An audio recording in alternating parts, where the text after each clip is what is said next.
Chapter 1 Leaving with Nothing? Fine, I'll grant your wish. Shanghai, the living room of the Su family. Su Qingxue crossed her legs, her bespoke white suit highlighting her breathtaking curves. She pushed a document in front of Lin Fan. Sign it. Her voice was flat. Lin Fan's gaze shifted from her face to the open document on the coffee table. Divorce agreement. 3 years. He lived in the Su family for a full 1,095 days as a son-in-law. Lin Fan once thought that after 3 years of hard work, even a stubborn rock would have been warmed up. In the end, all he got was this thin agreement. The phrase leaving with nothing was deliberately bolded, conveying a strong sense of irony. Lin Fan remained silent, and the last glimmer of light in the depths of his eyes went out. Brother Lin Fan, President Su is doing this for your own good. A man wearing gold-rimmed glasses spoke up. He was Su Qingxue's secretary, Wang Chenyi. He always addressed Lin Fan politely as Brother Lin Fan, but deep down he greedily enjoyed every second of trampling Lin Fan under his feet. In these 3 years, the Su family's platform has brought President Su to where he is today, while you are still stuck in the same place. You two are no longer from the same world. Wang Chenyi adjusted his glasses, and the look in his eyes behind the lenses revealed a kind of hypocritical pity. I've read the agreement. I'll leave with nothing. For the past 3 years, the Su family has provided you with food and clothing, which is more than enough.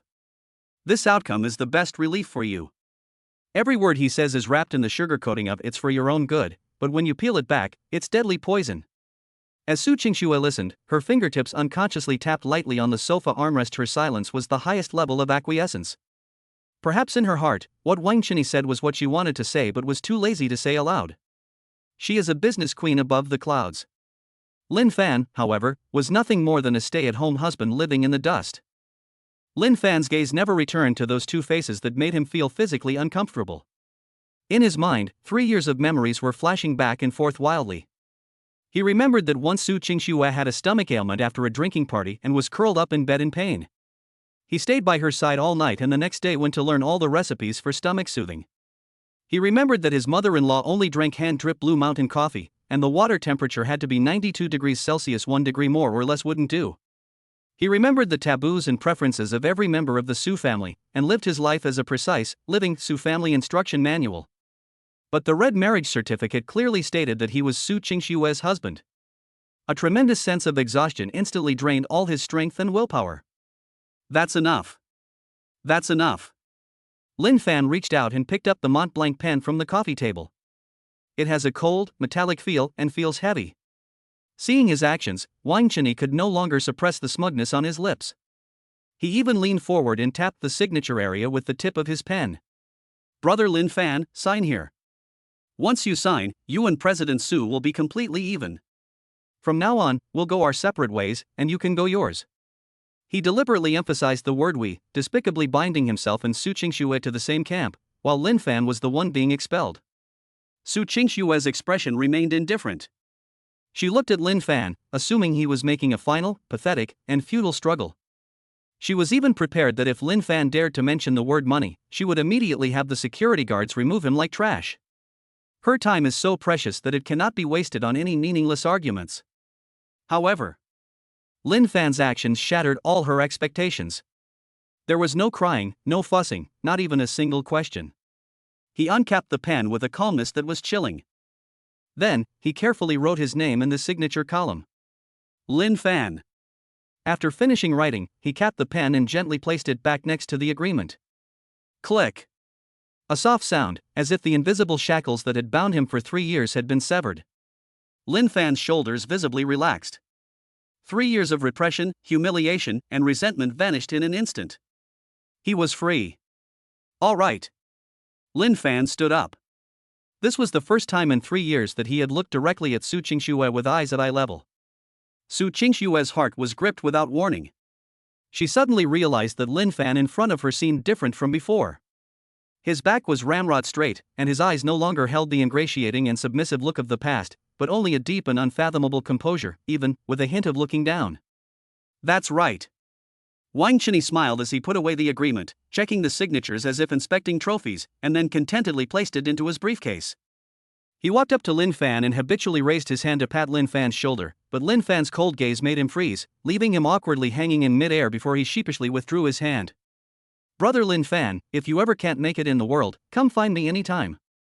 He put on a compassionate and sympathetic expression. For Mr. Su's sake, I can still keep one of your positions as a security guard or cleaner. A few thousand yuan a month won't keep you from starving. Su Qingxue frowned almost imperceptibly, but ultimately said nothing. Lin Fan has been out of touch with society for 3 years. What can he do after leaving the Su family? I'm afraid they won't even be able to support themselves. Lin Fan looked at Wang Chenyi's distorted face, his heart remaining calm. Arguing with ants will only dirty your own hands. He turned and walked towards the door. There was no luggage.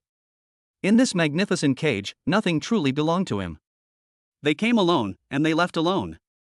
As he reached the entrance hall, he paused, turned his back to the living room, and uttered 2 words. Thanks. Wang Chenyi was taken aback, and subconsciously replied, Thank me? Thank me for arranging a job for you? Lin Fan ignored the buzzing of the fly and continued speaking the rest of his sentence. We're even now.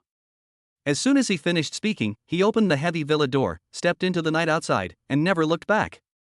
In the living room, Wang Chenyi's smile gradually stiffened and shattered. Are we even now? He's a good-for-nothing who's been living off a woman for 3 years, yet he talks like the Su family owes him something. Wang Chenyi turned around, indignantly complaining, President Su, look at his behavior, it's really. Before he could finish speaking, he was frozen by Su Qingxue's gaze. Su Qingxue ignored him. Her gaze was fixed on the slowly closing door. Lin Fan's resolute departure and his cold were even echoed in her heart, stirring a pain and emptiness she had never felt before. This feeling of being out of control made her feel suffocated. I'm extremely annoyed. Outside the villa, a cool evening breeze was blowing. Lin Fan stood in front of the huge, ornate iron gate and took one last look back at the brightly lit Su family mansion. It's a paradise that countless people would do anything to get into. For him, however, it was a prison that had confined him for more than 1,000 days and nights. He touched his pocket. A 3-year-old cell phone and a few crumpled bills, totaling less than 20 yuan. Truly, nothing at all. Lin Fan suddenly smiled. The laughter wasn't loud, but it dispelled the pent-up frustration that had been building up in my chest for 3 years. He looked up and saw the city lights twinkling in the distance, a vibrant tapestry of life. Starting tonight. He was no longer Lin Fan, the son-in-law of the Su family. He is just Lin Fan. That's all. He strode forward, his figure straight, resolutely merging into the boundless night. Chapter 2. He was just divorced and was taken in by his stunningly beautiful sister-in-law. The night wind swept over Lin Fan's body, taking away the last trace of warmth. He couldn't help but shiver. The clothes he was wearing were the same ones he wore 3 years ago when he married into the Su family, and now they look even more worn out. The dim streetlights cast his shadow long and thin on the ground, conveying an indescribable sense of loneliness. He stopped and looked around. The sense of relief I felt after leaving the Su family had completely vanished. Instead, there was an endless sense of bewilderment. Where to go? Spending the whole night at an internet cafe? Park bench? Or should we find a 24-hour fast food restaurant? 3 years of being kept in captivity left him almost completely disconnected from society. The beams of light emanating from the landmark buildings in the distant city center pierced the night, dazzling yet cold and devoid of any human presence. Just then, the low roar of an engine came from afar. 2 blinding beams of light tore through the night, pinning him to the spot and shattering the silence of the street corner. Lin Fan subconsciously raised his hand to cover his eyes. A black Porsche Panamera glided silently toward him with an elegant yet aggressive presence. The car window rolled down. A simple yet breathtakingly beautiful face came into his view. The woman wore a spotless white doctor's coat, her long hair casually tied back, and her aloof demeanor made the surrounding air feel heavier. Su Qingxue's beauty is like an aggressive red rose, while the woman before me is like a white lotus atop a snow-capped mountain, pure, aloof, and keeping everyone at arm's length. The third young lady of the Su family, Su Qingyue. He was hailed as a genius surgeon who was Hua Tuo reborn. His nominal second sister-in-law. She was also a college classmate he had almost never spoken to, deep in his memory. Lin Fan's muscles tensed instantly, and a chill ran down his spine. How could it be her? Did Su Qingxue send her? How pathetic do I look? Countless thoughts exploded in his mind, but his body reacted faster than his brain, taking a half step back to create distance. Get in the car. Su Qingyue spoke, her voice devoid of any emotion. Lin Fan didn't move. He asked directly, Miss Su, did your sister send you? He had just escaped one cage belonging to someone surnamed Su, and he had no intention of jumping into another. Su Qingyue's delicate eyebrows furrowed slightly, seemingly displeased with the title third Miss Su. She doesn't know. Then what are you doing here? Lin Fan's wariness remained undiminished. Want to see me make a fool of myself? Su Qingyue seemed to choke on his words, and the air in the car remained silent for a full 3 seconds. She spoke again, her tone now an unquestionable command. Get in the car. I'm not going. Lin Fan refused decisively. He wasn't so low as to climb into another woman's car right after being kicked out by one woman surnamed Su. Su Qingyue just looked at him quietly, the light from the street lamp outlining the cold, hard, and perfect lines of her jaw. She didn't ask a third time, but instead asked a different question. Where are you staying tonight? Lin Fan stubbornly replied, no need for Dr. Su to worry. The world is vast, and there's always a place for me. Yeah? Su Qingyue suddenly reached out her hand. Lin Fan instinctively shrank back, but she moved even faster. A hand reached out. Cool fingertips, swift as lightning, slipped precisely into his coat pocket. When he pulled it back, he had several crumpled coins and an old cell phone between his fingers. The entire process was fast, accurate, and ruthless, with the anatomical precision unique to surgeons. Lin Fan froze on the spot. A wave of shame, like molten iron, poured down from above, instantly burning him to the core. His last shred of dignity was shattered by her in the most brutal and direct way. Is this where you're staying? Su Qingyue spread her hands, and the few pitiful banknotes on her fair and jade-like palms looked particularly glaring. 19 yuan and 50 cents. She clearly stated the amount. Lin Fan, are you planning to experience life under a bridge? Every word Su Qingyue uttered precisely dissected his layers of disguise, revealing his most wretched and bloody core. Lin Fan's cheeks instantly burned, his blood rushed to his head, and even his ears were frighteningly hot. Give it back to me. He squeezed out 3 words through gritted teeth, his fists clenched tightly at his sides, his knuckles turning white from the excessive force.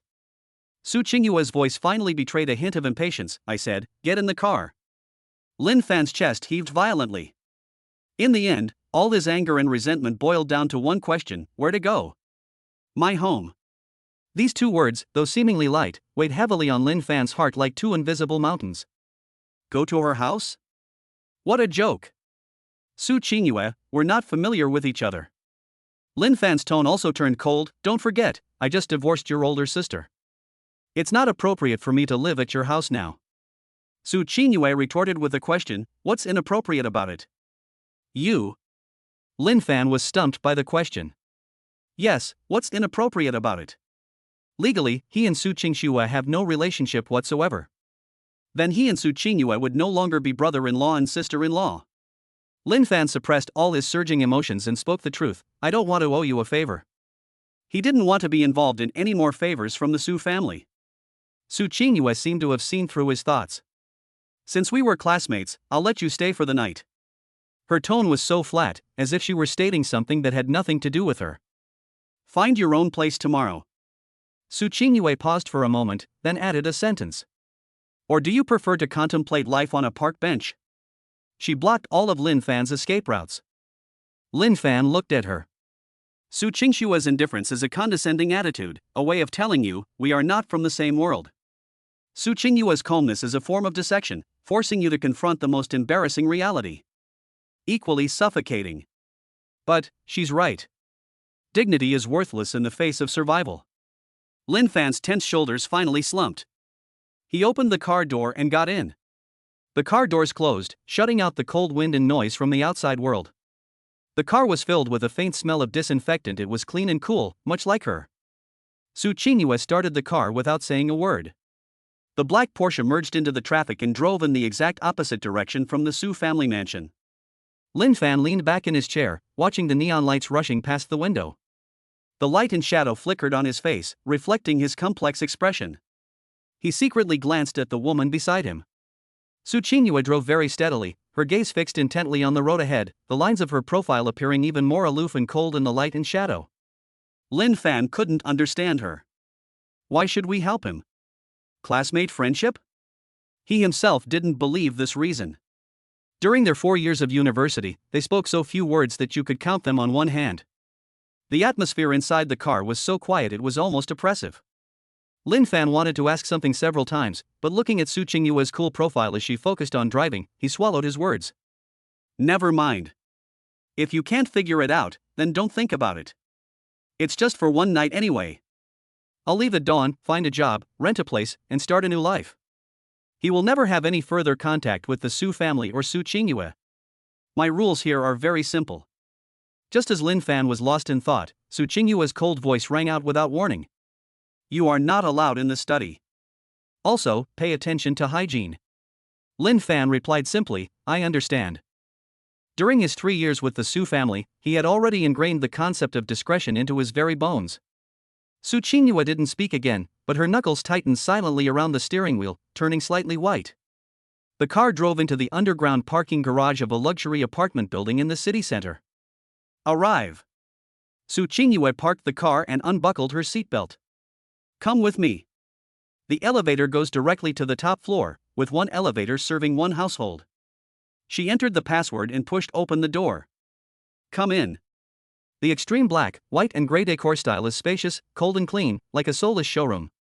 The guest room is the first one on the left on the second floor. Su Qingyue changed into slippers and gave the instructions without turning her head. There are new toiletries in the bathroom and clothes in the closet that you should be able to wear.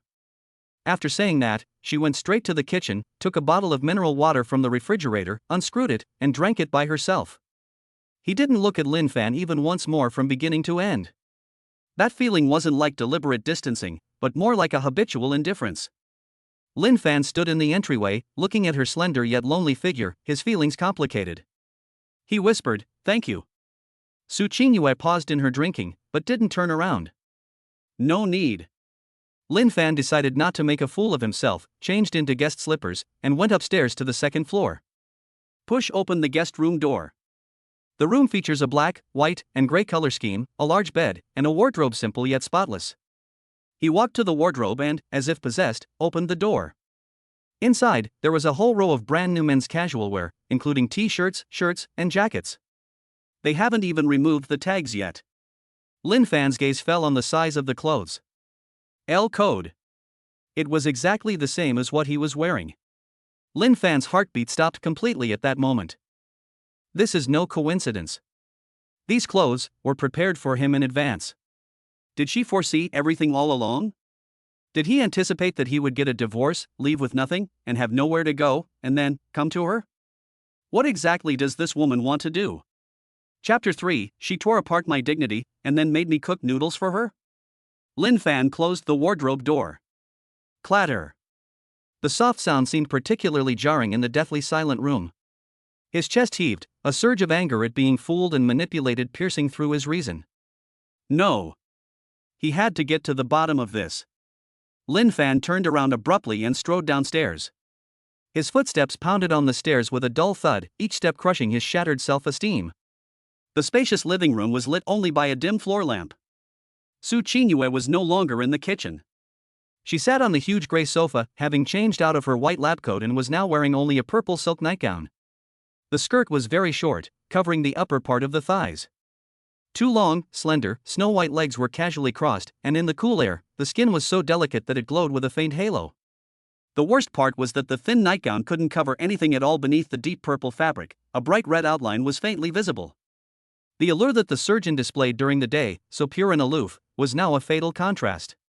But all Lin Fan could see was a burning rage, while his heart remained frozen. He walked to the sofa and stood there, a coffee table away. This is a distance that allows for both offense and defense. Lin Fan could smell the fresh fragrance on Su Qingyue's body after her bath, mixed with the unique, cool scent of hospital disinfectant. Lin Fan forced his gaze away from the dazzling white expanse and stared into her eyes. What's going on with the clothes in the closet? His voice was hoarse with anger, and his questioning was direct and harsh. Su Qingyue was holding a water glass when she heard his question. She didn't even lift her eyelids. She simply placed the glass slowly on the coffee table, making a soft sound. These are for you to wear. Her answer was calm to the point of being cruel. For me to wear? Lin Fan was amused by her matter-of-fact attitude, and could no longer suppress the anger in his chest. Su Qingyue, do you take me for a fool? They're all size L, and the tags are still on. Don't tell me that you, Miss Su, the top surgeon in Huahai City, have a habit of stockpiling clothes from strange men in advance. Faced with Lin Fan's questioning, Su Qingyue finally responded. She sat up slightly, the silk strap slipping down her rounded shoulders a little, and under the light, that patch of skin dazzled the eye. But her expression remained as cold as the metal instruments on an operating table. It's not a coincidence. She admitted it. Such a swift and decisive action, ironically, caused Lin Fan's prepared anger to fester inside him. You knew all along that I would get a divorce? You knew I would leave with nothing? You even foresaw that I wouldn't even have a place to stay? He stared intently at Su Qingyue, trying to find even the slightest emotion on her flawless face. But no. There was nothing there. Su Qingyue finally raised her head, her clear yet cold eyes like the sharpest scalpel, cutting straight through his gaze. Are you done talking? Lin Fan felt a lump in his throat, unable to rise or fall.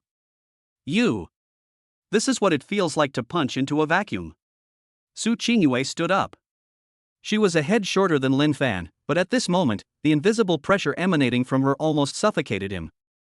Lin Fan, put away your pathetic pride. Her words were spoken softly, yet each one was piercing to the heart. Do you have the right to ask these questions now? Lin Fan opened his mouth, but couldn't utter a single word. Yes. What qualifications does he have? What right does a man who doesn't even know where he'll sleep tonight and has less than 20 yuan in his entire fortune have to question the benefactor who took him in? Put them on. Su Qingyue uttered 2 words, walked past him, and headed straight for the kitchen. Or, you might prefer to wear those rotten clothes that are an eyesore to me. Her back view was resolute and indifferent, leaving him no room for rebuttal. Lin Fan stood frozen in place, as if all the strength in his body had been instantly drained away. Defeat. A complete and utter sense of defeat overwhelmed him. In front of Su Qingyue, he lost both love and fantasy. But in front of Su Qingyue, what was stripped away from him was the last shred of dignity he had as a man. Gurgle. An untimely rumbling sound suddenly broke the suffocating silence. He hasn't eaten anything all day. Su Qingyue, who was opening the refrigerator door, paused and glanced back at him. There was no mockery, no pity in that glance, it was just a simple look. Then, she closed the refrigerator door. There are only eggs and noodles in the refrigerator. The implication was that this was all there was for dinner, take it or leave it. Lin Fan looked at her, then at the brand new kitchen, where the protective film hadn't even been completely removed. A thought suddenly popped into my head. He took a deep breath and forcibly suppressed all his surging emotions. I'll do it. Su Qingyue seemed somewhat surprised, but did not refuse. She simply made way for her. Lin Fan stepped forward, rolled up his sleeves, and skillfully turned on the tap to rinse the tomatoes. During his 3 years in the Su family, he didn't learn anything else, but the skill of serving others had become ingrained in his bones. Moreover, he didn't want to owe Su Qingyue any more favors. Consider this meal as payment for tonight's accommodation. After we finish eating, we're even. Soon, the crisp sound of a knife blade hitting the cutting board echoed in the kitchen. Lin Fan's movements were fluid and graceful. He chopped mushrooms, cracked eggs, turned on the stove, heated the oil. Every step was performed with a pleasing skill. Su Qingyue didn't go back to the living room. Instead, she leaned against the kitchen doorway and watched quietly. Watching this man, who was her brother-in-law not long ago, cook and prepare meals for her in her kitchen, which had never been filled with the warmth of human presence. The oil sizzled as it hit the pan. The aroma of minced garlic instantly filled the entire space. Next comes the sweet and sour flavor of eggs and tomatoes. These warm and vibrant scents, full of life, gradually dispelled the coldness and loneliness in the room. Su Qingyue watched Lin Fan's busy figure at the stove. His back was tall and broad, exuding an indescribable sense of reliability. A complex emotion, which she herself was unaware of, flashed deep within her eyes. Soon, a steaming bowl of tomato and egg noodles was ready. Golden scrambled eggs, bright red tomato sauce, and a sprinkle of bright green scallions, simple ingredients, yet he made them into a dish that was perfect in color, aroma, and taste. Eat. Lin Fan pushed the bowl in front of her, filled a bowl for himself, and sat down opposite her. He didn't mention the clothes again. Pressing for answers will only lead to humiliation. Su Qingyue picked up her chopsticks and began to eat silently. She ate with elegance and quietness. But Lin Fan noticed that she ate very quickly. A large bowl of noodles was emptied in just a few minutes, and even the soup was drunk clean. This is completely inconsistent with her aloof and slender appearance. Lin Fan asked instinctively. Not enough? Su Qingyue put down her chopsticks, wiped her mouth with a napkin, and then looked up. I rarely eat on time. One sentence explains everything. As one of the top surgeons in Huahai City, performing surgeries for more than 10 hours is commonplace, and going hungry or not eating is the norm. After finishing the meal, Lin Fan took the initiative to clean up the dishes and utensils, washed them in the kitchen, and put everything back in its place. The whole process was so skillful that it was heartbreaking.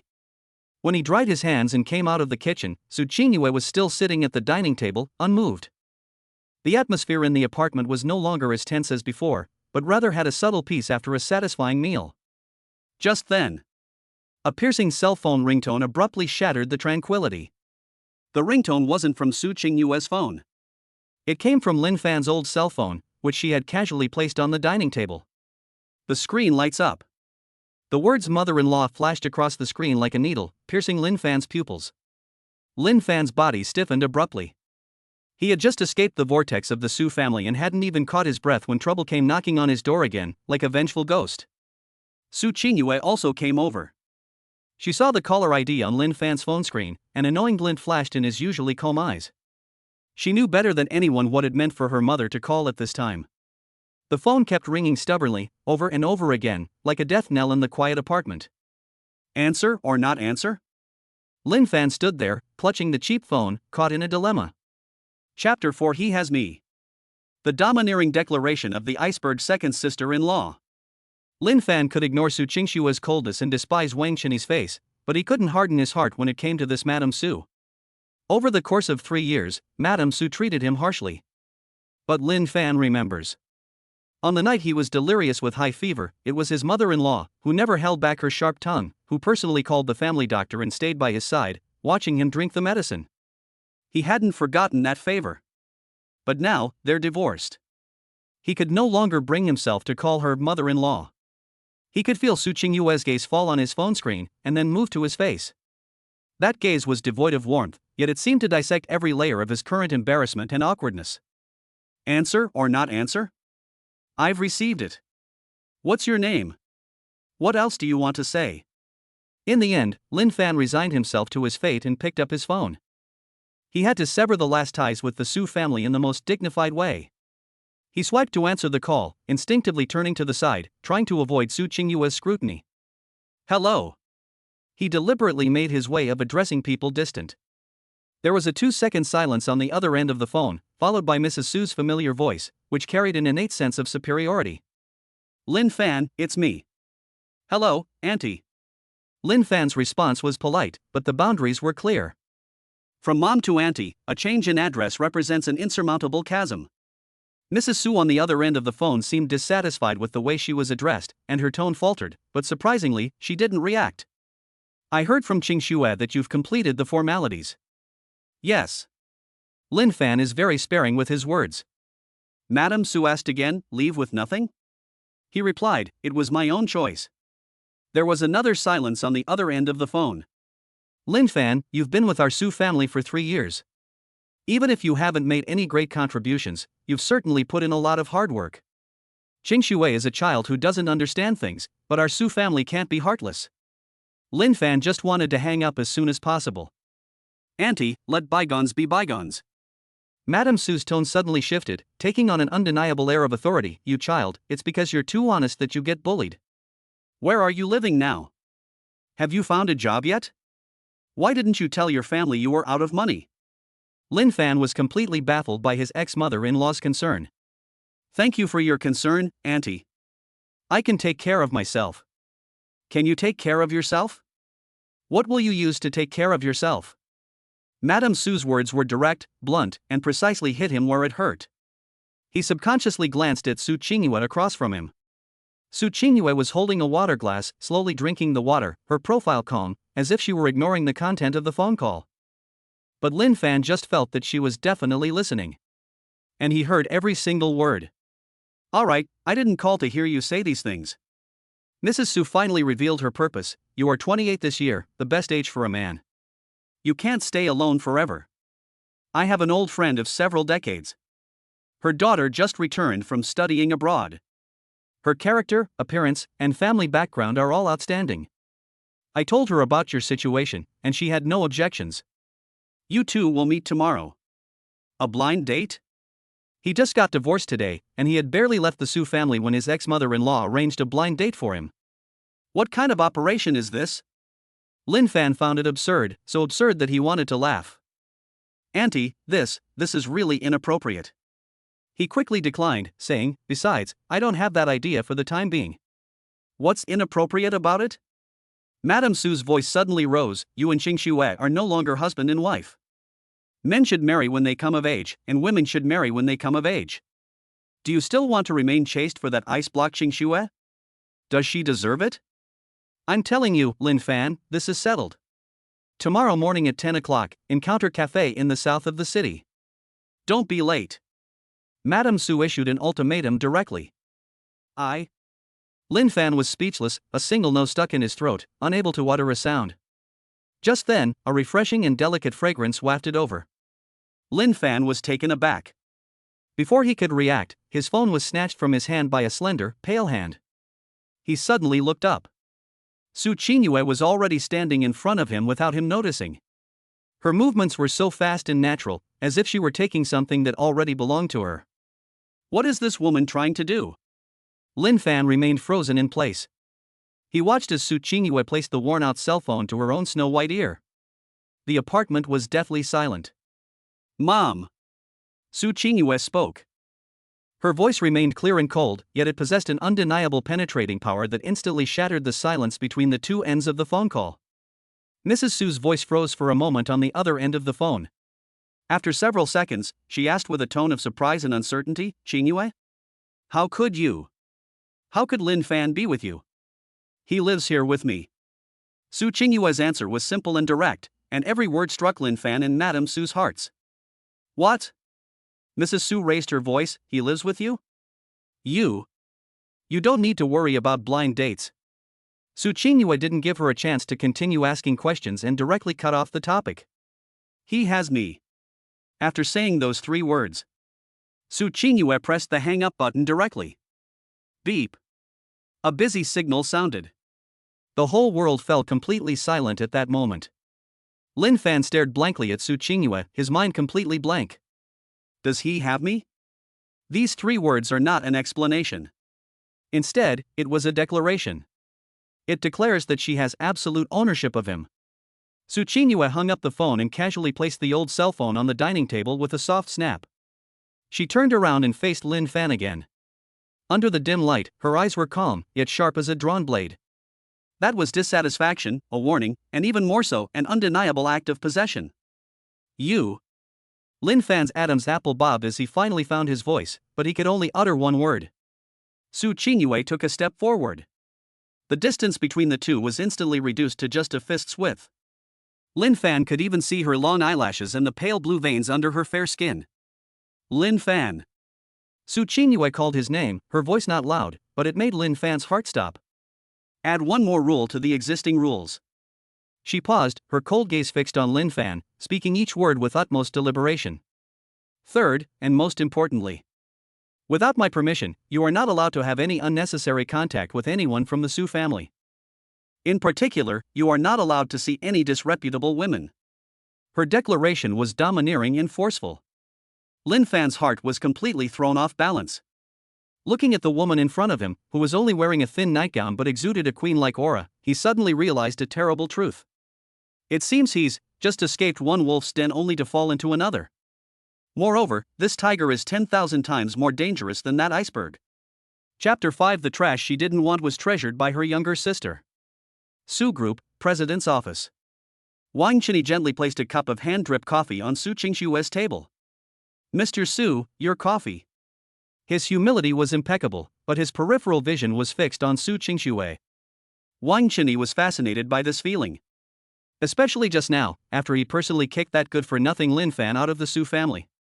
Now, the only man who can stand beside this icy female CEO is Wang Qinyi. As for Lin Fan? A disdainful smile curled at the corner of Wang Qinyi's lips. That good-for-nothing is probably hiding under some overpass right now, worrying about getting a bowl of instant noodles. The thought of that pathetic scene filled him with a twisted sense of pleasure. He took out his phone, pretending to handle official business, but his fingertips quickly opened a private chat window. Any news? Messages are replied to almost instantly. Brother Wang, I found out. That kid went into the Heavenly Palace on the clouds last night and hasn't come out since. Heavenly Palace on the clouds? Wang Chenyi's brows furrowed into a knot. The most luxurious apartment in Huahai City is heavily guarded. How could someone like Lin Fan possibly get in? Is it really him? There's no mistake. I used my connections to get the surveillance footage. It's him. He followed a Porsche Panamera inside, and the owner is the third young lady of the Su family, Su Qingyue. Su Qingyue. Wang Chenyi's fingers tightened suddenly as he gripped his phone. How could it be her? The third young lady of the Su family, who is even colder than Su Qingxue and is hailed as a medical genius. After a brief silence, an even stronger surge of jealousy and contempt instantly overwhelmed his reason. You bastard Lin Fan! What a born parasite! No sooner had he been kicked away by President Su than he climbed onto the third Mrs. thigh? This ability to seamlessly connect ideas is so impressive, it would be a waste not to win an Oscar. Wang Chenyi's chest heaved violently, and the expression on his face became somewhat distorted with jealousy. No. This matter must be reported to President Su immediately. He wanted Su Qingxue to see for herself just how disgusting the man she had dumped was. Wang Chenyi straightened his tie, put on his loyal expression again, and walked to his desk. President Su. His voice carried a hint of suppressed urgency. Su Qingxue finally looked up from the documents, her gaze falling on him, cold and icy. What's up? There's something about brother Lin Fan. Wang Chenyi lowered his eyes, his tone heavy with sorrow. I was worried that he might do something rash after being left with nothing, so I asked a friend to keep an eye on his whereabouts. He paused deliberately, observing Su Qingxue's reaction. Su Qingxue's flawless face seemed to be frozen in emotion. He? Her red lips parted slightly, and the word she uttered carried a sense of physical disgust. What's so noteworthy about a good-for-nothing? This is exactly the reaction Wang Chenyi wanted. He immediately chimed in, adopting an even more humble posture. President Su was right to reprimand him. It's just. I'm worried that he might be driven to desperation and spread rumors outside, ruining your reputation. Su Qingxue's tone was one of absolute control. He dares? Wang Chenyi lowered his head, a glint of triumphant glint flashing behind his glasses. He certainly wouldn't dare. However, his destination was somewhat unexpected. Explain. My friend said he saw Lin Fan enter Miss San's apartment. After saying that, he lowered his head and stared at Su Qingxue out of the corner of his eye. The air in the office was so thick you could hear a pin drop. Su Qingxue's hand, gripping the pen, tightened silently. The expensive custom-made fountain pen groaned under the strain of her pale fingers. Su Qingxue? In Su Qingxue's mind, the image of her younger sister's aloof and proud face clearly appeared. Among the many sisters in the Su family, Su Qingxue is the most special one. He has no interest in the family business, is obsessed with medicine, is a genius in the eyes of outsiders, and is also the most difficult member of the Su family to manage. Su Qingxue believes she understood everyone in her family, except for her third sister, whom she couldn't see through. Why did she take Lin Fan in? Classmate friendship?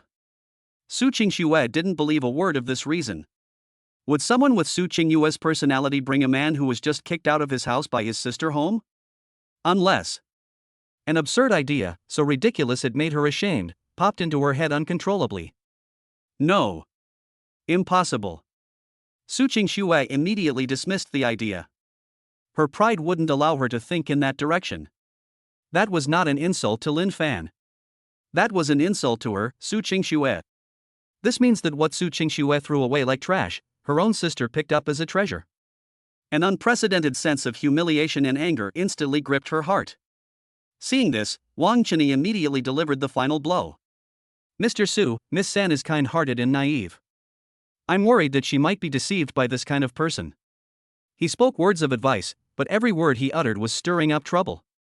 She just got divorced from you and moved into her own sister's house. If word gets out, what will people outside say about you? What will they say about the Su family?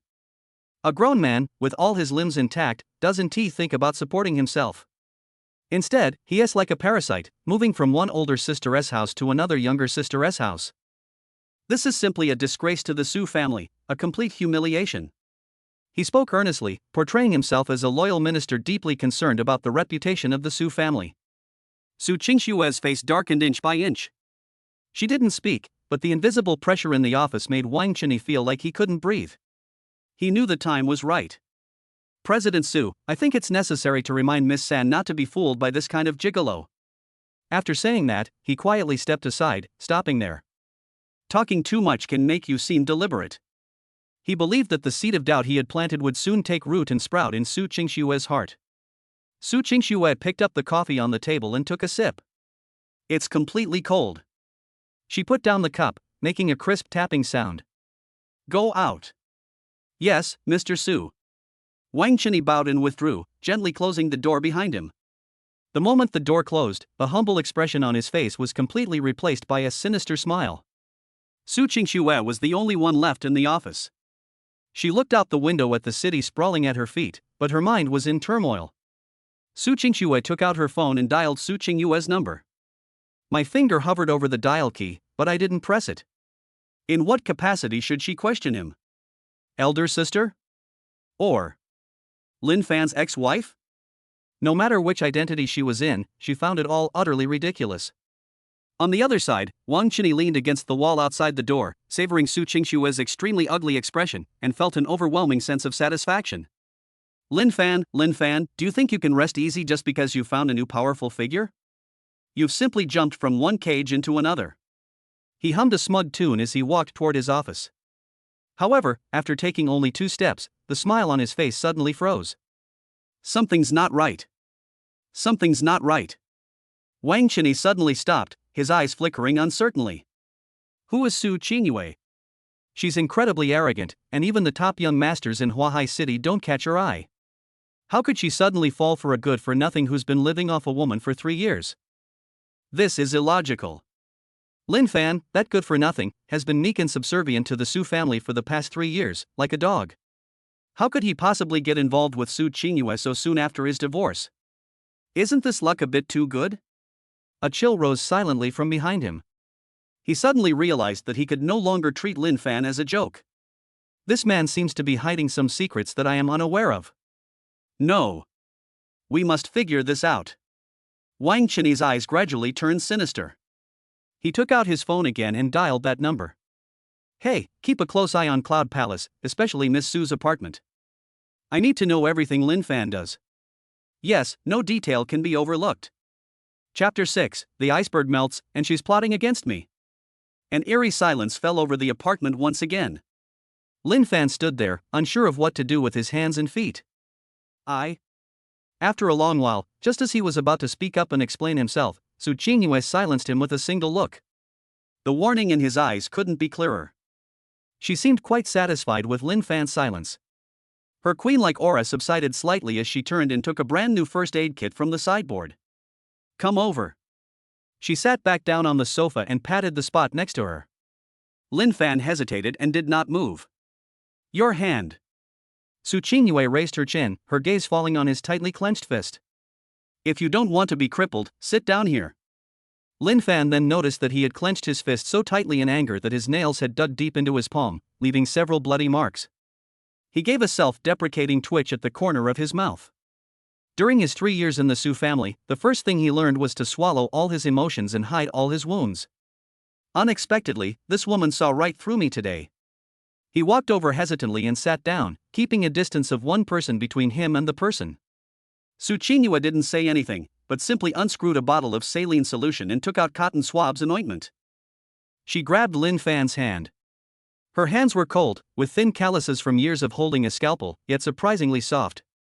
When the cool cotton swab, dipped in saline solution, gently wiped the wound on his palm, Lin Fan's body involuntarily stiffened. A slight stinging sensation was felt. Even clearer was the temperature of her fingertips and the refreshing scent lingering in my nose, a mixture of disinfectant and shower gel. Pain? She asked without looking up. It doesn't hurt. Lin Fan's voice was somewhat hoarse. This minor injury is nothing compared to the wound torn open in his heart. Su Qingyue paused in her movements. Her handling of the wound was professional and gentle, completely different from the cold and aloof college classmate he remembered. Lin Fan secretly sized her up. Under the light, her eyes were lowered, and her long eyelashes cast a small shadow under her eyes.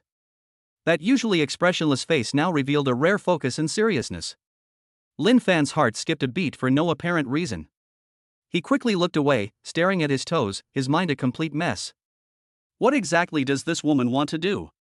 A slap followed by a piece of candy? This approach is way too outdated. All right.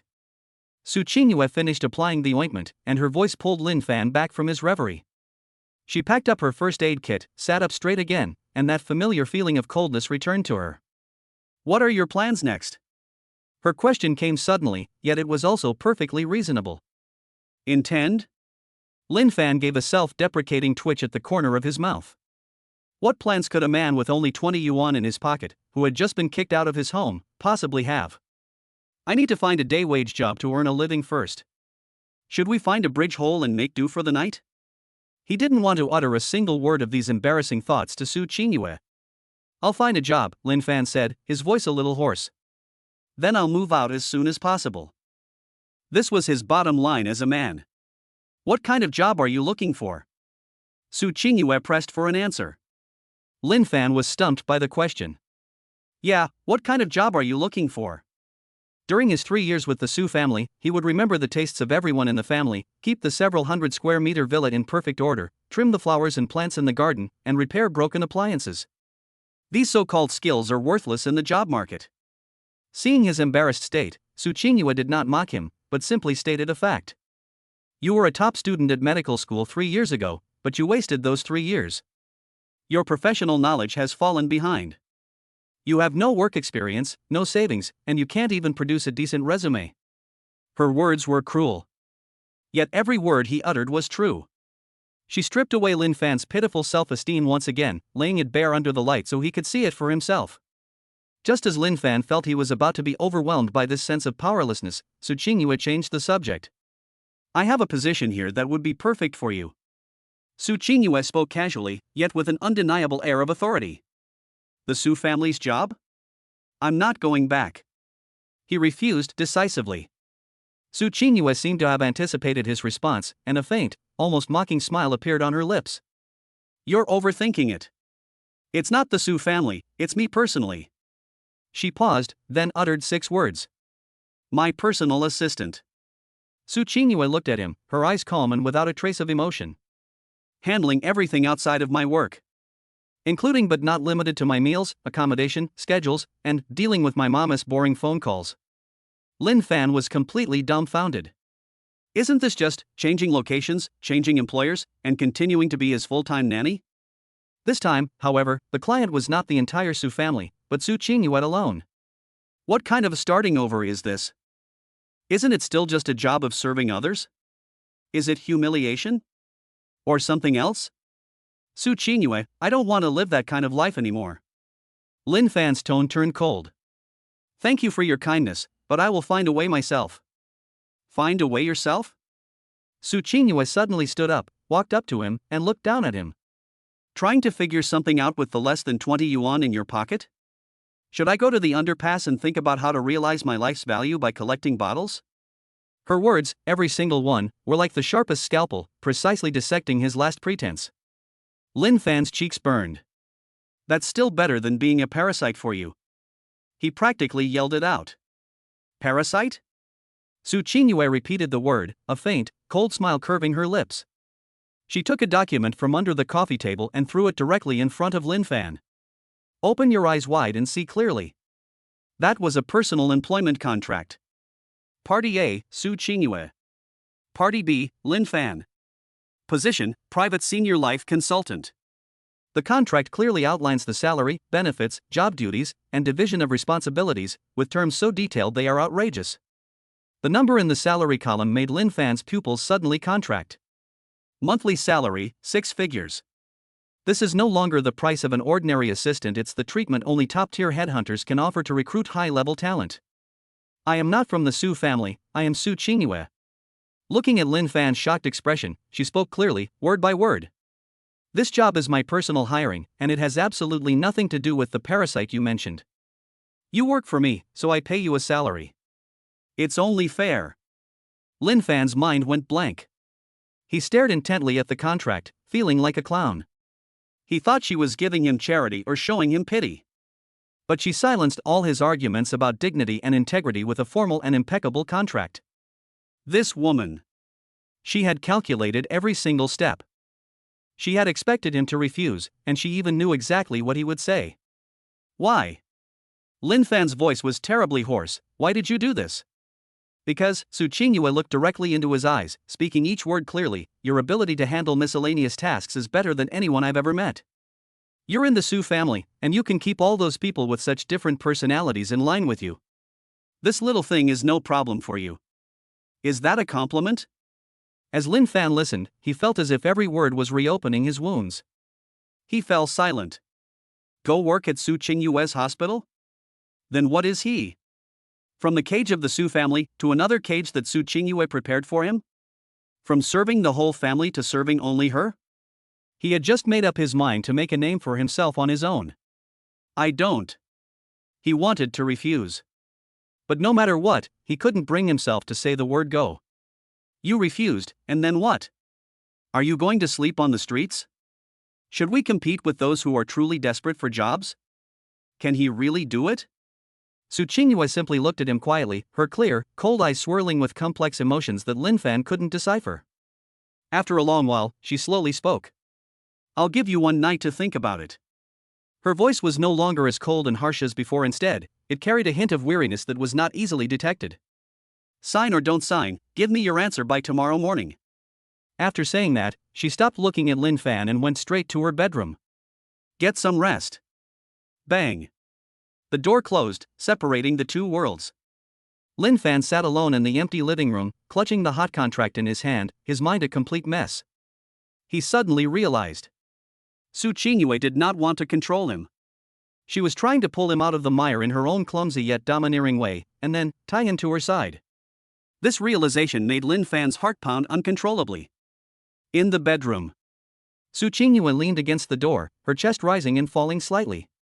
The coldness and domineering aura she exuded vanished the moment she closed the door. She raised her hand and touched her slightly flushed cheeks. My heart is still pounding uncontrollably. Every word she uttered, every expression she made just now, exhausted all her acting skills and courage. She walked to the bedside, threw herself heavily into the soft bedding, buried her face in the pillow, like a fish out of breath. After a long while, she slowly sat up. Under the dim bedside lamp, an unnatural blush appeared on her fair cheeks. She took out her phone, her fingertips trembling slightly as she opened the photo album. The screen lights up. The photo shows the kitchen at dusk. She stood at the very front of the camera, only revealing half of her profile with a faint smile, the focus slightly blurred. In the background of the photo, the busy, broad, and upright figure in front of the stove is incredibly clear. That's Lin Fan. She had just secretly taken a group photo while Lin Fan was focused on cooking. In the photo, he is enveloped in warm light, exuding a sense of homeliness that her apartment has never had before. Su Qingyue's fingertips gently traced Lin Fan's image on the screen, again and again. Her gaze was no longer the cold and scrutinizing one she had when facing Lin Fan, but had transformed into a deep and unfathomable tenderness. Lin Fan. This time. I will not let go again. Su Qingyue hugged her phone tightly to her chest, buried her face in the pillow, and let out a satisfied sigh. The smile on her lips bloomed freely in the darkness, sweet and passionate. Chapter 7 I'll take care of your meals. As dawn broke, Lin Fan opened his eyes. Once you develop a biological clock, it's more accurate than an alarm clock. During his 3 years with the Su family, he had to get up at 5:30 every morning to prepare breakfast for everyone in the family. At that moment, he stared at the unfamiliar ceiling, his mind blank for a few seconds. Divorce, leaving with nothing, heavenly palace on the clouds, Su Qingyue. Memories flooded back like a tide. He turned his head to the side, and the employment contract, which he had been clutching so tightly that it was slightly crumpled, lay quietly on the bedside table. Private senior lifestyle consultant. Monthly salary, 6 figures. It would be a lie to say I wasn't tempted. Lin Fan threw off the covers and stepped barefoot onto the cold floor. But he neither admitted defeat nor compromised. He wanted to treat this seemingly handout contract as the first stepping stone for him to get back on his feet. He wanted to use this job to prove that he, Lin Fan, was not a parasite who could only depend on women. Having figured this out, Lin Fan stood up, walked out of the guest room, and found the entire apartment eerily quiet, with only the central air conditioning blowing silently. Su Qingyue should still be asleep. Lin Fan tiptoed toward the kitchen as usual, intending to pour himself a glass of water. He stopped in his tracks as he passed the bookshelf. One of the bookshelf legs was wobbling very slightly. You wouldn't notice it if you weren't paying attention. It was covered with heavy medical books. If it collapsed, the consequences would be unimaginable. He glanced again at the floor lamp in the corner of the living room. The lights flickered on and off at a very low frequency, yet it was like a struggling signal, stubbornly piercing his eyes. An impulse to get order back on track rose within him. Lin Fan searched for a long time in the storage cabinet in the entryway and found a brand new toolbox that was still in its packaging. He first walked to the bookshelf and squatted down. It's just that the screws were loose. He tightened the screws and then placed a soft pad under the table leg to make sure everything was secure. Then, he walked toward the floor lamp. Unplug it, disassemble it, and inspect it. Poor wire contact. This kind of problem was nothing to Lin Fan, who had repaired countless appliances during his 3 years at the Su family's home. A few minutes later, the floor lamp turned on again, the light steady and warm, without the flickering of a dying struggle.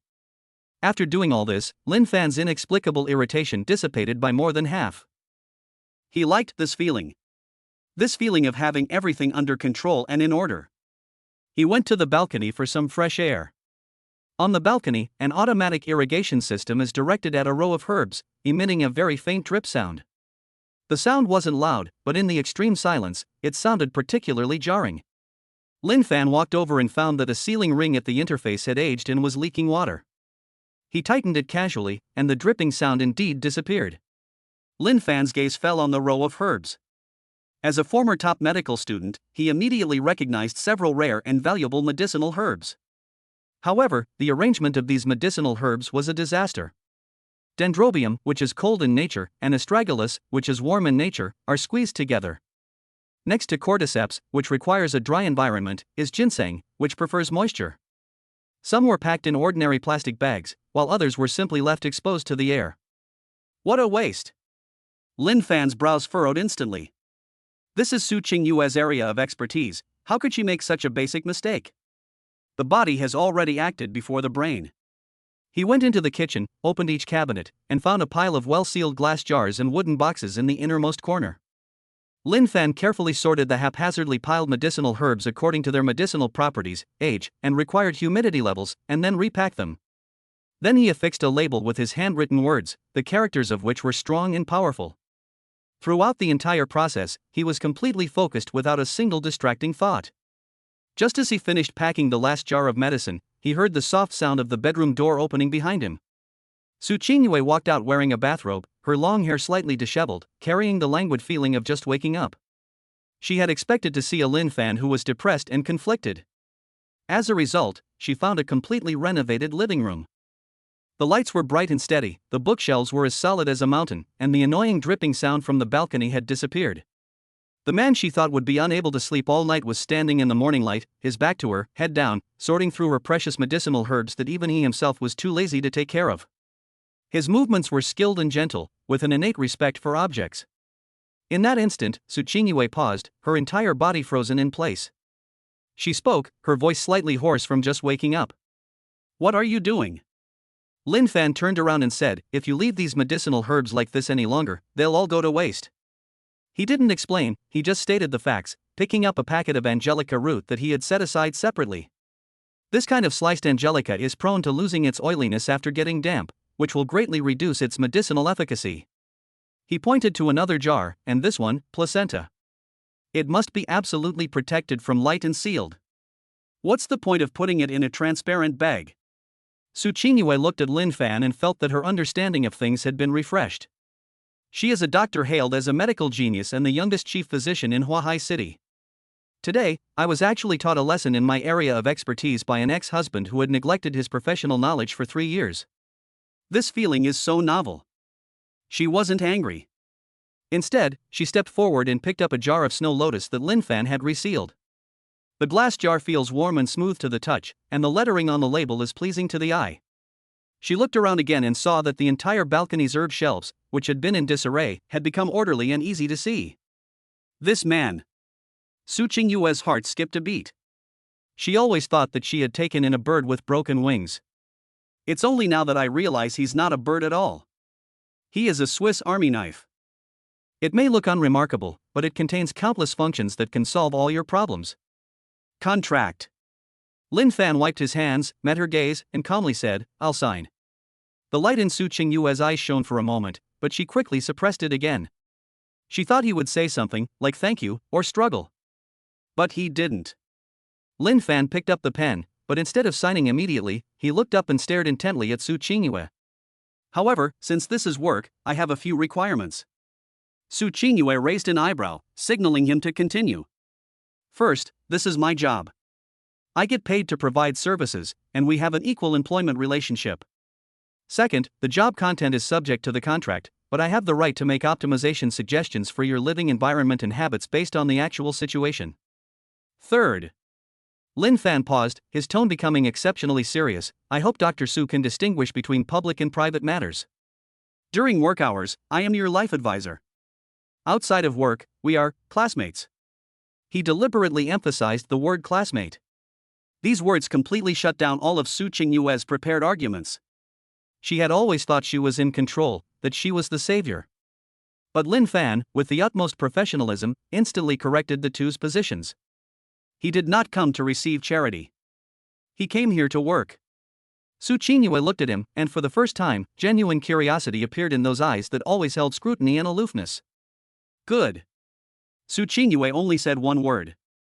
The boulder that had been hanging over her chest all night finally turned to dust.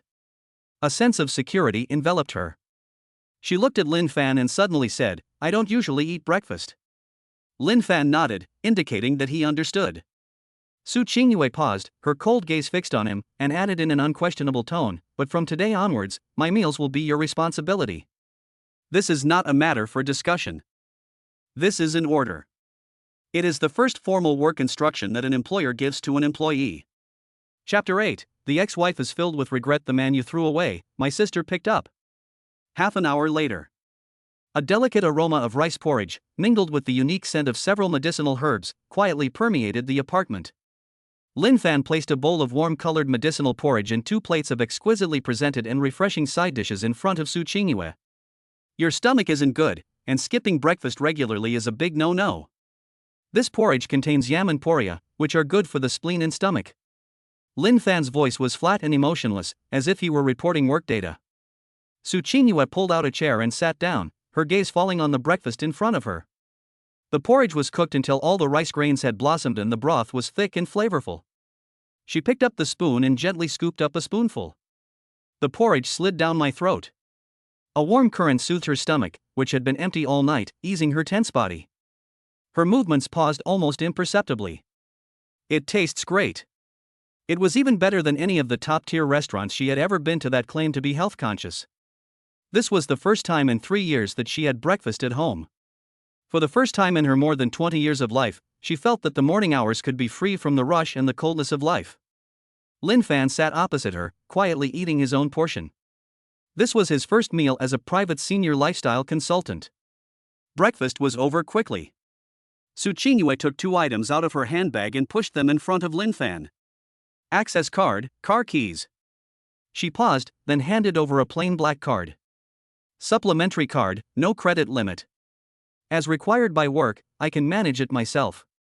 Her tone remained detached and cold, devoid of any extra emotion, as if she were giving instructions on a routine official business. Lin Fan's gaze fell on the black card that represented unlimited purchasing power, but he did not reach out. This wasn't written in the contract. Su Qingyue raised her eyes, her gaze filled with a hint of inquiry.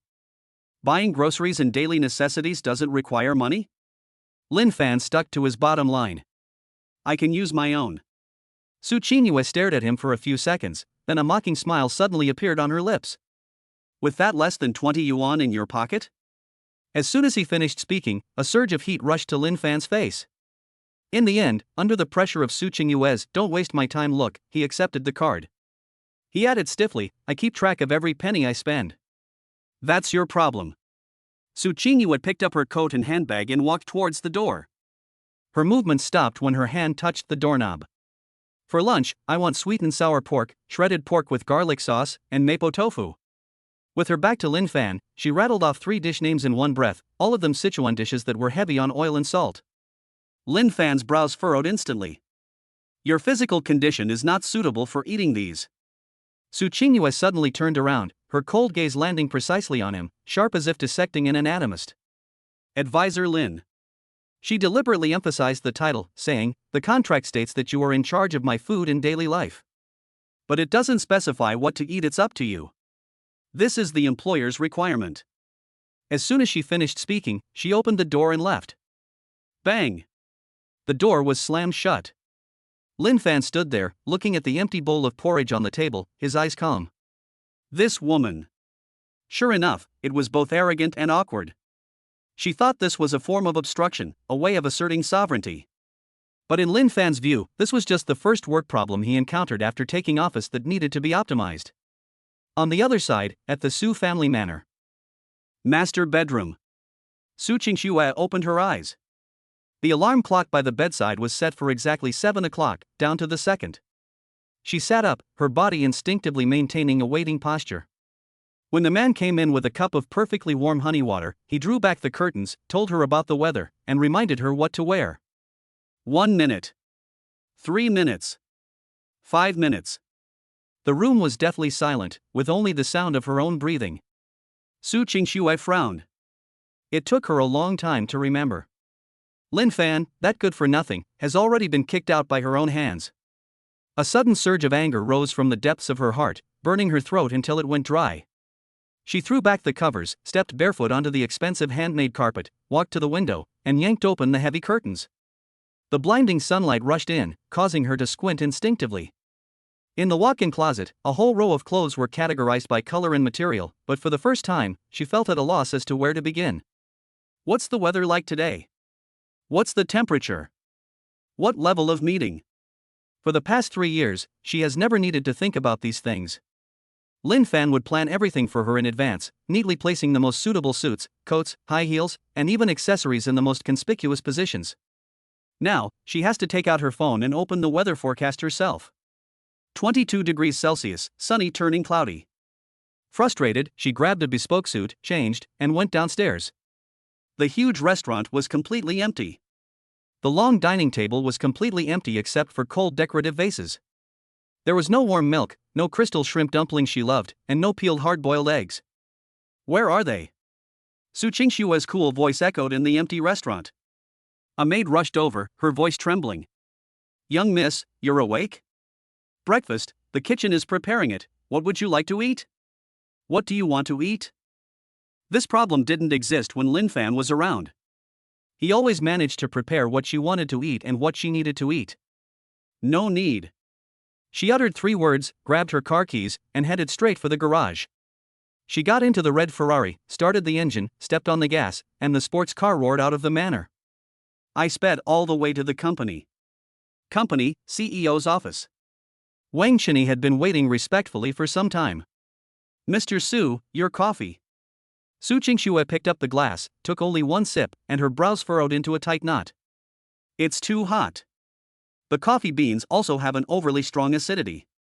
Lin Fan knew she had a sensitive stomach, so he always brewed her drinks at 85 degrees Celsius and always chose the beans with the lowest acidity. Smack! The coffee cup was slammed heavily onto the table, splashing brown liquid everywhere. "If you can't even do this little thing right, what use are you to me?"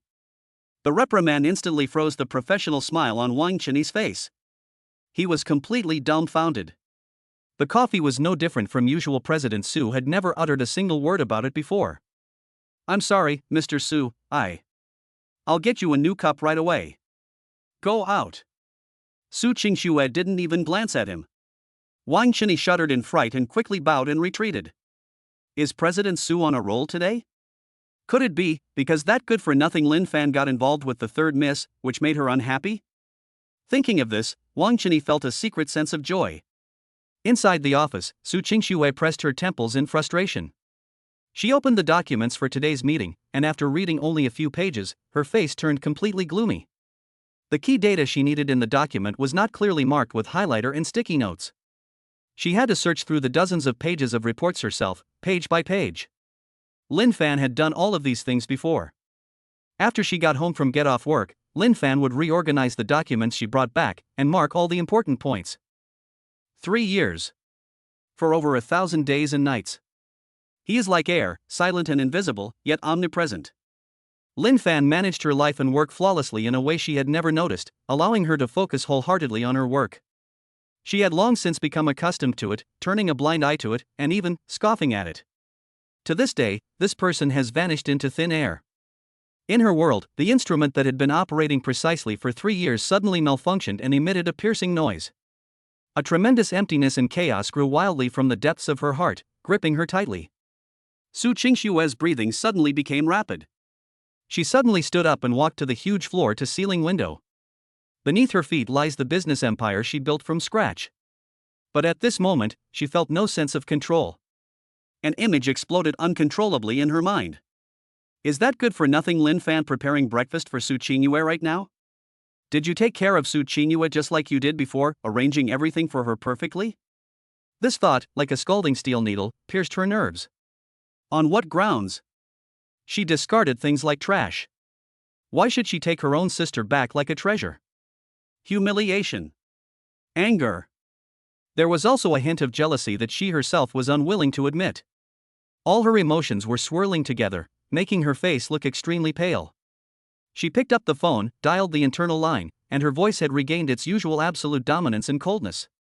Secretary Wang, please hire me a new personal assistant. Require. He's 10 times more capable than Lin Fan. Chapter 9 My ex-mother-in-law's urgent call, 3 p.m., you absolutely have to go on a blind date. Lin Fan wiped the last floorboard until it shone like a mirror. After an hour and a half of work, the entire rooftop apartment of the Cloud Palace was restored to a level of cleanliness and order surpassing that of a 5-star hotel. After doing all this, he stood in the center of the empty living room, the irritation he felt because of Su Qingshuo completely washed away by this feeling of being in control. He is now Su Qingyue's personal senior lifestyle consultant. He has to live up to that 6-figure monthly salary. Just then, my phone rang at an inopportune moment. The words anti-flashing on the screen made Lin Fan's heart, which had just calmed down, suddenly race. He went to the balcony, pressed the answer button, and kept his voice steady. Aunt. On the other end of the phone, Mrs. Su's voice came crashing down on me, full of interrogation. Lin Fan, what happened with the phone yesterday? How did Qingyue end up with you? How did she get your phone? Clearly, Su Qingyue's words, he has me, left Madame Su deeply resentful. Lin Fan could only give a vague answer, she just happened to be passing by, it was a coincidence. He can't exactly say, your daughter hired me as a life consultant and I've moved into her house, can he? Coincide? Madame Su snorted coldly, clearly not believing a word of it. Alright, I'm too lazy to bother with your young people's trivial matters. She abruptly changed the subject and got straight to the point. The blind date I told you about yesterday, your Aunt Zhang and I have already discussed it, and the girl has agreed. This afternoon. Lin Fan's heart skipped a beat. This afternoon? This pace is too fast. He immediately spoke up, Auntie, about this matter. Madame Su didn't give him a chance to refuse, and said very quickly, the girl doesn't mind that you're a divorced woman, so what kind of behavior is this, being all coy and hesitant? Let me tell you, that girl happens to be free at 2 p.m., at the Encounter coffee shop in the south of the city. You must go. This is to give me face, and also to give yourself a chance. If you don't go, you're looking down on this old woman. Smack. The call was abruptly ended. Hearing the busy tone on his phone, Lin Fan's fingers slowly tightened around the phone. In his mind, on one hand, was Madame Su's unquestionable command. On the other side was Su Qingyue's aloof and stunningly beautiful face, and her domineering and unreasonable declaration, you are not allowed to see any disreputable women. On one side was his former mother-in-law, who had once been kind to him. On one side is her current nominal employer, a cold-blooded doctor with an incredibly strong possessive streak. Lin Fan stood there for a long time before finally putting his phone back in his pocket with a blank expression. He decided to finish his own job first. Su Qingyue ordered lunch, sweet and sour pork, shredded pork with garlic sauce, and mapo tofu. These dishes all require the freshest ingredients. He looked at the few crumpled coins in his wallet, then glanced at the black card Su Qingyue had left on the entryway cabinet. After struggling for a few seconds, he still picked up the card. This is work, he said to himself. Half an hour later, at the most upscale imported supermarket in the city center. Lin Fan pushed the shopping cart, weaving through the dazzling array of goods on the shelves. The tenderloin should be made from the outer loin of a pig, with a ratio of 3 parts fat to 7 parts lean. This will ensure that the sweet and sour pork tenderloin is crispy on the outside and tender on the inside. Pishin chili bean paste should be fermented for more than a year to ensure the red oil is bright and the aroma is rich. For the best numbing flavor, you need to use Da Hong Pao peppercorns. He focused intently on selecting the ingredients, already starting to plan the lunch menu in his mind. Just as he picked up a bottle of cooking wine to put it in his shopping cart, a sarcastic voice rang out from the side. "Hey, who do we have here? Isn't this brother Lin Fan?" Lin Fan paused, then turned his head to the side. Wang Chenyi was standing not far away, dressed in a well-tailored suit, with his signature fake smile on his face. "What? You're divorced and still have the spare money to go to places like this? TSK, let me see what you bought." Wang Chenyi leaned closer to the shopping cart and exclaimed exaggeratedly, "Wow, this meat and these seasonings aren't cheap at all. What, did you take a lot of money from the Su family during the divorce?" Lin Fan's expression remained completely unchanged. In the past, within the Su family, he might have chosen to endure and back down. But now, he is free. Secretary Wang, what a coincidence. His tone was flat, as if he were greeting a stranger. Wang Chenyi was taken aback by his indifferent attitude, and his smile became even more fake. He took a step closer, lowered his voice, and spoke with malice. "I heard you hooked up with Miss San on the day you got divorced? Impressive, Lin Fan. You've really mastered the art of living off a woman. From your eldest sister's house to your third sister's house, you've practically worn out the Su family's doorstep by now, haven't you?" Lin Fan wasn't angry. Instead, his gaze fell on Wang Chenyi's shopping cart. There were several boxes of imported coffee beans and a brand new pour-over kettle in the car. He calmly said, "Secretary Wang, are you busy with official business? President Su's taste is still so picky, isn't it?" One sentence made Wang Chenyi's face freeze instantly. Of course she's picky. This morning, Su Qingxue smashed a cup of coffee right in front of him because of it. This top-notch secretary stumbled for the first time today, even on something as simple as making coffee. How could Lin Fan, that good-for-nothing, know about this? No. He didn't know. He was reminding himself, when it comes to serving Su Qingxue, you are not as good as me. A surge of anger at being exposed welled up inside Wang Chenyi, and his tone became sharp.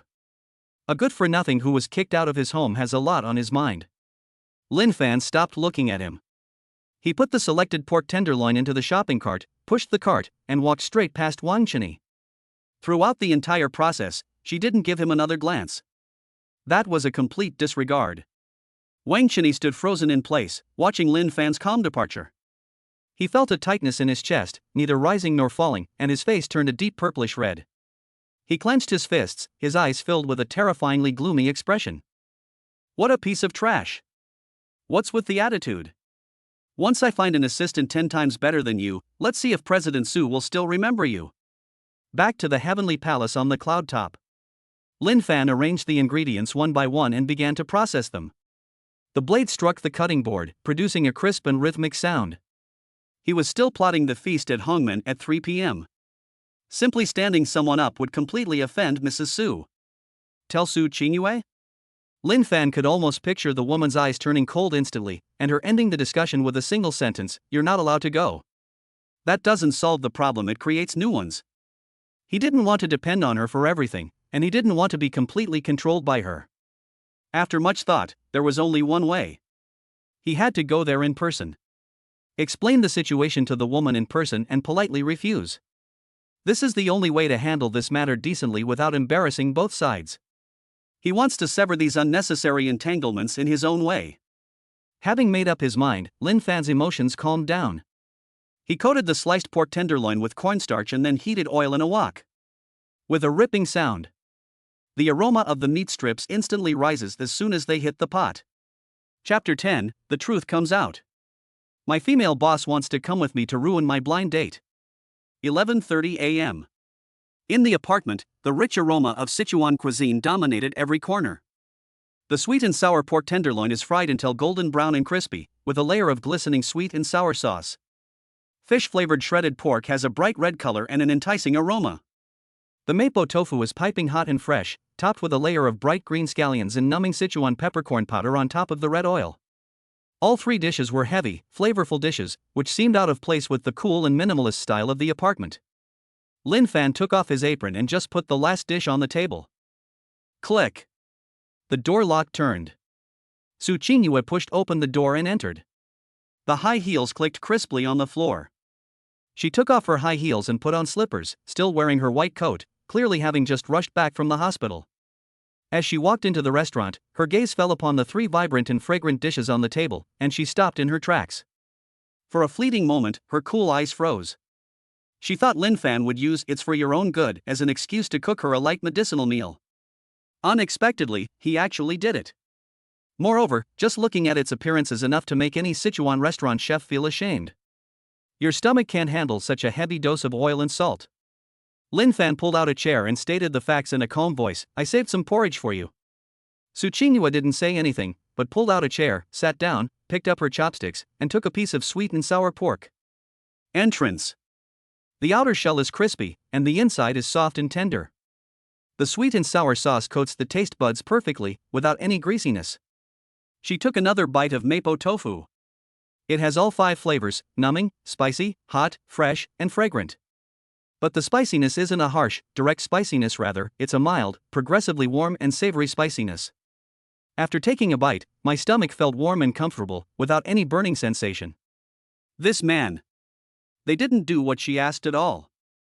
Lin Fan transformed all the difficulty she had mentioned, which involved heavy oil and salt, into optimized versions that were healthier and tastier. Lin Fan wasn't obeying orders, he was carrying out his job. Just then, Lin Fan walked over with a bowl of porridge and placed it in front of her. Not to your liking? Su Qingyue remained silent, but quietly picked up another piece of shredded pork with garlic sauce and put it in her mouth. Actions have already spoken for themselves.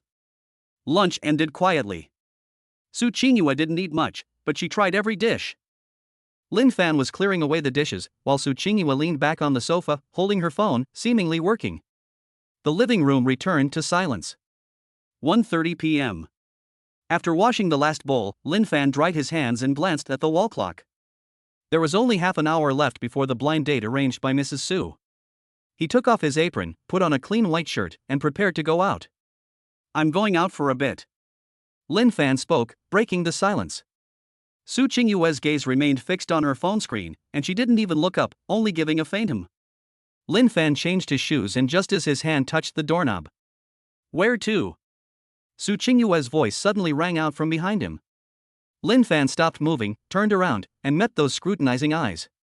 To meet a friend. He chose the safest approach.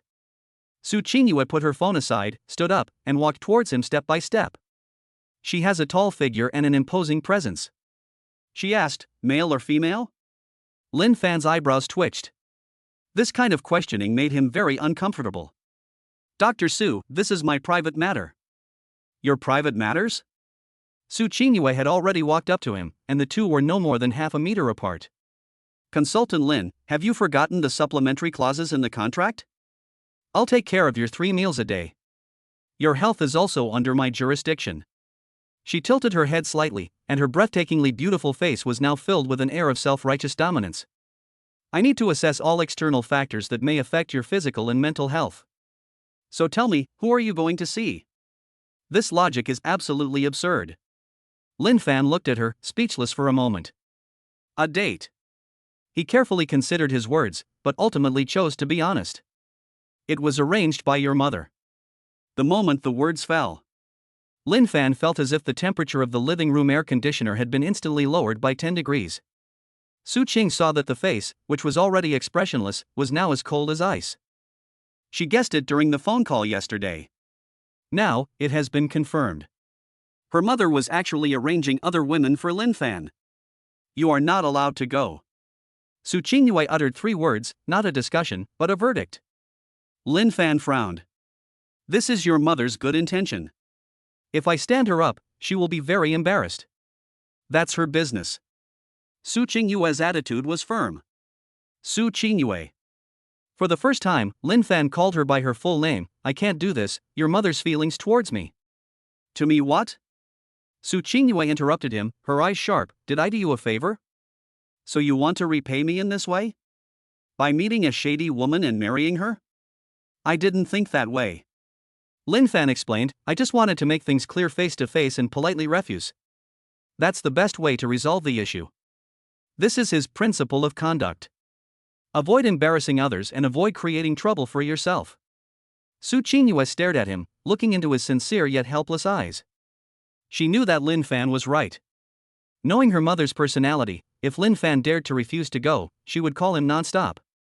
But should she just stand by and watch Lin Fan meet other women? Even if it's just to refuse. That won't work either.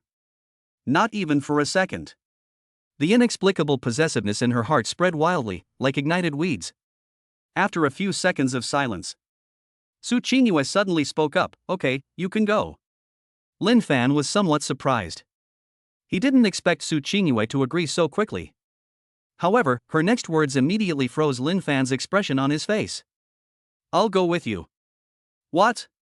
Lin Fan doubted that he had heard correctly. "You're coming with me? What are you going there for? What's this? A drama of the wife leading the team to catch the mistress? But they have absolutely no relationship. I am your employer." Su Qingyue gave a reason that could only be described as absurd, without any expression on her face. "According to the contract, I need to manage your life in all aspects, including assessing your social relationships and whether they will have a negative impact on your job." She paused, then added, "This meeting is part of a job evaluation." Lin Fan was completely speechless. You can play it like this? Is accompanying employees on blind dates considered a work evaluation?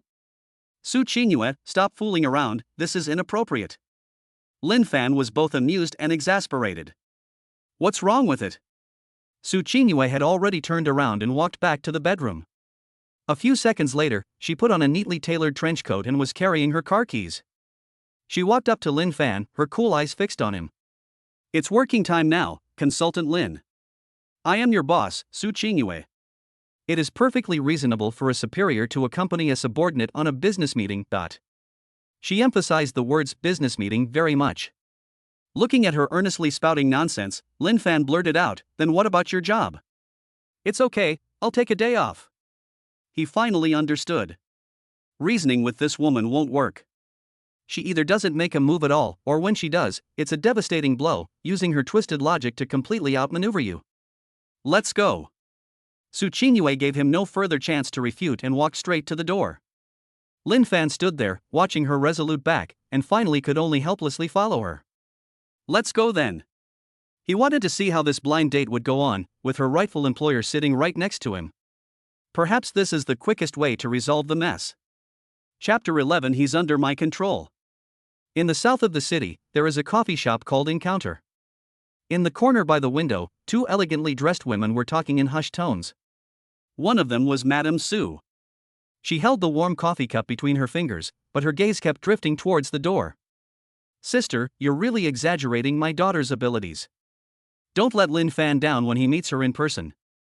Anne Zhang, sitting opposite Mrs. Su, smiled and joked, her eyes revealing absolute confidence in her daughter. "Don't I know your daughter? She has been a beauty since she was a child, and she is also a top student who came back from an Ivy League school. She is more than a match for Lin Fan." While Madame Su said this, she was secretly making plans. What she wanted was the impact of this more than enough feeling. Madame Su wanted to use this method to tell everyone, especially Su Qingshue's blind daughter, that what she didn't want, there were plenty of people who would cherish. "They're here, they're here." Aunt Zhang suddenly nudged her with her elbow. Mrs. Su's spirits lifted. She immediately followed her best friend's gaze. The wind chimes at the door made a series of crisp sounds. Lin Fan, wearing a faded white shirt, walked in with an upright posture. A hint of satisfaction had just surfaced in Madame Su's eyes. This child, with just a little grooming, can't hide his outstanding temperament. However, the smile that had just appeared on her lips froze completely the next second. A figure followed closely behind Lin Fan. A figure that nearly made her eyes pop out of their sockets. Su Qingyue. How did she end up here? Who is that? Aunt Zhang stared in disbelief, her mouth slightly agape. My God, this girl, her looks are absolutely stunning. How did she end up with Lin Fan? Su Qingyue spends most of her time in hospitals and research institutes and rarely goes home. Aunt Zhang hadn't seen her for several years and didn't recognize her at all. Madame Su's expression changed from sunny to cloudy, and finally became terribly somber. Her mind was suddenly filled with Su Qingyue's unreasonable declaration during yesterday's phone call. He has me. It turns out that it wasn't just something said in anger. That brat actually managed to get Lin Fan to her side. She even followed him to the blind date. What are they trying to do? Are you trying to cause trouble? Mrs. Su's blood pressure spiked to its peak in that instant. As soon as Lin Fan stepped into the coffee shop, he felt like a monkey being watched in a zoo. A blind date arranged by my ex-mother-in-law. The current employer, who was also the former sister-in-law, personally supervised the construction. This combination is explosive. His gaze swept across the hall and locked onto a young woman by the window. Wearing a Chanel suit, with exquisite makeup and a gentle demeanor, she was smiling and looking this way. Lin Fan sighed inwardly and could only grit his teeth and walk over. Hello, is this Ms. Zhang Yuan? Lin Fan took the initiative to speak. Hello, Mr. Lin. Zhang Yuan stood up to respond, her smile standard and polite, but when her gaze passed over Lin Fan and landed on the woman behind him, that perfect smile paused for a moment. This woman has such a strong presence. It was so powerful that she instinctively felt an invisible pressure. And this is? Zhang Yuan's eyes held a hint of inquiry. Before Lin Fan could introduce her, Su Qingyue spoke calmly. Her voice was emotionless, and she walked straight to the seat next to Lin Fan, instead of sitting in the matchmaking seat opposite him. I am his employer. The meaning of this action is all too obvious. Zhang Yuan's polite smile finally began to falter. Employer? Who brings their boss along on a blind date? Is this some kind of new company benefit, or a disguised form of workplace bullying? 3 words filled the air. How embarrassing. Zhang Yuan, being well educated, quickly adjusted her expression, trying to bring the situation back on track. She chose a safe topic. Mr. Lin, I heard from Aunt Su that you are very caring and have excellent cooking skills. I know a little bit. Lin Fan's answer was perfectly flawless. He was about to follow up on the conversation and bring up the core idea that I don't want to think about personal matters for the time being. At that moment, Su Qingyue raised her hand to the waiter not far away. A cup of hand-dripped Yirgacheffe. Water temperature 92 degrees, grind size 3.5, 30-second blooming, water ratio 1:15, 2-stage extraction. A series of professional, almost rigid, instructions left the waiter stunned on the spot. It also precisely shattered all the follow-up topics that Zhang Yuan had prepared. Zhang Yuan's lips twitched almost imperceptibly. She forced a smile and looked at Lin Fan again. Aunt Su told me that your future plans are. His future plans are up to me. Su Qingyue suddenly spoke again. She looked away from the menu and stared directly at Zhang Yuan. As my senior lifestyle consultant, Lin's work schedule is already fully booked for the next 3 years. Including but not limited to my health management, diet planning, and emergency standby outside of work hours. Her tone was calm, yet carried an undeniable authority. Therefore, he has neither the time nor the energy to plan another personal relationship that would require a lot of effort. These words are no longer just hints. This is explicit. His person and his time are all mine. You can leave now. Lin Fan sat to the side, eyes downcast, playing the role of a perfect background figure. Goodness. Today he witnessed firsthand what a dimensional reduction attack truly means. Su Qingyue disdained playing those roundabout tactics. She simply flipped the table and used a cold employment contract to seal off any possibility of ambiguity arising. Zhang Yuan was completely stunned. Having navigated the dating scene for many years, she had seen mama's boys and men from humble backgrounds, but she had never seen a working man who sold himself to his boss. She had met all sorts of blind date partners, mama's boys, arrogant men, but she had never met a sold-out man who sold himself to his boss. She glanced at Su Qingyue's breathtakingly beautiful yet icy face, then at Lin Fan beside her, who looked utterly helpless. A dramatic scene of an ice queen and her personal male servant instantly played out in her mind. She finally understood. This is hardly a blind date. This is clearly the person in question asserting their dominance in person, and they're really going all out on her. Zhang Yuan took a deep breath, and the last bit of dignity on her face crumbled. I understand. She stood up abruptly and grabbed her bag. Mr. Lin, I suddenly remembered that I have an urgent meeting at the company, so please excuse me. After saying that, she left as if fleeing, the sound of her high heels hitting the floor each time filled with panic. The whole world finally fell silent. Lin Fan turned his head and looked at the woman beside him who was calmly waiting for his experimental coffee. He was momentarily at a loss as to whether to be angry or amused. Are you satisfied? Su Qingyue picked up the glass of water that the waiter had just brought and took a small sip. She raised her eyes, and a mischievous glint flashed in those clear eyes. Work evaluation complete. She put down her water glass and announced, word by word, in a businesslike tone. Result, pass. Lin Fan was completely speechless. Meanwhile, at the other end of the coffee shop, Aunt Zhang looked at this bizarre scene with an expression of embarrassment and dissatisfaction. Li Yun, what kind of nonsense is this? You agreed to be single, so why did you bring such a formidable woman to ruin things? Aren't you making Wenya's life embarrassing? Madame Su's face was as gloomy as the sky before a storm. She stared intently at Su Qingyue's slender yet resolute back, her heart aching with anger. Okay. You, Su Qingyue. I introduced a potential partner to your brother-in-law, and you immediately tried to steal her away. They even staged a sovereignty declaration right in front of me. This is practically a rebellion. Chapter 12. Madam, he is mine now. Madame Su's face instantly darkened, becoming even more so than the sky outside the window, which was brewing a downpour. Without saying a word, she suddenly stood up from her seat. The high heels slammed against the polished floor, making an aggressive sound. Each step seemed to echo the quiet background music of the coffee shop as she walked straight toward Lin Fan and Su Qingyue's table. The oppressive feeling made the air feel thick and sticky. Just as Lin Fan was about to say something to Su Qingyue, the hairs on the back of his neck suddenly stood on end. Su Qingyue. A voice crackling with rage shattered the elegance of the coffee shop, slamming heavily onto the table. Lin Fan and Su Qingyue looked up at the same time. Upon seeing who it was, Lin Fan's pupils contracted slightly.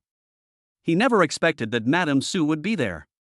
Su Qingyue's reaction was indifferent. She simply lifted her eyelids and met her mother's angry gaze with her emotionless eyes. Mom! She called out softly, her tone flat and even, as if the woman about to explode in front of her was just a stranger asking for directions. You still remember that I'm your mother. Mrs. Su rushed to the table and slammed her hands down on it with a loud smack, causing the coffee cup on the table to jump and spill brown liquid. She pointed at Su Qingyue's nose, her fingertips trembling violently with anger. What are you doing here today? Ha? I was trying to help Lin Fan find a partner, and you're trying to ruin it? What are you up to? You picked up someone your sister didn't want, as if she were a treasure? You two sisters conspired to put on a show for me, to slap me in the face. Madame Su's voice was shrill and grating. She no longer cared about the so-called dignity of a noblewoman. The eyes of everyone around were instantly drawn to this family storm, their gazes filled with undisguised excitement and curiosity. Lin Fan's brows furrowed tightly into a knot. Su Qingyue remained aloof and cold, her movements as she picked up the water glass were so calm and composed that she seemed detached from the situation. Mom, I didn't cause any trouble. Her voice was flat, devoid of any emotion. I'm just working. Work? Madame Su was so angry at those two words that she laughed out loud. She pointed at Lin Fan and then at Su Qingyue, her hands trembling uncontrollably. Your job is to learn how to poach people from other companies and steal them right in front of me? These words were extremely harsh and vicious. Lin Fan's expression also darkened. He suddenly stood up, his tall figure positioned perfectly between Su Qingyue and Madame Su, blocking the aggressive gaze. Lin Fan looked directly at his former mother-in-law, his tone calm, yet each word clear and unequivocal, carrying an unquestionable resolve. Aunt! You can't blame Qingyue for this. She simply used the most direct method to solve a problem that I didn't want in the first place. Lin Fan's words left Madame Su completely stunned. She had expected Lin Fan to apologize and explain. The only thing I never expected was that Lin Fan would step forward and define Su Qingyue's domineering behavior as helping, and take all the consequences upon himself. When did this kid dare to talk to me like that? Lin Fan continued, his voice still sincere, but his stance was unmistakably clear. I appreciate your kind offer, but I really have no plans to start a new relationship right now. Therefore, even if Qingyue doesn't come today, I will personally refuse Ms. Zhang. The result is the same. He paused, his gaze sweeping over Su Qingyue's aloof and stunningly beautiful face beside him. Her method, though unexpected, was the most efficient. I should thank her. These words completely baffled Madame Su. One plays the good cop, and the other plays the bad cop? Wrong. These two are clearly in cahoots, ganging up on her to make things difficult for her. Madame Su bypassed Lin Fan, her piercing gaze once again fixed on Su Qingyue. I'm asking you, is that what you meant when you said he has me on the phone yesterday? Su Qingyue met her mother's angry gaze and readily admitted, yes. In short, it was decisive and efficient. This word also became the spark that ignited the explosive barrel. Fine, Su Qingyue. Su Qingyue then added, correcting, also, Mom. Consultant Lin is one of my people now. His personal relationships may affect his work performance. As his employer, I have the right to conduct a risk assessment and intervene. She brought out this cold and absurd fallacy once again, without any expression on her face. Madame Su was so choked by her unyielding attitude that she felt a sharp pain in her chest and a breath stuck in her throat, unable to come up or go down. Anne Zhang, standing nearby, turned pale and then flushed. She couldn't stand it any longer. She tugged at Madame Su's sleeve and forced a smile that looked more like a grimace. Li Yun, I have some urgent business at home, I have to go now. After saying that, she grabbed her bag and turned to leave as if fleeing. She was afraid that if she stayed even a second longer, she would be so embarrassed by this mother-daughter battle that she would die on the spot. Her best friend's ignominious departure became the final blow that broke Mrs. Su. Her face darkened completely, and her eyes turned sinister. Fine, Su Qingyue. She pointed at her daughter, her lips trembling with anger. You think you're all grown up now, and I can't control you anymore, huh? You just wait. After uttering these harsh words, Mrs. Su turned around abruptly, her high heels clicking as she stormed out of the coffee shop, her anger and disheveled state palpable. Half an hour later. Su Group, President's office. Wang Chenyi pushed open the door and entered, unable to suppress a smile. President Su, there's something. I'm not sure if I should report it to you. Su Qingxue paused for a moment as she signed her name. She detested this kind of pretentious behavior. Explain. Yes. Wang Chenyi immediately bowed, his tone a perfect blend of embarrassment and barely concealed surprise. I went to a headhunting firm this afternoon for a meeting, and coincidentally, I saw Brother Lin Fan at the meat coffee shop. Su Qingxue stopped flipping through the documents. But she still didn't look up, her voice devoid of any emotion. His affairs are none of my business now. It wasn't a problem originally. This was exactly the effect Wang Chenyi wanted. He immediately responded, embellishing his prepared remarks. But I saw that the chairman's wife was also there. Judging from the looks of it, she was arranging a blind date for Lin Fan. I heard that the other party is a master's graduate who returned from overseas, with a top-notch family background and appearance. He and Brother Lin Fan got along very well. As he said this, he secretly raised his eyes and quickly glanced at Su Qingxue's expression. That flawlessly beautiful face remained completely expressionless. Wang Chenyi sneered inwardly, deciding to drop one last bombshell. Everything was fine until, who knew, the third miss actually went too. As soon as the third miss arrived, she didn't say a word and went straight to sit next to Brother Lin Fan. The girl she was on a blind date asked her who she was, and guess what the third miss said? He paused deliberately, whetting everyone's appetite. Su Qingxue finally raised her head, a cold glint flashing in her narrow phoenix eyes. Wang Chenyi was overjoyed and immediately revealed the answer. The third miss said in front of everyone that she was Lin Fan's employer and that Lin Fan's time for the next 3 years belonged to her. She also said that Lin Fan had neither the time nor the energy to develop any personal relationships. That posture was practically a declaration of sovereignty on the spot. He shook his head as he spoke, his face displaying just the right amount of disbelief. President Su, I really don't understand, how did Brother Lin Fan suddenly become so popular? The madam introduced him to socialites, and the third young lady treated him like a treasure. I really don't understand it. These words, ostensibly expressing doubt, were actually a veiled attempt to sow discord with every single word. He wanted Su Qingxue to understand, the trash you threw away is now being fought over by your closest family members as a treasure. That feeling must be incredibly humiliating and disgusting. The office fell into a deathly silence. Su Qingxue looked at Wang Chenyi's face, which was full of concern, but there was no warmth in her eyes. Are you done talking? Her voice was chillingly calm. Wang Chenyi was taken aback, then quickly nodded, I'm done. Go out and work. Su Qingxue lowered her head and focused her gaze back on the document, as if what she had just heard was merely an insignificant background noise. Yes, Mr. Su. Wang Chenyi felt a surge of disappointment, but dared not say anything more, and bowed as he withdrew. The door was closed gently. In the huge office, only Su Qingxue remained. She remained motionless, maintaining the posture of reading the documents. The sound of the expensive wall clock ticking its second hand was amplified infinitely in the silence. Despair. Despair. Despair. Smack. The custom-made fountain pen in her hand was slammed heavily onto the table, making a sharp, jarring sound. Every word Wang Shini uttered transformed into sharp characters, echoing and amplifying wildly in her mind. Blind date. Overseas returnee master's degree. Third miss. Time belongs to her.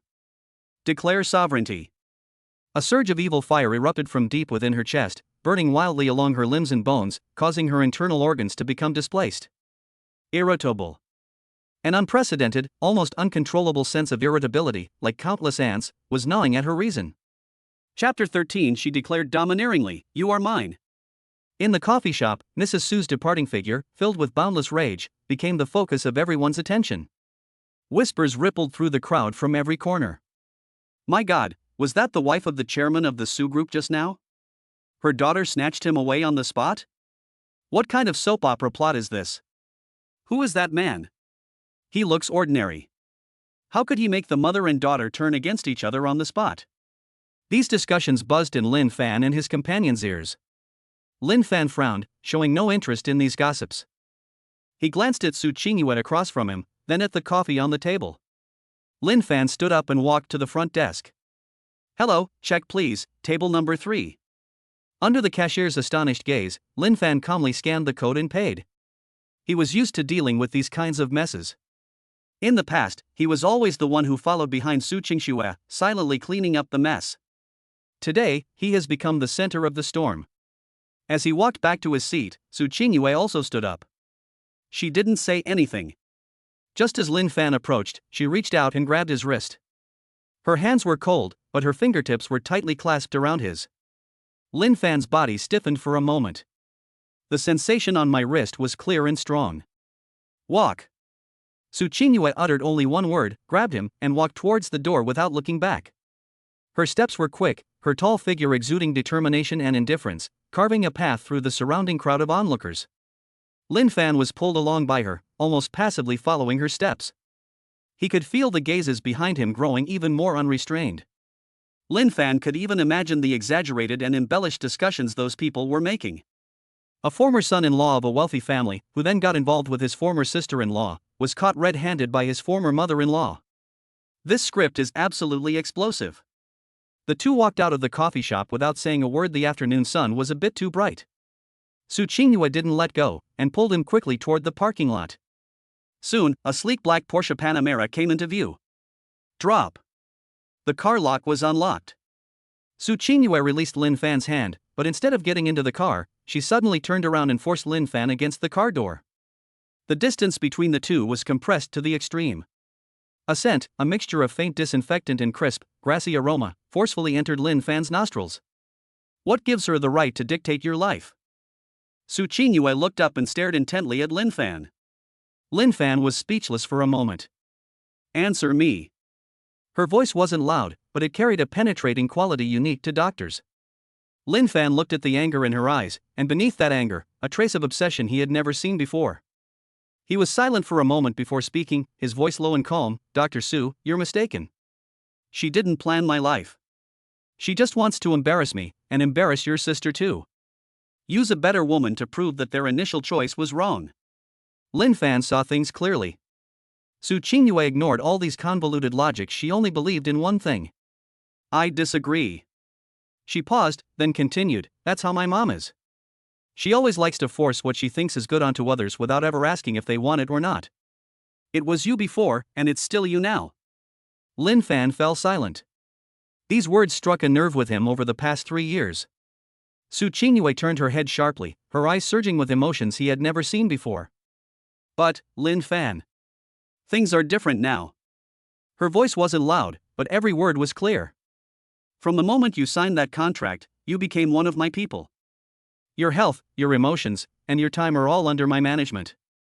Su Qingyue repeated her unreasonable work theory, but this time, her tone was filled with strong emotion. Therefore, I do not allow any uncertainties to affect my project. I will not allow anyone, including my mother, to arrange your life arbitrarily or stuff you with all sorts of random people. She emphasized the words "a bunch of scoundrels" with undisguised contempt and hostility. Lin Fan's heart was struck hard by these words. He looked at the woman in front of him, at the wildly burning possessiveness in her eyes, and his heart inexplicably began to race. What's this? A doctor, using a set of cold working theories, uttered the most passionate declaration of possession. This is more unreasonable than any of her previous risk assessments. But it was precisely these outrageous words that caused a crack to appear in Lin Fan's hardened defenses. It's been 3 years. He served the Su family like a slave, enduring all hardship and suffering, only to be met with indifference and humiliation. But today, this nominal employer, his former sister-in-law, shielded him in front of everyone in the most forceful and unreasonable way. This feeling is very unfamiliar. It's also very dangerous. Lin Fan's Adam's apple bobbed. Looking into her stubborn eyes, he finally nodded. I know. Thank you for today. There were no unnecessary explanations, nor any insincere pleasantries. His simple I know meant he understood her anger. A simple thank you signifies that he accepted her protection. Su Qingyue's eyes, burning with anger, flickered violently. She abruptly pulled her hand back, opened the car door, and got in. Get in the car. Her voice had regained some of its usual coolness, but the unnatural blush on her cheeks betrayed her inner turmoil. Lin Fan smiled and got into the passenger seat. The black Panamera started and merged into the traffic. The carriage was eerily quiet. Su Qingyue focused on driving. Lin Fan leaned back in his chair and turned to look at the street scene rushing past outside the window. His mind was filled with the image of Su Qingyue forcing him to say, "You are mine." Overbearing. Strong. There's also maintenance involved. The car sped along and soon returned to the underground parking garage of the Cloudtop Palace. After parking the car, Su Qingyue did not turn off the engine immediately. She turned her head to look at Lin Fan, her expression completely calm, but her eyes were more serious than ever before. Lin Fan. From today onwards, you are not allowed to see my mother again without my permission. This command was more direct and domineering than any before. Looking into her uncompromising gaze, Lin Fan felt a mix of emotions. He appreciated this domineering protection, but he was no longer willing to be a puppet to be manipulated. Those 3 years of experience made him crave dignity and autonomy more than ever before. He can accept Su Qingyue's management, but he cannot relinquish complete control over his own life. After a few seconds of silence, he met Su Qingyue's gaze and calmly said, I understand what you mean. But she is, after all, an elder and your mother. I will handle this matter in my own way and will not make things difficult for you again. Su Qingyue stared at him for a few seconds, seemingly assessing the weight of his words. In the end, she nodded and didn't insist any further. Good. She turned off the engine. Get off the bus and go home. Chapter 14 Burning Possession, Icy Regret. The apartment door clicked shut. The noise from the coffee shop outside was completely shut out. As the space quieted down, the taut string seemed to loosen. I'm going to take a shower first. Su Qingyue spoke coldly, her beautiful brows furrowing slightly, as if trying to wash away the irritation she had accumulated throughout the afternoon. She didn't look at Lin Fan again, and turned to walk towards the master bedroom. Lin Fan took off his coat, rolled up his sleeves, and went into the kitchen. Inside the refrigerator were the ingredients I bought at noon: plump tomatoes and round eggs. Having lived with the Su family for 3 years, he had long since gotten used to digesting all the ups and downs in his life with a meal. A familiar sound soon echoed from the kitchen. Water flow washes over it. The crisp sound of the knife blade striking the cutting board. The hot oil sizzled and released its aroma. Half an hour later, the bathroom door clicked open. Su Qingyue came out. She was only wrapped in a white bathrobe, the belt loosely tied, revealing a large expanse of her collarbone. His wet black hair was still dripping water, which slid down his neck and disappeared into the depths of his clothes. She shed all the sharpness of the day, her whole being enveloped in warm steam, exuding the fragrance of shower gel. As soon as Lin Fan poured the chopped tomatoes into the pan, the oil sizzled instantly. He turned around and saw the scene. The spatula in his hand stopped in mid-air. Su Qingyue didn't go to the living room, but walked straight towards him. She stopped at the kitchen doorway and handed him the hairdryer, the plug still dragging on the floor. Hand. She uttered a single word, not loud, but with an undeniable air of authority. Lin Fan turned off the stove, his hands still wet, and didn't understand what she meant for a moment. Dry it. Su Qingyue added two more words and moved the hairdryer forward a little. Her gaze was fixed on him, cool and aloof, yet with a certain stubbornness. Lin Fan looked at her in silence. He finally realized that the coffee shop's assertive announcement was not the end. This is the beginning. He dried his hands with a towel, took the hairdryer, and plugged it into the socket on the kitchen wall. Buzz. The sound of the heater starting up instantly filled the small space. Su Qingyue didn't go to the sofa, but pulled over a dining chair and sat down with her back to him. Lin Fan stood behind her. A warm breeze flowed from his fingers, brushing against her dark hair. The fresh scent of shampoo, mixed with her warm body heat, forcefully entered his nostrils. His fingers would inevitably touch the roots of her hair, and occasionally brush against her warm earlobe and that extremely sensitive nape of her neck. Every unintentional touch caused Su Qingyue's straight back to tremble slightly, almost imperceptibly. She sat there seemingly calmly. Lin Fan could clearly see that the skin on her bare shoulders and neck under her bathrobe was gradually turning from porcelain white to an alluring light pink. What's this? Risk assessment? Or is it the employer's routine maintenance of the assets? Lin Fan twitched the corner of his mouth. This employer was a little too responsible. He composed himself and treated it as a task that had to be completed. A few minutes later, the hair was half dry. He turned off the hairdryer. All right. Su Qingyue stood up and walked straight to the dining table. 2 dishes and a soup were served quickly. They were home-style dishes, but steaming hot. The two ate their meal in silence.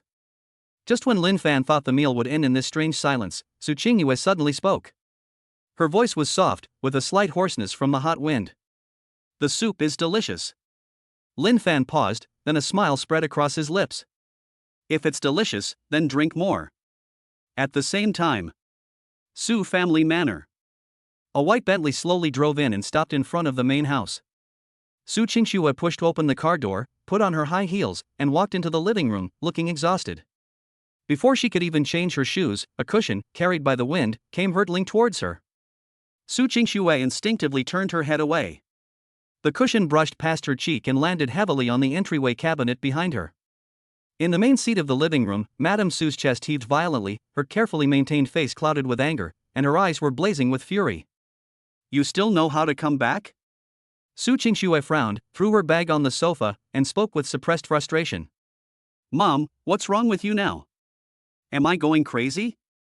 Mrs. Su was completely ignited by these 3 words. She suddenly stood up, rushed to Su Qingyue in a few steps, and almost poked her forehead with her finger. Su Qingyue, look what you've done. You and your third sister have completely disgraced me today. Su Qingyue's heart skipped a beat. She hadn't yet recovered from the exhaustion of work. What did I do? What did you do? How dare you ask? Madame Su was so angry that she blurted out, Where is Lin Fan? I'm asking you, where is Lin Fan? You were the one who insisted on divorce and pushed him away. Now look what's happened, he's barely left and your sister has taken him back like a treasure. Tell me, didn't you conspire with her all along to slap me in the face? Su Qingyue's body froze instantly. The things Secretary Wang said in his report that afternoon exploded in her mind. She had initially thought it was an exaggeration, but now that her mother was saying it, the truth was clearly more out of control than she had imagined. Su Qingyue, did she really snatch someone away in public? I don't. Her voice was chilling. You don't have it? Madame Su didn't believe it at all. Let me tell you, Su Qingyue, I've been watching Lin Fan for 3 years. I know his character better than you do. He's a million times better than those young talents around you who wear masks. If you don't want it, plenty of people will be eager to have it. I kindly introduced him to a nice girl today, to fulfill the goodwill of our Su family. But your sister, instead, came up here and declared her ownership. What kind of behavior is that? Madame Su's words, every single one, were like sharp nails, piercing deeply into Su Qingyue's heart. Enough! Su Qingyue finally couldn't bear it any longer, and her voice suddenly rose, That's his business. Who he wants to be with is none of my concern. Okay, that's all. Madame Su laughed angrily, You think I don't know what you're thinking? You just think he's incompetent and a disgrace to you, don't you? Sure, I'll find you someone capable right now. President Zhang of Tianyu Group, she's been interested in you for a long time. What's wrong with her family background? I'll arrange for you two to meet another day. I don't want to see him. Su Qingxue refused without even thinking. Now, the words blind date and meeting sound incredibly jarring to her. You don't want to see him? That's not up to you. Madame Su's attitude was firm. Su Qingxue, let me tell you, once you lose a man like Lin Fan, you'll never get him back in this lifetime. Just hold on to your pride and go find one of your more suitable young men. After saying that, Madame Su didn't look at her again, turned around and stormed upstairs. Bang! A loud slamming sound came from upstairs. The huge living room was suddenly left with only Su Qingxue. She stood frozen in place, feeling as if all her strength had been drained away by the argument. My mind is a complete mess. Lin Fan. Su Qingxue. Blind date. Mr. Zhang, general manager of Tianyu Group. These people and events were all tangled together, giving her a splitting headache. She looked around the empty, cold house. The light from the crystal chandelier illuminated every inch of the expensive furniture, but it couldn't reach any warm corner. It seems there has never been a trace of Lin Fan here. But why?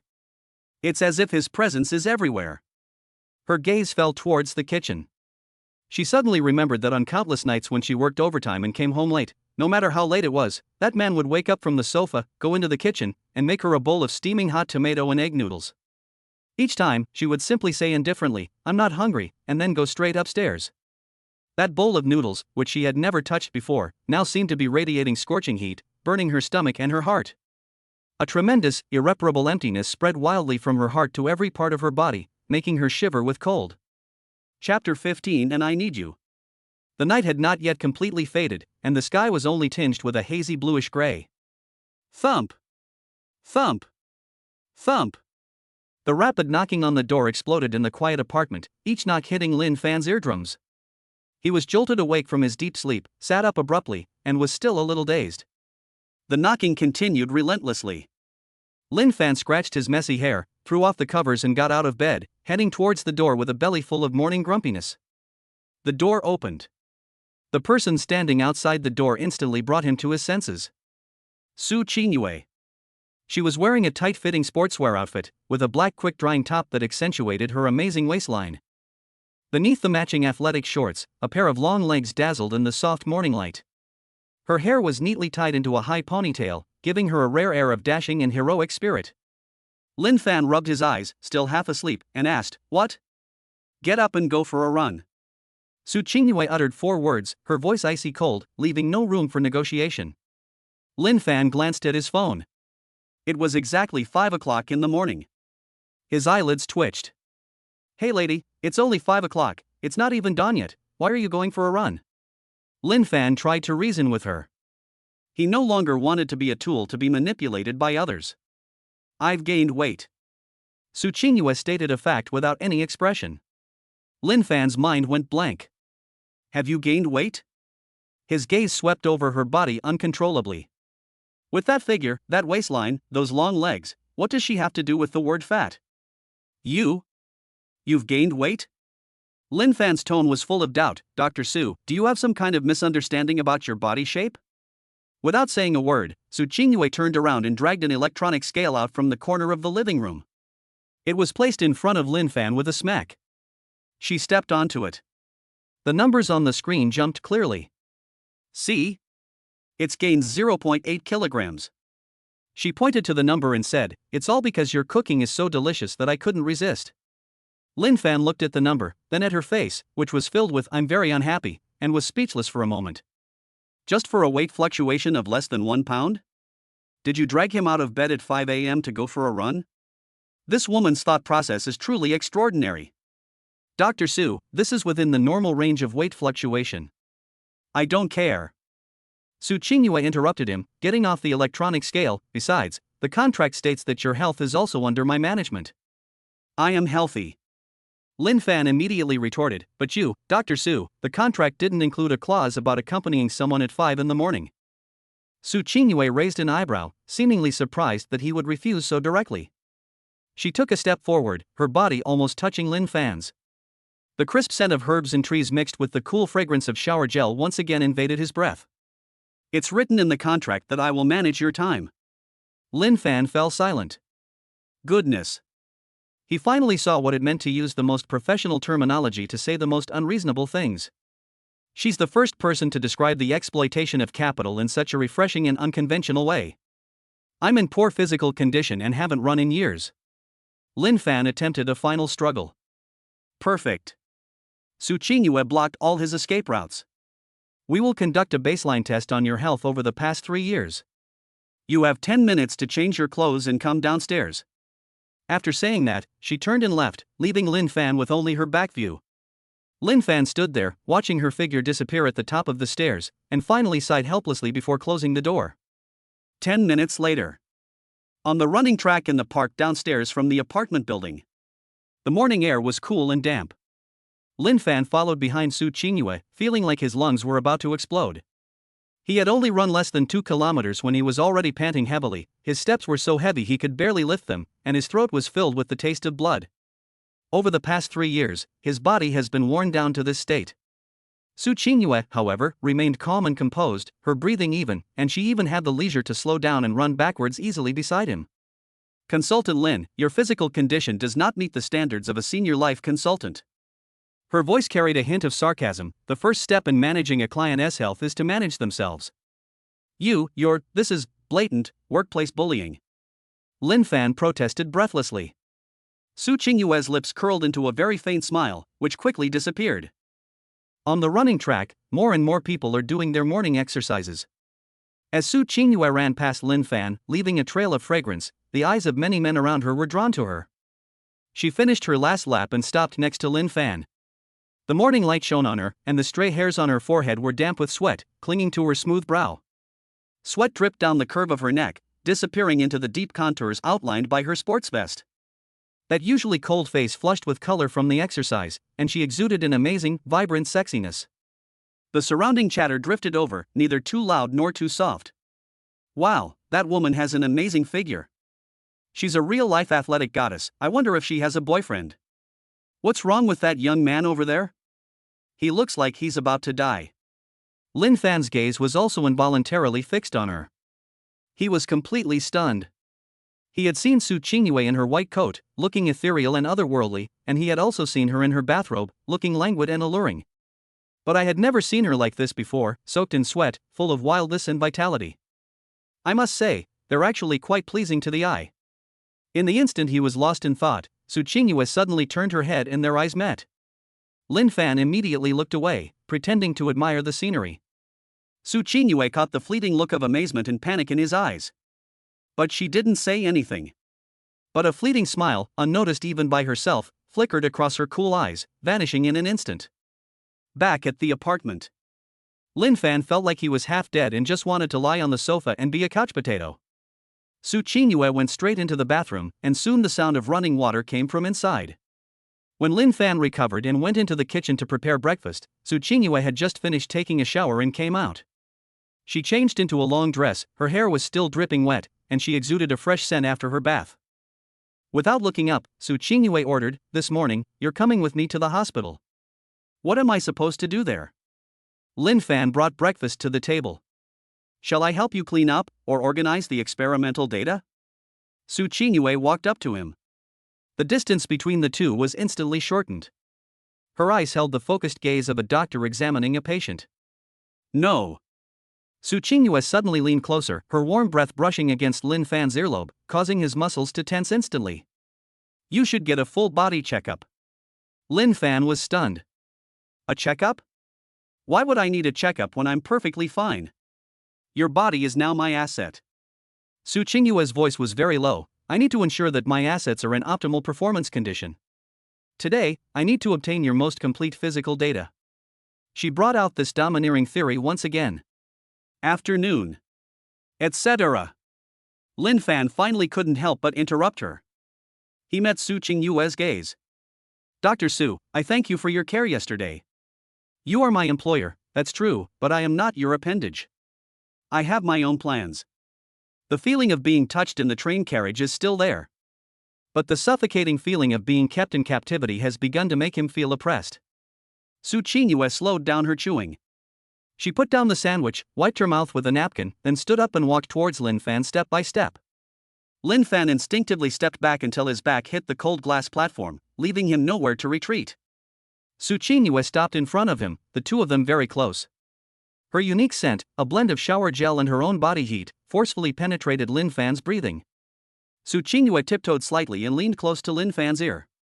The warm breath sprayed onto his earlobe, sending a shiver down his spine. He whispered, "Lin Fan, do you think I signed you just to be a life consultant?" Lin Fan's pupils contracted slightly. "I have a secret research project that has been going on for 3 years and has entered the most critical stage. The data and information involved are classified as top secret." Her voice was even lower, but it carried a solemnity that Lin Fan had never heard before. "I can't trust anyone but you. You've been in the Su family for 3 years, enduring and remaining silent, your mouth more secure than a safe. I've seen that very clearly." Lin Fan's heart skipped a beat. This project requires processing massive amounts of complex data, which is devastating to both mental and physical endurance. "I need an absolutely healthy and absolutely reliable deputy." Su Qingyue looked directly into his eyes and spoke each word clearly.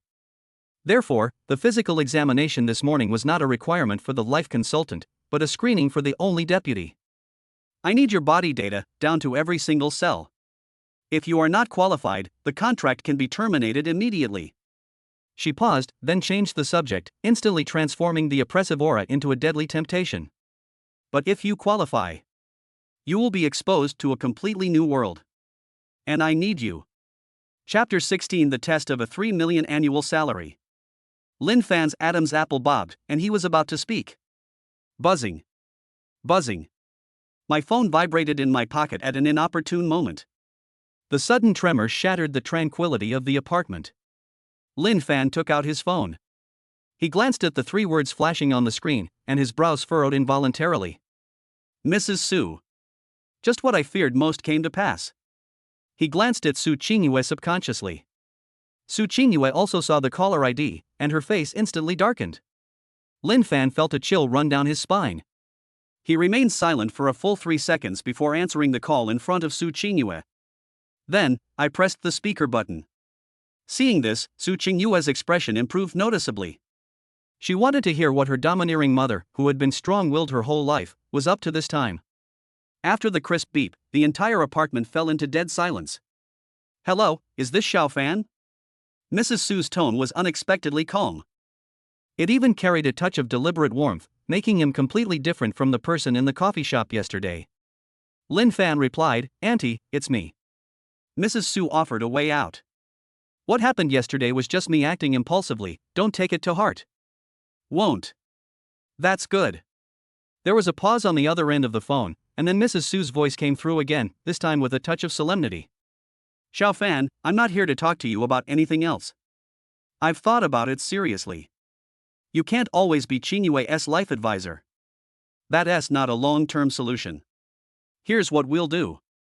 I own a cultural tourism company, and we're currently developing a project that requires a senior consultant. Why don't you come and help me?" A slight smile curved the corners of Su Qingyue's lips. Compensate? Using money and positions to keep Lin Fan under control? Putting a price tag on a living, breathing person? Her mother was always like that. Opinionated. Lin Fan's heart sank. Here we go again. He was all too familiar with this feeling of being arranged and planned. "You don't need to worry about salary and benefits." Mrs. Su's voice was filled with absolute confidence. Annual salary of 3 million, company car, and year-end bonus for projects. If you perform well, equity is also negotiable. Lin Fan, Auntie, this is not charity to you, but my recognition of your abilities over the past 3 years. This can be considered a small compensation from our Su family to you. A 3 million annual salary. Vehicle provided. Dividends. There are even shares. This compensation was so generous that any ordinary person would be grateful and bow down on the spot. Madame Su couldn't believe that Lin Fan would refuse such a generous compensation.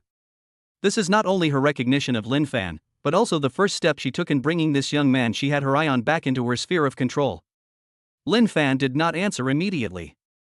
He could imagine that as long as he nodded, his life would be arranged in a clear and orderly manner, and he would be tied to the Su family's war chariot once again. However, this time the cage is made of gold. He doesn't want to go into any cages anymore. "Auntie, thank you for your kindness." His voice, transmitted through the electricity, was clear and firm. This job is great, and the pay is very attractive. But I'm not really suited for this job. After hearing these words, there was a long silence on the other end of the phone. Mrs. Su clearly hadn't expected Lin Fan to refuse so decisively. In her view, this was the greatest sincerity she could offer and the best arrangement for Lin Fan. Not suitable? Or is 3 million not enough? If not, we can talk about it. Lin Fan, I'm not discussing this with you, this is what you deserve. This is not about money. Lin Fan said, word by word, Mrs. Su, I am grateful for your high regard for me. However, I am no longer the Lin Fan I was 3 years ago. I've had enough of having my life planned out for me over the past 3 years.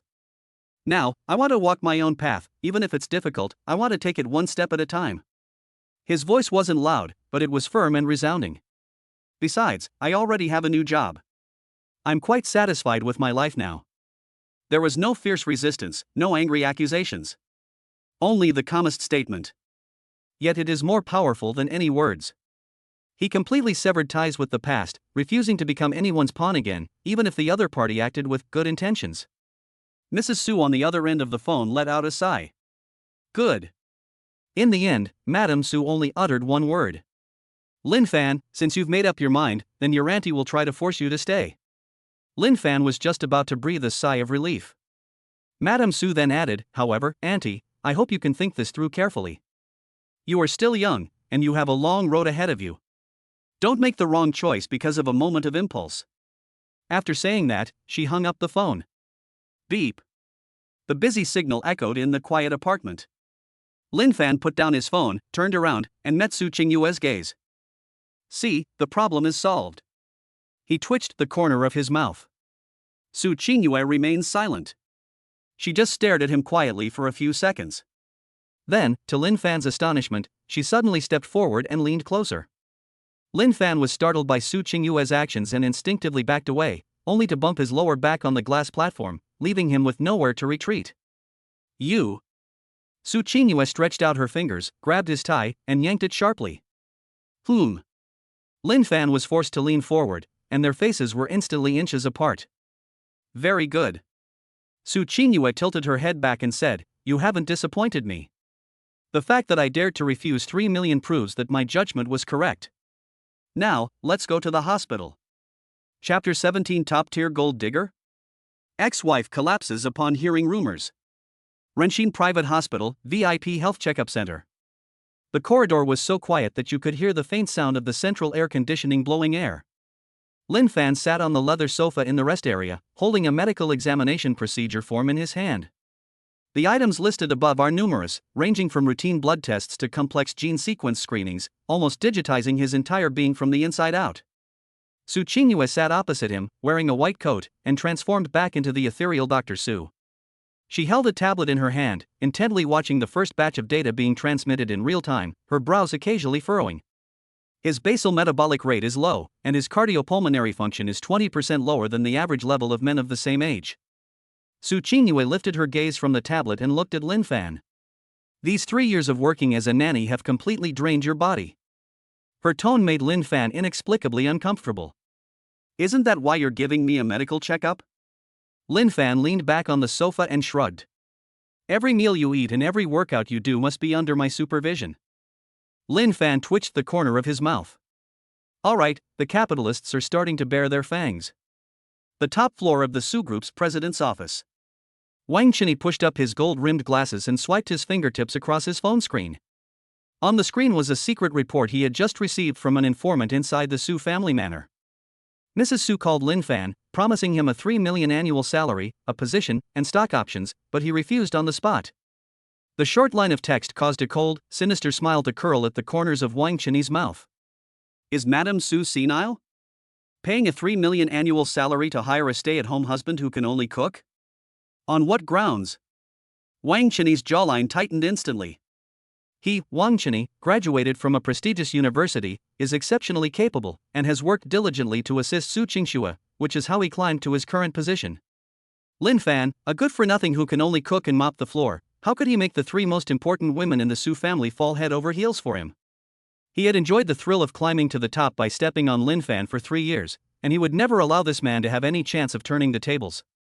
A ruthless glint flashed in Wang Qinyi's eyes. But he won't do it himself.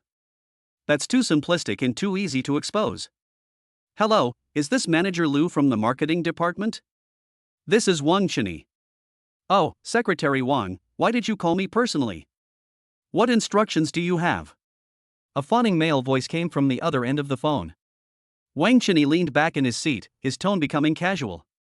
It's nothing serious, I just heard some gossip and wanted to share it with you. Our Mrs. Su wants to arrange a consultant position for brother Lin Fan with an annual salary of 3 million. Guess what? He paused deliberately. Manager Lu on the other end of the phone immediately followed up, asking, what happened? What's wrong? They rejected me. Wang Cheney's tone was full of exaggerated regret. She said she didn't want to have anything to do with the Su family anymore, and that she was doing well following the 3rd Mississippi. Tell me, what kind of situation is this? Why not take the broad road instead of the narrow bridge? I really feel sorry for our madam. His words were perfectly flawless. It sounds like they're standing up for Madame Su, but in reality, they're feeding her the information that Lin Fan is trying to climb up to Su Qingyue and that he rejected Madame Su's kindness. Manager Lu is known as a loudmouth in the company. Within half a day, this gossip would spread throughout the entire Su group. Alright, I was just saying it offhand, don't spread it around. Wang Cheney gave one last piece of advice. Understood. Secretary Wang, don't worry, I'm very tight-lipped. After hanging up the phone, Wang Cheney's smile grew even more smug. Lin Fan. You want to climb up? I'll ruin your reputation first. I want to see how long this good-for-nothing, labeled as a freeloader and a Phoenix man, a man from a poor background who marries into wealth, can keep jumping around. Half an hour later. Rumors began to spread throughout the Su group. Tea room. Have you heard? That Lin Fan, the president's ex-husband, is now dating the 3rd young lady. Really? Isn't he a stay-at-home dad? What stay-at-home husband? He's got some serious skills. I heard that the chairman's wife personally offered him a multi-million-dollar annual salary, but he refused without even blinking. He's determined to live off Miss San's money. Holy crap, that's some serious fancy moves. Sister Donbori? This guy's got some nerve. Smoking area. Old Zhang, what is Lin Fan after? A 3 million annual salary? If it were me, I would kneel down and call him Mom. You don't know anything. This is called playing the long game. How much is a consultant worth? Miss San is a miracle doctor. Her resources and connections are priceless. This kid has big ambitions. The versions of the story became increasingly outrageous, and Lin Fan's image was quickly distorted in these people's mouths into that of a scheming, opportunistic, and extremely greedy man. 11 a.m. After finishing an urgent document, Su Qingxue felt a splitting headache. She got up and went to the bathroom, hoping to wake herself up with cold water. As soon as I reached the door, I heard several female employees talking inside. Hey, did you hear? The biggest juicy gossip in the company today. What melon? Tell me quickly. That's our CEO Su's ex-husband. The one named Lin Fan. Su Qingxue's steps suddenly stopped in place. She subconsciously shifted her body to the side into the shadows by the door. The sounds from inside continued, filled with undisguised excitement and disdain.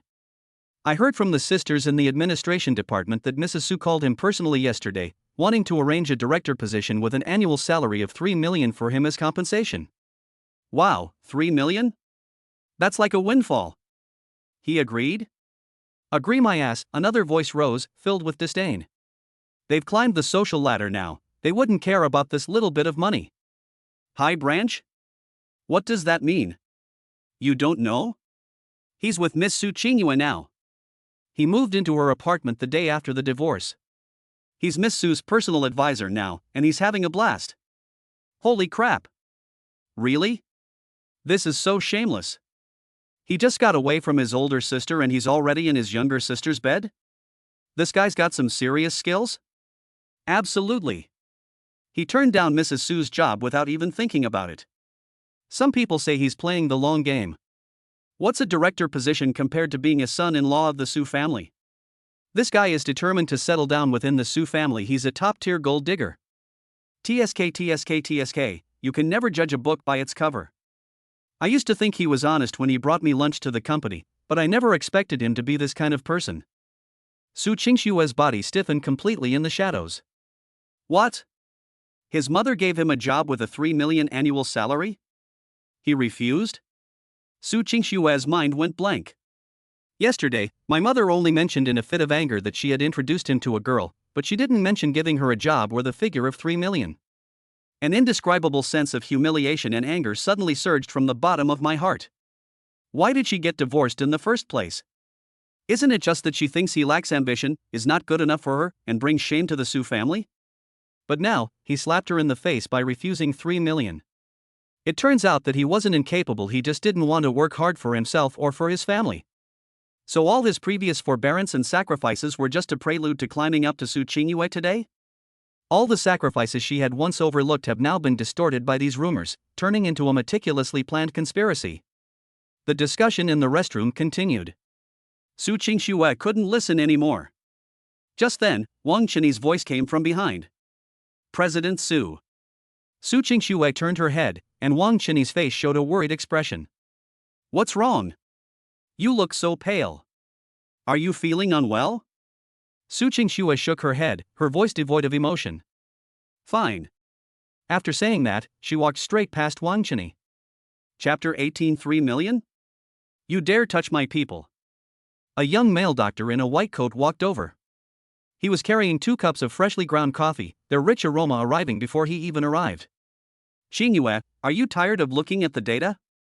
Take a break. The man's name is Zhao Yu, a rising star in the Department of Cardiovascular Surgery at the hospital, and also the hospital's undisputed #1 suitor of Su Qingyue. He handed one of the coffees to Su Qingyue, his scrutinizing gaze falling on Lin Fan. Who is this? Su Qingyue didn't even glance at the cup of coffee, her gaze remained fixed on the tablet. My advisor. Consultant? Zhao Yu's hand holding the coffee paused in mid-air for a moment, then he put on his usual gentle and refined expression again. He looked at Lin Fan, his tone carrying a hint of inquiry. Oh? I wonder what kind of expert you are. You look unfamiliar, you don't seem to be from our medical field. These words were spoken politely, but the underlying contempt was unmistakable. Lin Fan remained calm. A sense of irritation welled up inside me. He has experienced enough of this kind of situation, where he has made a laughingstock, over the past 3 years. Seeing that Lin Fan didn't respond, Zhao Yu's lips curled into a smug smile. Just then, a series of crisp high-heeled footsteps approached from afar. A middle-aged woman dressed in a business suit, exuding a capable air, walked briskly towards them. Lin Fan, what a coincidence to meet you here. I came to the hospital today to discuss a collaboration, but it's such a coincidence. And by the way, I've also conveyed Madam's message to you. The person who arrived was none other than Mrs. Su's chief assistant, Secretary Lu. Secretary Lu bowed slightly to Lin Fan, his respectful posture making Zhao Yu's eyes almost pop out of their sockets. Completely ignoring the shock of those around him, Secretary Lu said to Lin Fan, the chairman asked me to confirm with you again. What are your thoughts on the position of senior consultant at the Cultural Tourism Company? Her voice wasn't loud, but it made the steam in the entire rest area condense. An annual salary of 3 million is just the starting price. Madam said that as long as you agree, everything is negotiable. She values you very much. Boom. 3 million? Annual salary? Is it still the starting price? Zhao Yu's expression shifted from astonishment to shock, finally settling on a look of utter disbelief. All year round, with all his surgical bonuses and overtime pay added up, he worked himself to the bone and barely managed to earn around 200,000 yuan. This ordinary man in front of him, whom he even felt was unworthy of Su Qingyue, was actually being offered 3 million to poach. After a brief silence, Zhao Yu's face darkened. He let out a cold snort. Heh, so it's because of the Su family's connections. What kind of skill is it to take money from the woman's family? That's so sour it makes your teeth ache. Secretary Lu frowned, about to speak. Lin Fan frowned as well. He didn't expect that Madame Su would still not give up, and even sent her assistant to stage such a public persuasion. This is not persuasion. This is clearly an attempt to force him to make a public statement. All eyes were on him like spotlights. Secretary Lu waited quietly for his reply with a professional smile. Lin Fan stood up and calmly looked at her. Secretary Lu, please tell Auntie that I am very grateful for her high regard. But I've already said I refuse.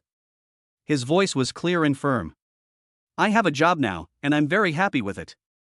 You refused? He actually turned down a job with an annual salary of 3 million? Zhao Yu could hardly believe his ears. He looked at Lin Fan as if he were looking at a complete madman. Are you sick?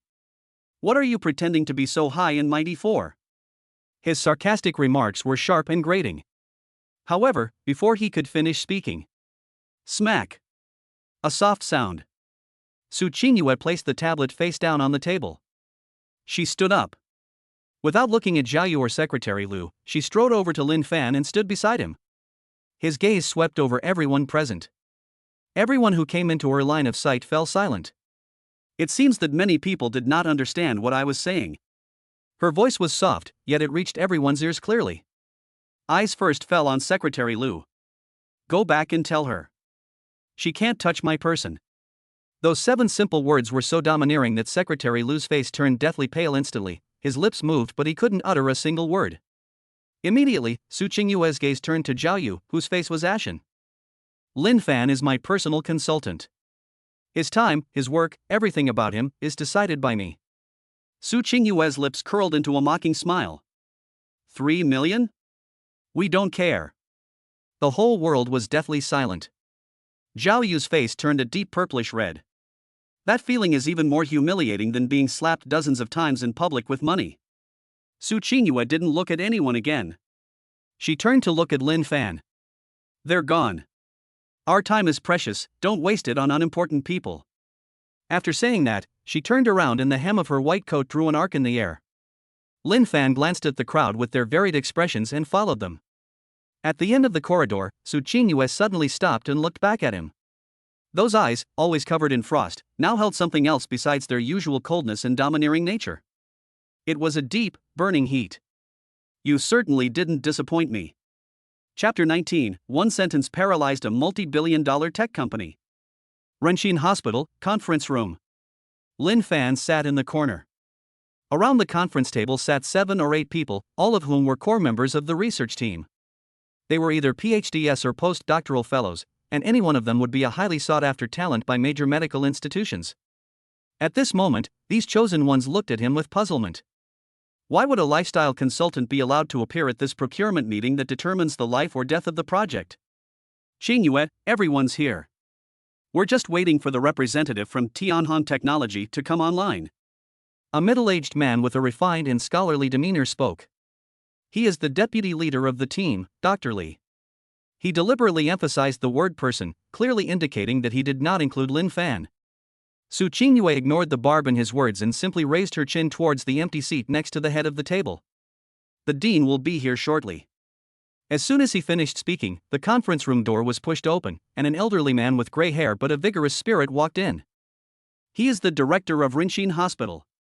As soon as the dean entered, everyone stood up. Please sit down, please sit down. The dean waved his hand, his gaze sweeping across the conference room before finally lingering on Lin Fan for half a second. He turned to Su Qingyue. Qingyue, is this the one you were talking about? Yes, my advisor, Lin Fan. Su Qingyue explained succinctly, he must be present at today's meeting. Upon hearing this, Dr. Li and the others could hardly contain their dissatisfaction. This is an S-level classified project. Every participant signed a confidentiality agreement, so what's the deal with this advisor of unknown origin? The dean was clearly also somewhat hesitant, but after considering the great significance of Su Qingyue's project and her attitude, he nodded. All right, we'll do as you say, Qingyue. The dean sighed, however, Qingyue, you must understand that this is a one-time exception. Let's begin.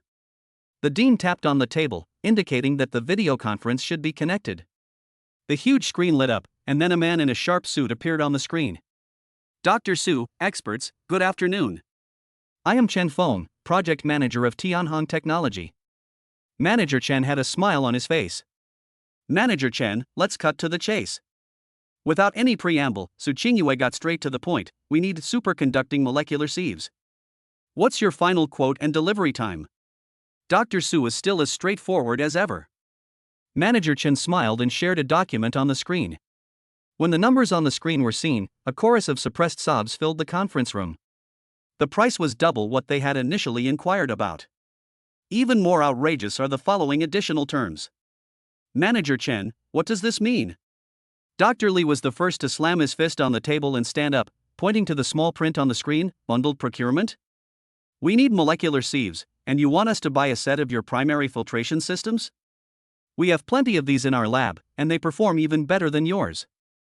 Dr. Li, please calm down. Manager Chen adjusted his glasses. You don't understand. Our superconducting molecular sieve technology is a proprietary patent. Its operating environment requirements are extremely stringent. It must be paired with our own front-end system to guarantee 100% performance and yield. This is forced buying and selling. No sooner had he finished speaking than another young researcher stood up in anger. That's not how you say it. Manager Chen shrugged, looking completely innocent. We're just trying to ensure the product's effectiveness and be responsible for your experiment. Globally, only Tianhong can reliably supply this level of molecular sieve. This price and this solution are the best we can offer. The air in the entire conference room was so heavy it was hard to breathe. Either accept these unfair terms and be treated like a pig to be slaughtered. Either the project stalls and all the previous efforts go to waste. Once we compromise this time, we will be at the mercy of the other party in the future. The team members whispered among themselves, but couldn't come up with any countermeasures. Su Qingyue remained silent, her fingers tapping lightly on the table, clearly showing that she, like those around her, was extremely anxious. Lin Fan leaned back in his chair. He couldn't understand a single word of the technical terms related to molecular sieves and nano coatings. But the way Manager Chen looked on the screen made him somewhat unhappy. At that moment, his gaze fell on the product brochure on the corner of the table. This is precisely the primary filtering system that Manager Chen mentioned must be bundled into the procurement process. Since he had nothing better to do, he picked it up and started flipping through it. You won't believe it until you see it, and what you find will shock you. The brochures were decorated in a flashy and exaggerated way, with various performance parameters being touted as incredible. Lin Fan wasn't interested in these things, he just flipped through the pages. When he turned to the last page of technical patent information, he suddenly stopped. Among the dense array of patent numbers and technical terms, an inconspicuous logo seemed vaguely familiar to him. TV Rhineland. A long-established German company. Lin Fan's memories were touched. That was during his university years, when he did market research for a foreign trade company on the verge of bankruptcy in order to make a quick buck. He painstakingly studied the complete technical documents of several German industrial giants. He was deeply impressed by this Raintech. Its core technology is a special coating called Stardust, which is specifically used for surface treatment of precision instruments and can greatly improve the stability and conductivity of materials. At this moment, in the technical description of the patent superconducting molecular sieve that Tianhong Technology was boasting about in the brochure, the term Stardust coating appeared prominently. A bold guess took shape in Lin Fan's mind. Let's take a gamble. Losing means just being looked down upon a few more times. Did you win? He looked up and glanced at Manager Chen, who was still talking non-stop on the screen. He glanced again at Su Qingyue beside him, who was filled with anger and anxiety. He leaned closer and whispered something in her ear, asked him whether the patent for the Stardust coating belongs to Tianhong or to TV Rhineland. Su Qingyue's body stiffened for a moment. She turned her head and glanced at Lin Fan. But she didn't ask why. Almost the instant Lin Fan finished speaking, she interrupted Manager Chen. Manager Chen. Su Qingyue's voice wasn't loud, but it instantly silenced the entire conference room. I'll only ask one question. She looked directly at the man on the screen and said, word by word, is your much-vaunted Stardust coating, with its patent license, from TV Rhineland in Germany? Buzz. Upon hearing this, Manager Chen's smiling face instantly froze. That composure crumbled in an instant. He opened his mouth as if to say something, but found that he couldn't utter a single word, and beads of sweat even appeared on his forehead. In the conference room, Dr. Li and the other researchers were dumbfounded. TV Rhineland? Stardust coating? What's this? They had never heard of it. How did Dr. Su find out? Looks like I guessed right. Su Qingyue gave him no chance to breathe and continued to press him. As far as I know, Rhineland Technology's Stardust coating has never been exclusively licensed to any Chinese company. So, your Tianhong Technology is just a middleman, right? You import core components from Rhineland Technology, put them in your own shell, and dare to call them exclusive patents. They're even raising prices on the spot, doubling the price? Every word Su Qingyue uttered stripped away the glamorous facade of Tianhong Technology. Manager Chen, who gave you the audacity to treat our entire team like fools? Manager Chen panicked and immediately began to explain, No. There's a misunderstanding. Misunderstand? Su Qingyue snorted, then we have nothing to discuss. Dr. Li, contact the Chinese distributor of TV Rhineland immediately. I want to purchase directly from them. The price will be much more reasonable. Dr. Li replied excitedly, Yes. No. Manager Chen panicked completely. Dr. Su, let's talk this out. We can discuss the price, but we'll cancel the bundled sales immediately. The situation reversed in an instant. In the conference room, the team members, who had been gloomy and dejected before, were now filled with ecstasy and admiration. Their eyes were filled with admiration as they looked at Su Qingyue. But many people, including Dr. Li and the dean, looked past Su Qingyue and, with a sense of shock, focused on that corner they had always overlooked. It landed on Lin Fan. They are not fools. They had seen clearly what Lin Fan had done when he leaned down to whisper in Su Qingyue's ear. Su Qingyue slowly turned her head. His gaze swept over everyone and landed on Lin Fan. Lin Fan shrugged and made a "I was just passing by" expression. Su Qingyue understood Lin Fan's meaning and said nothing. Chapter 20 Belated affection is cheaper than grass. At the same time. Sojo Group, conference room. A torrential downpour had started outside the window, the rain pounding against the French windows with a muffled roar. The atmosphere inside the meeting room was even worse than the weather outside. Snap. A thick stack of documents was slammed onto the conference table, scattering papers all over the floor. This is the solution you gave me? Su Qingxue sat in the main seat, her chest heaving violently, her face filled with exhaustion and anxiety. On both sides of the conference table, the executives of the Su Group all bowed their heads, not daring to even breathe loudly. The Skyline project is an investment of several billion yuan for the group this year. We've staked our entire fortune on it. Su Qingxue's voice echoed in the conference room. We're scheduled to have final negotiations with Yuanhang Capital tomorrow, and now you're telling me there's a fatal flaw in the core budget? And the risk assessment data is contradictory? She pointed at the documents on the ground, her fingers trembling. Such a basic mistake would have been overlooked 3 years ago when I first took over the company. I've been leading you for 3 years now, and this is how you repay me? A project manager stood up shakily, his back already soaked with cold sweat.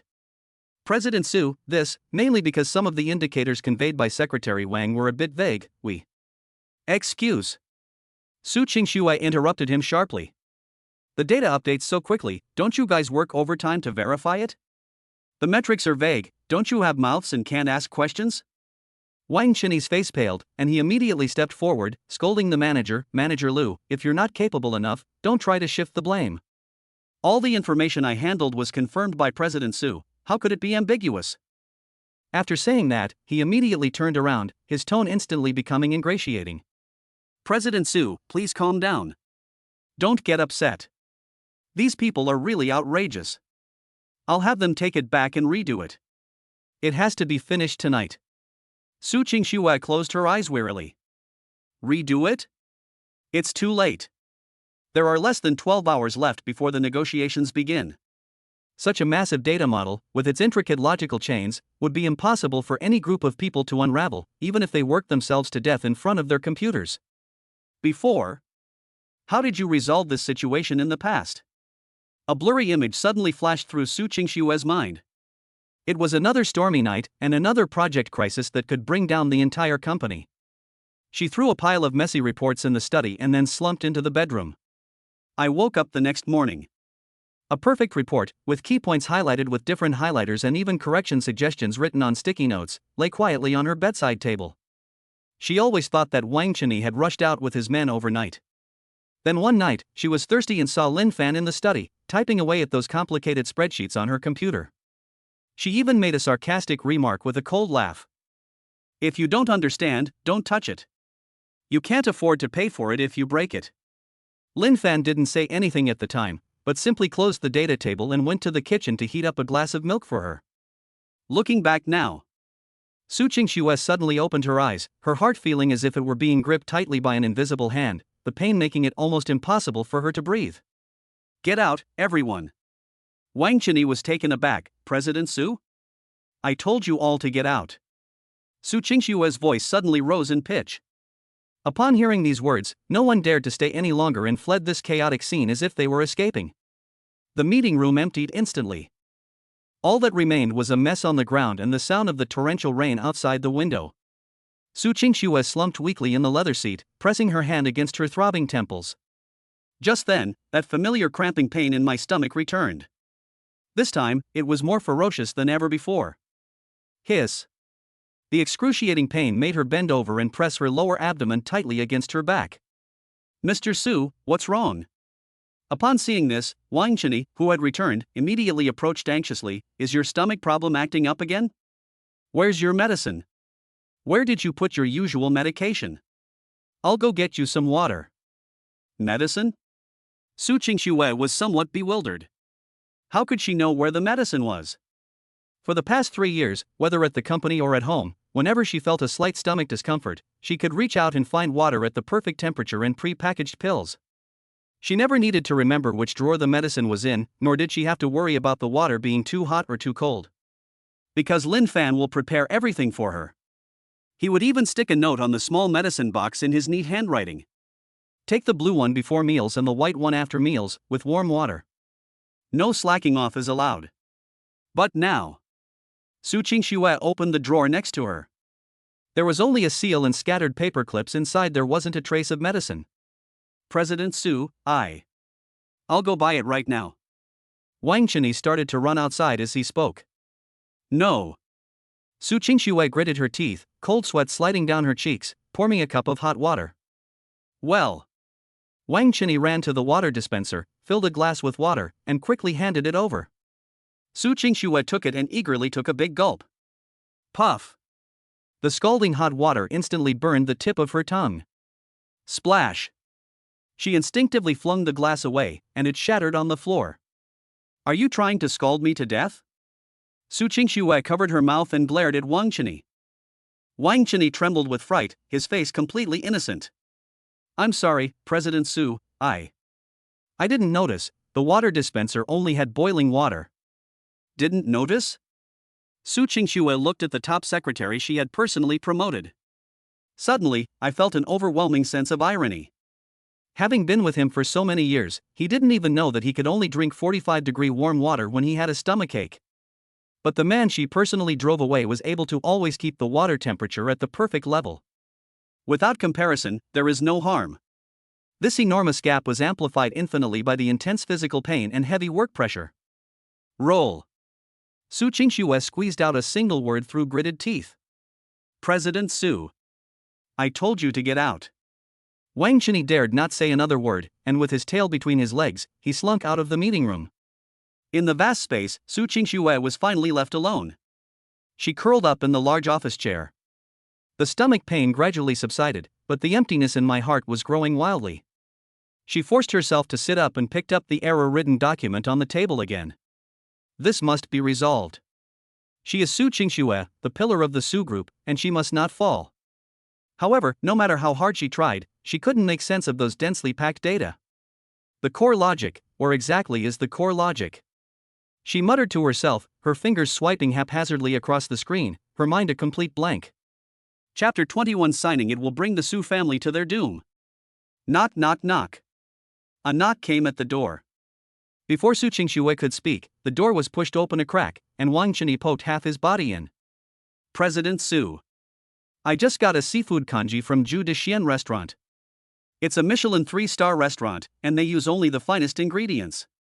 Would you like to have some?" The humiliation of being kicked out earlier set off alarm bells in his mind. He knew he had to do something to prove his worth, and at the same time, to completely crush that omnipresent Shadow Lin Fan into the mud. After speaking, Wang Chini opened the food box. A strong, pungent smell of seafood, mixed with the greasy aroma of freshness, exploded in the closed office. Normally, this might be considered delicious. But for someone suffering from acute stomach cramps, it's no less than poison. The hot, fishy smell hit her nostrils, causing Su Qingxue's already churning stomach to contract violently. Vomit. She turned her head away and let out a violent retch. "Take it. I can't stand this smell." Wang Chini's hand, which was holding the spoon, froze in mid-air.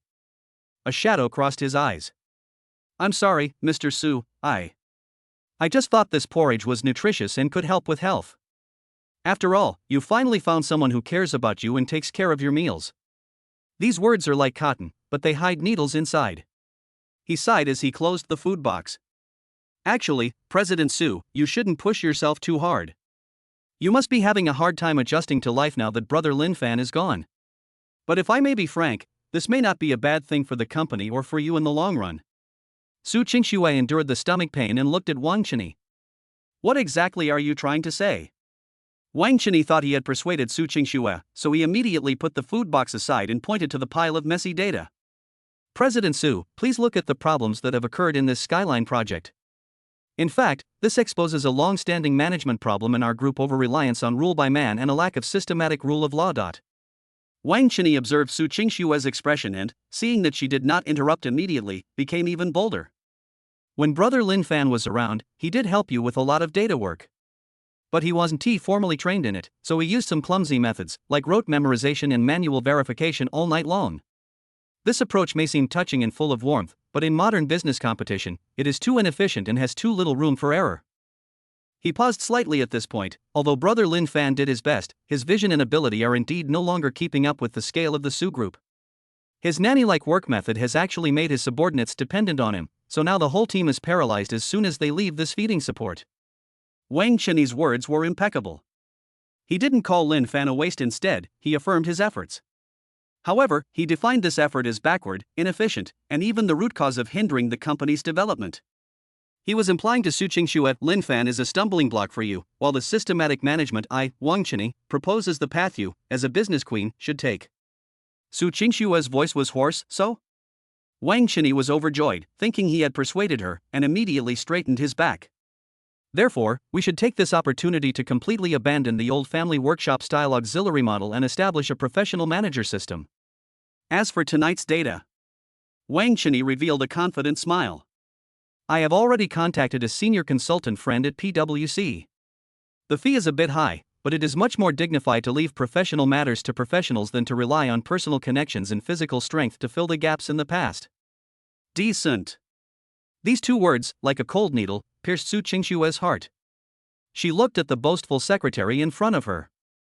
I glanced again at the bowl of Michelin 3-star seafood congee, which reeked of greasiness and fishy smell. Is it respectable? That's really respectable. But why does she only feel cold now? A coldness seeping from the very bones. She remembered the way Lin Fan organized the reports. He never talks about systematization or rule of law. He simply sat quietly in the corner of the study, with a glass of warm water and a desk lamp. Then he marked all the potential pitfalls and added his handwritten notes next to them. The notes are often just one sentence, but they always hit the nail on the head. Now, Wang Chini's so-called professionalism is simply spending a lot of money to hire outside help, and then standing on the moral high ground to belittle Lin Fan to nothing. Are you done talking? Su Qingxue suddenly spoke, interrupting Wang Chini's self-absorption. Her emotions completely exploded at that moment. She was not defending Lin Fan. She was simply fed up with this hypocrisy, fed up with Wang Chini's ugly face of being clearly incompetent yet still trying to flaunt himself by stepping on others. Wang Chini was taken aback. Mr. Su.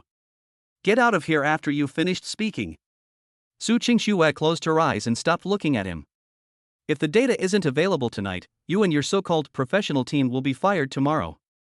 Yes, I'll go right away. Wang Chini nodded repeatedly in fright and retreated in a disheveled state. The moment the door closed, a smug, triumphant glint flashed in his lowered eyes. As long as Su Qingxue doesn't go looking for Lin Fan, he hasn't lost this round yet. As for the data? At worst, I'll just let those idiots in the project team take the blame tomorrow. After all, he's just a secretary who relays messages, he's not involved in the execution. At the same time, on a garden bench downstairs in Rinxin Hospital's inpatient building, the rain has stopped, and the air is filled with the damp scent of earth. Lin Fan held a can of iced coffee he had just bought from a vending machine, looking up at the sky obscured by dark clouds. Just then, my phone vibrated. He swiped the screen. It wasn't a phone call, it was a message from MSI. The note reads, Technical Department Shaolu. Lin Fan had helped him fix a few code bugs when he visited the company before, so they had some kind of relationship. Brother Fan, I need to tell you something. The company is in chaos tonight. The data for the Skyline project has completely crashed. President Su was furious in his office, and even Secretary Wang was kicked out. You were the one who handled the core database logic before, weren't you? Now those project managers are frantic, like ants on a hot plate. I doubt we'll make it tomorrow. Upon seeing the word Skyline, Lin Fan's fingers tightened slightly as he gripped the coffee can. That was the culmination of Su Qingshue's hard work over the past year. But the next mention of Yuanhang Capital made Lin Fan frown. He remembered that half a year ago, Su Qingxue brought back some information about Yuanhang Capital. He only glanced at it at the time, but he felt that the betting agreement in the document was a bit strange. The core terms are based on an extremely complex yield algorithm. The algorithm appears fair, and even favors Su. However, when you break it down to the underlying logic, you find a huge trap. It transfers all the risks of depreciation rate and exchange rate fluctuations to the Su Group through 3 weighted averages. Once the agreement is signed, any slight market fluctuation could cause the Su Group to not only fail to make money, but could even lead to financial ruin. At the time, he attached this potential hazard to the document using a sticky note. But that day Su Qingxue was in a terrible mood and thought he was meddling in her business. In front of him, she tore up the note and threw it into the trash can. He even scoffed, "If you don't understand, don't pretend to." Now it seems Su Qingxue clearly failed to notice the trap, or rather, she was blinded by those so-called professional reports. Lin Fan took a sip of coffee, and the bitter taste spread in his mouth. If the contract is signed tomorrow, Su Qingxue will not be signing a contract worth tens of billions. It was more like a contract of servitude. Oh. Lin Fan laughed self-deprecatingly. What does this have to do with me? He was no longer the son-in-law of the Su family, nor the stay-at-home husband who had to be subservient to others. Su Qingxue's life or death was her own choice. Besides, isn't Wang Qinyi known as a top secretary and an elite from a prestigious university? Let him go and save them. Lin Fan turned off his phone screen and got up to return to his ward. Lin Fan, what are you doing? A cool, clear voice came from behind. Lin Fan turned around. They found Su Qingxue standing not far away, holding 2 freshly printed medical examination reports. Her brows furrowed slightly when her gaze fell on the iced coffee in Lin Fan's hand. Drinking iced coffee on an empty stomach, is this your self-awareness as a senior health consultant? Lin Fan casually tossed the coffee into the nearby trash can, his face returning to calm. I'm sorry, Dr. Su, I'll be more careful next time. Chapter 22, a phone call resolved the team's predicament? Su Qingxue stood in front of him, holding the medical examination report in her hand. Sunlight filtered through the leaves and fell on her. Her gaze lingered on the report for a long time before her furrowed brows finally relaxed. Although the various indicators are low, there are no organic lesions. She closed the report and looked at Lin Fan. With proper care and rehabilitation training, your physical functions can be restored to their peak within 3 months. Lin Fan raised an eyebrow. Dr. Su, judging from your tone, it's not like you're looking at a person, but more like you're evaluating a precision instrument that has just undergone major repairs. In my project, you are a core component. Su Qingxue made no attempt to hide her thoughts. It's even more important than equipment worth tens of millions, so this assessment is necessary. Just as Lin Fan was about to make a joke, a series of hurried footsteps suddenly came from not far away. Dr. Su, we've finally found you. The person who arrived was none other than Dr. Li, whom we had met in the conference room before. He was covered in sweat, and his face looked even worse than it had been in the conference room. There's a big problem. Su Qingxue raised an eyebrow. What happened? Just as you instructed, we contacted the general agent of TB Rhineland in China directly, wanting to bypass Tianhong Technology and purchase the molecular sieve with the stardust coating directly. The result was a complete disaster. Dr. Li stomped his foot, not even noticing the patients and their families strolling around him. The other party was arrogant, saying that the stardust-coated molecular sieve is a controlled strategic medical material, and the quota for Greater China this year has been used up. If you place an order now, the waiting time will be at least until May next year. Next May? Su Qingxue's face darkened. Her project is in the critical preclinical sprint stage. Let alone waiting until next May, even a 1-month delay will render all the previous efforts, including billions of dollars in R&D investment, useless. Can you expedite it? Su Qingxue asked. I've already asked. Dr. Li wiped the cold sweat from his forehead. The other party insisted that they had no stock and even said that unless we were willing to pay 3 times the expedited fee and sign a 10-year exclusive procurement agreement, they would consider going to their European headquarters to help us get a share. Triple the price? A 10-year exclusivity agreement? Su Qingyue was so angry she laughed. How is this any different from Tianhong Technology's forced sales? Do these Germans think we're easy to bully? That's the disgusting thing about technological monopolies. Dr. Li had a bitter face, looking utterly desperate. Tianhong must have been in league with Rhine Technology's general agent behind the scenes. They're working together to strangle us and force us to go back to Tianhong's overpriced, worthless business. This is a dead end. There are wolves in front and tigers behind. Dr. Su, how about we talk to that manager Chen from Tianhong again? Even though they're disgusting, at least they have some stock on hand. No. Su Qingyue resolutely refused. This is a matter of principle, and we cannot back down. But actually, we may not need to wait until next year. Lin Fan, who had been sitting on the bench, suddenly spoke up. TV Rhineland's claim of insufficient production capacity is just a sales tactic used against ordinary customers. As far as I know, they have an Asia-Pacific Strategic Reserve warehouse in Singapore, where at least 300 sets of Stardust-level molecular sieves are stockpiled. Su Qingyue's eyes were full of surprise and inquiry. Dr. Li, however, looked skeptical. You? Dr. Li looked Lin Fan up and down as he sat on the bench, his tone full of contempt. Consultant Lin, you mentioned the patent issue in the meeting room earlier, which was a lucky coincidence. But the current situation involves the game of international supply chains, which involves complex quota and channel management.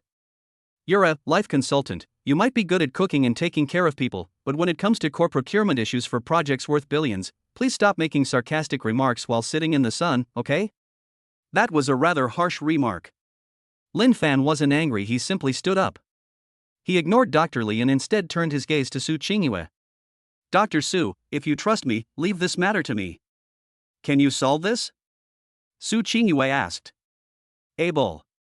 Lin Fan nodded. Not only will we be able to get the goods, but the price will be 30% lower than Tianhong Technology's offer, and no exclusivity agreement is required. The goods will arrive at the port within 3 days. That's simply a fantasy.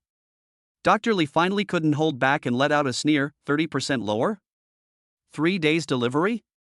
Consultant Lin, have you gone mad from sunbathing? Do you know who that is? That's Rhineland Technologies. Even a professional team like ours, who has been dealing with them for over a decade, is helpless against them. What makes you think you can do this? Dr. Li. Su Qingyue stopped him.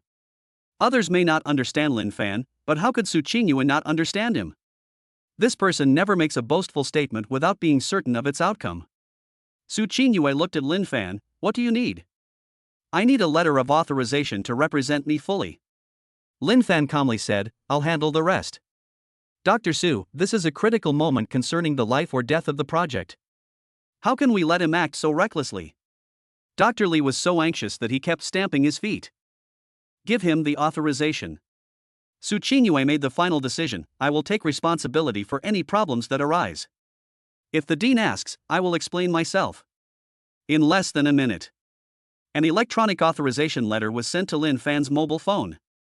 He took his phone and turned to walk towards a quiet corner of the garden. In the contacts list, a long-forgotten number was unearthed. Looking at the numbers in my contacts, a memory came flooding back. His university advisor, an internationally renowned German visiting professor, had solved a major biomaterials problem. At the time, Hans, the technical director sent by Raintech to handle the liaison, was one of the professor's most outstanding students.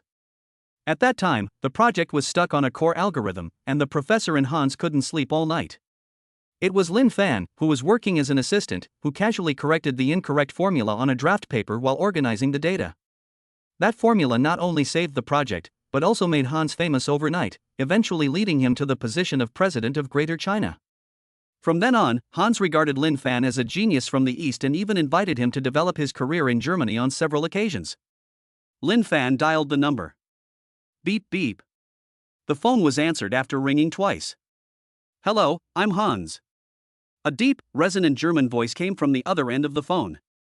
Lin Fan got straight to the point. Hans, my friend, is the formula I gave you 5 years ago still working? Lin Fan spoke fluent German, which carried a unique sense of pressure. There was a long silence on the other end of the phone, lasting nearly 3 or 4 seconds. Immediately afterward, a cry of surprise rang out. My God! Lin? Is that you, Lin Fan?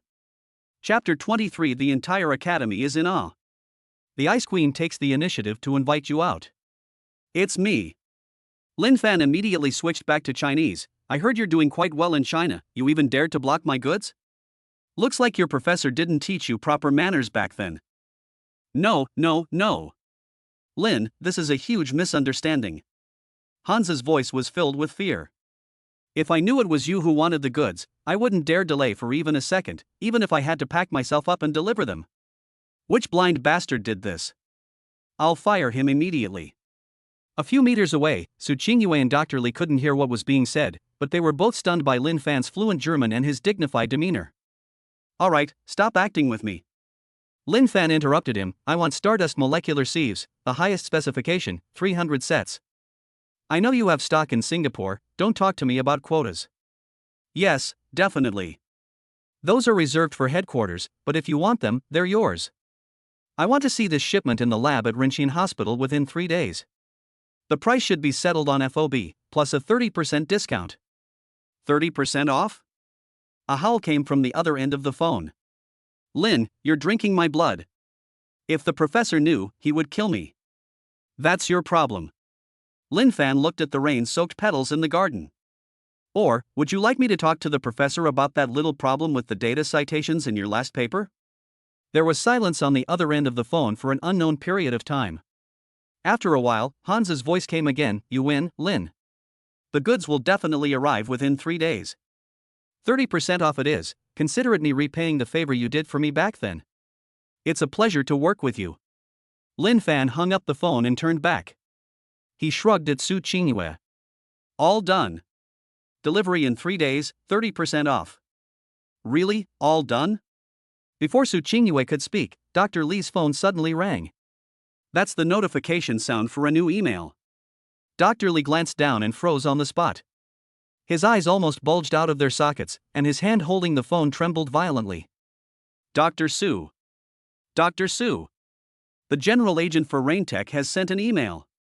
Dr. Li's voice was trembling, and he looked at Lin Fan as if he had seen a ghost.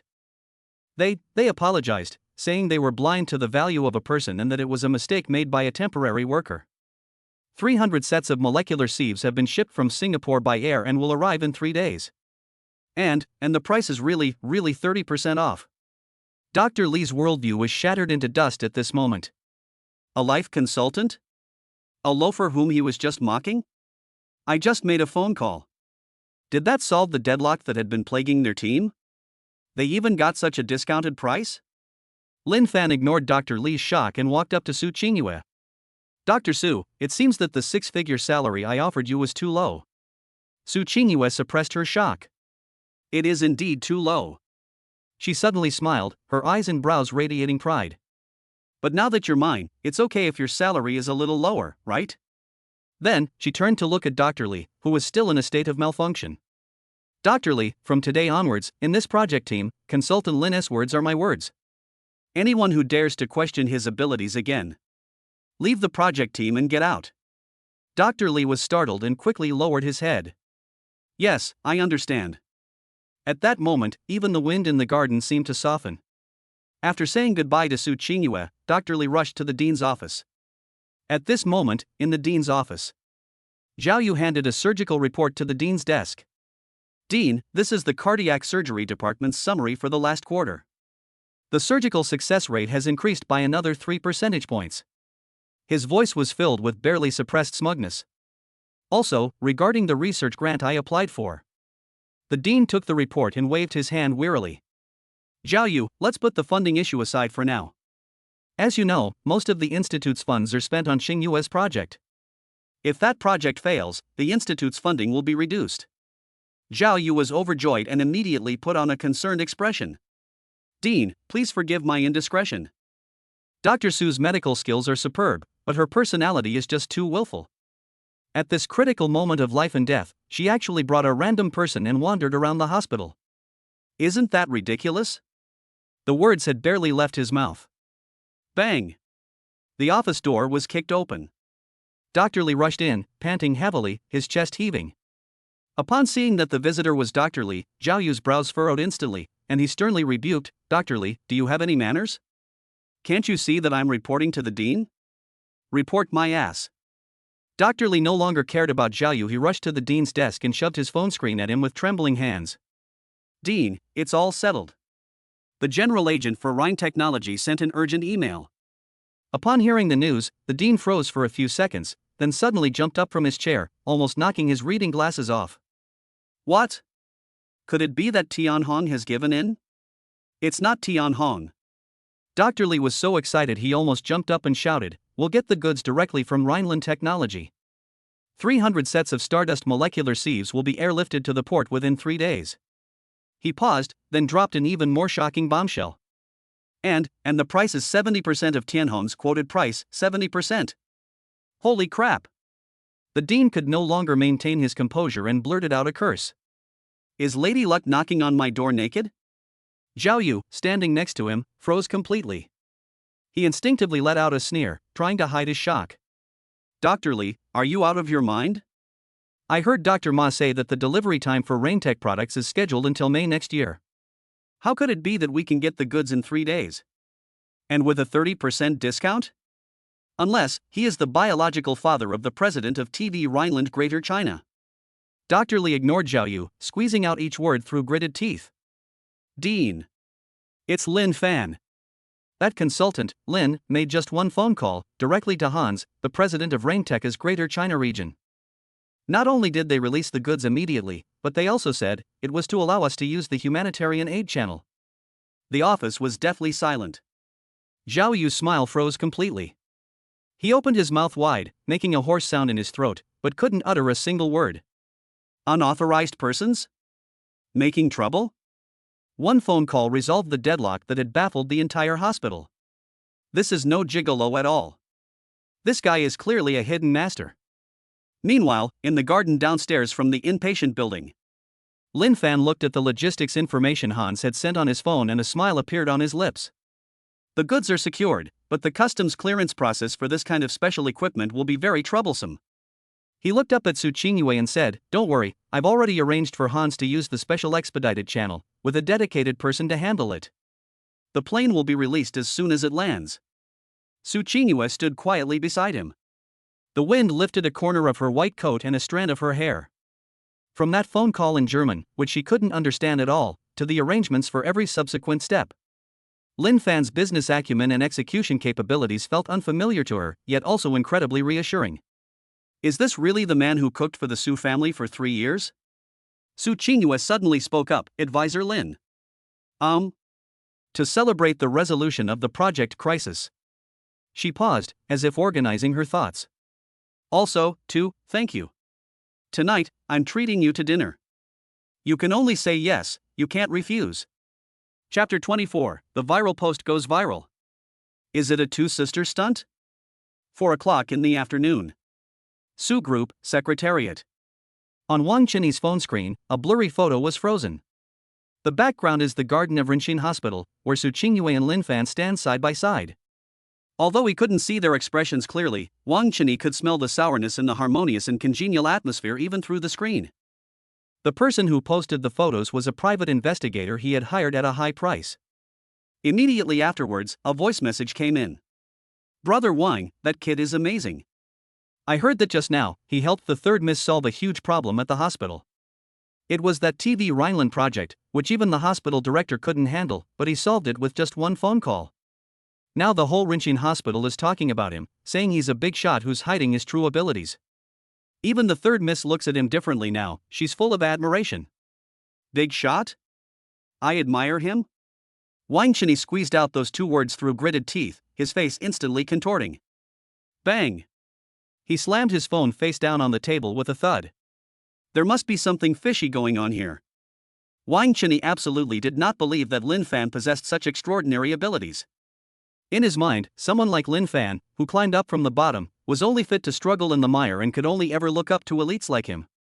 Wang Chenyi didn't believe what the private investigator said, and he immediately came up with a suitable reason for himself. It must have been that bitch Su Qingyue who orchestrated this whole thing to help her lover. She probably even used her body to get some high-ranking official the so-called merit dot. This thought, instead of calming him down, fueled his jealousy even more, almost burning away his reason. Wang Chenyi's eyes turned crazed. He got up, locked the office door, and sat back down at his computer. Gossip in the break room? Too slow, not ruthless enough. He wanted to completely ruin Lin Fan's reputation within the entire Su Group and even the entire business world. Wang Chenyi logged into an anonymous account called Honest Bystander and clicked into the internal employee forum of the Su Group, Su's Confessional. Amidst the clatter of the keyboard, a 1,000-word essay was quickly completed. The headline is highly provocative. In-depth analysis, the path to power for a son-in-law in a wealthy family. Behind the rejection of a 3 million annual salary lies a shocking conspiracy involving sisterhood and plotting against the Su family? In the main text, he poured out all his malice. It is said that the man's so-called saving the day at the hospital was a show orchestrated by a woman in order to help her lover rise in status. This man is as cunning as the sea. He uses a feigned retreat to advance, refusing his former mother-in-law's high salary, but in reality, he is playing the long game to catch a big fish. He is attempting to control the naive third young lady and complete the extermination of the Su family's assets. According to sources, the two had already crossed the line, behaving intimately in broad daylight in the hospital garden. At the end of the article, he attached the photo of Lin Fan and Su Qingyue standing side by side in the garden. Although their faces were blurred, those familiar with them could recognize their figures and clothing at a glance. After checking it once and confirming that it was sufficient to ignite public opinion, Wang Chenyi then pressed the enter key. Sent successfully. As the post quickly climbed to the top of the homepage, Wang Chenyi leaned back in his chair and let out a cold laugh. Lin Fan, let's see how you die this time. 15 minutes later. The internal forum of the Su Group was completely ignited. The post received over 10,000 views in just over 10 minutes, and the number of replies increased exponentially. Holy crap! Really? She's gay? That's incredible. I knew it. How could that good-for-nothing suddenly become so powerful? It turns out the third miss was pulling the strings behind the scenes. It's terrifying to think about. He refused the money from the eldest son's wife and went to seduce his sister-in-law. He's trying to swallow the Su family whole. He's a heartless ingrate who's trying to take advantage of someone who's gone. I thought it was fake last time, but I didn't expect it to be real. There are actually such melodramatic plots in real life. Rumors spread rapidly through the intranet, infecting the screens of every employee. At the same time, the CEO's office. Su Qingxue was getting annoyed by a bunch of messy data when the internal phone on her desk suddenly rang. He is the director of public relations. President Su, something's happened. Someone posted anonymously on the internal forum, spreading rumors and attacking you, Mr. Lin Fan, and Miss San. It's gone viral, the whole company is talking about it, and we can't suppress it at all. Upon hearing this, Su Qingxue frowned and immediately opened the intranet. When she saw the title, especially the dirty words like sisters taking advantage of each other and eating away one's entire fortune, her fingers gripping the mouse tightened suddenly. In that instant, a name flashed through her mind: Wang Chenyi. She had sensed something was amiss when the rumors started circulating in the break room last time. She secretly had someone investigate the source, and it turned out that the person who initially spread those rumors about Lin Fan being useless and relying on women was Wang Chenyi. At that time, Su Qingxue thought that he had followed her for many years, and even if he hadn't done anything great, he had still put in a lot of hard work. In addition, since it was a critical period for the project, and they did not want to undermine morale, they chose to turn a blind eye. Thinking that as long as it wasn't too excessive, they would let it go. She thought Wang Chenyi would know how to behave appropriately. Unexpectedly, her indulgence nurtured a venomous snake that turned on its master. On the other end of the phone, the PR director's voice came through again. President Su, the IT department has urgently tracked down the physical address of the posting terminal, and it's Wang Chenyi's computer in the secretary's office. The speculation was confirmed. Su Qingxue's face fell completely. Okay, very good. Not only did they stab Qingyue in the back, but they also smeared her reputation, trampling on the dignity of the entire Su family. Her previous tolerance now seems like a huge joke. Click. She snapped the pen in her hand, the ink staining her fingertips black. Have him give it to me? However, just as Su Qingxue was about to give the order, unbeknownst to her, the news had already reached someone else's ears through a faster channel just minutes earlier. Let's go back 5 minutes. Renqin Hospital, Dean's office. Su Qingyue was confirming the subsequent receiving plan for the Stardust molecular sieve with the Dean, and was making a final confirmation with the Dean. Qingyue, this time we owe a great debt to you, and your consultant Lin. The Dean's face was beaming with smiles. If it weren't for him, we wouldn't have been able to get this batch of equipment even if we had offered 3 times the price. This is a great achievement. Su Qingyue simply nodded calmly. This is all thanks to consultant Lin's abilities. Chapter 25. Dare to touch my people? The third miss has gone berserk. The moment I finished speaking, my phone vibrated in my pocket. She didn't want to pay attention, but when she took out her phone and saw the sender's name pop up on the screen, her eyes narrowed. The sender is a core employee of the Public Relations Department of the Su Group. This employee's mother had been seriously ill, and it was Su Qingyue who personally performed the surgery, pulling her back from the brink of death. From then on, he became Su Qingyue's eyes and ears within the Su Group. After all, Lin Fan and her sister used to be close, so she needed to have a way to keep an eye on things. Su Qingyue swiped the screen. Third miss, something terrible has happened. Someone on the company's intranet has posted malicious smears against Mr. Lin, saying he's plotting to exploit the Su family and even spreading rumors about your relationship with him. I just got the first-hand tracking results from the IT department. The poster was Wang Chini from the secretary's office. I guess President Su will find out soon too, but I'm afraid he might choose to let it go out of consideration for the past, so I had to tell you as soon as possible. Below the message are attached screenshots of the post and photos of evidence showing that the system was locked in the back end. Snap. The folder in Su Qingyue's hand was slammed shut with a crisp sound. The dean, who was drinking tea, was startled and spilled the tea. Qingyue? What's wrong? Su Qingyue did not answer. Wang Chini. Eating off the descendants of the deceased? Su Qingyue stared at the 3 words on the screen, her anger turning into a raging inferno. Lin Fan used his connections and even went so far as to exploit past favors to help her resolve the life or death crisis of the project. He seeks neither fame nor fortune. If he's after money, with that phone call he made today directly to the president of Raintech, what kind of wealth can't he have? The entire Su family combined probably wouldn't be enough for him. But now, this very man is being smeared by Wang Chini, a rat in the gutter? He was falsely accused of being a gigolo who climbed the social ladder by relying on women. Perhaps my sister will try to smooth things over? But, I'm sorry. I, Su Qingyue, cannot do that.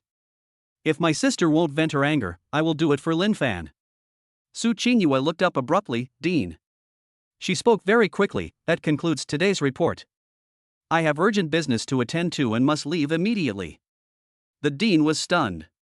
He had never seen Su Qingyue like this before and immediately asked, It's not time to leave work yet. What serious incident has happened? Private matter.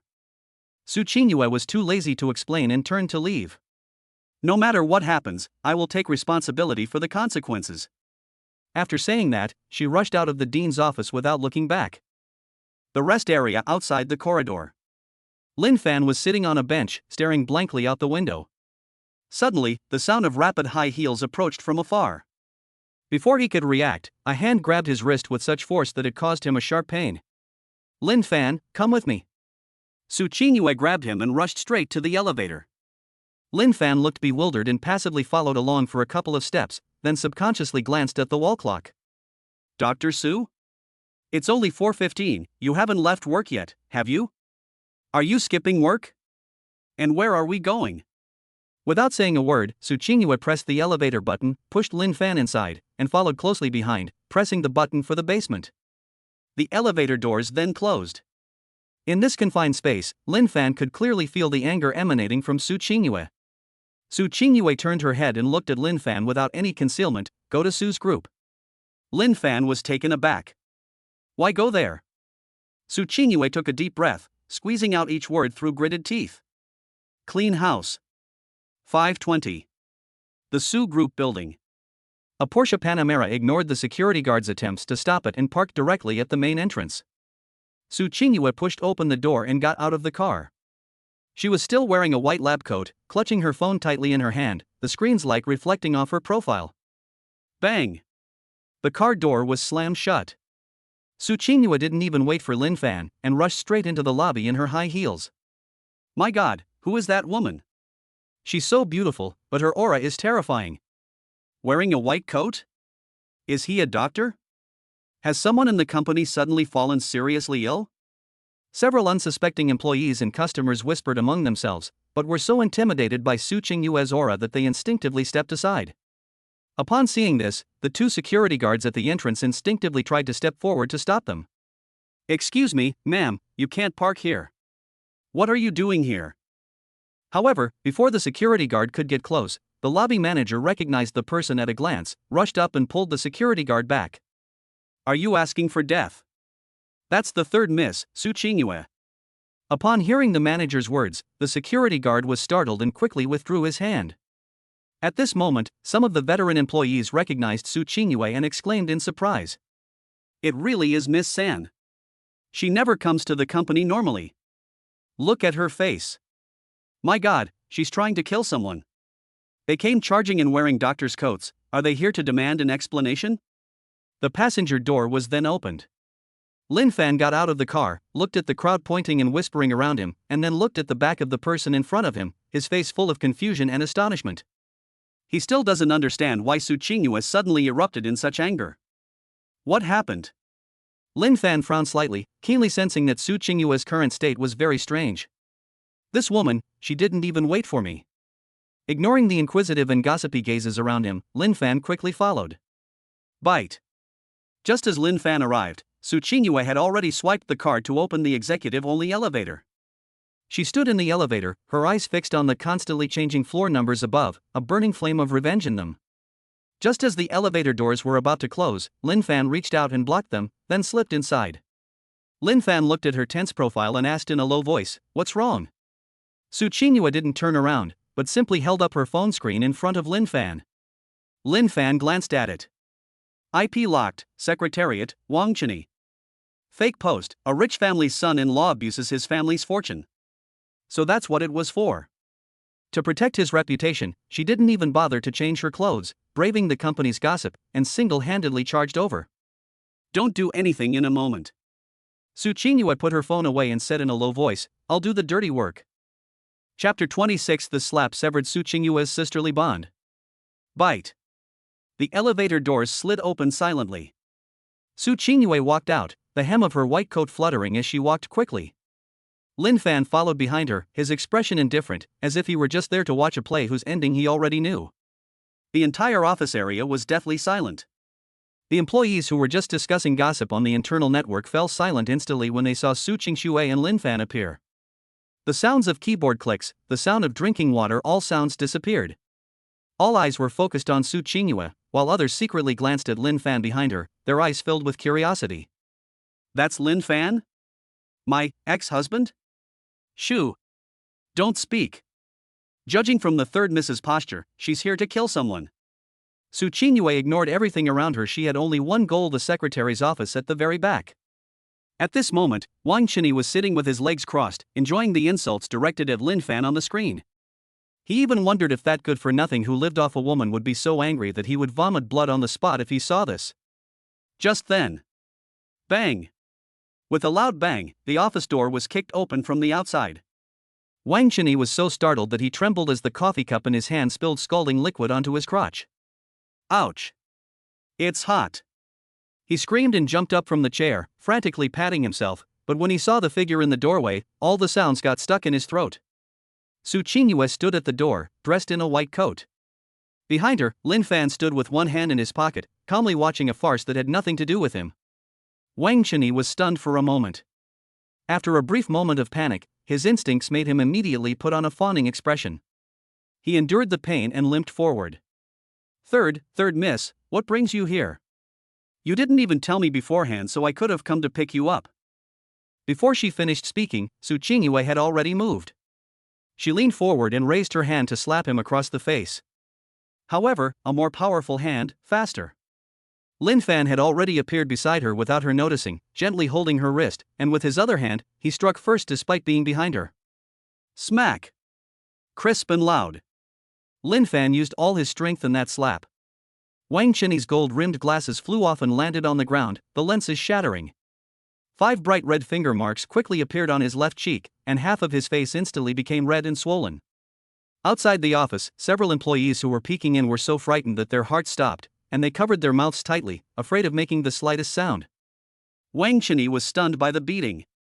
He covered his burning face, his mind buzzing, staring at Lin Fan in disbelief, his eyes brimming with resentment and shock. Security guards? Where are all the security guards? Someone broke into the company and started hitting people. Su Qingyue looked at her wrist, which was being held by Lin Fan, and then at his profile, and her heart skipped a beat. She understood instantly.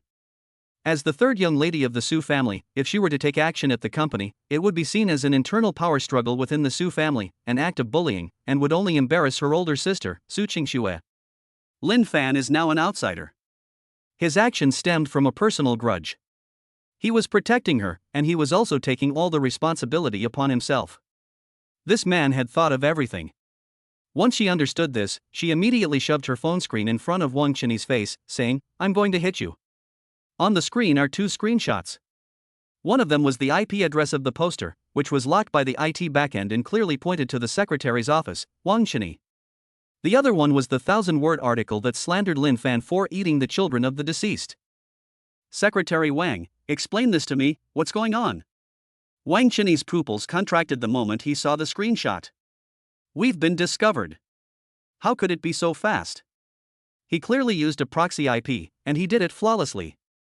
"Miss Su, I don't know what you're talking about." Wang Chini tried to deny it. "This must have been done by a hacker, it's a frame-up." "Miss, you can't cause trouble at the company if President Su finds out." "So what if she finds out?" Su Qingyue sneered, interrupting his sophistry. "Wang Chini, do you really think I'm Su Qingxue, that I'd be fooled by your two-face tricks? A freeloader? A gigolo?" Su Qingyue squeezed out each word through clenched teeth. "Even if Lin Fan does nothing, he is still a million times better than a rat like you who only dares to hide in the gutter and shoot cold arrows. Believe it or not, I'll call the police right now and sue you for defamation. Then, let's not just the Su family, but the entire Huahai region, let's see who would dare to hire a dog like you." Wang Chini panicked completely. He never expected that Su Qingyue would dare to make things go to this extent for a useless ex-husband. Call the police? Then his life is over. Stop. Just then, a woman's voice came from the doorway. Everyone looked in the direction of the sound. Su Qingxue stood there, pale-faced, looking at the chaotic scene in the office with complicated emotions. Her heart sank as soon as she heard the noise. Tomorrow is the deadline for negotiations on the Skyline project, and any mistake could lead to incalculable losses for the group.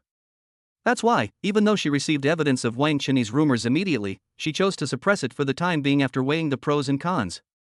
But she didn't expect that her younger sister's actions would be faster and more violent than hers. Su Qingxue's appearance was like a lifeline for Wang Chini, and he immediately rushed over to her.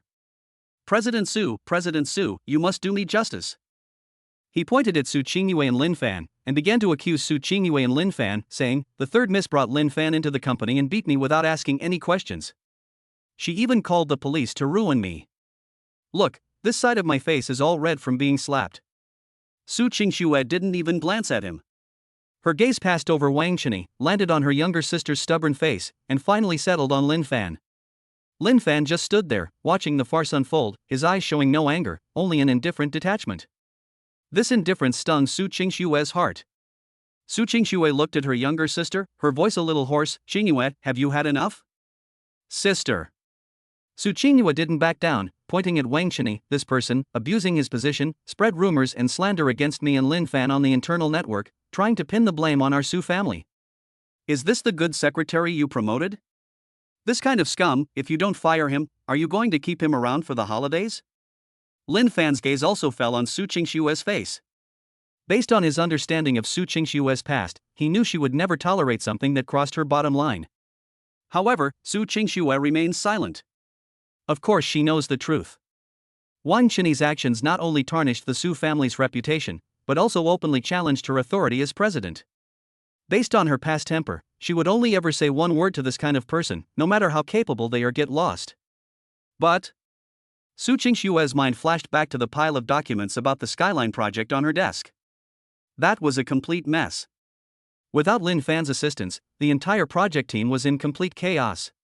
Wang Chini is a person of low character, but he did follow the project throughout and had control over all the core processes and connections. The negotiations are scheduled for tomorrow. If he is dismissed now, the Su family will surely fail. The resulting losses of billions of dollars would be an earthquake that the entire group might not be able to withstand. She can't afford to lose. Su Qingxue closed her eyes, and when she opened them again, her eyes were icy cold. She spoke, Wang Chini. Wang Chini trembled all over. President Su. President Su. Did you post this? No. Wang Chini still tried to argue his way out. Smack. Another slap in the face. This time, it was Su Qingxue who made the call. It was even more ruthless and decisive than Lin Fan's attack. Wang Chini was slapped so hard he fell to the ground. The entire room fell silent. The disappointment in Su Qingxue's eyes was almost overflowing. I promoted you to this position so that you could solve problems, not to be a gossip and create them. Wang Chini lay on the ground, not daring to utter a single word. Chapter 27 Birds of a Feather Flock Together? These 4 words are deadly. Su Qingxue crossed her arms and snorted coldly, all right, stop acting. Since you've already taken action, just fire you. Don't let this kind of trash dirty the company grounds. Su Qingxue turned to look at her younger sister, her tone stiff. Qingxue, this is the company, and I have my own way of handling things. She took a deep breath and announced the final verdict. Wang Chini has spread rumors and caused trouble, which is a serious violation of company regulations. All bonuses for the year will be deducted, he will be demoted 1 level, and placed on probation. Immediately, publish a formal apology letter on the company intranet, publicly apologizing to Mr. Lin Fan and my sister, Miss Su. After she finished speaking, she looked at Wang Chini and asked, did you hear me clearly? Wang Chini suddenly looked up, his eyes brimming with ecstasy. He wasn't fired, he actually wasn't fired. I heard you right, thank you, Mr. Su. I will definitely make amends. He kowtowed repeatedly. What? Su Qingxue could hardly believe her ears. She looked Su Qingxue up and down. Su Qingxue. She didn't call her sister, but addressed her by her given name. You really haven't changed at all. Su Qingxue's lips curled into a mocking smile. From childhood to adulthood, you have always been like this. For your so-called interests, for your bullshit big picture, you can be unable to distinguish right from wrong and turn black into white. In your eyes, as long as it still has some use, even if it's a mad dog that bites, you'll treat it like a treasure, right? Su Qingxue's face turned pale. Su Qingxue, watch your words. I'm speaking on behalf of the company's thousands of employees. Don't use your employees as a shield. Su Qingxue interrupted her without any mercy. You are selfish and hypocritical. I used to think you were just domineering, but now I realize that you are not only blind, but also heartless. All right. Lin Fan, who had remained silent until now, finally spoke. He stepped forward and pulled the emotionally agitated Su Qingxue back. Lin Fan, let go. You can tolerate this, but I can't. Dr. Su. Lin Fan's voice was very soft, which stopped Su Qingxue from struggling. He glanced at Wang Chini on the ground, his eyes remaining calm. If a dog bites a person, the person can't bite back. He turned his head and his gaze fell on Su Qingxue.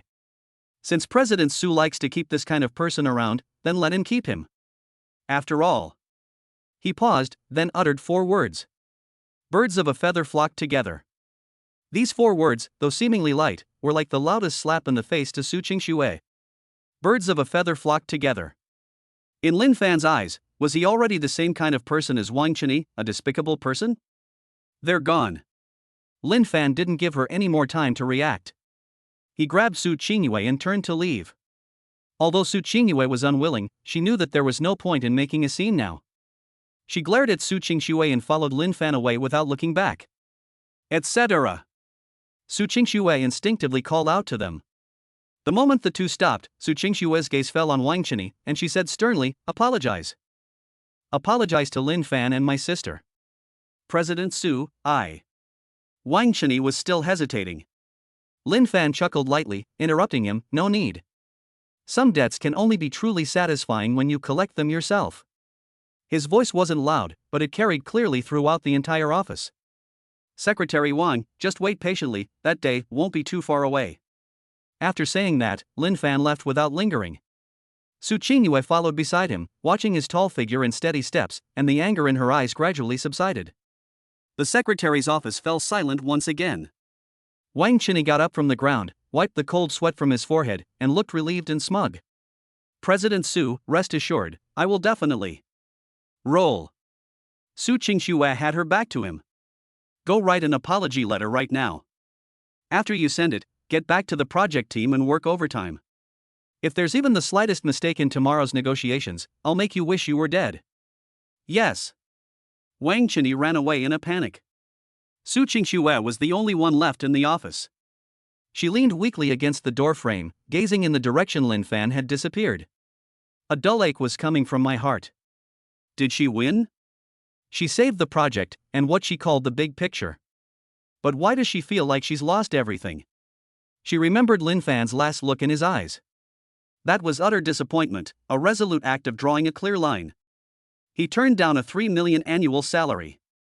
Su Qingxue muttered to herself. Of all the rumors Wang Qinyi spread, this one sentence was like a poisonous thorn, piercing the deepest part of her heart. In the past, she would have thought that Lin Fan was just pretending to be aloof. But now, compared to Wang Qinyi's despicable shamelessness, and Lin Fan's composed demeanor when he was slandered, a terrible thought began to form in her mind.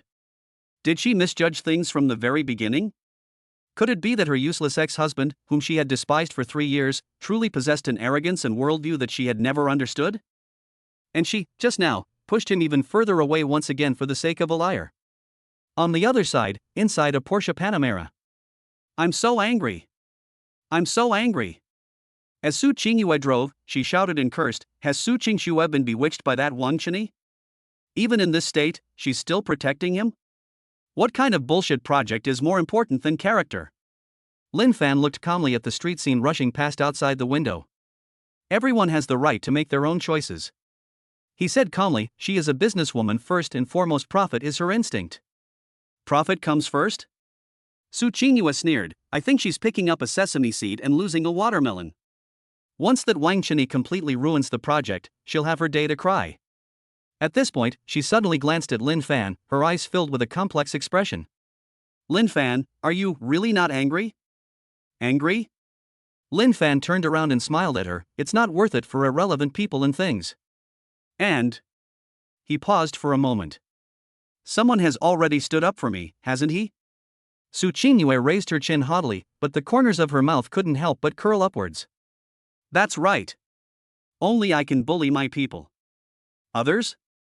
Don't even think about it. But?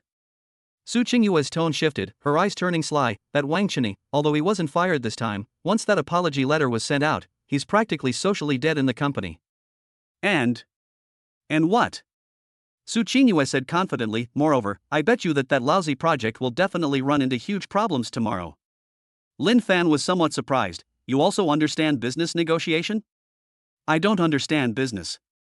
Su Qingxue shook her head, her fingers tapping lightly on the steering wheel. But I understand you. She turned her head and gave Lin Fan a deep look.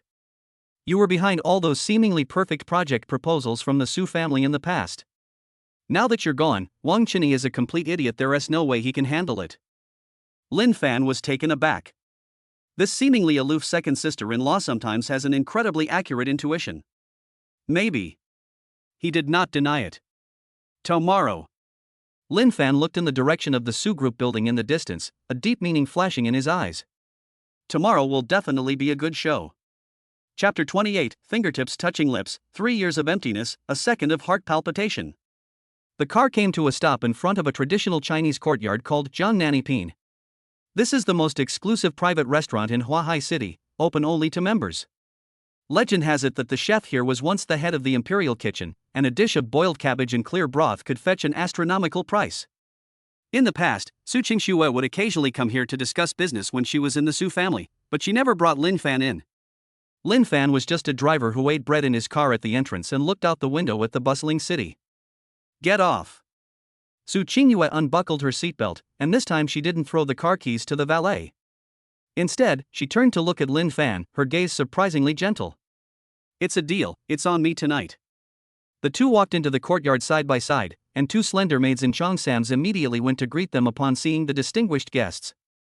They intended to lead the way, but the moment they saw Su Qingxue's face, their expression suddenly turned solemn, and they immediately bowed deeply. Miss Su, you've arrived. Su Qingxue simply nodded, her steps continuing. She didn't even need a maid to lead the way. She walked through the corridor and headed straight for a waterside private room called Listening to the Rain Pavilion. The two maids, on the other hand, became mere background figures, only able to follow behind her in small steps, rushing to open the wooden door of the private room for her. Su Qingyue had barely sat down when she didn't even glance at the menu. Bring out all your signature dishes. Also, open another bottle of 92 Screaming Eagle. The maid was startled. Screaming Eagle is the cult liquor of Napa Valley, costing tens of thousands of dollars per bottle. It seems that the guests Miss Su is hosting tonight are all wealthy and influential. Lin Fan reminded her, Dr. Su, you ordered so much, the two of you can't finish it. If you can't finish it, pack it up or throw it away. Su Qingyue took off her gold-rimmed glasses, her tone as domineering as ever. Listen to me tonight. Lin Fan smiled and said no more. He knew that Su Qingyue was venting her pent-up anger at the Su group in her own way. This is also a way of expressing a silent sense of importance. Soon, one exquisite dish after another was served. The matsutake chicken soup is crystal clear, and the crab meat lion's head meatballs melt in your mouth. Every dish exudes the aroma of money and power. Su Qingyue personally poured Lin Fan a glass of red wine, the dark red liquid swirling in the crystal glass. Lin Fan. She raised her glass, looked at Lin Fan across from her, and said, This glass is for you. Lin Fan raised an eyebrow, Respect me? I salute you for helping me out of that predicament at the hospital, and I also salute you. Su Qingyue paused, her expression becoming somewhat complicated. I respect you for preserving my last shred of dignity in front of my blind sister. As she said this, Lin Fan's phrase birds of a feather flock together came to mind, directly classifying Su Qingyue and Wang Chini into the same category, and Su Qingyue felt an indescribable sense of pleasure. It's just work. Despite saying that, Lin Fan still raised his glass and lightly clinked it with hers. As a consultant, it is my duty to help employers solve their problems. One's duty? Su Qingyue took a sip of wine, put down the glass, and a mocking smile appeared on her lips. One phone call mobilized the resources of TV Rhineland. In short, get a 30% discount. It even made that arrogant German Hans fawn over you. She stared into Lin Fan's eyes. Lin Fan, this is not something a consultant with $1 million annual salary can do as his duty. Lin Fan paused for a moment while cutting the steak on his plate, but then resumed his normal movements. I was lucky we had some prior acquaintance. Luck?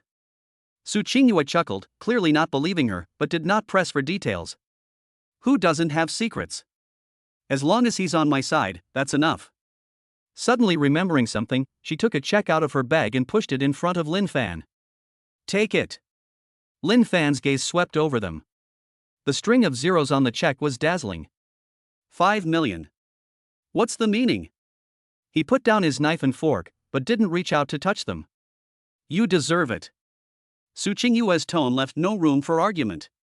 You saved the project nearly 15 million with this purchase. According to industry practice, you will receive a 30% commission, no less.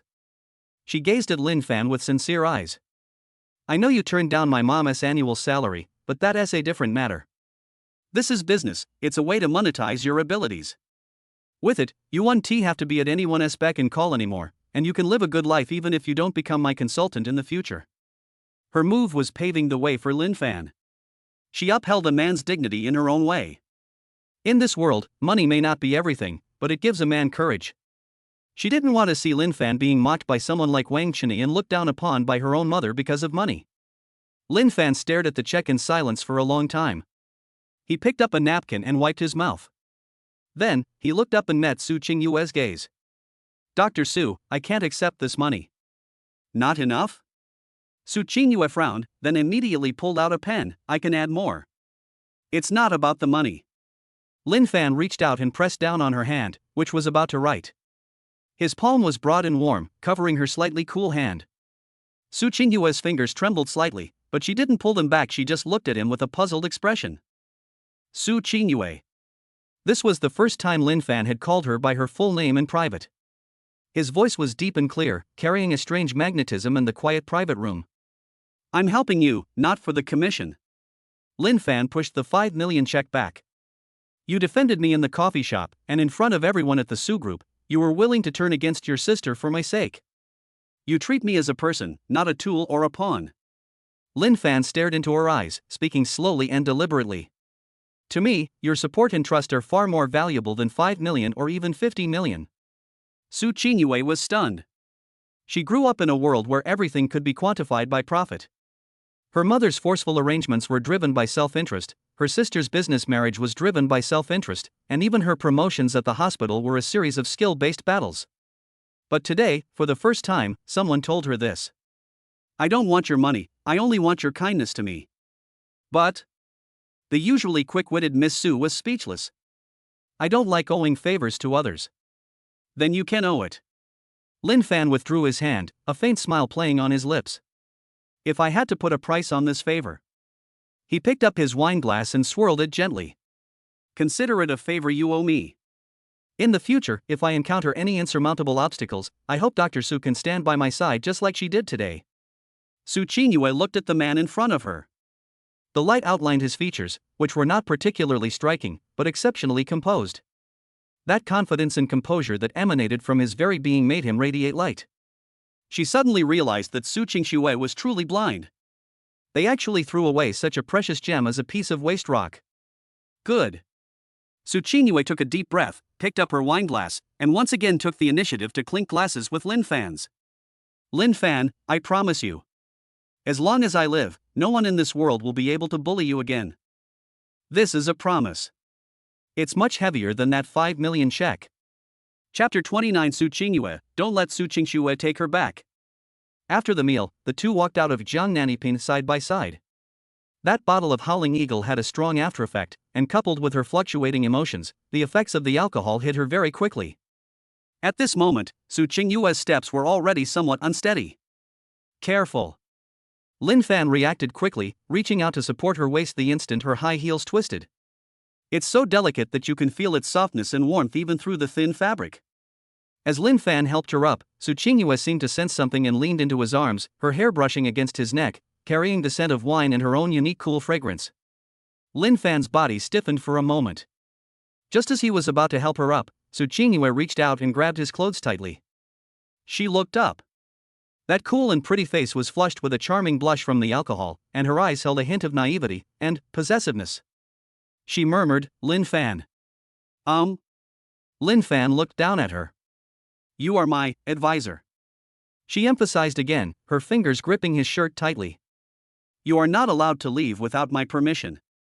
And it must not be taken away by others. She paused, a look of disgust flashing in her eyes, and squeezed out a few words through clenched teeth. Especially Su Qingyue. As soon as she finished speaking, she tilted her head to the side, rested against Lin Fan's chest, and fell into a deep sleep. Dr. Su? Qingyue? Lin Fan called out softly twice, but the person in his arms did not respond, only breathing evenly. Looking at her unguarded sleeping face, Lin Fan sighed helplessly. This woman really trusts him completely. Since we can't walk, there's nothing we can do. He bent down, put one hand under her knees and the other around her back, and lifted her up in his arms. She felt very light, and she was even thinner than she looked, her soft body nestled in his arms. Lin Fan carried her and walked towards the Porsche parked by the roadside. He opened the passenger door, carefully placed her in the seat, and then bent down to fasten her seatbelt. Just as he was about to get up, his gaze suddenly froze. Su Qingyue's eyes were closed, and her cheeks were flushed. A small white cream stain stained the corner of her rosy lips, likely left from dessert, giving her a playful look and disrupting her usual cool and aloof demeanor. Really? Lin Fan chuckled and subconsciously reached out his finger to wipe it off for her. His fingertips gently touched the corner of her lips. That instant, Lin Fan's fingers trembled suddenly. He froze on the spot. Soft, warm, and slightly damp to the touch, it felt like a faint electric current that instantly struck his heart through his fingertips. Thump! Knock knock! My heartbeat suddenly went out of control at that moment. Lin Fan's breathing stopped. He looked at the sleeping face so close to his eyes filled with complex emotions, and then a bitter self-mockery surfaced from the depths of his eyes. 3 years. He and Su Qingyue have been married for 3 years. They've never even held hands, let alone kissed. It was a 3-year-long living widowhood. At this moment, the soft warmth on his fingertips was the first time in his more than 20 years of life that he had ever been intimate with a woman, his first intimacy.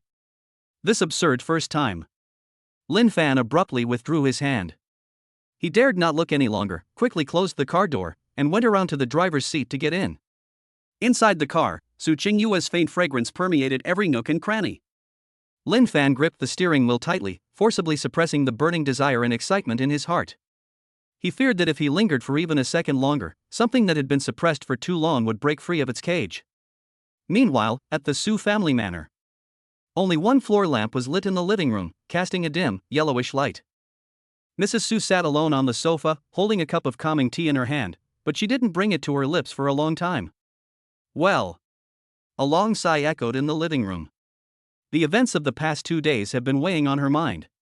First, Lin Fan rejected the blind date she arranged, and then his third daughter, Xingyue, intercepted him on the spot. Next up is the group's highly anticipated Skyline project, which I heard has run into a huge mess. That good-for-nothing Wang Chunyi has ruined everything. What bothered her the most was Lin Fan. The child refused her offer of a 3 million annual salary. 3 million. Madame Su murmured to herself, her tone devoid of anger, only filled with regret. This silly child, why is he so stubborn? I paved the way for him, why can't he understand my good intentions? Ultimately, she has a sense of justice. During the 3 years Lin Fan lived in the Su family, the eldest daughter, Su Qingxue, was indifferent to him and even somewhat disliked him. But at her age, she sees the coldness and warmth of human nature most clearly. Lin Fan didn't make much money, but his filial piety towards his elders and his care for his family are impeccable. She still remembers last winter when she had a bad cold and developed a fever in the middle of the night. Lin Fan stayed by her bedside, changing her towel every half hour until dawn. Such a good child is hard to find even with a lantern. Unfortunately, Qingxue was arrogant and thought Lin Fan was not good enough for her, which led to their divorce. At this moment, the butler approached quietly and bowed to report. "Madam, Mrs. Qian has arrived." Mrs. Su pressed her throbbing temples. "It's so late? Let's invite her in." Mrs. Qian is the wife of the largest medical device dealer in Huahai City and her best friend of several decades. Her greatest hobby in life is visiting each other and gossiping. Soon, Mrs. Qian walked in, led by the housekeeper. "Oh, my Li Yun. I just finished eating and came straight here after putting down my chopsticks. I have some incredible news to tell you." Madame Su lazily raised her eyelids. "What amazing news has gotten you so excited? Sit down and tell me." Mrs. Qian plopped down, immediately leaning closer and lowering her voice. "Do you know about the molecular sieve with the stardust coating from TV Rhineland? It's that strategic material that was treated as a strategic resource." Hearing this, Madame Su finally perked up and nodded. "I've heard about it. I've heard it's extremely difficult to obtain. They're more than just difficult to deal with." Mrs. Qian slapped her thigh, her voice rising 8 octaves. "It was an absolute nightmare. My husband was so worried about this shipment that half his hair turned white. He begged and pleaded, but the Germans wouldn't even give him a second glance. And guess what happened in the end?" She paused, keeping everyone in suspense. "This afternoon, at Rinxin Hospital, it was all taken care of with just one phone call." Madame Su's movement of serving tea suddenly froze. "Rinxin Hospital? Isn't that where Qingyue is?" "That's right. But it wasn't Qingyue who settled this matter." Mrs. Qian was beaming with excitement, her words flowing freely. "I heard he's a young consultant named Lin Fan. My God, you didn't see it, but the look on my husband's face when he came home was like he'd seen a ghost. He said that Mr. Lin speaks German better than a native German, and he's on very friendly terms with Hans, the president of TV Rhineland Greater China. With just a few words, he lectured that German like a grandson, and immediately decided to offer 300 sets at a 30% discount. Chapter 30. Qingyue, that girl, has the same taste as me." Clang. The lid of the teacup in Madame Su's hand slammed heavily against the rim, splashing scalding tea that left a glaring red mark on the back of her well-maintained hand. She was completely unaware of it. Mrs. Qian was startled. "Li Yun, what's wrong with you?" Ignoring the burning pain in the back of her hand, Mrs. Su stared intently at Mrs. Qian, her voice trembling. "Who did you say? Lin Fan?" "Yes, Lin Fan, Lin as in double wood, Fan as in ordinary." Mrs. Qian was still sighing. "Li Yun, I remember your ex-husband Qingxue, isn't he also named this?" "Sigh, it's true that people with the same name have different fates. Look at this consultant Lin, he is truly a hidden master with extraordinary abilities. My old man Xian said he is a real big shot and we must prepare generous gifts to befriend him. And look at Qingxue's ex-husband, what can he do besides cook? No wonder Qing Shue wanted to divorce him. Mrs. Qian was still rambling on. But Madame Su could no longer hear what was said after that. Her mind went blank, and all she could hear was the sound of her own heartbeat, one beat after another. Lin Fan. Consultant. Fluent in German. TV Rhineland Technology is 30% off. Others might think it's just a coincidence, or that they share the same name. But Madame Su knew all too well. The influential figure Mrs. Qian mentioned was none other than her former son-in-law, who had just left the Su family. The thought of this makes my heart pound wildly in my chest. Shock, astonishment, confusion, but more than anything, a sudden realization. So that's how it is. I knew it.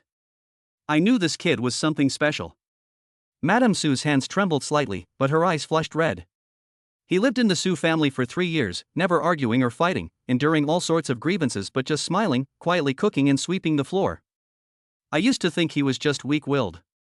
Looking back now, how was that weakness? That was clearly for Qing Shue, for the sake of this family, willingly putting aside all his sharp edges and becoming a cook who revolves around the stove. At this moment, all the details came together. Why does he always remain calm and composed when faced with the humiliation inflicted by Wang Chini, a clown? Because a lion never pays attention to the barking of a mad dog at its feet. Why is he able to manage his home so well that even his most critical self can't find a single fault? Because he possesses strong organizational skills and keen insight. Why did he refuse his compensation of a 3 million annual salary? Madame Su suddenly wanted to laugh, laughing at her own shallowness and her own ridiculousness. She's really getting senile. They actually used a mere 3 million to compensate him? With Lin Fan's connections and abilities, what is 3 million? It probably wouldn't even cover the favor he owed to make a phone call to that German CEO. He rejected him not because of some nonsense of high-mindedness, nor out of spite, but because he simply didn't need him. Li Yun, what's wrong? You look terrible. Are you feeling unwell? Mrs. Qian finally realized something was wrong and waved her hand in front of her eyes. Mrs. Su suddenly came to her senses. A look she had never seen before appeared on her face, the pride of a mother-in-law looking at her son-in-law with increasing satisfaction. It's okay, I'm fine. She really wanted to tell Mrs. Qian, the powerful and influential person you're talking about is my good-for-nothing ex-son-in-law. That's Lin Fan, the guy you guys call good for nothing but cooking. But she held back. Su Liyun also cares about her reputation. She's already divorced, and if she were to talk about it now, she would only become a laughingstock in the entire Huahai city. After seeing Mrs. Qian off, Mrs. Su could no longer sit still. She stood up, her high heels making a dull thud on the carpet. Madame Su looked up at her eldest daughter's tightly closed door on the second floor, her eyes filled with sorrow. Qing Shue, you cry and shout every day that you want to find an elite who can help you share the pressure, that you want to find a strong person who is your equal, saying that Lin Fan can't keep up with you. But you have no idea that the real hidden dragon has been lying dormant right beside you for 3 whole years. He is willing to cook porridge for you in order to nourish your stomach. To allow you to focus on your work, he gave up the vast opportunities that should have been his and willingly became your driver. Not only do you not cherish him, you treat him like trash and sweep him out the door. This isn't a divorce. This is practically throwing away the Su family's biggest treasure trove. Madame Su felt a sharp pain in her chest. It wasn't because of any personal gain, but because she genuinely felt sorry for Lin Fan. How disappointed he must be. Mrs. Su's eyes welled up with tears, and her voice choked with emotion.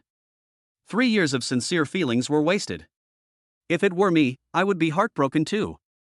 No wonder he rejected my job, no wonder he said he was no longer the Lin Fan he was 3 years ago. He's telling me that he doesn't need any charity from the Su family. Thinking of this, Madame Su suddenly stopped in her tracks, her eyes becoming incredibly determined. No! Such a good son-in-law, we absolutely cannot let him slip away like this. A divorce certificate can sever legal ties, but it cannot sever the bonds of affection in people's hearts. That brat Qing Shue is blind. She mistook a priceless pearl for a dead fish's eyeball. But as her mother, she can't be blind. Qing Yue is quite clever. She stumbled upon a huge bargain. Thinking of her third daughter, Madame Su felt a little relieved. No wonder Qing Yue protected him so much, even at the cost of falling out with Qing Shue. This girl has the same good taste as me. She had to do something. It wasn't to regain control of Lin Fan, nor was it to bind him to the Su family's war machine as a money-making tool. Although Su Liyun is assertive, she hasn't stooped to that level. Mrs. Su wants to salvage this relationship. She wanted to let Lin Fan know that not everyone in the Su family was blind, and not everyone was an ingrate. Yes, I will stand up for him. Madame Su clapped her hands, her eyes flashing with a sharp light. Those who look down on him, those who laugh at him as a piece of trash in the company, and that Wang Cheney, I'm going to shut them all up. Since Lin Fan wants to start over, as his elder, I must help him get back on his feet. She picked up her phone, glanced at the time, and saw it was almost 8 o'clock. He immediately dialed Secretary Lu's number. Hello, Secretary Lu. Pass the word down, upgrade the scale of next week's Su Group Charity Gala to 1 level.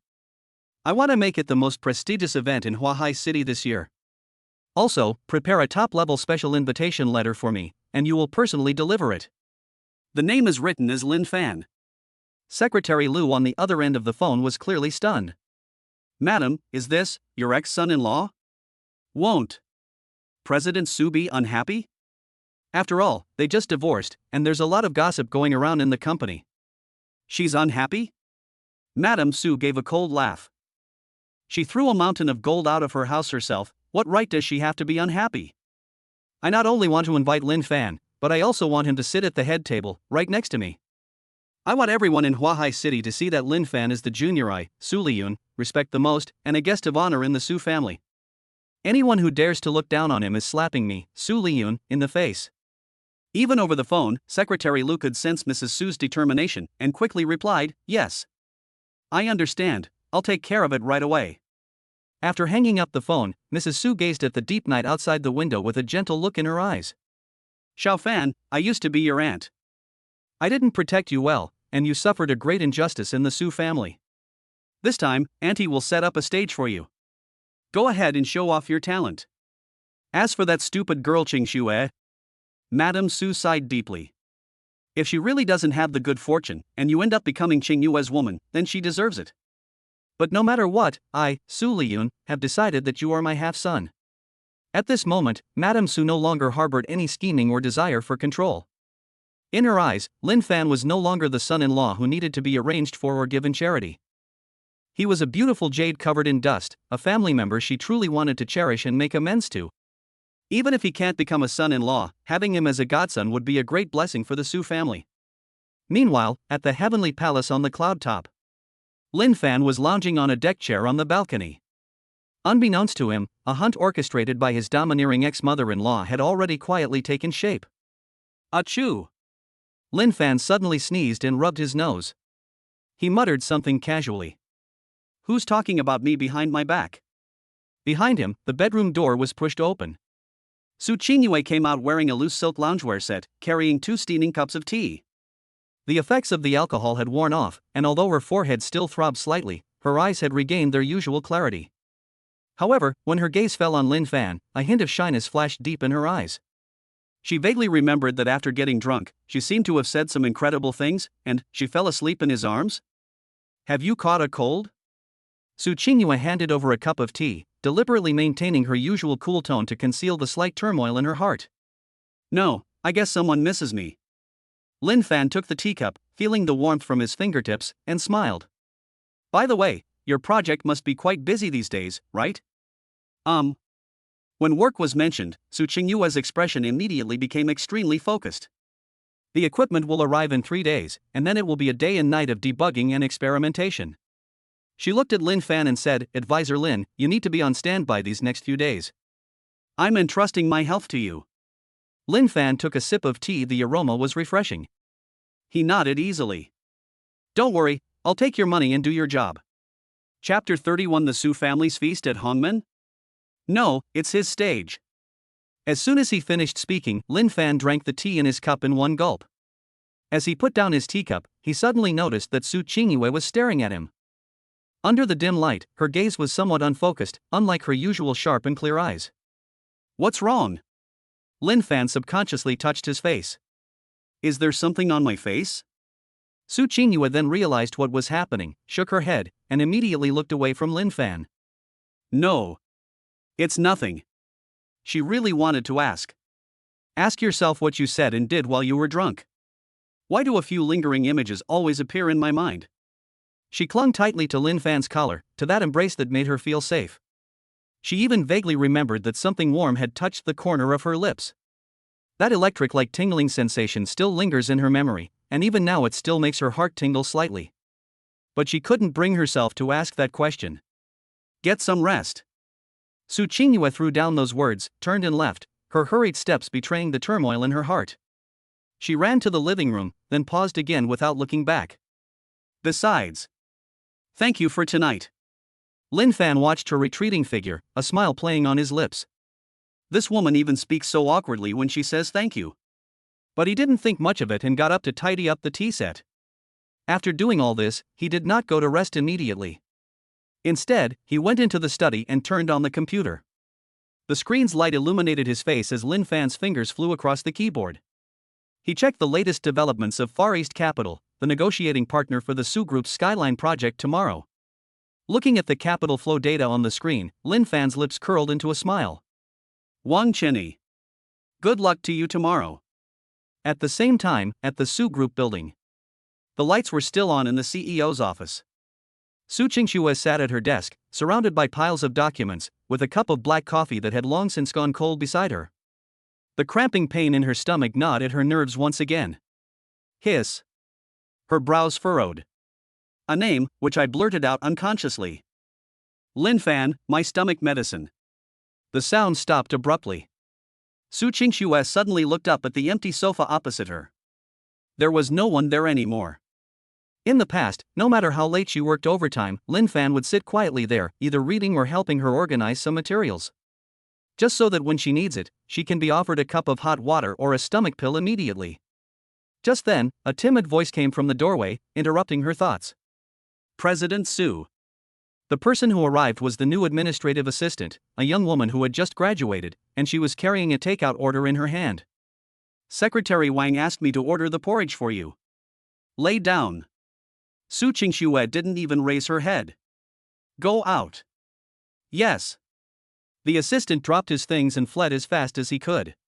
Su Qingxue glanced at the takeout food, but had no appetite whatsoever. She recalled what Lin Fan had said in the secretary's office.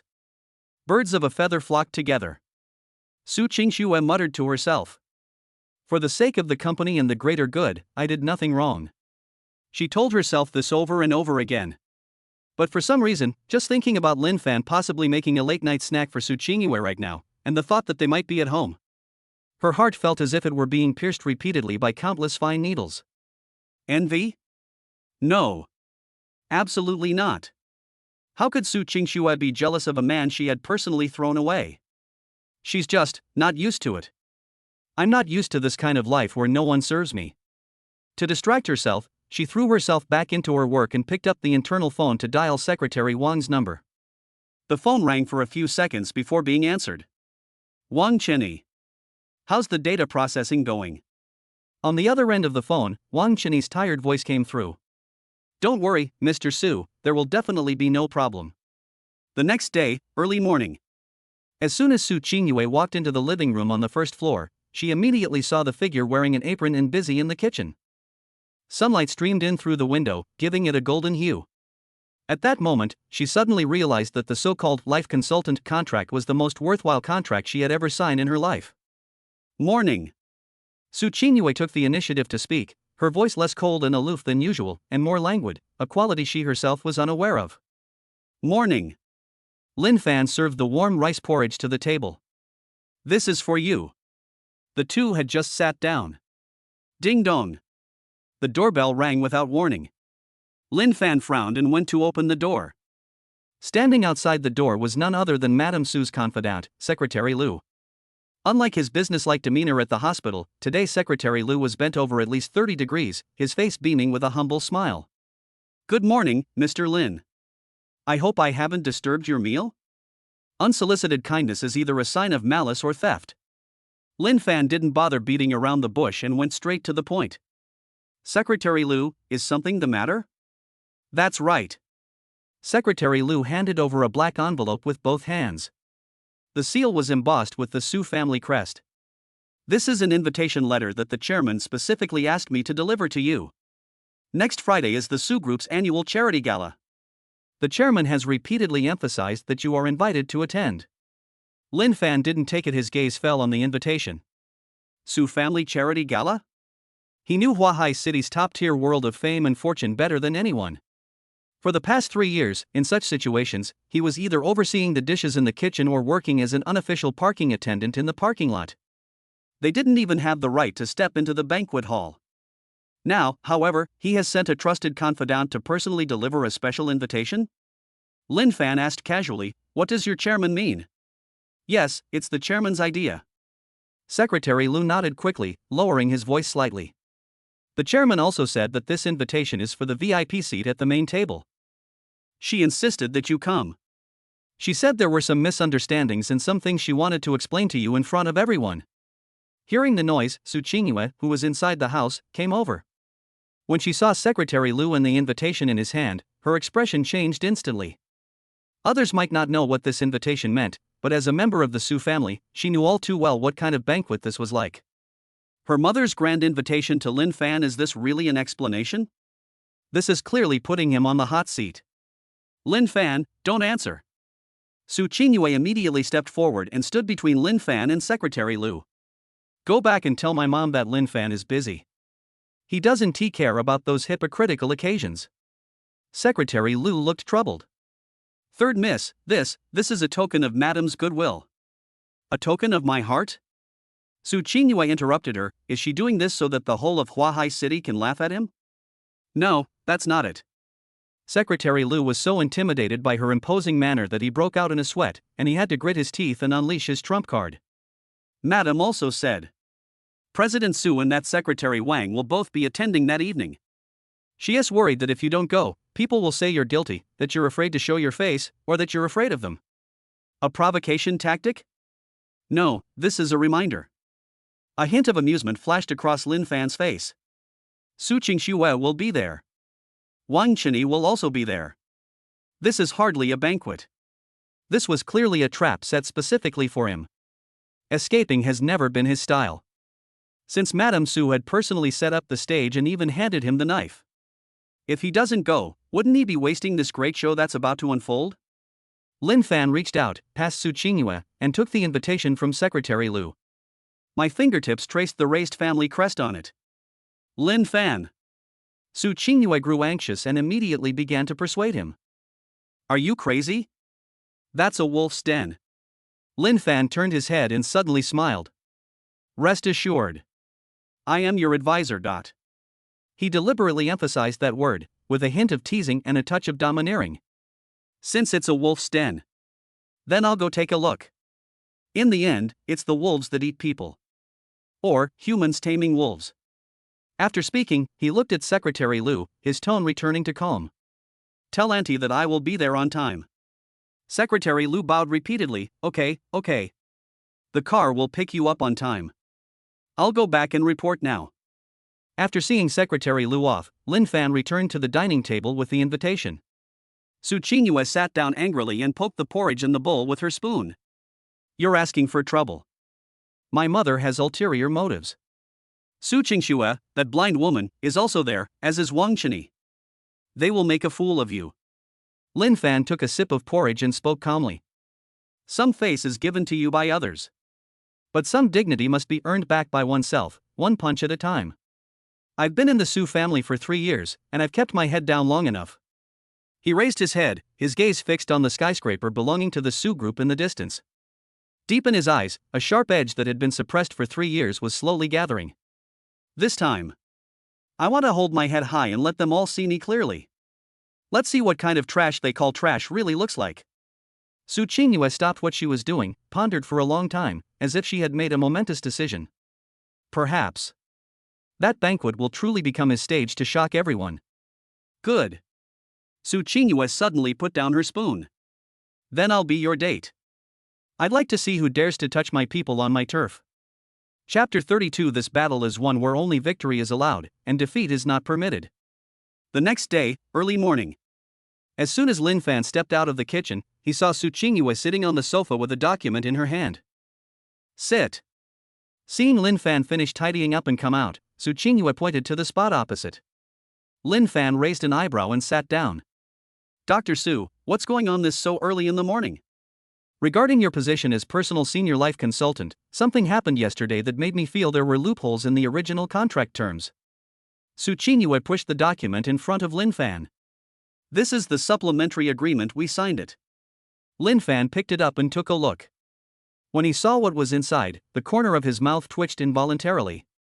Article 1 of the supplementary agreement, Party B Lin Fan shall, as Party A Su Qingyue's exclusive consultant, unconditionally accompany Party A to any public or private occasions that Party A deems important, including but not limited to banquets, forums, and family gatherings. Lin Fan pointed to the first clause of the contract. Dr. Su, isn't this a bit excessive? I'm selling my art, not my body. How does this sound like an escort contract? Is that too much? Su Qingyue responded. I'm doing this to prevent some people from backing out later, or from being intercepted halfway by some people with ulterior motives. Lin Fan naturally understood the hidden meaning in Su Qingxue's words. The person with ulterior motives naturally refers to Su Qingxue, or Madame Su. Lin Fan shook his head helplessly and continued reading. However, when he saw the second one, his expression froze again. Article 2. In order to ensure that Party A can receive the most timely medical treatment and care in the event of a sudden health condition, Party B shall move out of the original guest room and move into the secondary bedroom next to the master bedroom. This room has an emergency passage leading directly to the master bedroom. And what is the purpose of this? Lin Fan slammed the documents on the table. Dr. Su, is that the second bedroom? That's a suite converted from a walk-in closet, separated from your bedroom by only a sliding door. Besides, do I really need to be that close to you? It is very necessary. Su Qingyue stood up, leaned forward, and placed her hands on the coffee table. I have a problem with nocturnal hypoglycemia, and sometimes I have nightmares and palpitations. The guest room on the second floor is too far from the master bedroom. If something happens to me, will you be able to hear me? But. No buts. Su Qingyue interrupted him, a blush rising to her ears, but her tone remained firm. This is the employer's requirement, unless you want to breach the contract? Lin Fan found it inexplicably amusing to look at her arrogant "I'm the boss, I make the decisions" attitude. What about low blood sugar? What about nightmares? This woman clearly wanted to keep me under her watchful eye, never letting her guard down for a moment. If this possessiveness were directed at Su Qingxue, Lin Fan might feel suffocated. But when it came to Su Qingyue, for some reason, he felt a warmth of being cared for. Okay, I'll sign. Lin Fan picked up the pen and signed his name. But Dr. Su, let's make this clear first. If you sleepwalk into the wrong door one night, don't blame me for not locking it properly. Dream on. Su Qingyue snatched the contract back and checked the signature with satisfaction. You can go move your things now. Right now, immediately. 20 minutes later, Lin Fan moved his luggage into the suite next to the master bedroom. This room was originally a walk-in closet, but it was later converted into a lounge, with a decorating style that is consistent with the master bedroom. The worst part was that the door connecting the two rooms wasn't locked. Lin Fan sighed and hung the clothes in the closet. When he returned to the living room, Su Qingyue had already gone to the hospital. The coffee table, which had been empty, was now suddenly filled with a stack of documents. It is not medical information. The top document prominently displays the title Su's Group Skyline Project Core Risk Assessment Report Top Secret. Lin Fan paused in his steps. How could Su Qingyue have such a high level of trade secret? Moreover, it was placed in the most conspicuous spot in the living room. Lin Fan walked over and picked up the document. Next to the document was a sticky note with Su Qingyue's handwriting on it. It's annoying to look at. I was thinking of throwing it in the trash, but then I thought I could use it as a placemat. Su. Lin Fan chuckled to himself. A woman who says one thing but means another. Lin Fan shook his head, took the documents, and sat down on the sofa. As he turned to the first page, his gaze sharpened. This is a leaked internal document from the Su Group regarding a background investigation of Yuanhang Capital, as well as a detailed draft of the terms of this cooperation. Although Su Qingyue claimed that she didn't care about the Su family's affairs, she clearly used her connections within the Su family to obtain this crucial information. She was worried. I'm worried that Su Qingxue might really ruin the Su family's decades-old business. Lin Fan flipped through the pages one by one. The more he looked, the more his brows furrowed. It really was a trap. On page 42, in the supplementary terms to the betting agreement, the exchange rate weighting algorithm that he had warned about before still exists, and has even been packaged in a more concealed and complex way. If you don't carefully break down the mathematical model, at first glance, it seems like the perfect terms to give money to the Su family. That idiot Wang Cheney. Lin Fan sneered. How can you not see such an obvious trap, and still have the nerve to post rumors on the company's intranet? He closed the file and tapped his fingers lightly on the cover. Save? Or not to save them? But looking at Su Qingyue's awkward message on the sticky note, Lin Fan sighed. Fine, let's just do it for this silly girl, so she won't have to cry when the Su family falls from grace. He took out his phone, but instead of contacting Su Qingyue directly, he took a picture of the core clause and circled the fatal flaw in the picture with a red pen. Then, he sent the picture to Su Qingyue's WeChat. The note contained only 4 words, beware of bombs. Whether Su Qingyue will relay the message to Su Qingxue, and whether Su Qingxue will believe it, is beyond his control. Meanwhile, at the Su Group building. Although it was only 8:30, a low-pressure atmosphere already permeated the entire office area. Last night's all-night overtime work left everyone feeling completely drained. Inside the cubicles, employees were slumped over their desks catching up on sleep, and the air was thick with the smells of coffee, instant noodles, and sourness. I can't take it anymore. I've changed this data 800 times, but it still doesn't match up. A young female employee, sporting 2 huge dark circles under her eyes, complained. Shoo! Keep your voice down. The senior employee next to him lowered his voice and pointed in the direction of the president's office. President Su didn't sleep a wink last night. He's got a temper like a powder keg. Anyone who sets him off will explode. Where's Secretary Wang? Wasn't he supposed to be in charge of overall coordination? Don't even mention it. That sycophant, what can he do besides pushing for progress? He acts like he has a throne, and he just went to scold the project team again. Chapter 33 Su Qingxue, you have no conscience. Just then, a series of hurried footsteps approached. Holding a document in his hand, Wang Cheney, pale-faced but with a morbid excitement in his eyes, rushed towards the president's office. He knew this was his last chance. Knock, knock, knock. Wang Cheney didn't even wait for a response from inside before pushing the door open. Inside the CEO's office, the curtains were drawn, and only a desk lamp was on. Su Qingxue sat behind her desk, her once impeccable makeup now showing signs of fatigue, and her eyes were bloodshot. I didn't sleep a wink all night. She tried to find the logical loophole that Lin Fan had mentioned before. However, no matter how she calculated or deduced, the data became more and more chaotic. President Su. Wang Cheney placed the documents on the table, his voice trembling slightly. This is the final version of the market return analysis report, which I and my team worked through the night to produce. Have all the data been checked? Su Qingxue's voice was hoarse, revealing extreme exhaustion. She didn't look up, but simply reached for the report. Nuclear, it's been checked. Wang Cheney swallowed hard, forcing himself to remain calm. Absolutely no problem. This time we used PwC's latest valuation model, and Yuanhang Capital definitely won't be able to find any fault with it. Su Qingxue opened the report. The densely packed charts and various sophisticated technical terms certainly make it look perfect. It was even more elaborate than the simple tables Lin Fan had made before. But Su Qingxue frowned deeply as she looked at several key lines of data. Why? Why do these forecasting indicators seem so unreliable? It's like a castle in the air. It's beautiful, but it has no foundation to support it. Su Qingxue pointed to a line of small print and asked coldly, why has the risk factor for exchange rate fluctuations been lowered here? Wang Cheney's heart skipped a beat, and cold sweat instantly broke out. He had it optimized specifically to make the report look better. This is because the international situation has recently improved, and experts predict that the exchange rate will remain stable. He started making things up, coming up with a bunch of seemingly profound reasons. As Su Qingxue listened to his explanation, her mind was buzzing. She wanted to refute, to question. But she was too tired. Moreover, there were less than 2 hours left before the negotiations were scheduled to begin. It's too late to overturn it and start over now. If they don't sign, the billions of yuan invested in the early stages will go down the drain, and the Su Group's cash flow will break instantly. This is a high-stakes gamble. She was forced to the edge of a cliff and had no choice but to jump. All right. Su Qingxue closed the file, shut her eyes, and took a deep breath of the polluted air. Get ready to go to the conference room. In this battle, victory is the only option. Defeat is not an option.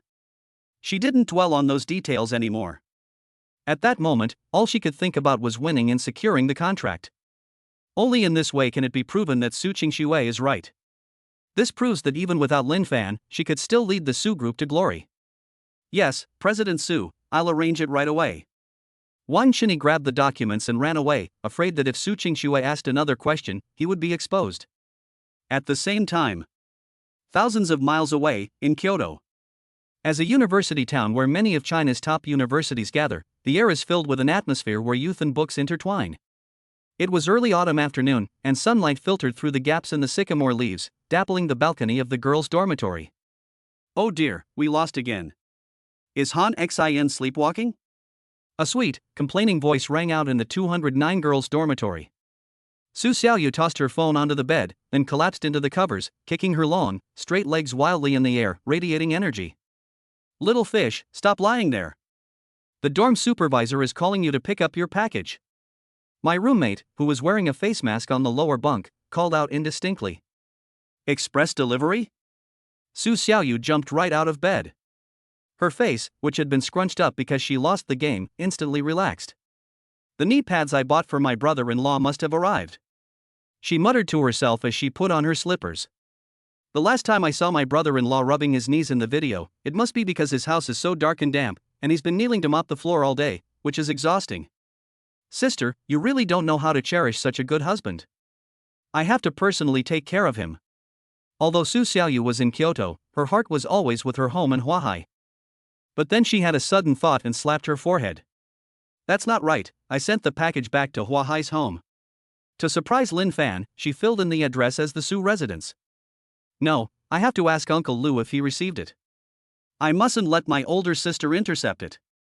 If her older sister saw that she bought such expensive knee pads for her brother-in-law, she would definitely say that she was wasting money and also criticize her brother-in-law for being pretentious. Thinking of this, Su Xiaoyu picked up her phone and skillfully dialed the landline at home. The phone rang twice before it was answered.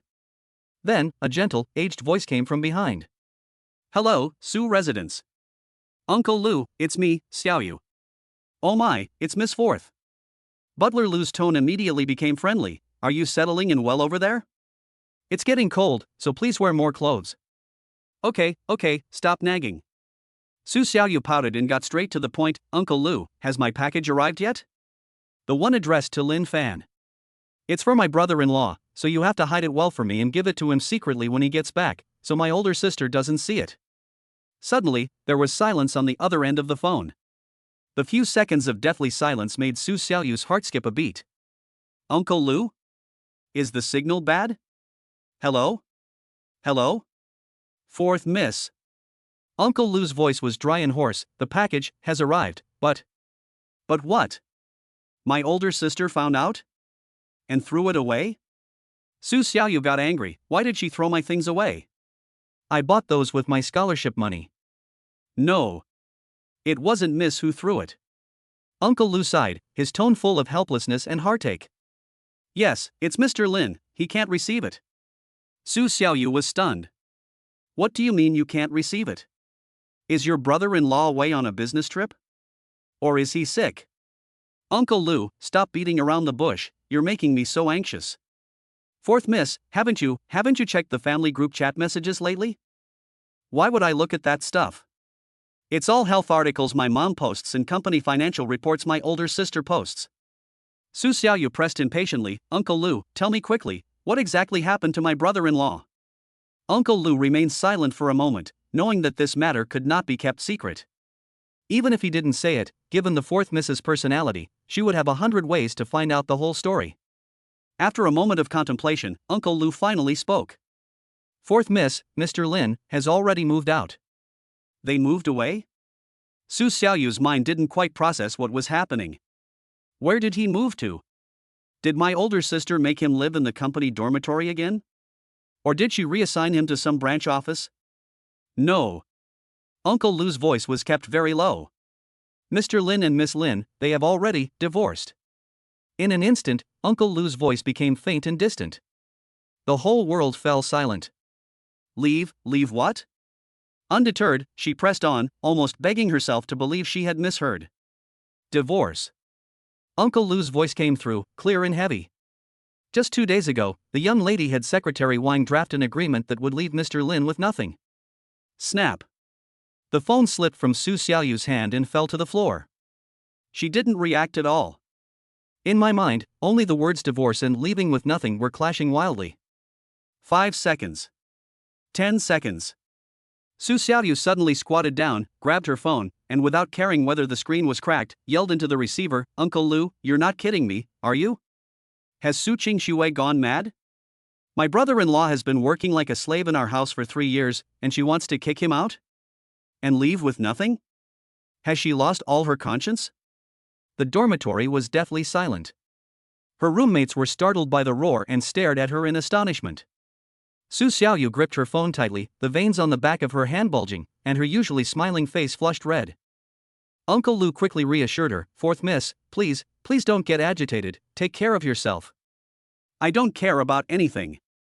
Su Xiaoyu's eyes instantly reddened, and her voice trembled with tears. "Where is my brother-in-law now? He doesn't have a single penny on him. Where does he live? What does he eat? Is he sleeping on the streets?" The thought that her brother-in-law, who always had a gentle smile, might be huddled under a bridge, starving and freezing, made Su Xiaoyu's heart feel like it was being squeezed tightly by a hand, causing her unbearable pain. "Miss, don't worry, Mr. Lin is not sleeping on the streets." Uncle Lu hesitated for a moment, then continued, "Mr. Lin is currently staying with Miss An." "Third sister?" Su Xiaoyu was stunned. "Su Qingyue, the third sister who can't go home even once a year? You mean Su Qingyue took my brother-in-law away?" "Yes." Uncle Lu briefly recounted what had happened that day. "I heard that the third miss even had a big argument with the eldest miss at the company because of Mr. Lin, and even slapped Secretary Wang in public." Su Xiaoyu's mouth was slightly open, and she couldn't close it for a long time. The amount of information was too much, and her brain simply shut down. This plot twist is a million times more exciting than any of the melodramatic rich family dramas she's ever watched. The third sister, who only focused on studying the classics, actually confronted the eldest sister head-on for the sake of her brother-in-law. Wow. Su Xiaoyu's tongue lolled out, and she mumbled unconsciously, "Is third sister blooming like an iron tree, or has she been possessed?" But the thought only flashed through my mind. She quickly regained consciousness. Regardless of her third sister's motives, at least her brother-in-law now has a place to stay and doesn't have to live a life of hardship outside. But she just couldn't swallow this insult. Why does this older sister have the right to treat people so badly? Why did they treat my brother-in-law like trash and kick him out? "Uncle Lu, I understand." Su Xiaoyu took a deep breath, her tone suddenly becoming unusually calm. "You don't need to worry about that package, just throw it away." "Ah. Fourth miss, this. I said I threw it away." Su Xiaoyu snorted coldly, her voice filled with barely suppressed anger. "That cold home doesn't deserve to hold my brother-in-law's things. I'll personally deliver something better to him." After saying that, she hung up the phone. Chapter 34. My sister-in-law went berserk and actually skipped class to fly back to Huahai. "Little fish, what's wrong? What happened?" My roommates cautiously approached. Su Xiaoyu didn't answer. Instead, she rushed to her desk, opened her laptop, and started typing furiously on the keyboard. Ticketing website. Kyoto Huahai. The next flight will take off in an hour and a half. First class, only one ticket left. Price, 8,800 yuan. Su Xiaoyu, who usually hesitates for ages before buying a game skin that costs a few dozen yuan, didn't even blink before scanning the code to pay. Ding. Ticket issued successfully. The notification sound for a text message rang on my phone. Su Xiaoyu slammed her laptop shut, turned around and pulled her suitcase out from under the bed, haphazardly stuffing her clothes inside. She gritted her teeth and announced it to her roommates. "Sisters, I'm not going to this lousy school anymore." When they heard the news, the roommates were all stunned. "Little fish, are you crazy? Tomorrow is Old Wan's major course, it's compulsory. If you fail, you have to retake it." "Yes, what happened? Tell us, and we'll help you carry the burden even if the sky falls." "Skipping class?" Su Xiaoyu chuckled, but her hands didn't stop moving. Her movements became noticeably gentler when she pulled an exquisite wooden box from the drawer. The box contained the finest agarwood she had begged her mother for a long time to buy at an auction. She had originally planned to give it to her brother-in-law during the Chinese New Year to help him relax and sleep. But now it seems we have to send it out ahead of schedule. Not only am I going to skip class, I'm also going to go back and clean house. Su Xiaoyu zipped up her suitcase, slammed it to the ground with a bang, and her pretty face was filled with murderous intent. Wang Qinyi, right? Su Qingxue, right? Dare to bully the people I, Su Xiaoyu, protect?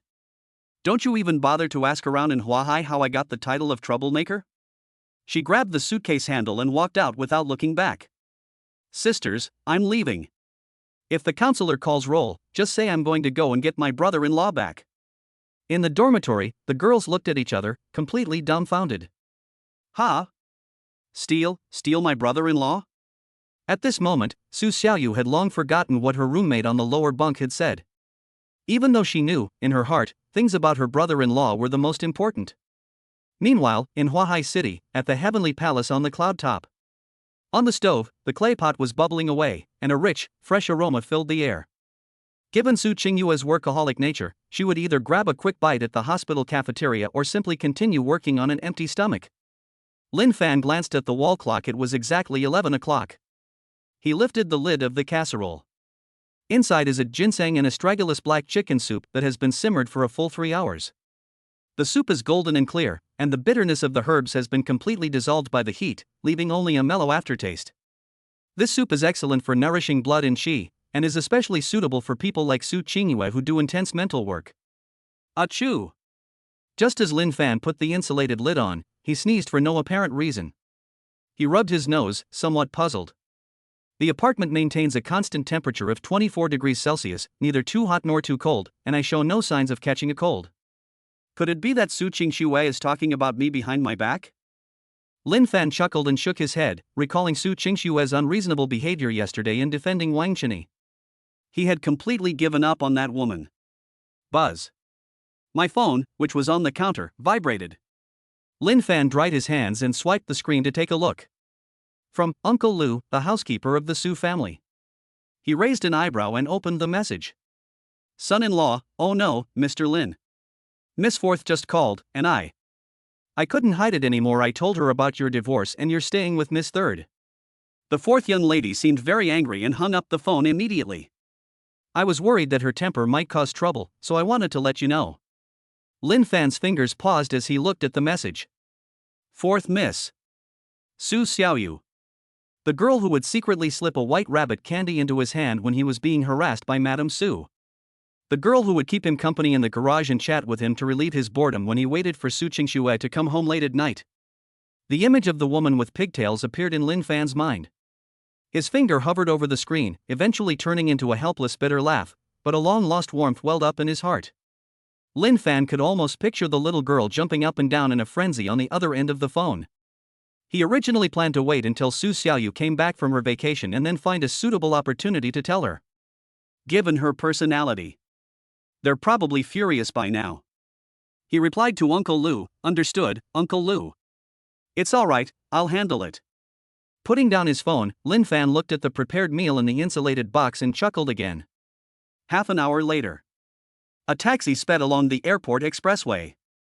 Sitting in the back seat, Su Xiaoyu urged anxiously, Master, can you go faster? I'll pay extra, double the price. Little girl, we're already flying at the speed limit. Any faster and we'll be taking off. The driver glanced at her in the rearview mirror and joked, rushing to see your boyfriend, huh? Young people these days. Boyfriend? Su Xiaoyu pouted. She's not my boyfriend, she's someone 100 times more important than a boyfriend. She turned to look out the window, where the rapidly receding lights stretched into long lines, making her eyes sting with tears again. 3 years ago, when Lin Fan first married into the Su family, everyone looked down on him, including Su Xiaoyu. At that time, she thought this man was timid and subservient, a complete disgrace to the Su family. So she started finding all sorts of ways to tease him, putting thumbtacks in his shoes, adding mustard to his coffee, and even deliberately cutting up his clothes. But Lin Fan has never been angry. He would always smile gently, pour out the thumbtacks, drink that strange cup of coffee, and then, still wearing his ripped clothes, continue making her favorite sweet and sour pork ribs in the kitchen. What truly changed her perspective was when she was heartbroken after a breakup and went to a bar to drown her sorrows in alcohol late at night, where she was cornered in an alley by a group of thugs.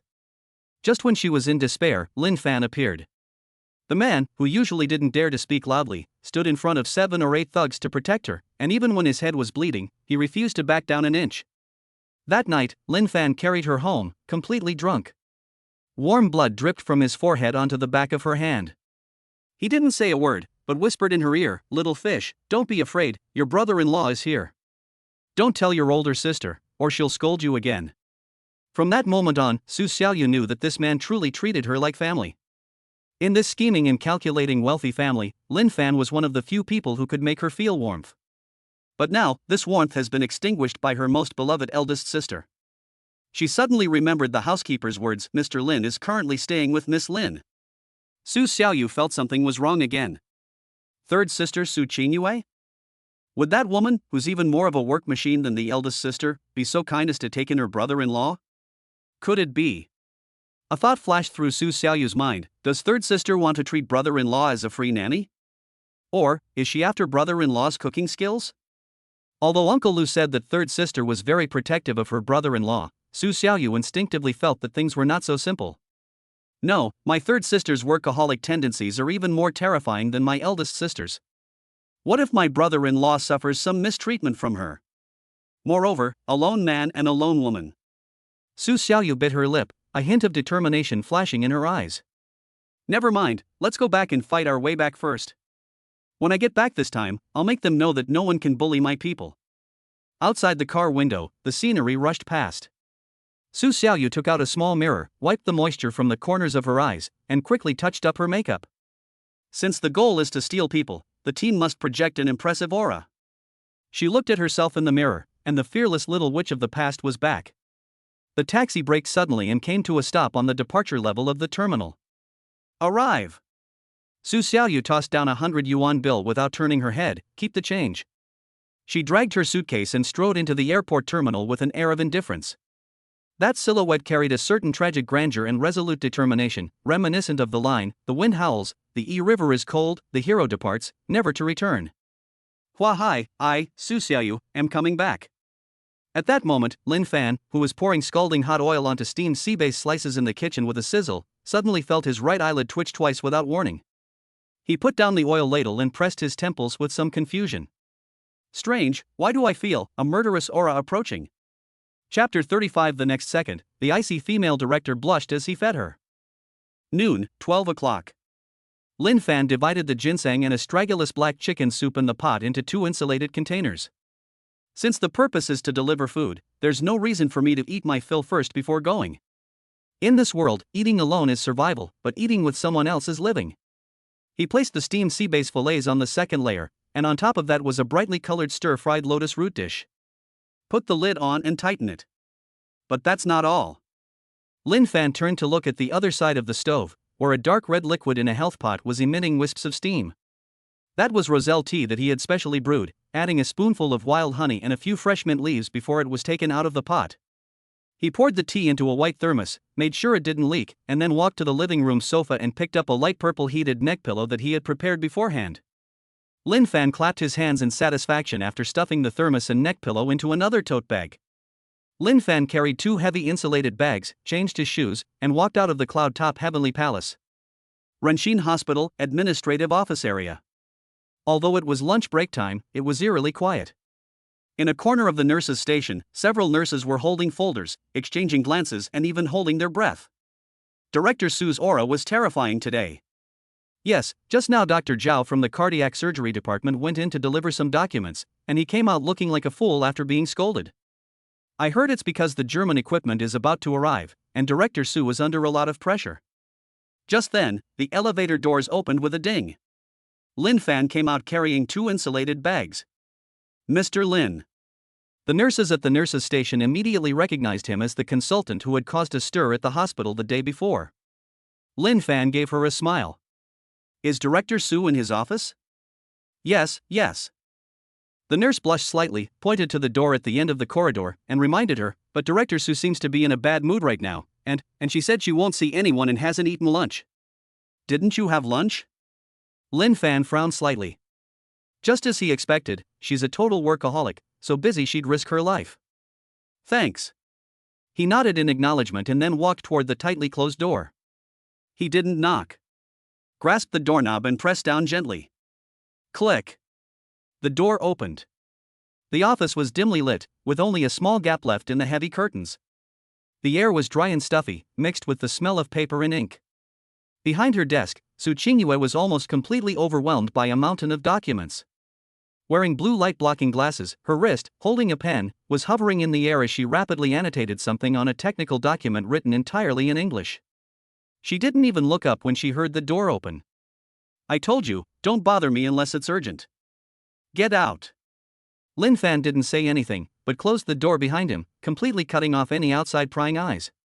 He walked to the coffee table in front of his desk, put down the insulated bag he was carrying, and the bag made a soft sound as it hit the table. Su Qingyue suddenly looked up and said sharply, "Aren't you deaf? I told you to get lost." Her voice trailed off when she saw who it was, the last half of "go out" stuck in her throat. "What brings you here? If I hadn't come, were you planning to cultivate immortality?" Lin Fan pointed to the wall clock. "Also, Dr. Su, as your life consultant, I have an obligation to remind you that it is 12:45 Beijing time. And, based on my observation, your stomach does not have the function of photosynthesis." Su Qingyue took off her glasses, rubbed her temples hard with her knuckles, and her voice was full of fatigue. "I'm not hungry, and I have no appetite. There is still a lot of data that hasn't been verified. Once that batch of equipment is delivered, it will be put into the laboratory. There is no room for error." Lin Fan ignored her refusal. He opened the thermos without asking. A rich and fragrant aroma of chicken soup instantly filled the office, dispelling the previously stuffy atmosphere. Su Qingyue's throat moved involuntarily. Her body's hunger was far more honest than her brain's. "It's written in the contract that I'm responsible for your health." Lin Fan pushed a bowl of soup in front of her and looked at her calmly. "Right now, your stomach is complaining to me, Dr. Su. Do you want me to deal with labor disputes at work?" Su Qingyue was speechless, stumped by his twisted logic. She sighed, finally put down her pen, and got up to walk over. "You talk too much." The two sat down facing each other at the coffee table. "Drink some soup first to warm your stomach," Lin Fan said. Su Qingyue picked up the bowl and took a small sip. A warm current slid down her esophagus into her stomach, and the comforting feeling made her tense shoulders relax a bit. Immediately afterwards, that empty hunger was awakened, and she no longer held back, drinking in large gulps. Lin Fan also picked up his bowl and ate quietly. He didn't speak, his gaze was fixed on Su Qingyue. Even with light makeup, she couldn't hide the two faint blue shadows under her eyes. Her lips were chapped, clearly indicating that she hadn't had a sip of water all morning. Lin Fan put down his chopsticks and walked around the office. He first added water to the humidifier that had been protesting for a while, allowing the wisps of white mist to moisten the dry air again. Then he turned up the air conditioner temperature a few degrees to dispel the chill. When he sat down again, the atmosphere in the entire office seemed to soften because of his few simple actions. Su Qingyue was eating tender fish slices, but her other hand was holding her phone, her thumb swiping rapidly across the screen as she replied to work emails. His brow remained furrowed, as if the delicious food in his mouth was merely fuel to maintain his vital signs. Smack! A hand reached out and snatched her phone away. "Why?" Su Qingyue looked up in astonishment, staring at him. "Give it back to me. This email is very important. It's to confirm the customs clearance procedures. Life Consultant Code of Conduct, Rule Number 1. Lin Fan held his phone screen face down next to his hand, his expression serious. Employers are prohibited from handling any matters unrelated to survival while eating. He looked at her puffed up face and added, "This is for your stomach, and also for the sake of my work. Dr. Su, please cooperate." "Where is this line found?" Su Qingyue was almost laughing in exasperation. "It was just added, a verbal agreement, and it takes effect immediately." Lin Fan met her gaze and spoke each word with exceptional clarity. "Su Qingyue, focus on your meal. Your brain needs rest too. Trying to do two things at once will only make you less efficient." Su Qingyue opened her mouth, wanting to refute, but found that she couldn't find a reason at all. In front of this man, her assertiveness and logic always inexplicably fail. "Advisor Lin, you are abusing your power." She muttered a complaint under her breath, but ultimately didn't try to grab the phone again. Resigned, she lowered her head and focused on the delicious chicken soup. Chapter 36. 20 minutes in the office. Lin Fan searched around the office and finally found a dusty Bluetooth speaker on a cabinet in the corner. He walked over, took a tissue, wiped the dust off, and then connected his phone. The next second, a cello piece flowed from the speakers. That is Bach's Cello Suite No. 1 in G major. The pace is slow and gentle. Su Qingyue, who was mechanically chewing her food, unconsciously slowed down her chewing movements. Soothed by music and delicious food, the fatigue she had been feeling all morning finally began to visibly subside. Lunch was over quickly. Su Qingyue couldn't help but let out a burp, a warm feeling flowing from her stomach to her limbs. While tidying up the tableware, Lin Fan took out a thermos from another handbag. Su Qingyue was taken aback, then asked, "Lin Fan, what is this?" "I added some mint and honey to the hibiscus tea." Lin Fan unscrewed the lid, and a sweet aroma mixed with a slight coolness wafted out. It relieves stress, refreshes the mind, and can also alleviate eye strain. He placed the cup beside Su Qingyue and then took out a light purple heated neck pillow. "Turn around." Su Qingyue became alert. "What?" "Your cervical spine is as stiff as a rock." Lin Fan walked behind her and, without giving her a chance to refuse, carefully wrapped the heated neck pillow around her neck. The warm touch came and precisely soothed the stiff and sore muscles. Su Qingyue leaned back in her chair, a satisfied hum uncontrollably escaping her throat. "Hiss." Lin Fan asked softly, "Is the pressure appropriate?" Su Qingyue closed her eyes, her voice somewhat languid. Lin Fan didn't make any extra movements, he simply adjusted the position of the hot compress for her and then stood quietly behind her. His gaze swept over the pile of documents on his desk. Study on the stability of biological enzyme activity. Rejection reaction of nanocoatings in low-temperature environment. Lin Fan paused, staring at the pages with their curled edges and the various colored annotations that almost covered the original text. It now appears that this so-called Stardust project was far more than just a job for her. Lin Fan asked softly, "A lot of pressure?" Su Qingyue closed her eyes and remained silent for a long time before speaking. "Lin Fan, do you know what these 300 sets of molecular sieves mean?" Her voice was low, and she had let down all her guard. "This is a project I'm betting everything on. Those old guys in the hospital, a few of them openly support me, but behind my back they're all waiting to see me make a fool of myself. My mom also said this morning that if I fail this time, I will have to obediently go back and accept her arrangements, go on blind dates, go to an arranged marriage, and become a qualified socialite in her eyes." Su Qingyue opened her eyes, staring blankly at the ceiling. "I don't want to live that kind of life." Her voice trembled slightly. "But I'm really scared. If the equipment cannot be debugged successfully, if the data cannot be processed, if..." Lin Fan gazed at her slender back, his eyes growing darker. He raised his hand, intending to pat Su Qingyue's shoulder, but his fingertips paused just before touching her, and in the end, he simply let out a silent sigh and slowly withdrew his hand. "It won't fail." Lin Fan's voice was calm and resolute, carrying an undeniable power. "Why?" Su Qingyue turned her head and looked at him blankly. "Because you are Su Qingyue." Lin Fan smiled, then changed the subject. "Also because you have me. Hans from Raintech owes me a favor. Once the equipment arrives, I can have him arrange technical support. As for the data, I'll help you look at it when we get back tonight." Su Qingyue was completely stunned. At that moment, she suddenly felt that the mountains that had been pressing down on her and making it hard to breathe didn't seem so heavy anymore. "You can even analyze biomedical data?" Su Qingyue raised an eyebrow, her tone carrying a hint of inquiry. "I know a little about it." Lin Fan shrugged. "Don't forget, I graduated from medical school. Although I wasted 3 years, my foundation is still there." "Shaw, you're just bragging." Although Su Qingyue said this, the corners of her mouth couldn't help but turn up slightly. She picked up the cup of hibiscus tea and took a sip. It's sweet and sour, with a refreshing minty flavor that goes straight to your heart. "Okay, take a 20-minute break." Lin Fan checked the time. "I'll wake you up in 20 minutes. During this time, you're not allowed to look at any documents." Overbearing. Su Qingyue hummed softly, but adjusted to a comfortable position, leaned back in her chair, and actually closed her eyes. The cello music was still playing in the office. Su Qingyue only wanted to close her eyes and rest. But in this rare tranquility, once that nerve, stretched to its limit, relaxes, it can never be tightened again. In less than 5 minutes, her breathing became even and long. She fell asleep. Lin Fan stood aside, quietly watching the figure fall asleep in the office chair. Afraid that Su Qingyue would catch a cold, he quietly walked over and pulled up her slipped white coat to cover her bare arms. His gaze fell on her furrowed brows. Even in her sleep, she was not completely relaxed.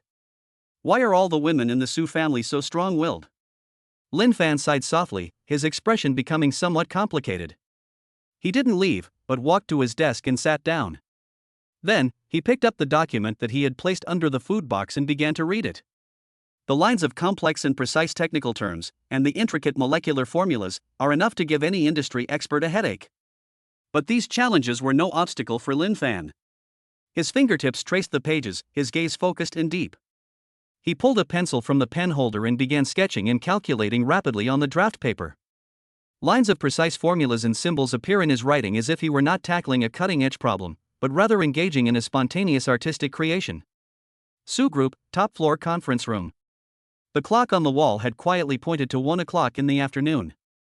The final review of the project, titled Skyline, has been delayed for nearly 4 hours since 10:30 a.m. The atmosphere at both ends of the conference table was extremely tense. On the left, the senior management team of the Su Group had gloomy expressions. Wang Cheney, sitting to the side of the main seat, had his Adam's apple bobbing, and a dark stain of cold sweat had appeared on the collar of his suit. On the right is the negotiating delegation from Far East Capital. The man in the lead was named Zhao Yuanhang. He leaned slightly forward, exuding an aggressive and oppressive aura. His index finger tapped lightly on the contract on the table, one tap at a time. Despair. Despair. Each soft knock struck precisely at the Achilles heel of the Su Group. President Su. Zhao Yuanhang finally spoke, his tone tinged with impatience. We've already wasted more than 3 hours of our lives here. Shouldn't a reasonable explanation be given for the core revenue model of the Skyline project? Zhao Yuanhang picked up his pen and slammed it down on the thick document on the table. Your market return analysis report has beautiful data and gorgeous charts. It's a work of art. Chapter 37 Science My Ass. A multi-billion-dollar project collapses on the spot. Zhao Yuanhang abruptly changed the subject, his voice turning cold. But why is your data static in the crucial section on currency risk hedging? Secretary Wang, do you think we at Far Voyage Capital are all fools, or do you think we're like you, unable to understand the ever-changing international financial markets? This. Wang Cheney trembled and frantically flipped through the documents in front of him, the papers rustling, but he couldn't find the page he wanted. He could only bite the bullet and offer a weak and feeble explanation. Mr. Zhao. Mr. Zhao, this data was precisely calculated using PwC's model. It's absolutely scientific. Science my ass. Zhao Yuanhang immediately swore, showing no respect whatsoever to the Su Group. In today's exchange rate market, daily volatility exceeding 0.5% is the norm. Your model actually assumes that the exchange rate will remain constant for the next 3 years? If the volatility exceeds 1%, your Su Group's profits will be wiped out instantly, and you might even have to pay us back our principal. Is this what you call science? Is this how the Su Group treats a project worth tens of billions? Every word Zhao Yuanhang uttered was like a depth charge, exploding loudly in the conference room. The executives of the Su Group all lowered their heads, not daring to look at Zhao Yuanhang, let alone at Su Qingshua's gloomy face in the main seat. Under the table, Su Qingshua's knuckles were deathly white from excessive force. The sharp nails dug into the palm, but the pain in the flesh was nothing compared to the public humiliation in the heart. She turned her head, her gaze fixed on Wang Cheney. Wang Cheney, explain. These few words, though brief, carried a chilling undercurrent. Wang Cheney's brain has completely shut down. He didn't understand the complex data logic at all. He just forced the project team to flatten the data to appease Su Qingshua's urging. Wang Cheney never imagined that Zhao Yuanhang, that old fox, would see through the emperor's new clothes at a glance. Mr. Su. Mr. Su, this might be a mistake made by the staff when entering the data. Wang Cheney was still trying to shift the blame, but his voice betrayed him. I'll have them recalculate right now. Recalculate? Zhao Yuanhang sneered, stood up abruptly, and looked down at Su Qingxue. President Su, is this the secretary you personally promoted? She doesn't even understand the most basic risk control logic, and when something goes wrong, she just pushes the blame onto her subordinates? To be honest, I now have serious doubts about your company's professional competence. I don't see any need to continue today's negotiations. As soon as he finished speaking, Zhao Yuanhang and his team began packing up their documents, making a move to leave. Mr. Zhao, please wait a moment. Su Qingxue panicked when she saw this. She stood up abruptly, but she stood up too quickly, and her vision went black for a moment. The violent convulsions in her stomach made her face even paler. But she endured her physical breakdown and tried her best to make her voice sound steady and strong. This was just a technical mistake, and we are fully committed to correcting it. Give me 10 minutes, just 10 minutes. I will personally give you a satisfactory answer. Zhao Yuanhang stopped and turned to scrutinize Su Qingxue, a glint of shrewdness flashing in his eyes. He certainly didn't really want to leave. He hasn't even truly taken a bite out of the Su group yet. The attack just now was merely a tactic of holding a knife to her throat, forcing her to sign a humiliating treaty. Good. Zhao Yuanhang sat down again and glanced at his watch. Just 10 minutes, Mr. Su. My patience is limited. Su Qingxue didn't look at him anymore, but turned around and fixed her gaze on Wang Qinyi, who was already slumped in the back of the chair. Bring your documents and come with me. After saying that, she walked towards the conference room door in her high heels without looking back.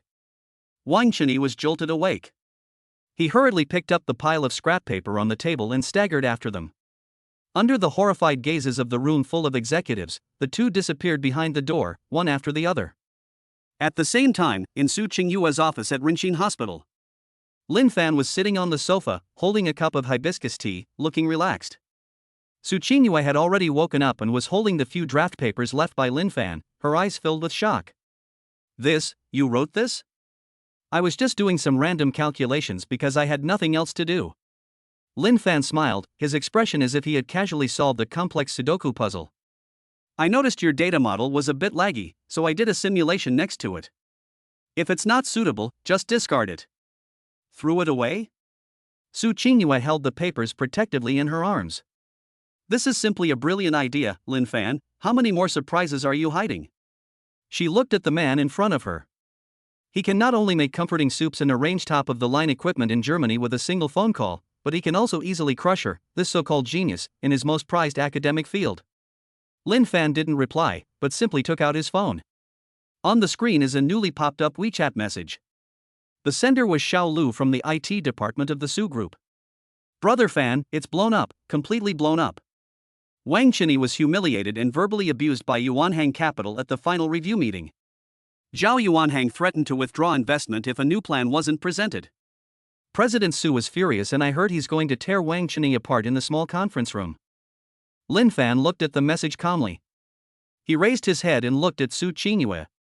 Dr. Su, there will be many more surprises to come. But now. Lin Fan pointed out the window in the direction of the Su Group building. Some people are probably in a state of great fear. Su Qingyue followed his gaze, and although she didn't understand why, she instantly understood everything from Lin Fan's smile. Su Qingxue suffered a major setback. Serves you right. Su Qingyue snorted softly, and the pent-up frustration in her heart inexplicably felt much better. Without you, Su Qingxue is nothing more than a phoenix with broken wings, unable to fly again. The break room next to the conference room. Bang! The door was slammed shut.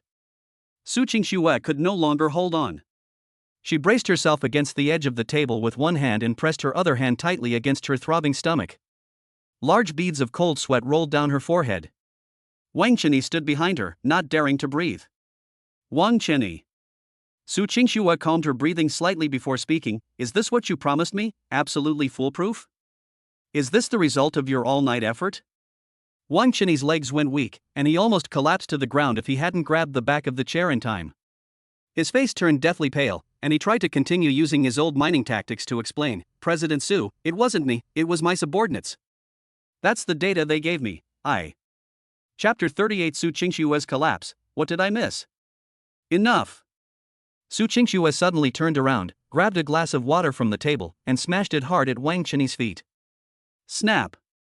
Glass shards flew everywhere, and a sharp piece of glass tore through Wang Qinyi's trousers, but he didn't even dare to dodge. Even now, you are still shirking responsibility. Su Qingxue pointed at his nose, her finger trembling violently. Exchange rate hedging is such a core clause.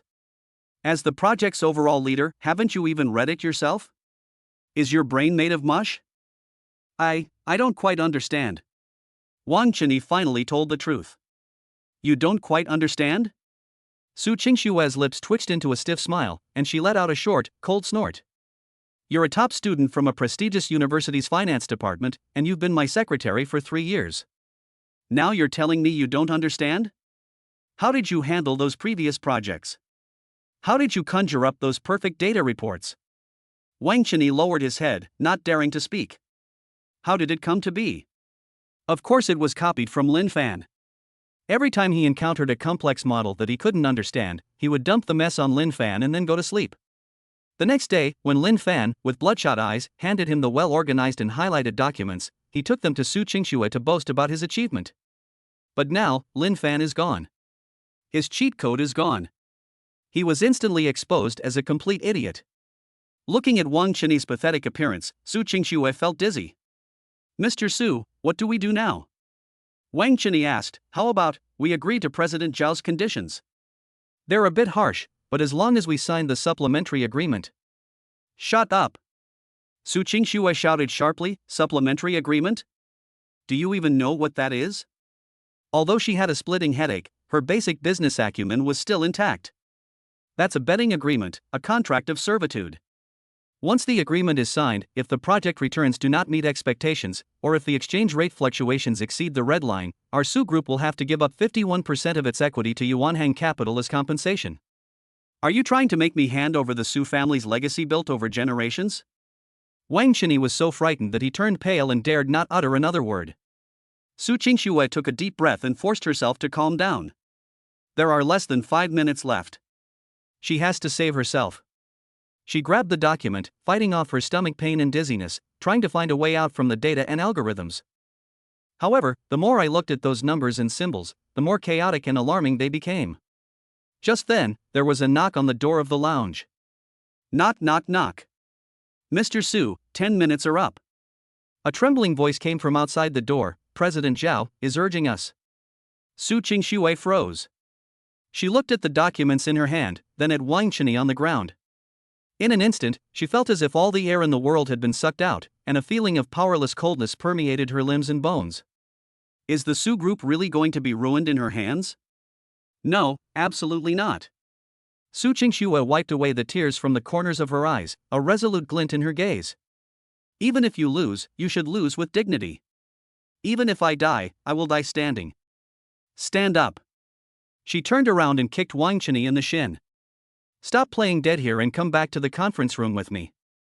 Even if the negotiations break down today, you'll still have to take the blame for this. After saying that, she straightened her slightly disheveled collar, pushed open the door, and strode out. Back in the conference room. The atmosphere was more somber than before. Zhao Yuanhang looked at Su Qingxue as she walked in, a victor's smile curling at the corner of his lips. President Su, what's your decision? He tapped lightly on the supplementary agreement that had been prepared beforehand on the table. If your company cannot clearly explain the problems with the model, then in order to control the risks, we can only request the addition of this betting clause. As long as President Su signs off, the funds will be in your account immediately. Otherwise. He shrugged, his meaning unspoken. Su Qingxue sat back in the main seat, her face pale, but her back was ramrod straight. She looked at the so-called betting clause. That was a poison that only served to quench thirst. However, if they don't drink, the Su Group will die of thirst right now.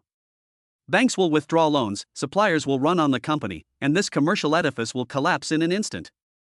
Sign? Or not to sign? This is a dead end. Su Qingxue's hand holding the pen began to tremble slightly. Her mental defenses were about to collapse. Just then, her phone screen suddenly lit up. Buzz. It's a WeChat message. Su Qingxue opened her phone and glanced at it. The sender was identified as her younger sister, Su Qingyue. But when she saw the message, her heart skipped a beat.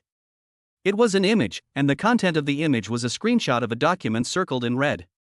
That document was the draft contract that was right in front of her at that moment. The notes appear to be a risk analysis of an overseas project, and in one corner of the page, a place is highlighted in red.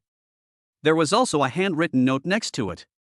If the conventional exchange rate risk exposure is too large, a third-party underwriting bank can be introduced to conduct forward exchange rate hedging, transforming uncontrollable market risks into controllable fixed costs. The handwriting. This familiar annotation style. Su Qingxue's pupils suddenly contracted. This is not Su Qingyue's handwriting. This is Lin Fan's handwriting. She would still recognize it even if it were burned to ashes. In that instant, Su Qingxue felt as if a thunderclap had exploded in her mind, cleaving through all the fog before her eyes. Lin Fan. He had already left, and he had been humiliated by me, yet, he was still paying attention to everything about the Su family? In his most desperate moment, he actually reached out this lifeline through his most hated sister. President Su? Seeing Su Qingxue staring blankly at her phone, Zhao Yuanhang urged her impatiently, "Our time is precious, please make a decision as soon as possible." Su Qingxue suddenly raised her head. A fierce fire was rekindled in those eyes that had been filled with despair. She placed her phone face down on the table, looked up at Zhao Yuanhang, and her voice, no longer trembling, now carried an air of domineering control. "Mr. Zhao, since you care so much about risk control, then let's not talk about the betting. Let's talk about third-party currency locking mechanisms." As soon as he finished speaking, a crack appeared on Zhao Yuanhang's smile. His body, which had been leaning forward instinctively, froze involuntarily. The pen in my hand fell to the smooth table with a thud. Currency hedging mechanism? This only solution is also the one he hides behind the contract trap, the one he fears most from the other party bringing up. How could she have known? Su Qingxue felt a surge of pleasure as she looked at Zhao Yuanhang's astonished expression, but this was quickly followed by an even more piercing bitterness. Lin Fan. You saved me again. But this time, what right do I have to accept everything about you as naturally as before? Chapter 39. The sister-in-law went berserk. Third sister, how dare you touch my brother-in-law? Huahai City, Cloud Top Heavenly Palace. Squeak. A taxi came to a stop in front of the magnificent gate. The car door opened, and a pair of shoes wearing limited edition chunky sneakers stepped onto the marble floor. Su Xiaoyu dragged her suitcase and looked up at the building in front of her. Is this where third sister lives? She pursed her lips. They look respectable from the outside, but who knows how cold it is inside. In her memory, her third sister, Su Qingyue, was a medical machine devoid of emotion. Living in this high-end apartment with its gray, white, and black color scheme is like living in a real-life moon palace. Meanwhile, her brother-in-law, Lin Fan, is currently being imprisoned in this cold palace. No, I have to get my brother-in-law out immediately. Just thinking about her brother-in-law's appearance right now made Su Xiaoyu unable to sit still for even a second. Pulling up his suitcase, he strode forward and rushed into the access control hall. However, reality soon dealt this troublemaker his first blow. What the hell? Su Xiaoyu made a face at the elevator door, then kicked her suitcase. The cartoon charm on the box swayed a few times, as if expressing its dissatisfaction. There's no way around it. This is Yunding Tiangong, known as the most secure residential area in Huahai City. Without a homeowner's card, not even a fly can get up there. Su Xiaoyu took out her phone from her bag, found Su Qingyue's number, and dialed it. Beep beep. The phone rang twice before being replaced by a female system voice. The number you dialed is temporarily unavailable, please. I knew it. Su Xiaoyu stomped her foot in anger. Third sister is such a workaholic. She's either leaving her phone gathering dust in some corner or cutting someone up on the operating table. No.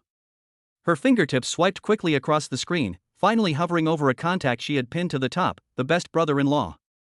The screen's light illuminated her puffed-up face, and beneath that fearless and domineering air, a hint of hesitation was revealed.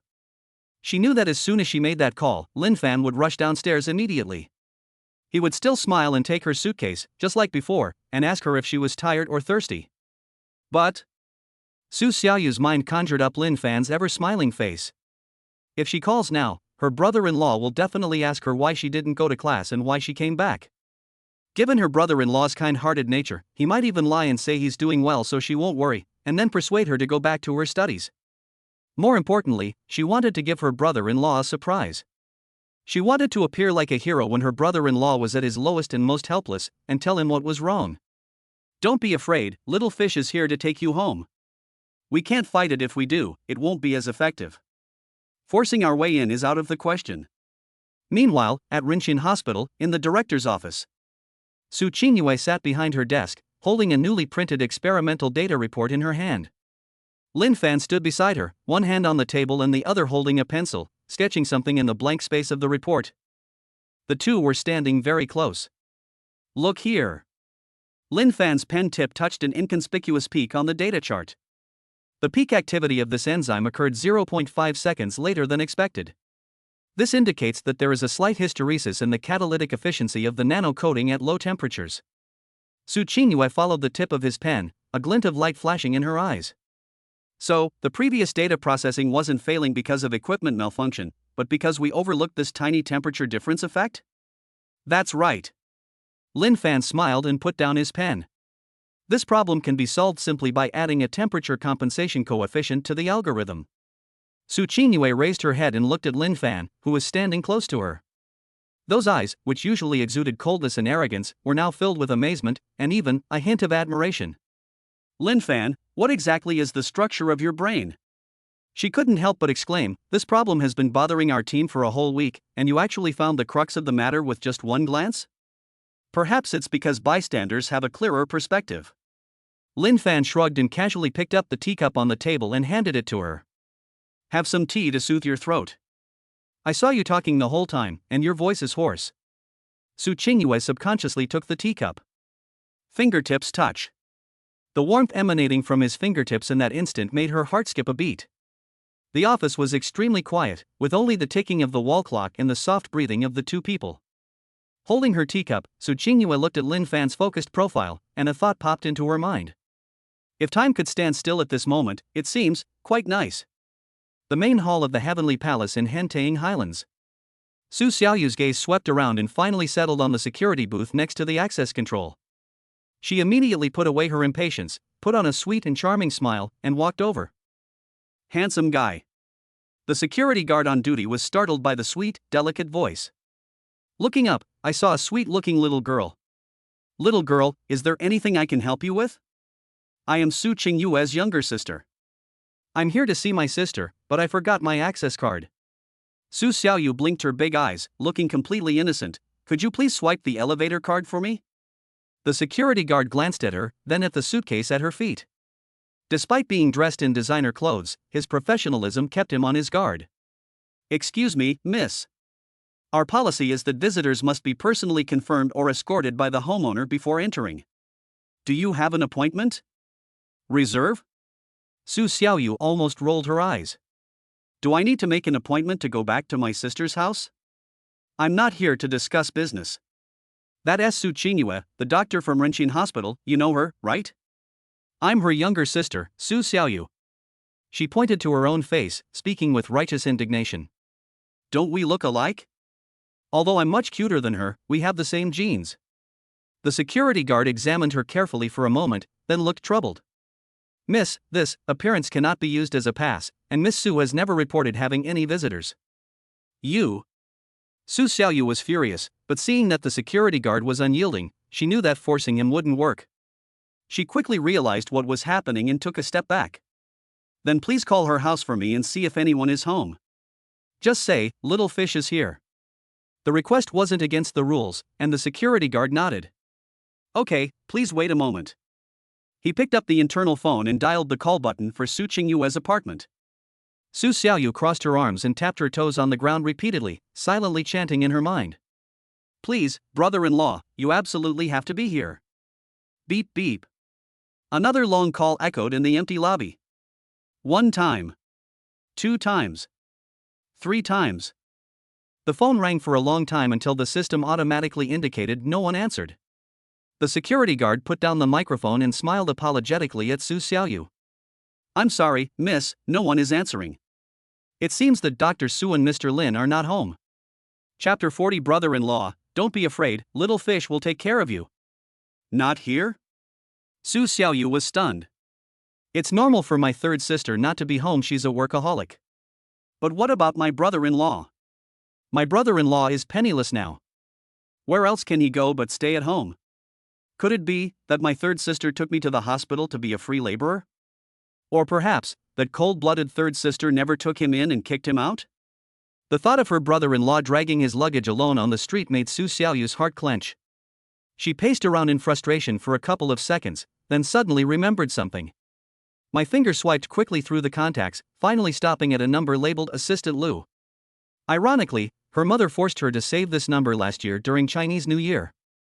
At that time, Su Qingyue was out of contact for 3 whole days in order to have a separation surgery for conjoined twins, and her family almost called the police. Afterwards, in order to save trouble, Su Qingyue directly gave her assistant's phone number to her whole family, saying, "If I can't find her, I'll contact her. If she's still alive, it means I'm not dead." Humph, luckily I had a backup plan and didn't delete it. The phone was answered after just one ring. "Hello? This is Xiao Lu, assistant to Director Su." "Who is this?" "I am Su Xiaoyu." Su Xiaoyu got straight to the point. Xiao Lu on the other end of the phone was obviously stunned for a moment, then her voice became respectful after all. She had heard a lot about the reputation of the fourth young lady of the Su family as a troublemaker. "Yes, you are Miss Su? How can I help you? I'm asking you, where is my third sister now?" Su Xiaoyu got straight to the point. "Director Su? She's at the hospital, busy in her office over in the administration building." "Is she alone?" Su Xiaoyu pressed for more information, her woman's intuition telling her that things weren't so simple. Mr. Lin is here too." "Lin Fan?" Su Xiaoyu's eyes lit up instantly, and her voice suddenly rose. "You mean they're together?" Yes, Mr. Lin came over at noon and brought lunch to Director Su. He's still in his office and hasn't come out yet." "Okay, I understand." Su Xiaoyu slammed down the phone. "Humph, I knew it. That woman is actually exploiting my brother-in-law, even making him bring her food? Does she have no hands or feet? This is absolutely outrageous." Su Xiaoyu was consumed by rage and, without saying a word, turned and ran out the door. "Oh, miss, your suitcase. I'll leave it here for now and come back to pick it up later." Su Xiaoyu waved without turning her head, her figure disappearing outside the door. She hailed a taxi that had just dropped off a passenger and got inside. "Driver, to Rinxin Hospital, quick, I have an emergency." Half an hour later, at Rinxin Hospital. Lin Fan is continuing to analyze the algorithm model for Su Qingyue. Suddenly, he stopped speaking. A sense of foreboding made him glance sideways at the office door. Almost at the same time, Su Qingyue also stopped recording. Outside in the corridor, a series of chaotic footsteps approached from afar, revealing a reckless and unruly pace. The next second. Bang! The office door was slammed open, and the entire doorframe groaned. The loud noise made the air vibrate. A figure, covered in dust and radiating anger, burst into the doorway, backlit by the light. Oversized trendy hoodie, eye-catching hot pants, and limited edition chunky sneakers. Even through the sunglasses, you could feel the overwhelming arrogance and swagger emanating from him. Who else could it be but Su Xiaoyu? Upon seeing the scene in the office, Su Xiaoyu's eyes widened instantly behind her sunglasses. Lin Fan's eyebrows twitched unconsciously. Su Qingyue felt a throbbing pain in her temples, and her eyes instantly turned hostile. Why is she back? Shouldn't she be taking classes at a university in Kyoto at this time? He looks like he's here for revenge. Little fish? Su Qingyue frowned, about to reprimand her for being so unruly. The next second, Su Xiaoyu completely ignored her older sister behind the desk, opened her arms, and rushed straight towards Lin Fan. Brother-in-law. That call, with its long, drawn-out ending, filled with a sob and immense grievance, echoed throughout the entire office. Lin Fan felt a fragrant breeze waft towards him. Immediately afterwards, a soft body suddenly crashed into his arms. Su Xiaoyu hung up on him, her arms wrapped tightly around his neck. The force of the impact made him take a half step back before he could regain his footing. Wa'ada. Brother-in-law, I missed you so much. Su Xiaoyu's head nuzzled against Lin Fan's neck without warning, her muffled voice trembling with sobs. I'm late, I'm sorry you suffered. I heard that my heartless older sister kicked you out and made you leave with nothing. I'm so angry. Brother-in-law, don't be afraid, Xiaoyu is back. From now on, Xiaoyu will take care of you, and no one will be able to bully you again. After these words were spoken, the office fell into a deathly silence. On Su Qingyue's perpetually icy and aloof face, the expressions were quite varied. Shock, astonishment, bewilderment. Finally, all the emotions converged into a thick black line hanging on his forehead. Looking at her younger sister clinging to Lin Fan, she felt her blood pressure soaring. Lin Fan was completely dumbfounded. His hands froze in mid-air, feeling the girl in his arms trembling slightly with excitement. For a moment, he didn't know whether to push her away or comfort her. A warm feeling welled up in my heart. But, isn't this posture a bit too unrestrained? Especially under Su Qingyue's gaze. That, little fish? Lin Fan spoke helplessly, his voice unconsciously carrying a hint of doting and embarrassment. Could you get down first? You're choking me. I don't. Su Xiaoyu not only didn't let go, but hugged her even tighter. She suddenly raised her head and glared fiercely at Su Qingyue beside her, over Lin Fan's shoulder. Third sister, you've gone too far. How could you hide your brother-in-law here? Are you enslaving him? Are you exploiting his labor? Look how thin my brother-in-law has become. Su Qingyue. Lin Fan. You've lost weight? Since moving to Su Qingyue's place, Lin Fan has been eating regular meals and getting balanced nutrition, and he's even gotten quite a bit stronger, okay? Su Qingyue finally made a move. Su Xiaoyu. She spoke coldly. You have 3 seconds to get off him. Otherwise, I'll throw you off the 3rd floor. Instead of being frightened, Su Xiaoyu hugged Su Qingyue even tighter and defiantly puffed out her chest at her. I won't let go, Su Qingyue, you're no good either. Let me tell you, as long as I, Su Xiaoyu, am here, none of you will be able to bully my brother-in-law. She turned around, rubbed her cheek against Lin Fan's chest, and announced loudly. Brother-in-law, come with me, I'll take care of you. Chapter 41, 3 Rules for Cohabitation. Su Xiaoyu's words, brother-in-law, come with me, I'll take care of you, still echoed in the room. Only she herself knew that when the word divorce reached her ears, anger was just a shell. The thought that had been suppressed in my heart finally found a crack to break through and be reborn. Previously, Lin Fan was my brother-in-law. But things are different now. My brother-in-law and my eldest sister have already obtained their divorce certificate, and the shackles have long been broken. As she thought about this, a bold idea emerged in her mind. Since my older sister doesn't want it, does that mean I can try to get it too? Because the idea was so audacious, she didn't dare to say it aloud at that moment.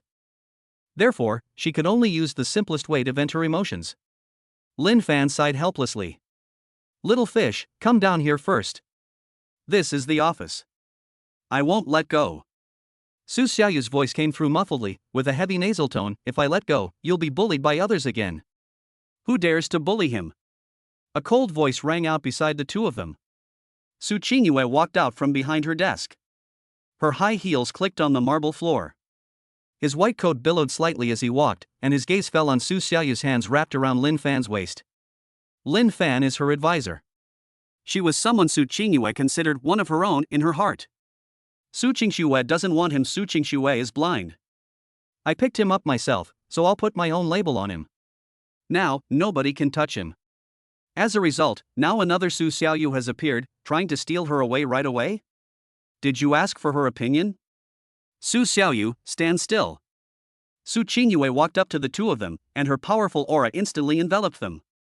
Su Xiaoyu's body stiffened for a moment. But in Lin Fan's arms, she seemed to have gained confidence and refused to move. Instead, she raised her head and glared fiercely at Su Qingyue. No way. Third sister, don't put on airs like a deputy director to me, I won't fall for that. As soon as she finished speaking, Su Qingyue made a move that surprised both Lin Fan and Su Xiaoyu. She reached out and grabbed Lin Fan's right arm. Then, pulled back forcefully. The force wasn't great, but it carried a sense of control. Lin Fan instantly lost his balance and was forced to pull away from Su Xiaoyu's embrace, with half of his body turning towards Su Qingyue. Oops. Su Xiaoyu's arm suddenly felt empty, and she staggered back 2 steps before regaining her balance. Looking at her empty embrace, her eyes reddened with anger. Su Qingyue, why did you steal my brother-in-law? Su Qingyue ignored her shouts and kept her arm tightly gripping Lin Fan. Rob? Su Qingyue sneered, her gaze sweeping over Su Xiaoyu's face, which was filled with resentment. Su Xiaoyu, get to the bottom of this. First of all, this is Rinxin Hospital, my office, and my territory. Second. She paused, then continued, Lin Fan is now my personal senior lifestyle consultant, and we have a formal contract. He is now under my jurisdiction. His time, his work, and even his personal safety are all within my responsibility. At this point, Su Qingyue slightly raised her chin, a hint of provocation in her eyes. So please stop with that falling from the sky to save the prince in distress act. He doesn't need you to support him. The salary I give him is enough for him to live very well. So what? Su Xiaoyu was provoked and retorted in a shrill voice, I can hire him too. Whatever you offer, I'll offer double, no, 10 times. Whatever. Su Qingyue remained calm. Anyway, the contract has already been signed, and he can't afford the penalty for breach of contract. If you want to take him away, you can, but you'll have to pay the 100 million penalty for him first. 100 million? Su Xiaoyu's breath hitched, and her eyes nearly popped out of their sockets. This is an unfair contract, it's fraud, Su Qingyue, I'm going to tell Mom. Please go ahead. Su Qingyue shrugged, her "what can you do to me" expression completely igniting Su Xiaoyu's anger. Lin Fan was sandwiched between the two sisters. His left arm was being gripped so tightly by Su Qingyue that it hurt, and his right arm was occupied by Su Xiaoyu, who was on the verge of tears. He felt his temples throbbing. What kind of mess is this? A penalty of 100 million? Wasn't that just a number I randomly filled in back then? This woman is really using it as a weapon? And Xiaoyu, that girl is getting into all this nonsense too. Alright, everyone, say less. Lin Fan finally found a chance to speak. He tried to pull his arm away, but found that Su Qingyue was holding on tightly and he couldn't pull it away at all. He could only turn his gaze to Su Xiaoyu, his face darkening as he adopted the airs of an elder. Little fish, your third sister is right. I have a job now and I'm doing quite well. It's not as bad as you think. But you. Tell me, what day of the week is it today? The little lion, who had just been baring its teeth and claws, eager to pounce on Su Qingyue and fight her to the death, instantly lost half its arrogance under Lin Fan's stern gaze. She shrank back and muttered softly, "Star. Wednesday." Wednesday? Lin Fan's voice turned somber. So, you're not going to attend your major courses at Peking University? You should be in a classroom thousands of miles away right now, not here in Huahai, making a scene at the hospital. Are you skipping class? Su Xiaoyu bit her lower lip, all her grievances and anger surging up at that moment. She looked at Lin Fan, tears welling up in her eyes. Wasn't I worried about you? That pitiful look would have melted anyone's heart. But Su Qingyue knew this younger sister too well. Worry? Su Qingyue sneered and mercilessly exposed her. I think you just want to stir up trouble. Now that you're back, stop making a scene. Lin Fan is staying with me now, he's safe and sound, so you don't need to worry about him. What? Su Xiaoyu suddenly looked up, her eyes wide open, and even the tears that were about to spill out were forced back by the immense shock. It's actually true. She stared intently at Su Qingyue, her voice filled with disbelief. When Uncle Lu told me this on the phone, I thought he was senile. I thought it was just a reason you made up to find free labor. I never imagined that you would actually let my brother-in-law move into your heavenly palace on the clouds. Chapter 42. What's the use of a face? Can it get you a different brother-in-law? This is utterly absurd. In Su Xiaoyu's memory, her third sister not only had severe mysophobia, but also an absurdly strong sense of territory. Let alone a grown man, even if she wanted to stay overnight, she would have to go through 3 disinfection procedures and agree to 3 rules. Now, she actually took the initiative to bring her ex-brother-in-law, who had just divorced, home. A lone man and a lone woman, alone in a room? A sense of crisis suddenly exploded in Su Xiaoyu's heart. Something's not right, this is really not right. If it were just a matter of taking him in or hiring him, given my third sister's personality, she could easily rent a place for her brother-in-law outside or arrange for him to stay in the hospital dormitory. Why do you have to bring it home? And Su Xiaoyu's gaze slowly moved downwards, locking onto the hand that Su Qingyue was holding Lin Fan with. That's not how employers treat their employees at all. This is clearly protecting one's own private property. The woman's intuition kicked in at that moment, triggering the highest level of air raid sirens. Third sister, could it be that she's also developed feelings for brother-in-law? No, absolutely not. The eldest sister, that great demon, finally managed to go blind and leave the stage. How can we let the third sister, that iceberg monster, get there first? My brother-in-law is mine. He used to be my brother-in-law, but ethical and moral constraints prevented me from having a chance. Everyone is single now, so why should you have all of them? No! Su Xiaoyu shouted and took a step forward. Why should my brother-in-law stay at your place? I won't allow it. Your apartment is cold and sterile, all black, white, and gray, like a morgue. How can your brother-in-law be comfortable living there? How can he be in a good mood? Besides, you're always busy and never home. Who's going to take care of your brother-in-law? In the end, won't you just be using him as a free babysitter? Su Qingyue's face instantly fell. My apartment is spotless, with constant temperature and humidity, even better than a sterile operating room. If you think it looks like a morgue, it just means your aesthetic sense needs emergency treatment. First aid my ass, I'm just stating the facts. Su Xiaoyu wasn't afraid at all. She looked at Lin Fan, instantly changed her expression like in a Sichuan opera, and reached out to grab Lin Fan's other hand, gently shaking it. Brother-in-law. Promise Xiaoyu you won't stay at her place, okay? Uncle Lu told me that you didn't have any money when you first came out. I don't have much money either, but I have a small apartment outside. It's not big, but it's very cozy and decorated in warm colors. Would you like to come and stay with me? I can cook. Well, I only know how to cook instant noodles, but I can learn. I'm definitely 100 times, no, 10,000 times better to you than my workaholic third sister. Lin Fan felt like he was about to split open. On the left is a cold, aloof female doctor with an imposing aura, and on the right is a fiery, persistent little devil. Both sides are pulling hard. Who can withstand that? Especially Su Xiaoyu's line, "I'm definitely better to you than third sister," was like adding fuel to the fire, making his scalp tingle. Little fish, stop fooling around. Lin Fan said in a deep voice, "I work for your third sister. I have a formal contract, and I must uphold the spirit of the contract. Besides," he glanced at Su Qingyue beside him and said something fair, "Your third sister is very good to me, not like what you think, but she does take good care of me." Hearing Lin Fan's protective words, Su Qingyue felt a warmth in her heart, and her previously tense lips relaxed a little. Her fingers, which were holding his arm, unconsciously rubbed his sleeve. She raised her eyes, looked at Su Xiaoyu, and a victorious smile curved her lips. Did you hear that? Consultant Lin is very professional and has the ability to distinguish right from wrong. If you want to cause trouble, go back to the Su family mansion and do it there. Don't interfere with our work here. This is a restricted area of the hospital. Noise is prohibited. Su Xiaoyu completely lost her temper. I'm not going back. Back to the Su family? Doesn't that mean raising the white flag and surrendering? If my brother-in-law and third sister continue to spend so much time together, who knows when they might actually start to have some inappropriate sparks fly. She understood the principle of being near the water tower makes it easier to get the moon first. I don't care, I just want to be with my brother-in-law. Su Xiaoyu suddenly had an idea.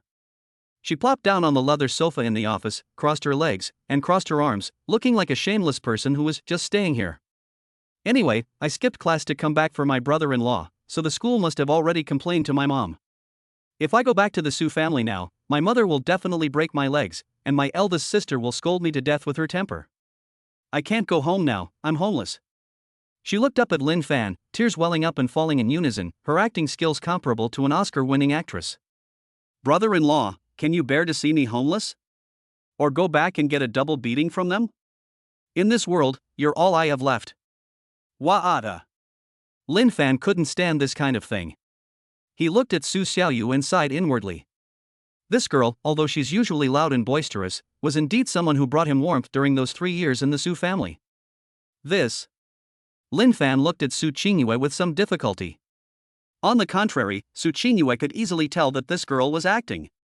This is blatant moral blackmail, and it precisely exploits Lin Fan's soft heart. Su Xiaoyu, don't try that on me.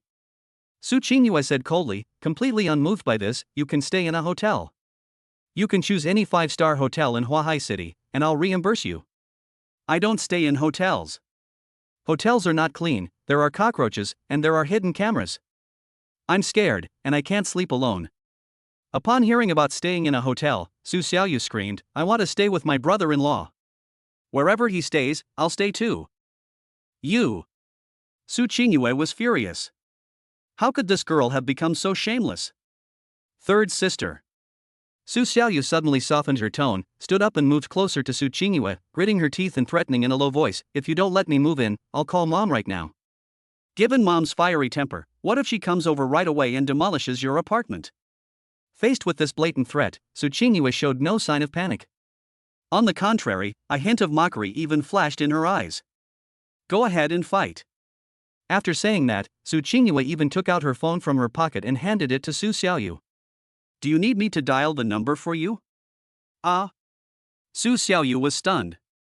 This script is wrong. Shouldn't Su Qingyue have immediately arranged a room for her when she heard that she was going to complain?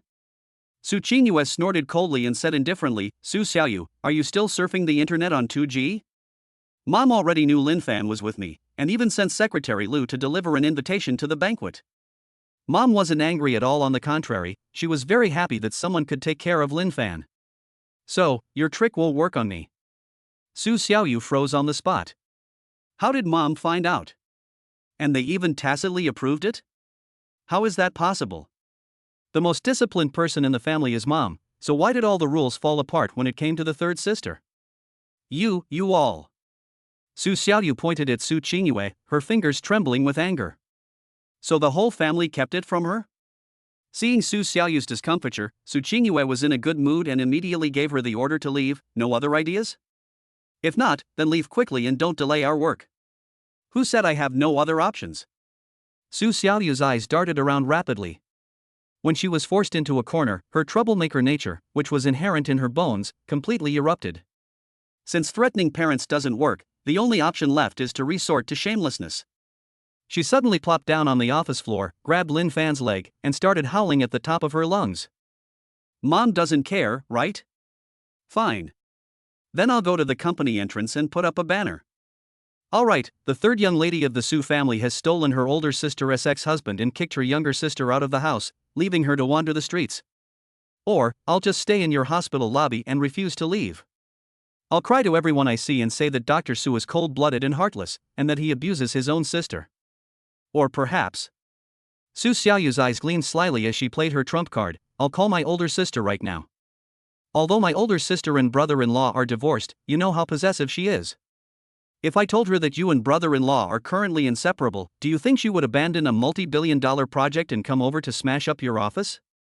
This series of moves not only threatened social death but also precisely struck at Su Qingyue's Achilles heel. Su Qingyue wasn't afraid of her mother or the rumors, but she was annoyed by Su Qingxue's meddling. If that crazy woman really comes and causes trouble, how can Lin Fan feel at ease helping her with the project? Chapter 43: The Iceberg CEO's Regretful Crematorium. The air in the office froze instantly. Su Qingyue's face was ashen, her chest heaving violently as she stared intently at her younger sister on the ground. This girl is really capable of doing it. Su Qingyue gritted her teeth. Su Xiaoyu, have you no shame? What's the use of a face? Can it get you a different brother-in-law? Su Xiaoyu clung tightly to Lin Fan's leg, resigned to her fate. I don't care, I either move in or we all perish together, you choose. Lin Fan, caught in the middle, felt his scalp tingle as he watched this upgraded version of the carnage. Dr. Su. Lin Fan tentatively suggested, how about, we let her stay for a few days? Anyway, there are plenty of rooms in the apartment, and it's really not safe for this girl to be out alone. He was giving Su Qingyue a way out. Su Qingyue's breathing became rapid, her reason screaming wildly. Rather than letting this time bomb explode outside, it's better to remove the fuse and keep it under our watchful eyes.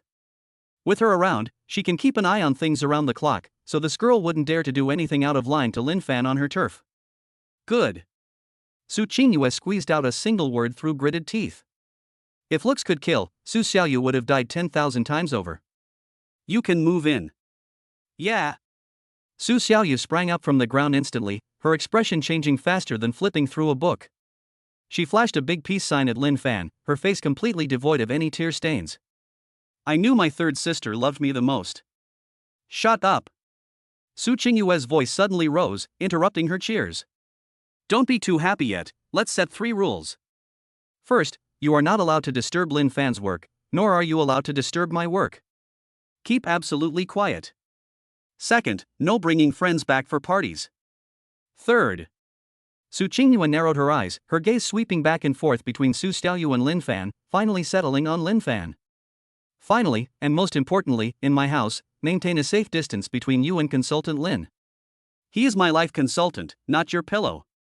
Su Xiaoyu pouted, cursing inwardly. Only officials are allowed to set fires, while common people are forbidden to light lamps. You yourself were just holding your brother-in-law's hand and wouldn't let go.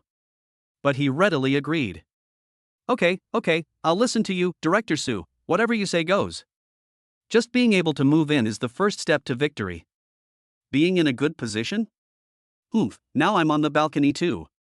Looking at the 2 sisters who were at each other's throats, Lin Fan felt that the future was probably not going to be peaceful. He was unaware that what appeared to be a rivalry between sisters was actually a battle for his attention. But in Su Xiaoyu's eyes, there was not only dependence, but also a flame called admiration that was quietly burning. Inside the CEO's office, Su Qingxue held her phone, the screen still showing the WeChat chat interface. Lin Fan. Why should you help me? Even though I treated you like that, even though I kicked you out of the house. But at the most crucial moment, you disregarded past grievances and pointed out the trap that could have led to the Su Group's utter ruin. Do you still have feelings for me? Or is this just your last act of charity and pity for the Su family, as a former member of their family? You saved me in this way, and now you're telling me this in this way. We're truly even now. Su Qingxue's eyes welled up with tears. Mixed within that gratitude was a trace of regret she herself was unwilling to admit, as well as the panic of being pushed away. Using someone else to save her would be more heartbreaking for her than not saving her at all. This means that in Lin Fan's mind, Su Qingxue has become a stranger to whom he doesn't even have the right to have a direct conversation. I don't believe it. I don't believe you can be so heartless. Su Qingxue gripped her phone so tightly that her knuckles bulged out. I want to see him. Once the thought pops into your head, you can't suppress it anymore. She had to ask him directly. Su Qingxue didn't want to try to guess his thoughts through Su Qingyue. She wanted to see him. It wasn't to put on airs as a CEO, nor to give anything in return, but to express gratitude, to apologize, and to see if she could still win back the person she had personally lost. Wang Qinyi. Su Qingxue called out subconsciously, but the image of Wang Qinyi's ugly face shirking responsibility flashed through her mind, and her stomach churned. No, we can't let that good-for-nothing investigate. She picked up the intercom and dialed her personal assistant. Shaoli, help me check Lin Fan's current location. Shaoli hesitated on the other end of the phone. President Su, are you referring to the former, Mr. Lin? Yes, by any means necessary. I need to know where he is right now. Immediately, right now. Su Qingxue's tone carried a hint of urgency and panic. She was afraid that if she hesitated even a second longer, the man would completely disappear from her world. Yes. Less than half an hour later, Shaoli called back. Mr. Su, we've found it. Mr. Lin's cell phone signal shows he's at Renxin Hospital. Renxin Hospital? Su Qingxue's breath hitched. That's the territory of my third sister, Su Qingyue. In that instant, a strong feeling of bitterness rushed to my heart. So, you really are with Qingyue? The previous rumors echoed in his mind again. Had he really seamlessly transitioned into Qingyue's advisor? But then, an even more terrifying thought instantly overwhelmed that bitter feeling. Wrong. What if he's not going to work? Su Qingxue suddenly remembered Lin Fan's tireless efforts in managing the household chores day and night over the past 3 years, and his bloodshot eyes from waiting for her to get off work. Could it be that he fell ill from overwork at the Su family and his health collapsed? Was he going to see a doctor? The thought made her heart clench, and a sense of panic gripped her. If that's the case, she would be guilty beyond redemption, even if she were to die 1,000 deaths. The bitterness of jealousy over his climbing the social ladder was unbearable, but the thought that Lin Fan might really have fallen sent a wave of panic through her heart. She grabbed her car keys, not even bothering to put on her coat, and ignored the sharp pain in her stomach as she rushed out of the office. Mr. Su, where are you going? There's a celebration party tonight. Wang Qinyi happened to come in from outside and saw Su Qingxue in a hurry. He looked bewildered and wanted to stop her.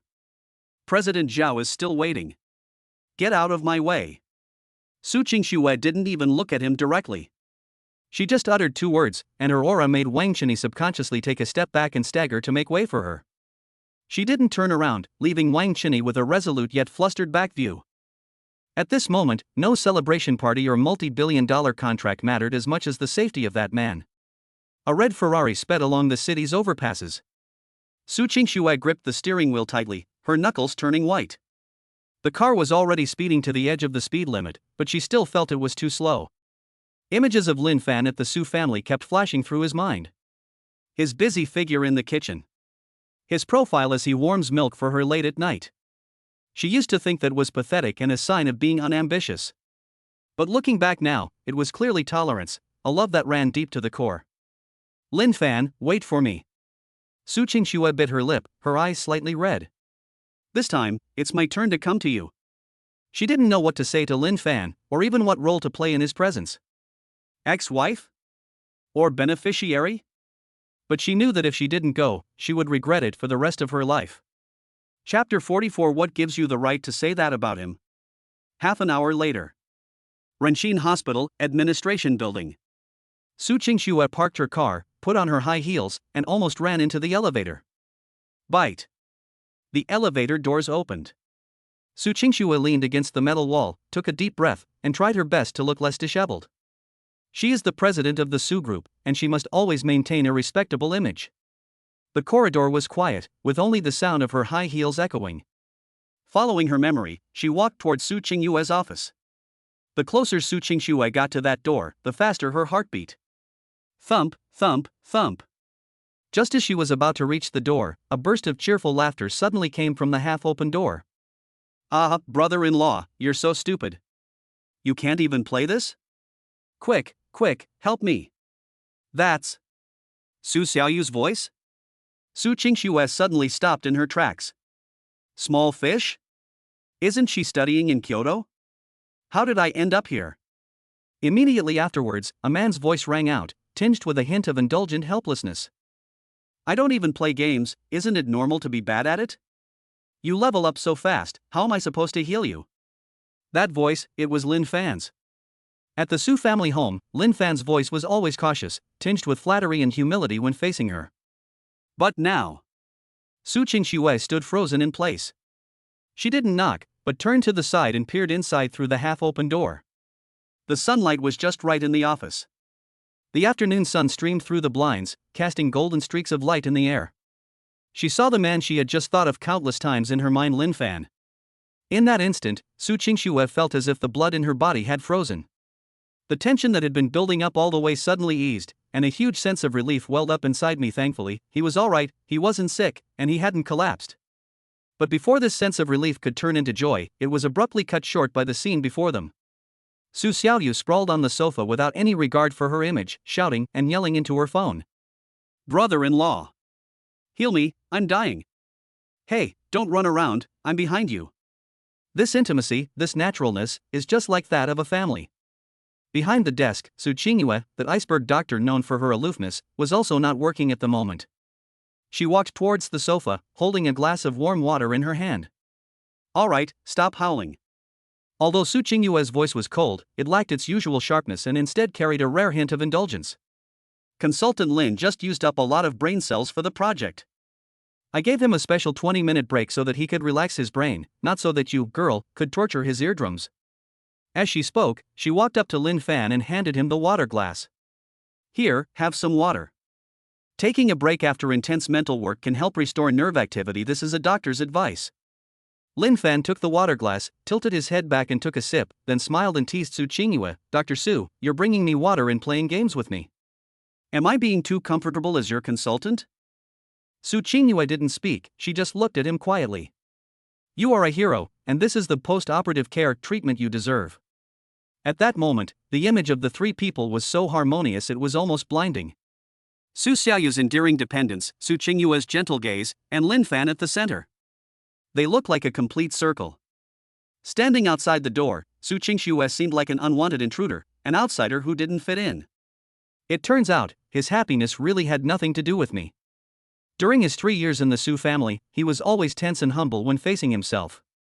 She thought it was because Lin Fan was dull and taciturn by nature. But now she understands that it's not that he can't laugh, but that he only laughs in front of people who make him feel comfortable. This realization was even more suffocating for Su Qingxue than learning that he was ill. Brother-in-law, these grapes are so sweet, you should try some. Su Xiaoyu picked up a grape with her slender fingers and held it to Lin Fan's lips. The flesh is translucent and dripping with juice. Lin Fan looked at her expectant eyes and was about to say that he would do it, but before he could react. Bang! The office door slammed against the wall with a loud bang. That sound instantly shattered all the warmth and ambiguity in the room. The three of them looked in the direction of the sound at the same time. At the doorway, Su Qingxue's stunningly beautiful face was devoid of color, only her eyes burned with suppressed rage. Big sister? Su Xiaoyu was so startled that her hand trembled, and the grape fell to the ground with a plop, rolled a few times, and got covered in dust. What are you doing here? Su Qingyue reacted quickly, stepping forward immediately to block Lin Fan and the sofa, her eyes filled with vigilance and hostility. Su Qingxue ignored her two younger sisters and fixed her gaze on Lin Fan on the sofa. The cramps in her stomach came in waves, but they were nothing compared to the bitterness and anger she felt at that moment. She walked over step by step, the sound of her high heels clicking on the ground seemed to pound on everyone's heartbeats. Su Qingxue originally wanted to reach out to stop him, but Lin Fan gently tugged at her sleeve to stop her. Su Qingxue bypassed her third sister and finally stood in front of Lin Fan, looking down at him condescendingly. Her eyes quickly scanned Lin Fan from head to toe. Very good, he is not sick, not haggard, and even looks better than when he was at the Su family's house. The nerve that had been taut all the way suddenly relaxed, and before a great sense of relief could rise, it was swallowed up by an even stronger surge of humiliation and anger. You're all right, Su Qingxue's voice trembled slightly. Why didn't you answer my calls? Why didn't you reply to my messages? The question slipped out, carrying a sense of grievance she herself was unaware of. Lin Fan looked at the arrogant woman in front of him. He didn't even get up, he simply leaned back calmly on the sofa.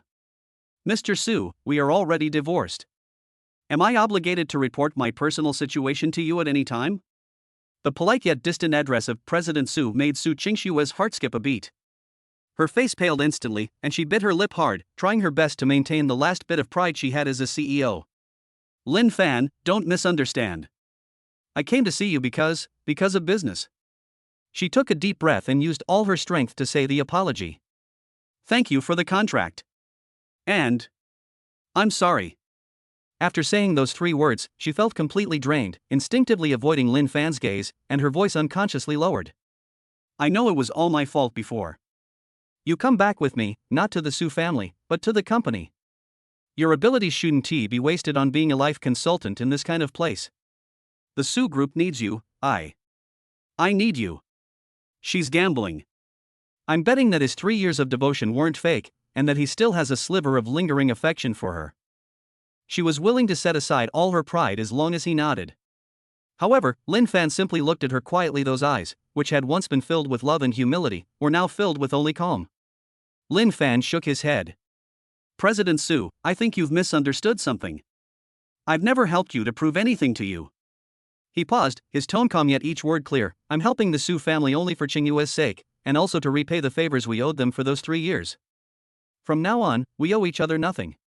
At this point, his gaze shifted to Su Qingyue beside him, and his icy gaze instantly melted, becoming gentle. Moreover, my current job is very fulfilling, and the environment is very comfortable. When his gaze returned to Su Qingxue's face, the last bit of warmth instantly turned into a formulaic coldness. My employer respects me very much. So, thank you for your kind offer, Mr. Su. But I won't accept it. There were no hysterical accusations, no desperate questioning. He calmly trampled all of Su Qingxue's attempts to befriend him, apologize, and try to keep her. This calm is more insidious than any accusation. Su Qingxue understood at that moment. He wasn't acting out of spite, nor was he seeking revenge. He truly doesn't care anymore. The bargaining chips that Su Qingxue held tightly in her hand, which she thought were so important, were actually worthless in his eyes. You. Su Qingxue opened her mouth, her voice trembling uncontrollably. You hate me that much? Mr. Su, you flatter me. Lin Fan's tone remained calm, and he even raised his hand, making a gesture of invitation, pointing to the door. You are Qingyue's older sister and the president of the Su group. If we have any business dealings in the future, we will naturally meet again. But if it's for personal reasons, I think there's nothing more we can talk about privately. Also, this is Qingyue's office. If President Su has nothing else, please leave. Su Qingxue stood frozen in place. She looked into Lin Fan's calm eyes, then glanced at Su Qingyue, who looked wary, and at Su Xiaoyu, who was peeking out from behind the sofa. It was only then that she realized. She didn't lose to Lin Fan's hatred, but to his lack of love. Lin Fan, who once had eyes for her and revolved around her, was killed by her when she personally handed over the divorce papers. Good. She managed to squeeze out that broken syllable from her throat, but could not utter another word. She turned around abruptly, using the last bit of strength to maintain her composure, and rushed out of the suffocating place as if fleeing. The elevator doors closed, completely isolating all sound from the room. With her back against the cold metal car, Su Qingxue finally couldn't support herself and slowly slid down the wall, falling to the ground. She finally understood. She lost more than just a husband. It was a world that she once cherished, but which she herself shattered. Chapter 45. Oh no, I've made a huge mistake. As Su Qingshue's fleeing figure disappeared from sight, the office returned to silence. This farce came quickly and went quickly. Seeing that Su Qingxue had really left, Su Xiaoyu finally dared to peek half her head out from behind the sofa, her face pale. She quickly slipped to Lin Fan's side and grabbed his arm. "Brother-in-law, my legs were so weak just now. My sister looked at me like she was going to kill me." She snuggled up to Lin Fan, resting her head against his arm, her voice soft and sweet, filled with a lingering dependence after surviving a close call. "Brother-in-law, I didn't say anything just now. I'm following you from now on, so you have to protect me." Lin Fan chuckled helplessly. "The biggest help you can give is to avoid causing trouble." Su Xiaoyu pouted in dissatisfaction. "I don't care, you're mine now. No, you're on our side." Su Qingyue's eyes darkened as she watched the two being so intimate. She walked over with a document in her hand, stood between the two of them, and tapped Lin Fan's arm with the edge of the document, separating him from Su Xiaoyu. "Advisor Lin, your break is over." Su Qingyue picked up the stack of data reports on the table, turned her gaze to Lin Fan, and instantly switched to work mode. "The temperature compensation coefficient you just mentioned needs to be re-entered into the model for simulation." "No problem." Lin Fan nodded and withdrew his arm. "Let's go to the lab." "I want to go too." Su Xiaoyu immediately raised her hand. "I want to help too." Su Qingyue stopped and turned around, looking Su Xiaoyu up and down. "Su Xiaoyu, do you think this is a vegetable market? That's an S-level classified laboratory, containing highly dangerous reagents and priceless precision instruments. What can you do? Besides breathing, what else can you do but annoy people?" Su Xiaoyu choked and shuddered. Instead of letting go, she hugged Lin Fan's arm even tighter and glared at Su Qingyue warily. "I'm not leaving. I want to keep an eye on my brother-in-law. What if you run off with him while I'm not here?" "No." Su Qingyue refused decisively. Even a single speck of dust could ruin the entire experiment. "You can wait in the lobby or go back to your car." "Huh? You're leaving me all alone outside?"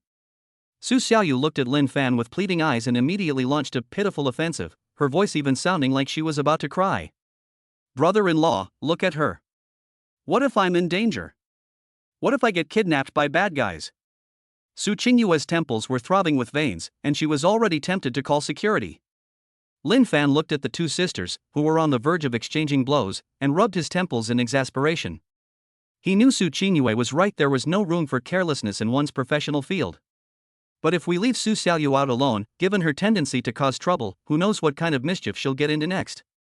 "Dr. Su," Lin Fan began, "the main task this time is to perform data calibration and algorithm simulation.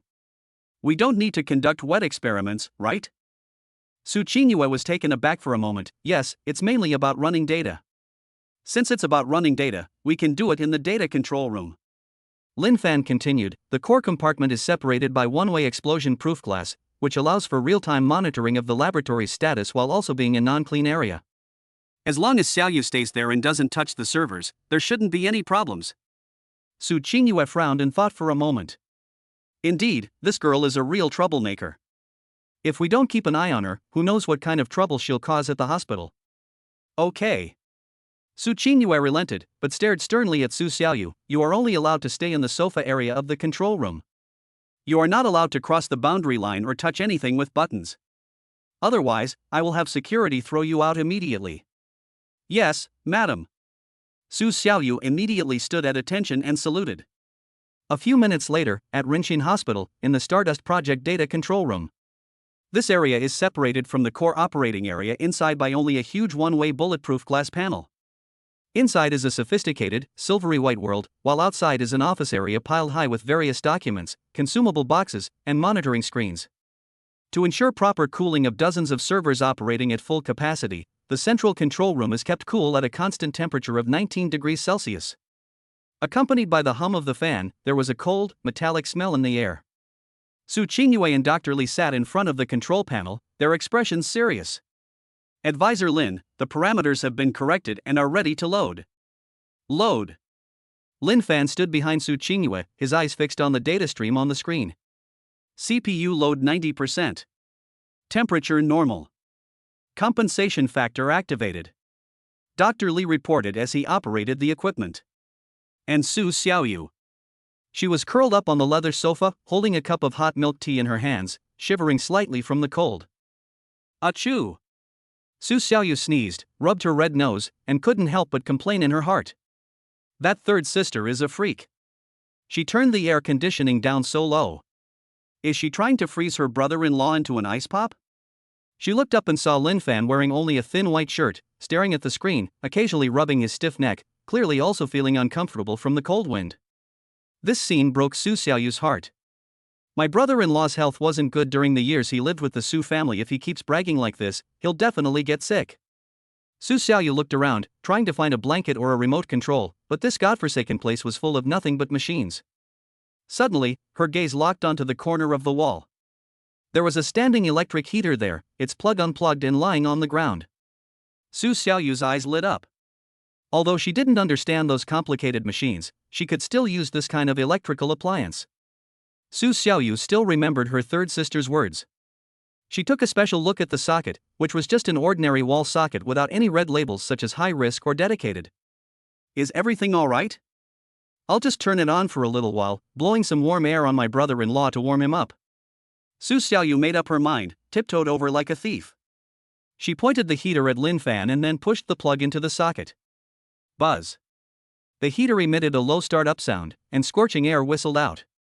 However, what she didn't know was that the wiring renovation of this old administration building was not perfect. The seemingly ordinary socket, due to a problem left over from construction, was somehow connected in series with the auxiliary cooling system of this central control room on an old overload protection circuit.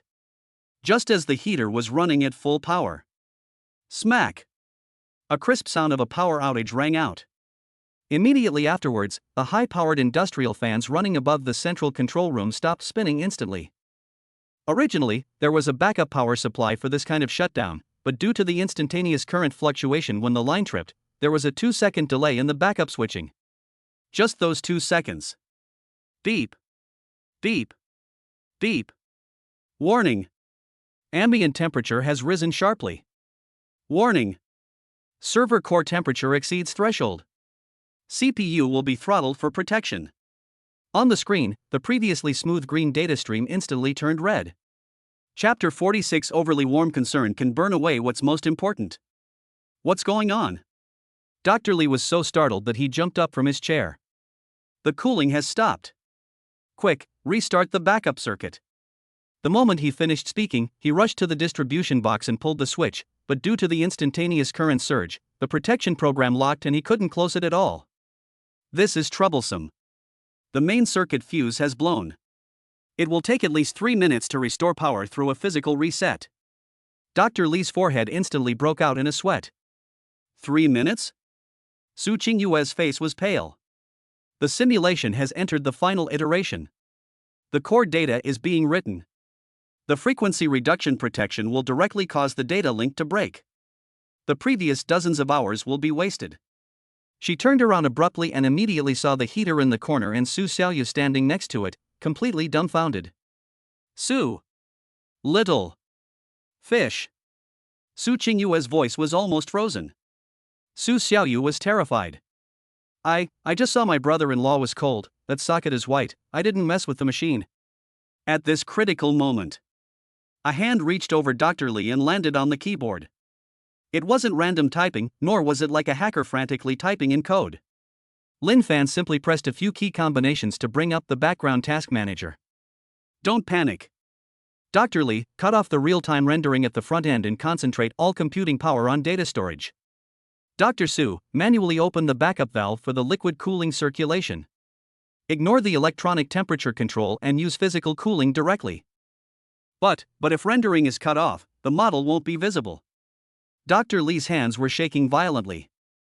If the model is lost, you can run it again. If the data is lost, you have to start all over again. Lin Fan spoke very quickly, his fingers tapping on the keyboard. I'm going to mirror the data in the cache now and lock the current node. What are you standing there for? Get moving. Lin Fan gave a low shout. Su Qingyue and Dr. Li realized what was happening and immediately acted according to his instructions. 30 seconds later. As Lin Fan pressed the last enter key, the red alert on the screen was still flashing, but the progress bar representing data integrity finally turned into a safe green at 99%. Data nodes have been frozen and saved. Call. Lin Fan let out a long breath, and a thin layer of sweat appeared on his forehead. He turned around, looked at Su Xiaoyu behind him who was almost crying with guilt, and then looked at the culprit who was still blowing hot air. He walked over, unplugged the heater, and smiled helplessly. Little fish, I know you mean well. At this point, his gaze fell on the heater, but sometimes, too much hot care can burn away the most important things. Tears streamed down Su Xiaoyu's face. Brother-in-law, I'm so sorry, I really didn't know. I thought any socket that wasn't red would work. Su Qingyue walked over quickly. Her gaze lingered for a second on the safe green color on the screen before her tense jawline relaxed slightly. She looked at Lin Fan with a complicated expression. How did you become so skilled at that mirror lock operation just now? The ability to make a sacrifice the pawn to save the king decision under extreme pressure is something that is extremely rare. Even Dr. Li panicked, but Lin Fan remained frighteningly calm. Lin Fan took out a tissue from his pocket, handed it to Su Xiaoyu, and explained, the old professor used to love running programs on these old simulators. Power outages were a common occurrence. Anyone who didn't know how to resume interrupted downloads was scolded by him until they dropped out of school. The data I processed back then was even more valuable than this. If I hadn't known how to save in an emergency, I wouldn't have been able to graduate. He looked at Su Qingyue, shrugged, and half-jokingly said, as for games, I'm indeed clumsy and can't react quickly enough. But for things that don't require speed, only logic and experience, I should be alright. He paused for a moment, then changed the subject. Dr. Su, although Xiaoyu's actions were inappropriate, her intentions did remind us of a problem. Lin Fan pointed to himself and Dr. Li.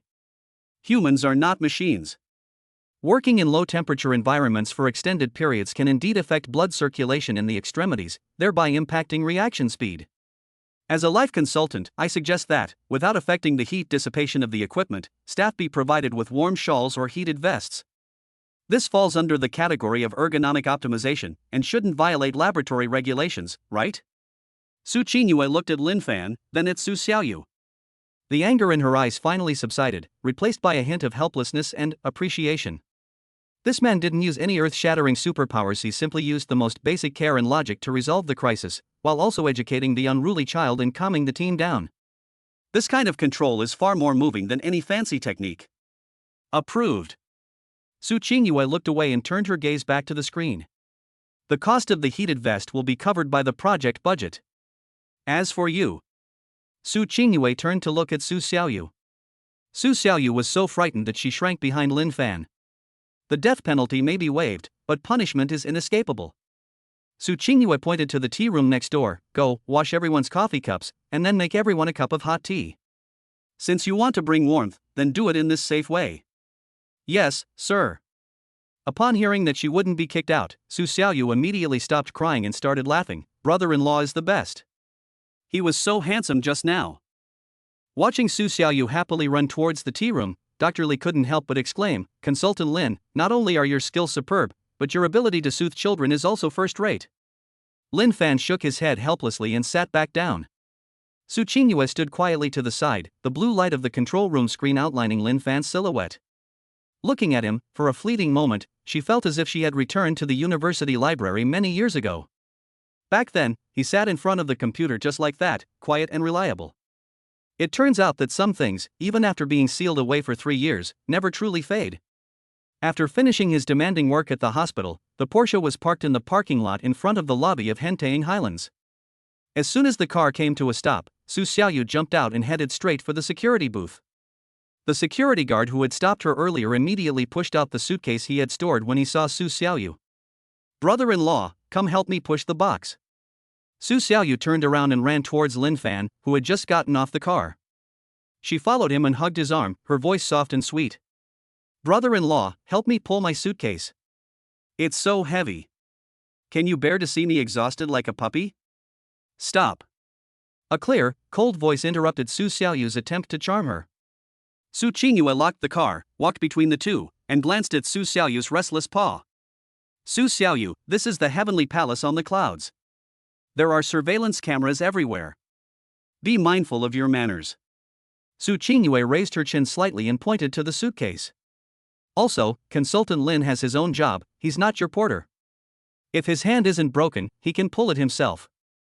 Su Xiaoyu was so angry that her cheeks puffed up like little buns, but seeing her third sister's "you can't come in if you dare to talk back" attitude, she could only pull the lever herself.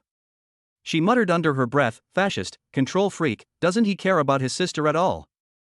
Lin Fan looked at the two lively sisters, shook his head and chuckled helplessly, and followed them to swipe their cards and enter the elevator. Chapter 47. After the divorce, she became a crazy woman who stole credit. With a soft beep from the fingerprint lock, the apartment door opened. The moment she pushed open the door, Su Xiaoyu froze. The Guanhan Palace, which she had always perceived as cold and impersonal, was now illuminated by a warm yellow motion sensor light in the entrance hall, and a faint fragrance of plants filled the air. Is this still the home of my third sister who has obsessive-compulsive disorder about cleanliness? Su Xiaoyu changed into slippers, her eyes wide open. The coffee table was no longer empty. Instead, it was set with an exquisite tea set. The green plants on the balcony were trimmed to a lush and verdant state, creating a particularly warm and inviting atmosphere under the floor lamp. Did your brother-in-law do this? Su Xiaoyu sniffed and felt the scent of home. She was overjoyed and grabbed her suitcase, ready to rush to the room next to the master bedroom. Where should I stay? Next door to my brother-in-law? That way it'll be easier for me to see him at night. Where do you want to run? With quick reflexes, Su Qingyue grabbed Su Xiaoyu by the back of her collar and pulled her back. She pointed to the guest room at the end of the corridor, the one furthest from the master bedroom area. Your room is over there. Huh? That far? Su Xiaoyu's face instantly fell. That's the room furthest from the bathroom. And I saw my brother-in-law walk towards the suite next to the master bedroom just now. That's Consultant Lin's workspace. Su Qingyue crossed her arms, each word carrying an unyielding tone. He needs to be on call at any time to handle my sudden health condition, but... She paused for a moment at this point. And if you dare to cross the central axis of the living room to harass Consultant Lin, or knock on his door in the middle of the night, I'll throw you out, box and all. Su Xiaoyu looked at the guest room that was far away, and her mouth was so full of grievance that it could hang an oil bottle. Brother-in-law, are you just going to stand by and watch her bully me like this? Lin Fan smiled helplessly. Xiaoyu, the guest room has great natural light, and it's right next to the kitchen, so it's very convenient if you want to eat something. The phrase "the most convenient thing to do when eating" instantly healed Su Xiaoyu. She snorted and dragged her suitcase toward the guest room. Fine, I'll tolerate it for the sake of the food. Only after watching her younger sister enter the room did Su Qingyue's tense shoulders relax slightly. She looked at Lin Fan, a hint of approval that she herself didn't even realize flashed in her eyes. Well handled. She paused, then added, I'm hungry. Lin Fan rolled up his sleeves and walked towards the kitchen. Okay, let's make something that everyone likes to eat. Meanwhile, in the Peninsula Hotel's banquet hall. This was a celebration banquet held by the Su Group to mark the successful signing of the Skyline project, which brought together celebrities from half of Huahai City's business district. Su Qingxue wore a haute couture evening gown, her long hair styled in an updo, revealing her slender, fair neck. She stood in the center of the crowd, holding a glass of champagne. President Su, congratulations! With this investment of tens of billions from Yuanhang Capital, the market value of the Su Group is likely to double again. Yes, President Su is truly a woman who is just as capable as any man. She has really opened the eyes of us old folks. She was surrounded by compliments. Business tycoons, business partners, and even investors who had previously been hesitant about the Su family were all now around her, their faces beaming with smiles. It's all thanks to the team's hard work. Su Qingxue lightly touched her wine glass and took a sip. Her smile was flawless, but if you looked closely, you would find that there was no trace of a smile in the depths of her beautiful eyes, but rather a sense of weariness and loneliness. Only she knew how bitter the champagne in her hand truly was. Those words praising her for her foresight and turning the tide felt like slaps to her heart. What currency lockup mechanism, what genius counterattack? That's not her wisdom at all. That belongs to Lin Fan. It was left to her by her ex-husband, whom she had kicked out of the house and who might be laughing and joking with another woman right now. Su Qingxue's vision gradually went out of focus. The scene of clinking glasses began to blur, finally settling on a scene from the hospital office that afternoon. Su Xiaoyu smiled and fed Lin Fan a grape. Su Qingyue, though her face was cold, kept her gaze fixed on Lin Fan. As an outsider to all of this, she could only flee in a sorry state. If they hadn't divorced, Lin Fan should have been standing by her side tonight, sharing this glory. President Su? President Su? The calls from those around her brought her back to reality. Su Qingxue snapped back to reality and smiled to cover it up. Sorry, I've been too busy these past few days and I was a little distracted. I understand, Mr. Su is very busy. Su Qingxue felt a tightness in her chest, as if she couldn't breathe. She made an excuse to touch up her makeup and headed towards the quieter terrace lounge area on one side of the banquet hall. Before they even got close, a low voice came from behind a carved, openwork screen. Secretary Wang, we really owe you a lot this time. Manager Lu's tone was full of flattery. If it weren't for you mediating between us, we would probably have been scolded to death by President Su this time. Su Qingxue paused in her steps. Wang Qinyi? She tilted her head slightly and looked through the gap in the screen. Wang Qinyi was sitting on the sofa in the corner, holding a glass of whiskey.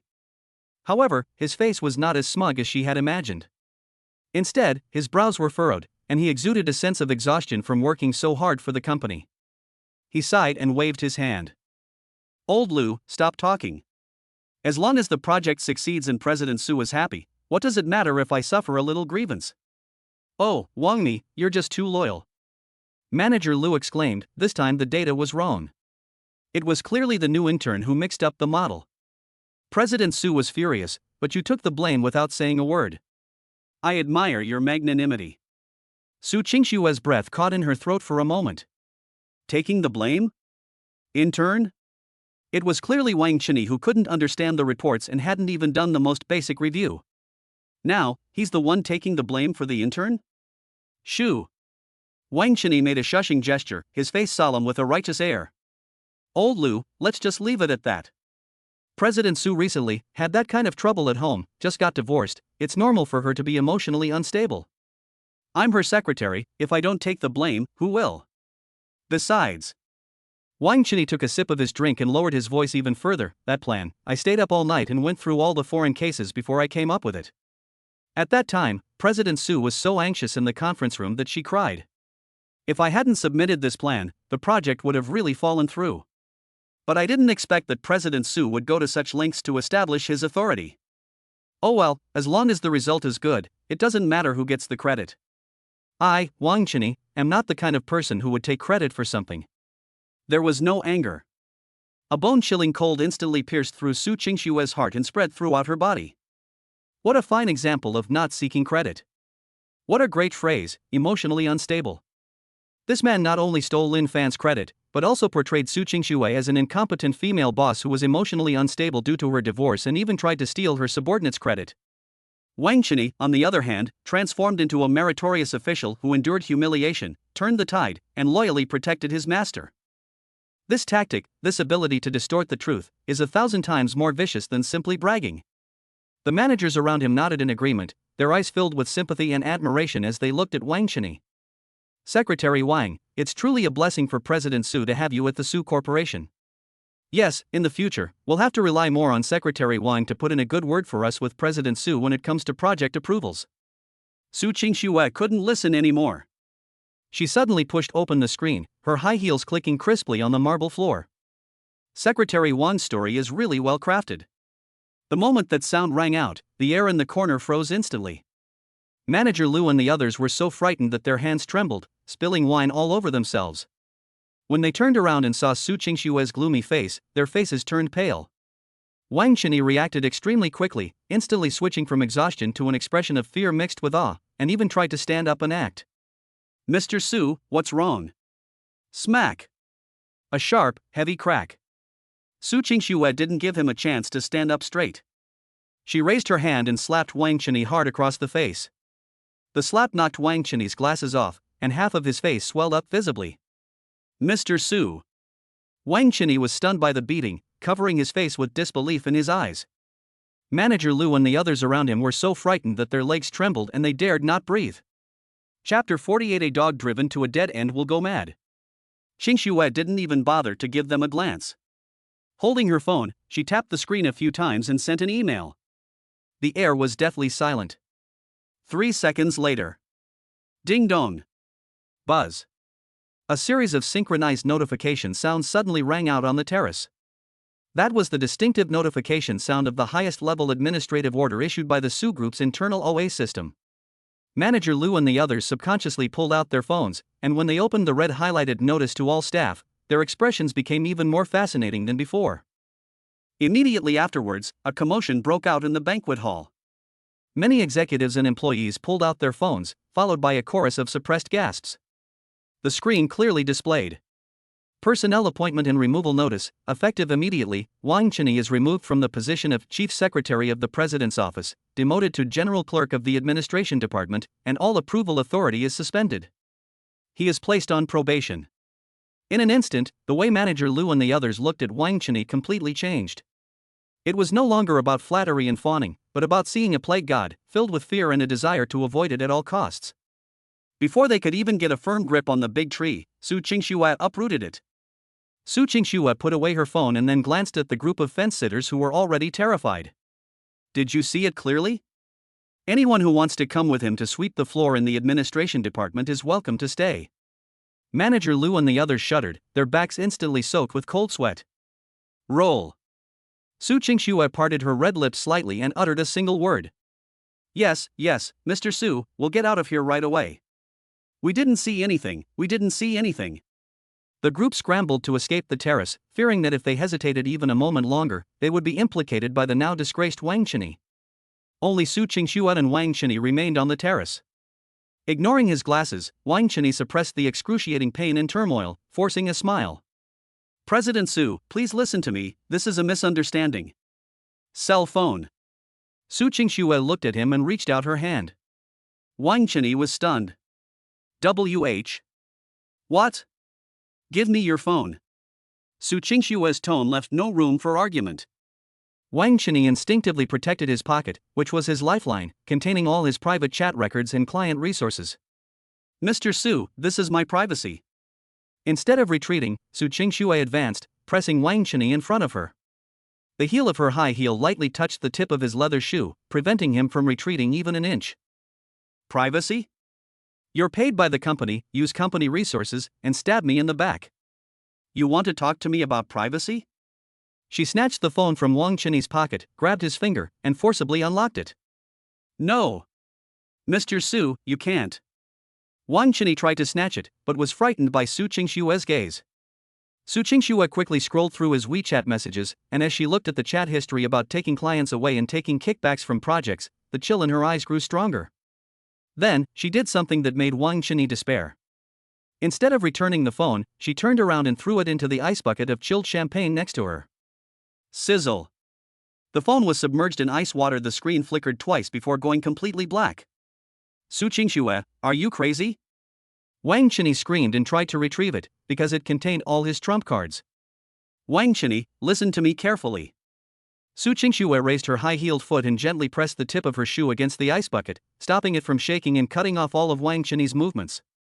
I'm keeping you here only because the company needs a scapegoat who can be thrown out at any time. If a project goes wrong, you take responsibility. If funding runs out, you take the blame. If Far East goes to hold someone accountable, you're the one to sacrifice. You are the most suitable candidate. Wang Cheney trembled all over, his face deathly pale. He finally understood that Su Qingxue hadn't been unaware of his presence, rather, she was using him as a shield. Now, all your so-called connections are soaking in that bucket of water. Su Qingxue slowly squatted down, her gaze level with his, and patted his swollen cheek. Without those contacts, without those chat logs, Secretary Wang, tell me, what do you have left? She paused, her smile deepening. You are nothing, just a useless dog that even its master wants to bite. You want me not to fire you? You want to avoid being blacklisted in the industry? You want to avoid going to jail for embezzlement? Su Qingxue pointed to the entrance of the banquet hall. Wipe your dog face dry, put your glasses on, and get inside. Smile and keep every guest company. If even one guest notices something's off about your expression, or if I hear even one bad thing about Lin Fan. Su Qingxue picked up a glass of red wine from the side and poured it on Wang Cheney's suit. The red wine stained his chest like blood. I'll call the police immediately and expose all the mess you just made on your phone. After doing all this, Su Qingxue casually tossed the empty wineglass aside, turned and left, leaving behind only a verdict. Remember this, from today onwards, you are not my secretary, you are just my dog. If I don't tell you to bark, you have to shut up. Wang Qinyi knelt on the ground, soaked to the bone, red wine flowing down his collar and into his body, icy cold. He looked at the ice bucket, then at Su Qingshue's departing figure, and the fear in his eyes was gradually replaced by a twisted resentment. With trembling hands, Wang Qinyi fished the broken phone out of the ice bucket. Su Qingxue, you're so cruel. You think I'm a dog? You think I'm a scapegoat? Wang Qinyi got up from the ground, put on the glasses with one half of the lens broken, and his expression became ferocious. Okay. I'll be your dog. He chuckled softly, but Su Qingxue, you've forgotten that a dog driven to the brink of despair will go mad. It will not only bite its master's throat, but also destroy everything its master cherishes most. Fine. Su Qingxue, isn't he the one you care about the most? Don't you think he's your glory? I'll make you watch with your own eyes how everything you cherish most is torn to shreds by this dog. At the same time, at the heavenly palace on the cloud top, the three sat around the dining table. Su Xiaoyu couldn't wait to put a big piece of fish on Lin Fan's plate. Brother-in-law, eat more. You've worked hard at the hospital today. Look at you, you've even lost weight because you were trying to help that heartless boss of Third Sisters. Su Xiaoyu, can't even a meal shut you up? Su Qingyue glared at her, but silently ladled out a bowl of soup and placed it in front of Lin Fan. Thank you for today. Her voice was soft, but clear in the quiet restaurant. Lin Fan picked up the soup and took a sip. The delicious flavor flowed down his throat, warming his heart. He looked at Su Xiaoyu on the left, who was still struggling with the ribs, and then at Su Qingyue on the right, who had a cold expression. Outside the floor-to-ceiling windows, the lights of thousands of homes in Huahai City shone brightly.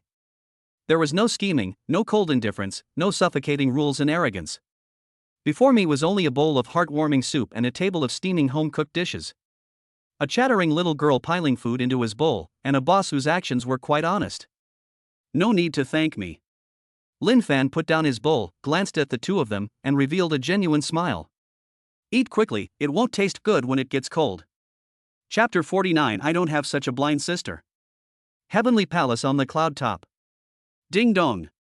The doorbell rang abruptly, shattering the harmonious atmosphere at the dining table.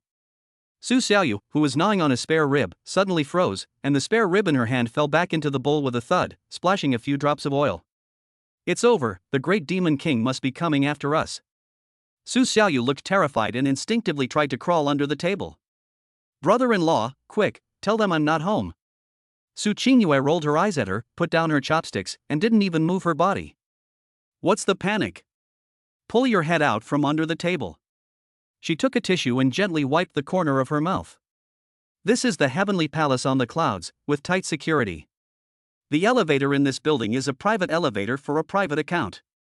I don't have the authority to use it. Su Qingxue can't even open the elevator door unless she can fly. Su Qingyue paused, a hint of displeasure flashing in her eyes. Or, it's my good mother. When she moved in order to have some peace and quiet, she only gave Mrs. Su elevator access. But she didn't share her fingerprint on the door lock with anyone. Su Qingyue got up and walked to the entrance hall, then turned on the screen of the video doorbell. As expected, what appeared on the screen was not Su Qingxue, but a well-maintained face that was now filled with anxiety and complexity. It was her mother, Su Liyun. Su Qingyue didn't open the door immediately. Instead, she turned and went to the dining table, her brows furrowed. Seeing this, Lin Fan also put down his chopsticks. What's wrong? Why aren't you opening the door? It's my mom. Su Qingyue turned around, crossed her arms, and spoke with a hint of resistance. She's coming at this time, it can't be anything good. Cough cough cough. Su Xiaoyu, who had just peeked half her head out from under the table, almost choked on her own saliva. Mom? The Empress Dowager has arrived? Oh no, I'm going to be taken back for an arranged marriage. Brother-in-law, save me. Su Qingyue ignored Su Xiaoyu, took a deep breath, and decided to open the door. Letting her stand at the door would make me seem petty. She pressed the unlock button, and the door opened. Mrs. Su was dressed in an understated yet luxurious cashmere coat and carried two exquisite fruit baskets, not the imperial sort of accusation. Mom! Under Lin Fan's encouragement, Su Xiaoyu followed, but she shrank behind Lin Fan and weakly called out. Madame Su ignored her youngest daughter, her gaze passing over the entrance hall and landing on the steaming food on the dining table, finally settling on Lin Fan. Auntie, you've arrived. Lin Fan greeted him politely. Have you eaten? Would you like to get another pair of chopsticks? You're not so bad, you still have some conscience. Mrs. Su changed her shoes and came in, placing the fruit basket on the coffee table. I just happened to be passing by and heard that brat Xiaoyu had come here, so I thought I'd come up and take a look. Upon hearing this, Su Xiaoyu's survival instinct kicked in, and she immediately darted out from behind Lin Fan, clinging to Madame Su's arm and acting coquettishly. Mom, I knew you loved me the most, you would never break my legs. Don't give me that. Madame Su poked her forehead, her tone stern but her eyes softening. I'll settle the score with you about skipping class later. Now, sit down and eat. An extra set of chopsticks and a bowl appeared on the dining table. But the meal was far from peaceful. Although Madame Su praised Lin Fan's skills, she was clearly somewhat distracted, her eyes always drifting towards Lin Fan intentionally or unintentionally, and she hesitated several times before speaking. Seeing this, Su Qingyue simply put down her chopsticks and stared directly at her. Mom, you don't come here unless you have a reason. If you're here to get Lin Fan back to that cultural tourism company, I advise you to keep your mouth shut. Madame Su's composure finally crumbled, and she let out a heavy sigh. It wasn't for official business. It's tonight's celebration banquet. Xing Xue left halfway through. The moment those words were spoken, the air at the dining table froze. Su Qingyue let out a cold laugh. Leaving? She deserves it. She made a mess of the company for Wang Qinyi, and now that the project is signed and the fig leaf is still on, what does she have to complain about? Qingyue. Mrs. Su glared at her. She is, after all, your sister. I don't have such a blind sister. Su Qingyue retorted without hesitation, besides, Mom, this is a residence, not a pharmacy. What's the use of you coming here looking so worried? In the end, you didn't come for Xiaoyu, but to act as a mouthpiece for Su Qingxue. Madame Su was so choked up that her face turned pale, and she can only turn to Lin Fan for help. Lin Fan peeled a shrimp, his expression calm, without even raising an eyebrow. Xiao Fan. Mrs. Su finally got to the point, her voice revealing a hint of fatigue. I know you've been wronged because of Qingxue. And what happened today was truly her own fault. But she is my daughter after all. I just came from the company, and she locked herself in her office and wouldn't respond to anyone. Xiaoli said that her stomach problems had flared up again. Oh. Lin Fan put the peeled shrimp meat into his mouth, chewed, swallowed, and then gave a faint reply. That's it? Just a no? Mrs. Su was completely stunned. She had anticipated that Lin Fan would be sarcastic and angry, but she never expected him to be so completely indifferent. Xiao Fan, you know about her stomach problem. It flares up whenever she's stressed or tired. If she doesn't eat something to warm her stomach soon, she might have to be rushed to the hospital. Madame Su's voice already carried a pleading tone. Lin Fan put down his chopsticks, picked up a tissue to wipe his hands, then looked up, his gaze eerily calm. Auntie, Ms. Su is worth billions and has thousands of employees. She can order Michelin delivery when she is hungry and go to a VIP room in a private hospital when she is sick. What she needs are doctors and chefs, not me, her ex-husband. Lin Fan's lips curled into a self-deprecating smile. Not to mention. She said it herself, she felt disgusted just looking at me and told me to get out of her world. Now I'm doing what she wanted, getting far away from her. Isn't that exactly what she wanted? These words were both insightful and ruthless. Madame Su was speechless. Good, well said. Su Qingyue couldn't help but clap her hands. Mom, did you hear that? Su Qingyue looked at her mother and said, Consultant Lin made it very clear. If you feel sorry for your eldest daughter, then cook for her yourself or order her takeout. Madame Su's face turned pale. She stood up to leave, but Su Xiaoyu grabbed her sleeve. Brother-in-law. Although Su Xiaoyu also felt that her older sister deserved it, blood is thicker than water after all.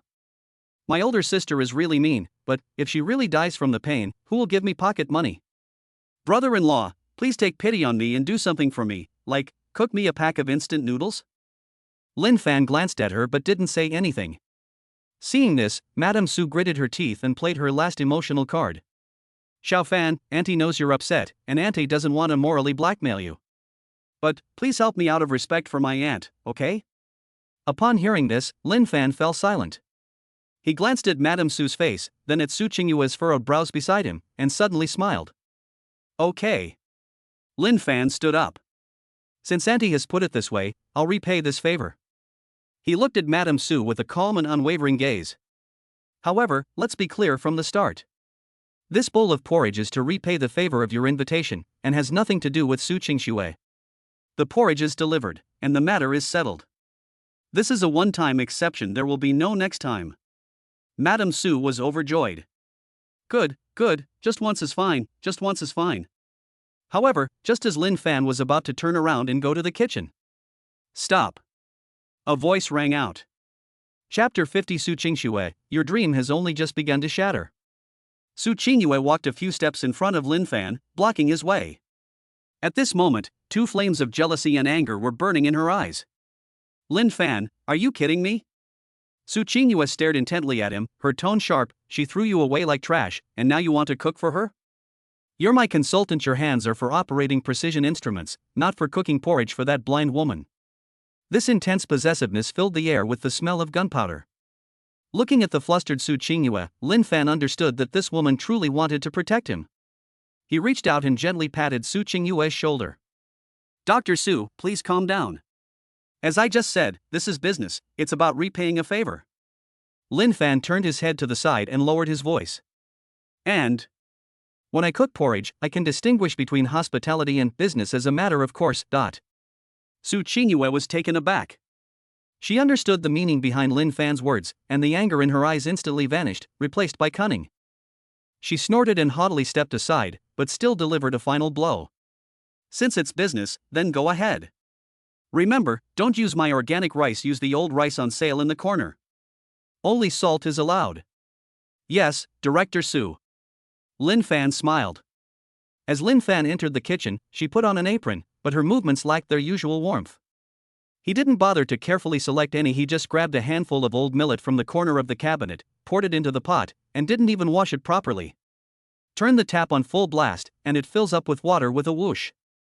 Turn on the fire, then put the lid on. The whole process went smoothly, but it felt perfunctory. Red dates? He grabbed a few from the bag, threw them in without even looking at them, and didn't bother to remove the pits. Lily? I didn't soak it, so I just broke off 2 pieces and threw them in, it's better than nothing. While waiting, Lin Fan even took out his phone to browse the news, not even bothering to check the timer. 20 minutes later. The porridge is ready. Although the ingredients were mediocre and the cooking method was perfunctory, Lin Fan still had 3 years of experience, so the porridge still looked quite presentable. Lin Fan turned off the stove and rummaged through the back of the cupboard to find a disposable plastic lunchbox that he usually used to hold leftovers. He casually poured the porridge in with a splash, the scalding rice water splashing onto the side of the container, but he didn't even bother to look at it. With a snap, the lid was slammed shut. There were no insulated containers, no elaborate plating, and none of the thoughtful sticky notes from before. This looks like a cheap fast food meal that was just grabbed from a roadside stall. Lin Fan carried the plastic bag out of the kitchen and casually handed it to Mrs. Su, who was waiting at the door. All right. Take it while it's hot. Mrs. Su took the plastic lunchbox, and her heart skipped a beat as her fingertips touched its cheap and rough texture. This is nothing like the exquisite insulated container of the past. This is clearly a perfectly defined boundary. She opened her mouth, but couldn't utter a single word. Then I'm leaving. You guys get some rest. Madame Su dared not linger and hurriedly left with the porridge. The door clicked shut. Su Qingxue looked at the closed door, then turned to look at Lin Fan, a playful smile curving her lips. Old rice? Pitted red dates? Lin Fan took off his apron, threw it aside, and shrugged. Dr. Su, if you think it's wasteful, then next time I won't even turn on the stove, I'll just send raw rice over? Put.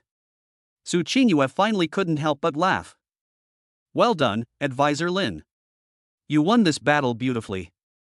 The night was deep, on the top floor of the Su Group building, in the president's office. It was deathly silent here. The motion sensor lights in the corridor turned on with the sound of footsteps and then turned off behind them. The office door was tightly closed. Mrs. Su did not go in, but handed the insulated bag to her assistant, Xiaoli, who had been waiting at the door. This is for President Su. Make sure she eats it. Madame Su instructed in a low voice, don't say I delivered it, just say, it was takeout you ordered. Yes, madam. Xiaoli carefully took the bag. Madame Su peeked through the crack in the door at the pitch-black space inside, and turned to leave. Some roads Su Qingxue must walk alone, some hardships she must taste alone. In the office, Su Qingxue was curled up in the boss's chair, her hands pressed tightly against her stomach, which felt as if countless dull knives were repeatedly cutting into it, causing her to break out in a cold sweat from the pain. She won the business battle, saved the company, and trampled that traitor Wang Cheney underfoot. Logically, she should be happy and should celebrate with champagne. But why does she feel this office is so cold? She was so cold that she was shivering all over. Knock, knock, knock. A soft knock sounded on the door. President Su? Assistant Xiaoli's voice came from outside the door. You should eat something, your stomach is important. Roll. Su Qingxue squeezed out a single word through gritted teeth, but appeared weak and powerless due to the pain. Xiaoli didn't leave. Instead, he mustered his courage, pushed open the door, and walked in by the dim light. President Su, this is freshly arrived hot porridge. Please have a sip, it will ease your stomach pain.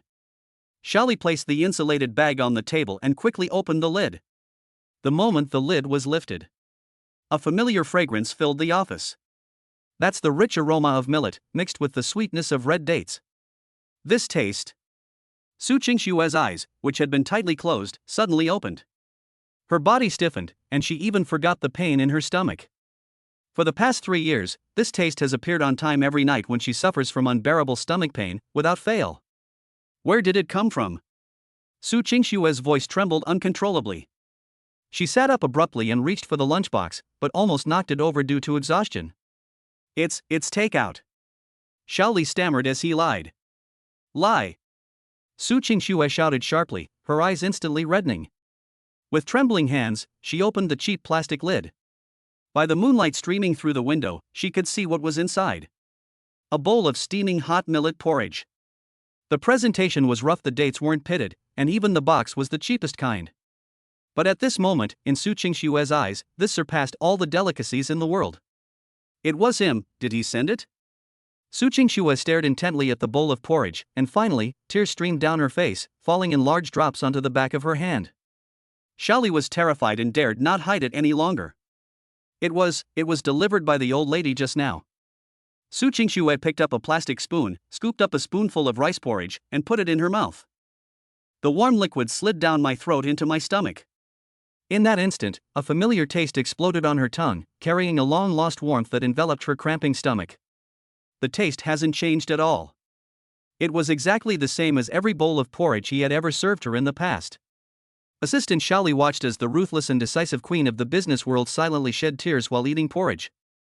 Feeling a pang of sadness, she quietly slipped out of the room and thoughtfully closed the door behind her. Click. The soft click of the door lock closing became the final straw that broke Su Qingxue's back. Wah! The suppressed sob finally escaped from her throat. She drank the porridge in big gulps while tears streamed down her face. Scalding tears mixed into the porridge, salty and bitter, yet with a fatal aftertaste. Why? Lin Fan, why did you still make porridge for me? Didn't you say we were even? If you're so resolute, why did you bring me this bowl of porridge that only you can make when I was at my most vulnerable and in the most pain? Are you pitying me? Or, do you still have feelings for me? And in front of the floor-to-ceiling windows of the heavenly palace in the clouds, Su Qingxue swirled her wineglass, gazing in the direction of the Su Group building, a smile playing on her lips. Drink up, my dear elder sister. After you finish this bowl of love porridge, you should wake up. Your dream has only just begun to shatter. Chapter 51 Little Fish, Brother-in-law, I know how to do this. After Mrs. Su left, the tension in the apartment finally dissipated. Lin Fan had just finished tidying up and hadn't even had time to dry his hands when the sound of keyboard typing filled the living room. He looked in the direction of the sound. Su Xiaoyu was curled up on the sofa, holding an Alienware laptop in her arms. She was wearing noise-canceling headphones and had a lollipop in her mouth as she typed rapidly on the keyboard. Lin Fan shook his head helplessly. This girl is quite addicted to the internet. At this moment, Su Qingxue walked over, wearing slippers and holding a document in her hand. She glanced at her younger sister on the sofa with displeasure. Su Xiaoyu, don't you want that keyboard anymore? Su Xiaoyu didn't even look up, muttering, "Stop arguing, it's just a few lines of code left to run a program." Su Qingxue didn't take her explanation seriously, assuming it was just a crucial moment in the game. She turned around, her gaze falling on Lin Fan, her expression instantly switching back to that of the chief physician she had been at the hospital. Advisor Lin, the meal is finished, and the favor has been repaid. Now, let's get down to business. Lin Fan took off his apron and said with a wry smile, Dr. Su, even the donkeys in the production team aren't treated like this. They haven't even let people digest their food yet? To aid digestion? Su Qingyue pointed to the wall clock. There are less than 48 hours until that batch of German equipment arrives. Right now, every minute is burning through euros. Besides, you promised me that yourself at the hospital this afternoon. She pushed the document toward Lin Fan. This is the preliminary technology implementation and supply chain cost analysis report regarding those 300 sets of Stardust molecular sieves. Although the equipment was secured, the subsequent compatibility of consumables, the procurement chain for core reagents, and the technical parameters sent by that German Hans all seemed a bit off. Lin Fan reached out and took the document, but instead of opening it immediately, he looked at her with a half smile. Dr. Su, my position is life consultant. This document involves funds exceeding 100 million, which seems seriously beyond the scope. He paused, then added, this falls under business strategy consulting, so it'll cost extra. Talking about money? Su Qingyue said calmly, you live in my house, use my things, and are now mine. As soon as she said it, she realized it was somewhat ambiguous, and a faint blush instantly rose to her ears. She quickly changed the subject, saying, isn't it the employee's duty to help the boss when he's in trouble? Lin Fan chuckled softly, stopped teasing her, and took the German document. Okay, but I'm making it clear that this technical consulting fee will be charged separately. Just then, Su Xiaoyu, who had been curled up on the sofa coating, suddenly twitched her ears. She wasn't playing any music in her headphones, she was just using them to block out noise. During their conversation, especially when the words Hans, data, and parameters were mentioned, her fingers paused while typing. Su Xiaoyu took off her headphones and casually minimized the window filled with code, revealing a certain anime wallpaper on her desktop. She darted barefoot to the coffee table, poked her head in, and caught a glimpse of the German book in Lin Fan's hand. Ha! A supply chain risk assessment model? Su Xiaoyu blinked her big eyes and excitedly pointed to a line of formulas on the document. Brother-in-law, I know how to do this. I just wrote a similar script in school, specifically for running these kinds of multivariate models. As she spoke, her little hand reached for the document. Brother-in-law, let me see the raw data. I'll build a model for you and calculate the optimal solution in no time. As the saying goes, teamwork makes the dream work, and with my technical expertise, the efficiency will definitely double. However, her hand hadn't even touched the edge of the document. Smack! A fair hand patted precisely on the back of her hand. Su Qingyue, her face cold, pressed the documents firmly onto the table and glanced at Su Xiaoyu. Su Xiaoyu, take your hand back. Ouch! That hurts. Su Xiaoyu covered her reddened hand, feeling so wrong that tears were about to fall. Third sister, why are you hitting me? I already said I could, I was at school. Playing games at school? Su Qingyue interrupted her mercilessly, still wasting time in the dormitory? This document is entirely in German and involves the future's price fluctuations of 7 rare metals and the exclusivity clauses of 3 core patents. It is an S-level secret of Rinqian Hospital, and the leakage of any data could cause the entire project to collapse.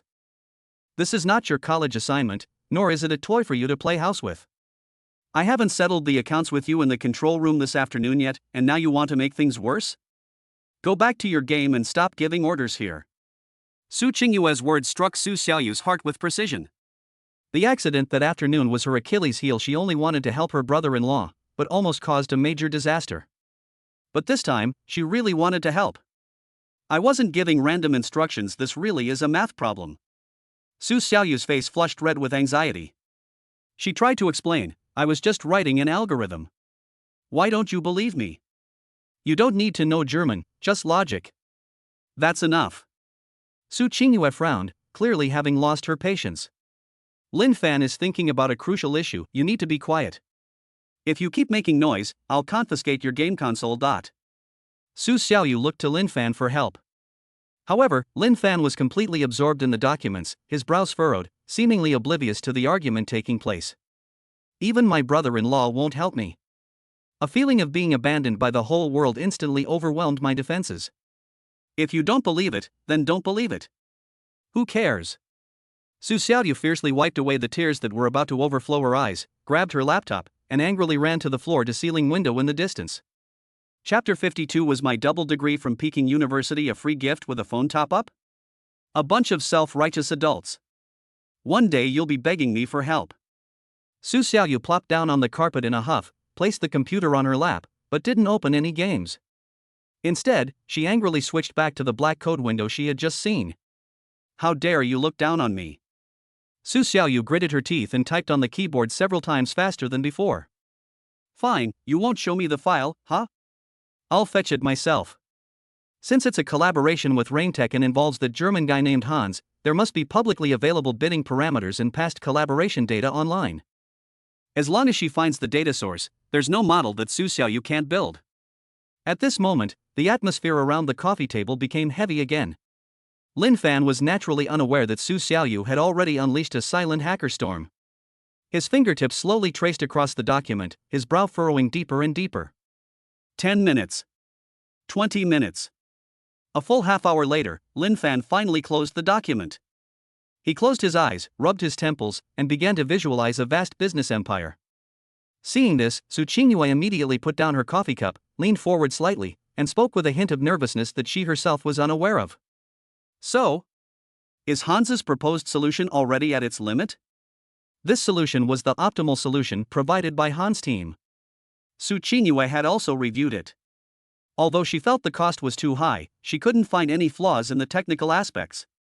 After all, that's TV Rhineland, the industry benchmark. Lin Fan opened his eyes, picked up the pen on the table, and tapped the document cover lightly twice. That old fox Hans still can't shake his ugly ways. This plan seems flawless, but it's actually full of consumer traps. He's just trying to fleece you because he thinks you're a sucker who only knows how to use a scalpel but doesn't understand industrial manufacturing. What? A hint of shock flashed in Su Qingyue's eyes. Where exactly is the problem? Lin Fan flipped directly to page 42 of the document and pointed to a line containing parameters about raw materials. The first point is the base material of the core adsorbent. Hans' proposal requires the use of Raintech's original Z900 high-purity alumina, priced at 120,000 euros per ton. But I just checked the latest international chemical industry journals and domestic supply chain databases. Lin Fan waved his phone. Domestic Red Star No. 3 industrial alumina, as long as it goes through 2 specific pickling processes, will meet the purity standards. And the price is only 20,000 renminbi. Su Qingyue's breath hitched. 20,000 renminbi is equivalent to 120,000 euros. This isn't just a price difference, this is robbery. This is the information barrier. Lin Fan spoke calmly, then turned to page 68. Second, logistics. He specified Lufthansa logistics for temperature-controlled air freight throughout the entire process, at a 300% premium, because of its precise temperature control. Su Qingyue frowned. The reagents are delicate. This request isn't unreasonable, is it? Excess is not about the demands, but about the people. Lin Fan chuckled. I casually checked the equity structure of this Lufthansa logistics. The second largest shareholder is registered under the name Schmidt, which is Mrs. Hans's maiden name. They're just passing the money around, making a fortune through kickbacks. Su Qingyue was stunned, then a surge of anger welled up in her heart. That hypocritical German. Lin Fan continued, so, we'll replace it. We'll use regular medical logistics with insulated boxes, which will save us millions of euros. The last point, and the most difficult one. Lin Fan turned to the last page, his brows furrowing deeply. Catalyst. Hans recommends using the precious metal rhodium, which is more expensive than gold and is a strategically scarce resource. I do have an alternative, a cheap organic compound, combined with my temperature compensation algorithm, which theoretically can achieve the same effect. However, this alternative requires the development of an extremely complex dynamic risk probability model to verify its stability, otherwise, it will not convince investors, nor will it silence Hans. Lin Fan sighed and drew a complex function curve on the paper. Behind this is tens of millions of data simulations and nonlinear regression analyses. It would take at least a week to complete these calculations manually. Outsourcing would present problems with both time and confidentiality. This created a dead end. The equipment will arrive the day after tomorrow. By then, the daylilies will be too cold. Su Qingyue also fell silent, her brows furrowed. Even you can't quickly get this model sorted out? Lin Fan shook his head with a wry smile. It's theoretically feasible, but the computing power and time costs required to verify it are too high. We need a top-notch modeler, but even more so, a super brain that can run this complex algorithm. Just when both of them were feeling overwhelmed. This is too difficult for you? A clear, slightly teasing voice came from the French windows. Lin Fan and Su Qingyue turned their heads abruptly. Suddenly, Su Xiaoyu walked over with her laptop. She is no longer that little girl who only knows how to whine and cry. At this moment, although her eyes were still red, there was an almost sharp light flashing in them. Nonlinear regression analysis? Dynamic Monte Carlo simulation? Su Xiaoyu glanced at the function graph drawn by Lin Fan, her delicate nose wrinkled slightly, and her eyes held a hint of the cunning of a top student. Brother-in-law, your chemical and business acumen is indeed impressive, but when it comes to mathematical modeling, the algorithm you're using is outdated. Isn't that logic from 5 years ago? Su Qingyue frowned. Su Xiaoyu, children shouldn't interrupt adults. Go back and play your game. Su Qingyue, don't look down on people. This time, Su Xiaoyu did not back down and turned the computer screen directly towards the two of them. Open your eyes and look, what is this? The screen does not display the game interface. Instead, it was a complex 3D molecular model that was spinning rapidly, with data streams and code cascading down beside it, dazzling the eye. This is... Lin Fan's eyes narrowed, revealing a look of surprise. I just heard you guys talking about alternative solutions, so I just built a model on the spot. Su Xiaoyu's fingers flew across the keyboard, her tone revealing the unique pride of a top student from Peking University.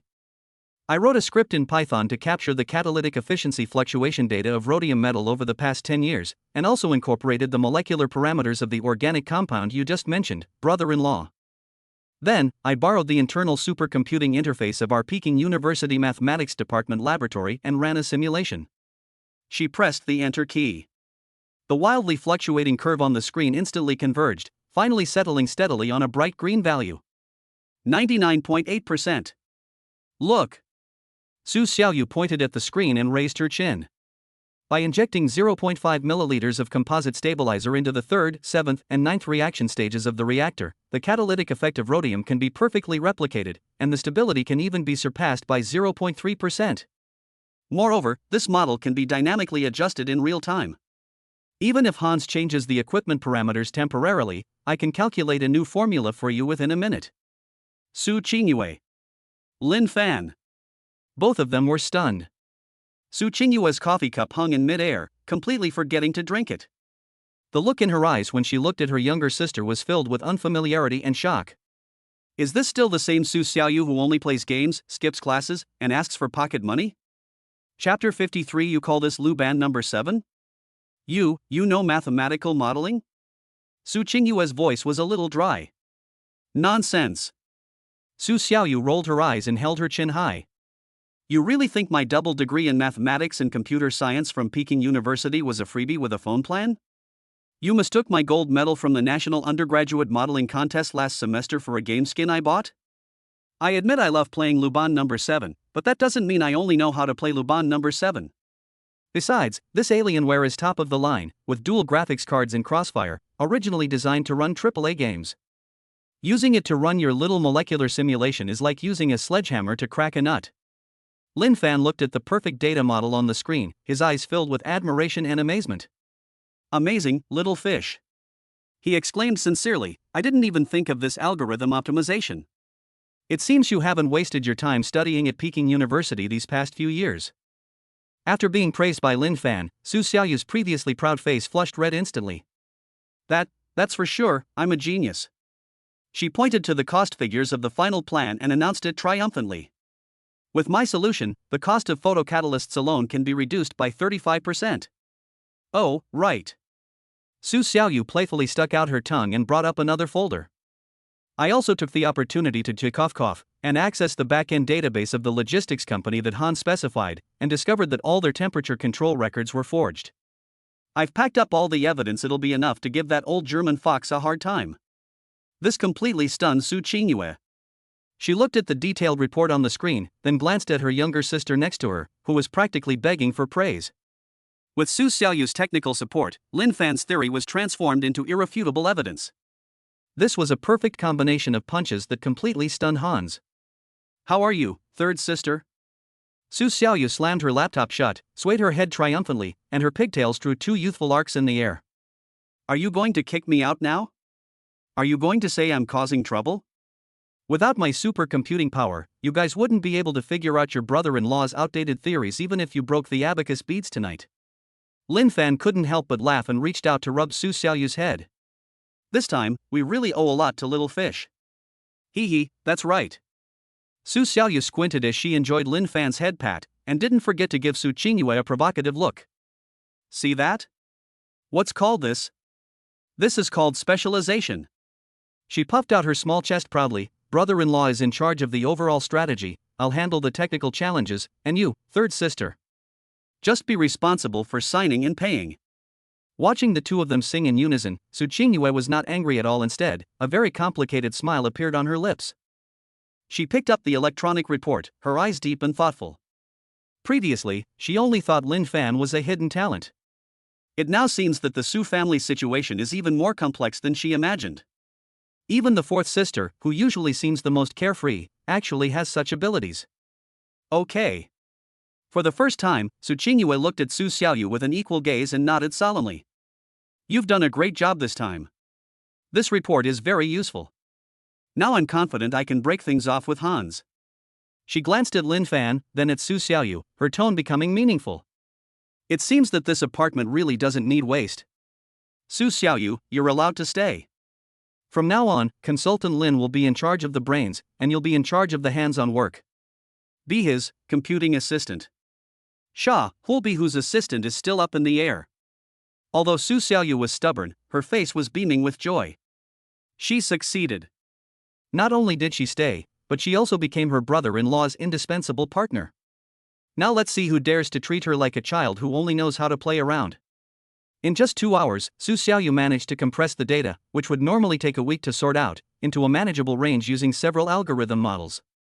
After reviewing the last document, Su Qingyue closed the folder, revealing a rare hint of fatigue, but even more so, a sense of certainty that she was about to win the battle. Okay, that's all for today.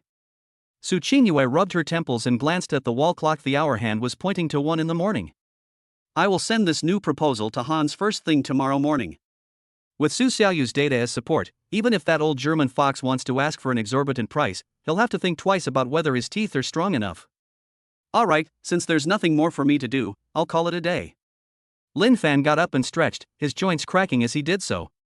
Dealing with the Su sisters is much more tiring than serving the entire Su family. Su Xiaoyu was lying on the coffee table, yawning and still trying to get credit. Brother-in-law, am I amazing? Am I much better than third sister, who only knows how to use a scalpel? Before Lin Fan could even utter a word of praise, Su Qingyue's gaze had already swept over. Su Xiaoyu, go back to your room. Don't forget our 3 rules. Su Xiaoyu pursed her lips, hugged her laptop, and walked towards the guest room, looking back every few steps. Lin Fan smiled helplessly at the scene and turned to walk towards the suite next to the master bedroom. Pushing open the door, the simple furnishings made him feel relaxed. Although this place was nominally a converted dressing room, Su Qingyue clearly did not mistreat him. Although the main color scheme of black, white and gray is cool, the bedding has a very high thread count, feels warm to the touch, and is filled with the scent of cedarwood. Lin Fan walked into the bathroom and turned on the shower. As the warm water poured over his body, Lin Fan closed his eyes, feeling the restraint and repression that had accumulated in his body for 3 years being washed away. After taking a shower, Lin Fan dried himself off and wore only loose pajama pants, without a shirt. Let the cool air caress your skin. This was an unimaginable luxury in the past 3 years. Back then, he even had to wear neat pajamas to bed, ready to respond to any summons from Madame Su or Su Qingxue in the middle of the night. No one knew about this, including Su Qingyue and Su Xiaoyu. Chapter 54. The moment to test the brother-in-law has arrived. Stepping out of the bathroom, Lin Fan turned off the main light, leaving only a dim bedside lamp on. He put his hands behind his head, looked at the halo of light on the ceiling, and his thoughts drifted away. The events of the past few days replayed in his mind. Su Qingxue's tears of regret, Madame Su's belated attempt to appease her, and Su Xiaoyu, the troublemaker who suddenly returned. The Su family, which once suffocated him, seems to be collapsing little by little, and is trying to entangle him again in another strange way. Lin Fan chuckled self-deprecatingly, what's this? Is belated affection cheaper than grass? Without Su Qingyue, he might still be homeless under some overpass, or worrying about his next meal. As I pondered these thoughts, drowsiness crept in. Just as Lin Fan was about to drift off to sleep. Click! A soft sound rang out in the room. That was the sound of the doorknob springing back after being pressed down. In that instant, Lin Fan's consciousness had actually awakened, but he did not immediately open his eyes or move. As footsteps approached, a sweet, milky aroma wafted into my nostrils. Lin Fan's lips twitched slightly. He didn't even need to open his eyes to know who it was. Lin Fan stayed at Su Qingyue's place for 2 nights and was very clear about the disinfectant and cedar resin on Su Qingyue's body. Moreover, given Su Qingyue's fastidiousness and personality, there's absolutely no way she would sneak into a man's room in the middle of the night. Now, besides him and Su Qingyue, there is only one other living being in this apartment. Su Xiaoyu. That brat, staying up all night, what kind of prank is she planning now? Lin Fan thought to himself, then decided to pretend to be asleep to see what this girl was up to. However, what happened next was completely beyond Lin Fan's expectations. He felt a chill under his feet as the blanket was pulled open slightly. Immediately afterwards, a soft object slipped into the blankets from his ankles. Lin Fan was startled. What kind of operation is this? The object moved clumsily, but very quickly. She climbed up Lin Fan's legs, which were lying flat, little by little. Lin Fan could clearly feel soft limbs pressing down on his calves and thighs. Because he wasn't wearing a shirt, only pajama bottoms, the tactile sensation was magnified infinitely. Lin Fan could no longer keep up the act and was about to open his eyes and reprimand him. The figure had already climbed to his waist and then suddenly lunged forward. Smack! A hand grabbed haphazardly and pressed directly against Lin Fan's bare chest. Without any clothing to cover him, the fine lines on his palms even revealed the tautness of his pectoral muscles. Before Lin Fan could react, Su Xiaoyu slumped down onto the ground. In that instant, Lin Fan's mind completely exploded. He felt 2 incredibly soft, warm mounds pressing against his chest through the thin fabric of his pajamas. The elasticity and warmth made Lin Fan's mind go blank for a moment. She is inside a vacuum? Shaman panic surged to his head instantly, and he instinctively wanted to shout, Su. Just as that name was about to be uttered. With her other hand, she quickly moved up and covered his mouth. "SH." A very low whisper sounded in his ear. In the dim light of the bedside lamp, Lin Fan looked down at the unruly girl lying on top of him. A delicate little face was nestled in the crook of his neck, its eyes gleaming mischievously in the darkness. His pigtails had come undone, and his long hair spread across his bare shoulders and chest, bringing a tingling sensation. She was wearing a fluffy onesie with 2 long rabbit ears on the hood. It really is Su Xiaoyu. Brother-in-law, don't call me that. Su Xiaoyu covered Lin Fan's mouth with one hand, and subconsciously braced her other hand on his chest muscles. She even pressed on them to maintain her balance because she had climbed too fast earlier. Hey! Brother-in-law, aren't you wearing a shirt? Su Xiaoyu's voice was filled with undisguised surprise. Her small hand, which was resting on his chest, unconsciously squeezed it, feeling its firmness and heat. Then she added, You have a fever? Why are you so hot? Lin Fan almost choked. Is this girl starting a fire? Su Xiaoyu. Lin Fan grabbed her hand, lowered his voice, and spoke with shock and panic. Are you crazy? Where did you crawl in from? And, you. He wanted to push Su Xiaoyu away, but the girl was lying on top of him. Although she was light, the sensation made him afraid to move. Su Xiaoyu blinked, her gaze following her arm downwards. When she realized the position she was in on top of her brother-in-law, she froze. The fact that she wasn't wearing a bra made her face flush bright red with shame. Oh dear, people crawl in from under their feet, that way they're less likely to be spotted. Su Xiaoyu said she was shy, but her body language betrayed her words. Instead of getting up, she buried her face in his neck. Brother-in-law, you're so warm, like a big furnace. You still dare to talk. Lin Fan felt like he was about to explode. He's a normal man. He was ambushed by his sister-in-law in the middle of the night, and in this naked state, who could resist? Su Xiaoyu, do you know shame? This is my bed, and there's you, inside you. Lin Fan gritted his teeth and swallowed back the words not wearing a bra, his face turning bright red. Get down here right now, or I'll throw you out. I don't. Su Xiaoyu acted like a rogue, taking advantage of Lin Fan's reluctance to speak loudly, and hugged him even tighter. I'm not going down.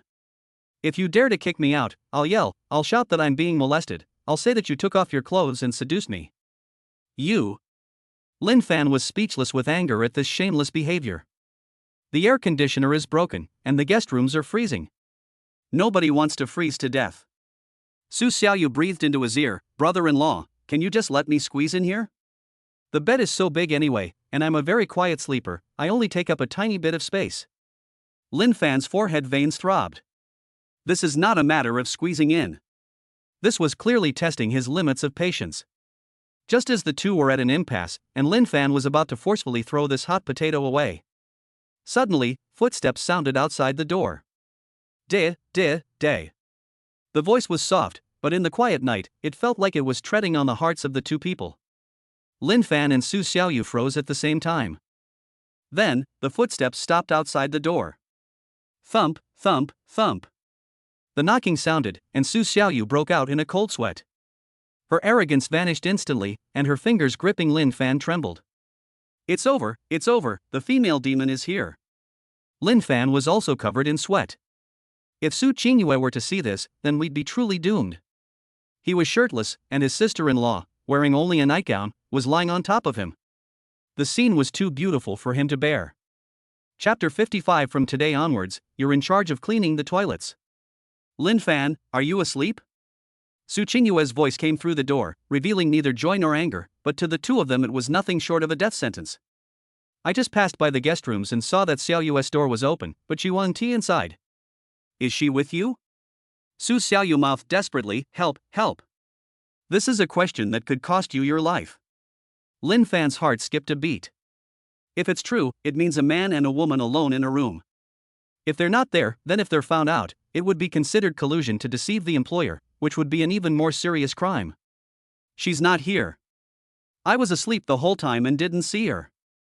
Lin Fan tried to keep his voice steady. Did she go to the bathroom?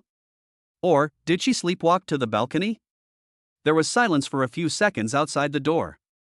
Su Qingyue seemed to be judging whether these words were true or false. Since you're not here, then forget it. Just as Lin Fan thought he had escaped a disaster and was about to breathe a sigh of relief. Click. Wait a minute, I'm not wearing any clothes. For the first time, Lin Fan's voice revealed genuine panic. The sound did indeed cause the action of pushing the door to pause for a moment. But it was only for a moment. Lin Fan growled, hide quickly. Su Xiaoyu didn't care about anything else anymore. She rolled off the bed and ran around barefoot on the floor. Finally, her gaze settled on the standing wardrobe. Su Xiaoyu scrambled over, pulled open the closet door, plunged into the pile of clothes, and slammed the door shut. The moment the cabinet door closed, the door was pushed open completely. Not wearing any clothes? Su Qingyue walked in. She didn't avoid the room, instead, she turned on the main light. Smack! The blinding light instantly illuminated the entire room.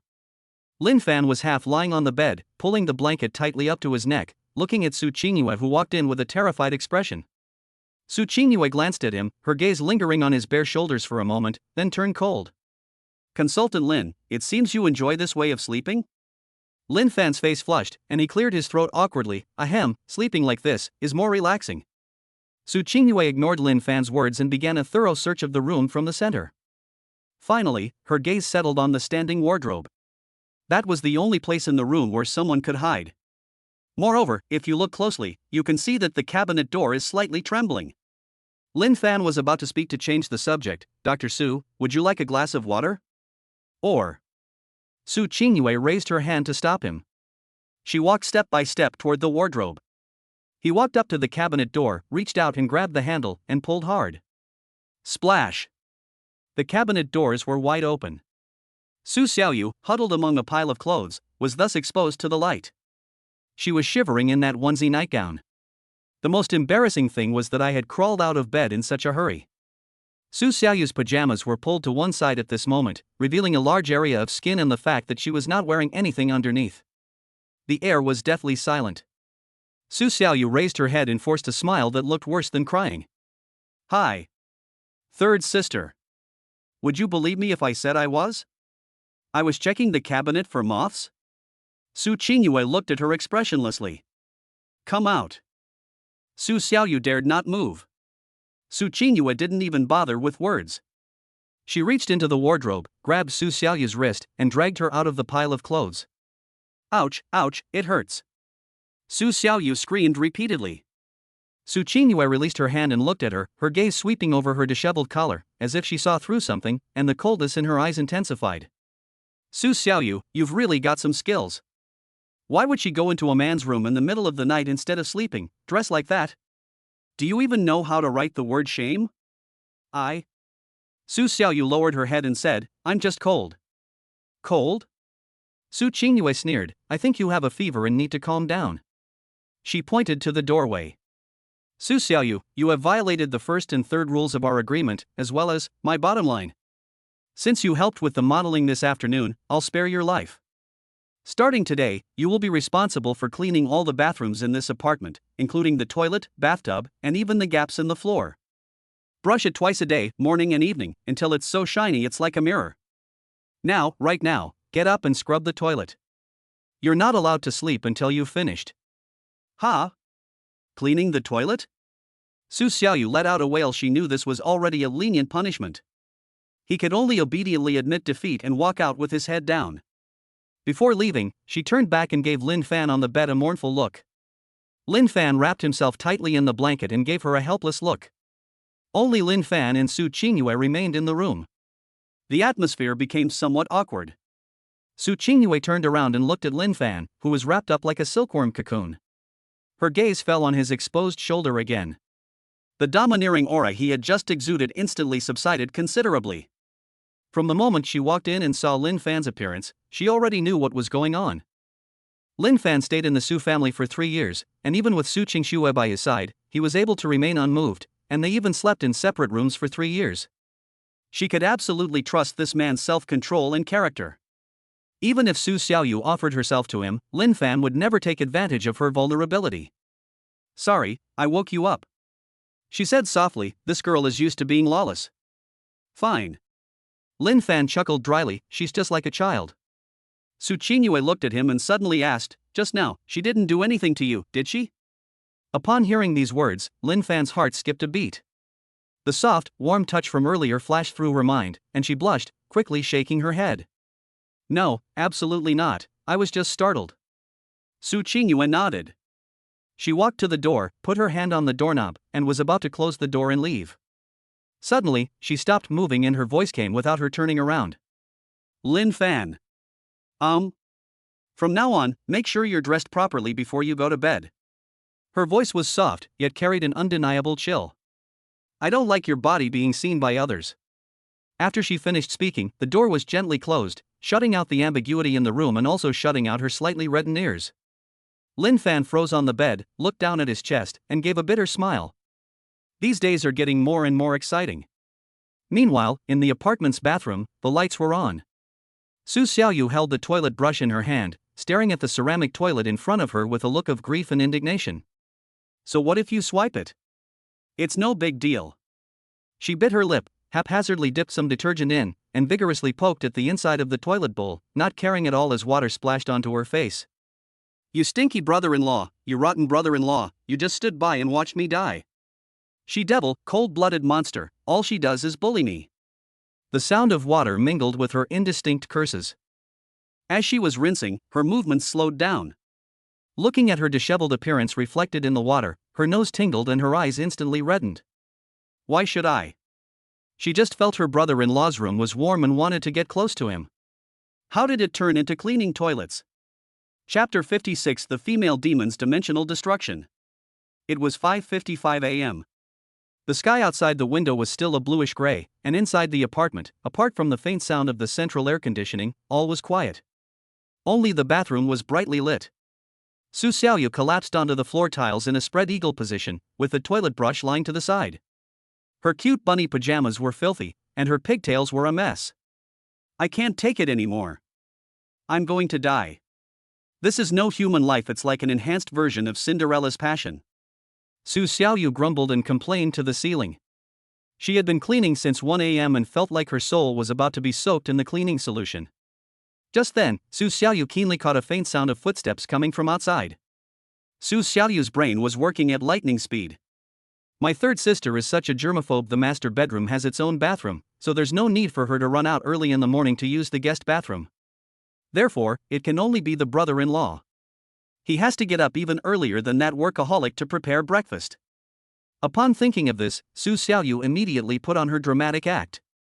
She quickly adjusted her posture, pressed her small face against the floor tiles, closed her eyes tightly, and weakly placed one hand on her chest, looking as if she might die at any moment. Click. The bathroom door was pushed open. Lin Fan was wearing loose sportswear with a towel around his neck, clearly preparing to wash up before his morning exercise.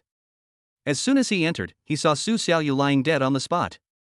His eye twitched involuntarily. It's a huge loss to the national theater community that this girl didn't apply to the Central Academy of Drama. Lin Fan didn't rush over to pick her up immediately. Instead, he stepped over Su Xiaoyu's legs, walked to the sink, picked up a toothbrush, and started squeezing toothpaste. Hiss. Su Xiaoyu couldn't resist and peeked through one eye. When she saw the scene, she was screaming inwardly. Brother-in-law, are you blind? Can't you see such a stunningly beautiful young woman lying here? Lin Fan's voice drifted over, muffled by the presence of toothpaste foam in his mouth. Alright, stop acting. The ground is cold, and if you really develop uterine coldness from lying down, no one will reimburse your medical expenses. Su Xiaoyu's corpse shuddered violently. Now that she'd been found out, she stopped pretending. He sprang up with a jolt, but half of his leg went numb, and he fell back down with a cry of ouch. Brother-in-law, you have no heart. Su Xiaoyu sat on the ground, accusing Lin Fan of being cold-blooded with grief and indignation. I'd been lying here all night. Instead of comforting me, you're nitpicking? That little bit of limescale is invisible even under a microscope. Who am I doing this for? It's all because I wanted to warm you up, Tui. I meant to bring you warmth, but I got caught red-handed by that she-devil. Lin Fan rinsed his mouth, wiped his face with a towel, and turned to look at her. He didn't speak, but simply pointed to the inside edge of the toilet bowl. The self-inflicted injury trick won't work on me. Also, just a friendly reminder, I noticed there's still a ring of yellow limescale inside the toilet bowl that hasn't been cleaned off. Given your third sister's obsessive-compulsive disorder, if you don't go back to work, you probably won't get breakfast today. Su Xiaoyu followed his finger and sure enough, she saw a little stain in that hidden corner. I don't want to live anymore. Su Xiaoyu scratched her hair in frustration. Lin Fan, you've been corrupted by that she-devil Su Qingyue. You weren't like this before. Before, even if I just scraped my skin at the Su family, you would put a band-aid on me. She got up and angrily shoved the toilet brush into Lin Fan's hand. I don't care, this is your fault, you have to make it up to me. Lin Fan looked at the toilet brush in his hand, then at Su Xiaoyu, who had a dead pig doesn't care about boiling water look on her face, and shook his head helplessly. This girl is spoiled rotten in the Su family. But for him, rules are rules. First, I did fall asleep last night. Lin Fan put the toilet brush back in its place, then took a brand new dry towel from the shelf and covered Su Xiaoyu's messy head with it. Secondly, this is your third sister's punishment for you. If I help you, I'll be harming you. Do you think she can't tell who made the fake bet? At last. Lin Fan glanced at his watch and reminded her, there's 1 minute left. If your third sister sees that limescale, do you think she'll make you scrub it a few more times? You. Su Xiaoyu was so angry she wanted to bite someone. But before she could continue her outburst, the sound of slippers scraping the floor came from outside the door. Su Xiaoyu shuddered. Her survival instinct overwhelmed everything, and she suddenly remembered Lin Fan's words. There are yellow stains on the inside of the toilet bowl. Su Xiaoyu grabbed the toilet brush, ignoring her aching hands and numb legs. She lunged at the toilet and frantically rubbed against the corner Lin Fan had just pointed out. Swish. Swish. Swish. Faster, faster. If I can just rub off that damn yellow stain, maybe I can still leave with a whole body. However, fate always comes too quickly. The figure at the doorway had stopped. Like Lin Fan, Su Qingyue was wearing a set of black professional tight-fitting sportswear. Clearly, she was planning to go for a morning run with Lin Fan. But at this moment, what she was holding was not a kettle, but a finely designed silver-white instrument. Finished? Su Qingyue's voice was flat, and her gaze began to sweep over every corner of the bathroom. Swish, all done. Su Xiaoyu was panting heavily as she tried to cover the corner that she had just managed to salvage. Looking at her third sister's outfit, and then at Lin Fan next to her, who was also dressed in sportswear, she felt even more aggrieved. What's this? Couples jogging outfits? So, I spent the whole night scrubbing toilets here, and now you two are planning to go on a romantic getaway, running and dating? Get out of the way. Su Qingyue walked in, and although the bathroom looked brand new, but she clearly didn't believe this appearance and directly turned on the switch of the device in her hand. Drop. A beam of light shone from the front of the instrument, illuminating the toilet seat and the gap between the floor tiles. What's this? Su Xiaoyu's eyes widened. ATP fluorescence detector. Su Qingyue waved the instrument in her hand and explained, it's an operating room grade sterile testing instrument. I just happened to bring it to check your work results. Su Xiaoyu. Lin Fan. This isn't just a matter of being outmatched, this is a complete annihilation of Su Xiaoyu. Using operating room standards to inspect restrooms? Su Qingyue frowned slightly as she looked at the numbers flashing on the instrument screen. The reading is 150, which is better than before, but it is still far from my passing grade of 50. She turned her head and looked at the petrified Su Xiaoyu, and continued, Su Xiaoyu, it seems you've been slacking off for the past 5 hours. Every bacterium here is laughing at your incompetence. I don't. Su Xiaoyu was so aggrieved that tears were welling up in her eyes. I really scrubbed it with all my might, my hands are almost broken. Third sister, you're a monster. Who cleans their house to the standards of an operating room? Are you planning to perform surgery in the toilet? These are family rules. Su Qingyue put away the instruments. If it's not up to standard, it's not up to standard. There are no excuses. You. Su Xiaoyu looked at Lin Fan in despair. Brother-in-law, look at her, I can't live like this anymore. I helped her so much yesterday, and she turned around and repaid kindness with enmity.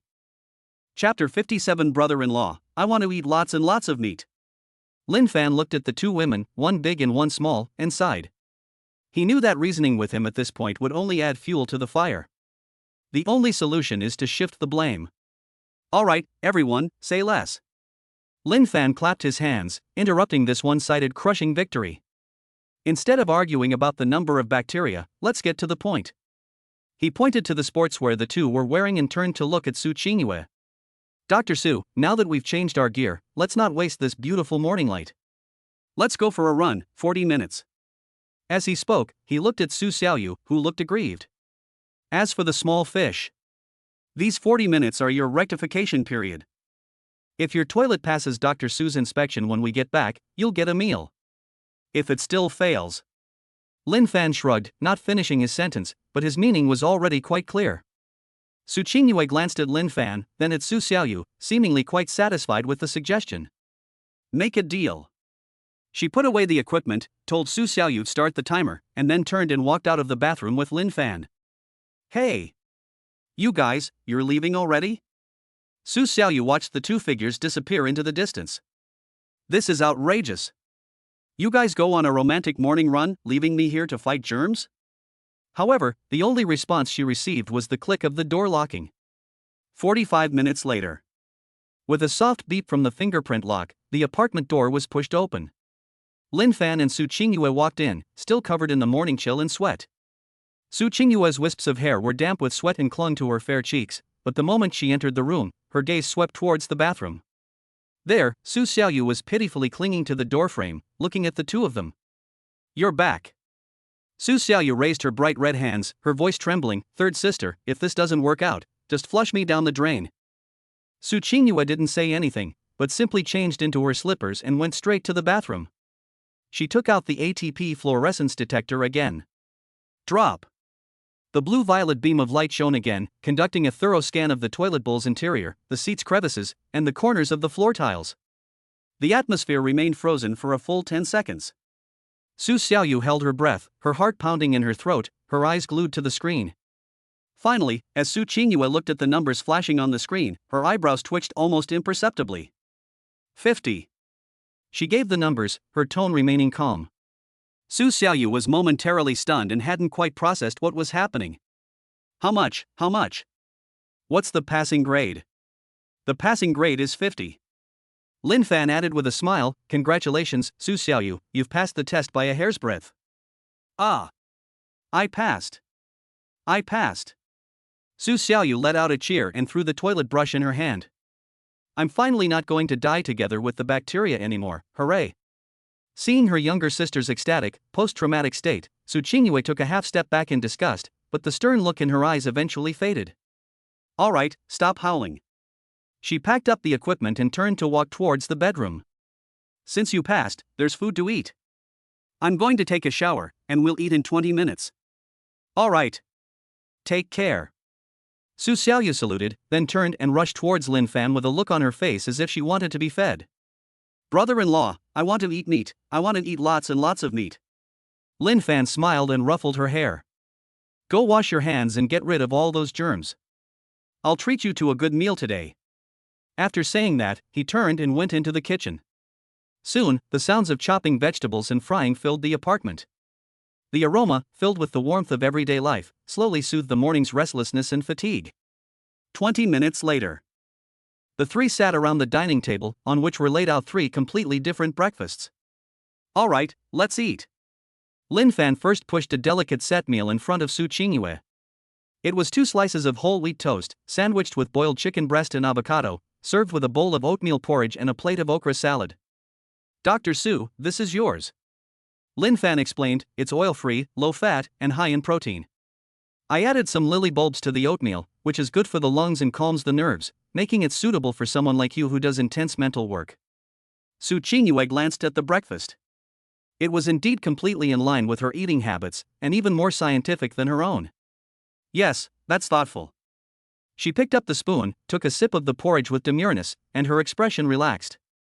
Immediately afterwards, Lin Fan pushed another breakfast in front of Su Xiaoyu. A large plate of golden, crispy, thick-cut bacon pancakes, drizzled with maple syrup, sits alongside a large cup of hot cocoa with marshmallows and 2 soft-boiled eggs. The heat is absolutely explosive. Wow! Su Xiaoyu's eyes instantly lit up with stars, and her previous grievances vanished in an instant. Thank you, brother-in-law. She grabbed her fork and was about to start eating. However, before she could bring her fork down, a cold voice interrupted her. Wait a minute. Su Qingyue frowned at the plate of high-calorie food. Consultant Lin, you're feeding her this? So much sugar and oil will slow down her brain's reaction time. She's not very bright to begin with. Oh, Dr. Su. Lin Fan interrupted her with a smile, then sat down with a steaming bowl of scallion oil noodles and a basket of crystal shrimp dumplings. The little fish is still growing, and it just did, well, a strenuous cleaning exercise, so it urgently needs to replenish carbohydrates and sugar to restore its mood. An occasional meal is fine. That's right, that's right. With her mouth full of pancakes, Su Xiaoyu mumbled in agreement, my brother-in-law understands me best. This is called emotional therapy. I need to eat my fill to have the energy. Humph. She wanted to say, I have the strength to fight you, but under Lin Fan's warning gaze, she swallowed it back. The tense atmosphere finally dissipated with the sound of chewing. When everyone had almost finished eating, Lin Fan wiped his mouth and stood up. Please sit down for a while and digest your food. He pointed to Su Qingyue's study not far away. I'm going to the study to print something. Judging from the way you two are doing, I feel like there's something I absolutely have to write down. Su Qingyue raised an eyebrow, but before she could ask what it was, Lin Fan had already walked into her study. A few minutes later, Lin Fan came out with an A4 sheet of paper that still smelled of ink and was warm. Now that everyone has eaten, let's get down to business. He sat back down at the table and laid the paper flat on the surface. In view of the chaos that occurred last night and this morning, and in order to maintain the peace and stability of Hentang High Palace, as your life advisor and family mediator, I just took the opportunity while cooking to organize my thoughts and drafted this amendment to the Family Code of Conduct. Amendment? Su Qingyue looked at the ink that wasn't completely dry and raised an eyebrow, saying, pretty efficient. I want to add one more thing to Chapter 58, a head pat. Lin Fan cleared his throat and began to read. Article 1, regarding territorial rights. The master bedroom and its attached study are off limits for work. Except in emergency medical situations or for work purposes, neither party may enter without permission between 10 p.m. and 7 a.m. Su Xiaoyu pouted, about to protest, when Lin Fan had already looked at her. Secondly, punishment must be humane. Dr. Su, I admit your standards are high, but the purpose of punishment is to regulate behavior, not to torture. In the future, if I believe any punishment exceeds a reasonable range, I have the right to stop it. Su Xiaoyu's eyes lit up instantly, and she almost jumped up to applaud Lin Fan. Brother-in-law is brilliant, this is fantastic. Su Qingyue frowned slightly. Lin Fan, are you challenging my authority? No, I am upholding sustainable development. Lin Fan looked at Su Qingyue and said firmly, if you exhaust your sister, who will run the data for you? Who will do your free labor? Su Qingyue thought about it and found it made a lot of sense, so she didn't argue anymore. Article 3, regarding daily routines. Breakfast is scheduled for 6:30 a.m. and dinner for 7 p.m. Anyone who is absent or late without a valid reason will be responsible for washing the dishes for the day. This clause applies to everyone, including myself. Lin Fan finished reading it in one breath, then took out a pen. If there are no objections, please sign here. Su Qingyue picked up the paper and carefully reviewed it. She discovered that although these terms seemed to restrict her, each one actually maintained order in this temporary family. The first point, in particular, perfectly prevented Su Xiaoyu from launching another night raid. This is not just a set of rules, but also an establishment of a status. In this family, Lin Fan is not just a worker, he is also the rulemaker and arbitrator. This sense of control surprised Su Qingyue, yet it also inexplicably made her feel at ease. I have no objection. Su Qingyue picked up the pen and readily signed her name. It was Su Xiaoyu's turn. The girl rolled her eyes, grabbed the pen, and refused to sign. Wait, I think this clause is not perfect. She pointed to the blank space and said confidently, I want to add a clause. Add what? Lin Fan asked. I want to add an additional clause, to soothe Miss Forth's wounded heart. Brother-in-law must give me a head pat every day, once in the morning and once at night. Isn't that a bit much? It doesn't cost any money or effort. Turn down. Before Lin Fan could speak, Su Qingyue had already spoken. Su Xiaoyu, you're here to seek refuge, not to be a pet. If you make any more unreasonable demands, I'll add another one, memorize 10 pages of a medical dictionary every day. You, tyrant. Su Xiaoyu was so angry that she gritted her teeth, but under Su Qingyue's tyranny, she could only sign the unequal treaty with tears in her eyes. Lin Fan put away the signed guidelines and flicked the paper with satisfaction. Very good, the agreement is in effect. He stood up, looked at the two sisters with such different personalities, and a slight smile appeared on his lips. So, a new day begins. Su Group, Administration Department. Sunlight streamed through the floor-to-ceiling glass curtain wall, casting dazzling spots of light on the polished floor. There were still 15 minutes before the official start of the workday, and the huge office area was completely empty. However, in the most obscure corner of the administration department, where expired files were piled up, someone was already busy at work. The place is perpetually filled with the musty smell of ozone mixed with old paper, and now there's a rickety old desk. Wang Chenyi, with his suit sleeves rolled up, was wiping the dust off the corner of the table with a rag. Yesterday she was the chief secretary who wielded great power and commanded influence in the president's office, but today she's just an ordinary clerk here. The fall from the clouds to the mud is enough to break anyone. But Wang Chenyi showed no resentment, instead, he wore a humble smile. Good morning, Sister Zhang. I've boiled the water and replaced the tea leaves with fresh ones. Good morning, brotherly. I noticed the printer was out of paper, so I just went to the warehouse and brought over 2 boxes. You can use them directly. As his colleagues arrived one after another, Wang Chenyi began moving between the various workstations. Those former administrative staff who used to look up to him now looked at their former favorite with a mixture of disdain and a strange sense of satisfaction. Secretary Wang, how can we let you do such rough work? An old employee who had always disliked his style spoke up in a sarcastic tone. Wang Chenyi ignored the other party's sarcastic remarks. Instead, he simply raised his hand to wipe the sweat from his forehead, his face full of sincerity. Brother Zhang, please don't make fun of me. I was ignorant and arrogant before, but now it seems that President Su was right to punish me. He lowered his head slightly, his voice revealing a sincere desire to repent and turn over a new leaf. I'm a guilty person now, and I just want to work hard to make up for my past mistakes. Please feel free to ask me for any dirty or hard work in the future. This behavior is a perfect example of enduring humiliation and being able to admit and correct one's mistakes. Even those few who knew the inside story couldn't help but have their doubts. Has this person really changed their personality? However, when Wang Chenyi turned around and sat back in the corner with his back to everyone, the humility on his face vanished instantly. He is waiting for an opportunity to turn the tide. Meanwhile, in the CEO's office, Su Qingxue sat behind her desk, the coffee beside her already cold. She was rapidly reviewing documents, the pen scratching across the paper, each stroke carrying a decisive force. The Skyline project was just the beginning. She had already begun to envision a massive blueprint for mergers, acquisitions, and market expansion. Strategically, she remains the same ruthless and decisive queen. But at this moment, her brows furrowed slightly, and a hint of impatience flashed in her eyes. The problem isn't with strategy, but with execution. Previously, she only needed to issue commands. The remaining trivial procedures, departmental coordination, and even some gray lubrication work are all handled flawlessly by someone. Now, she has to step down from her strategic high ground and personally oversee some trivial administrative procedures. This is an extremely inefficient consumption. Knock, knock, knock. A knock sounded on the door, with a precise, rhythmic beat. Enter. Without turning her head, Su Qingxue threw an approved document into the urgent document basket. The new assistant, Xiaoli, pushed open the door and entered, his usually composed face now betraying his anxiety. President Su. Xiaoli placed a document on the table, his tone grave.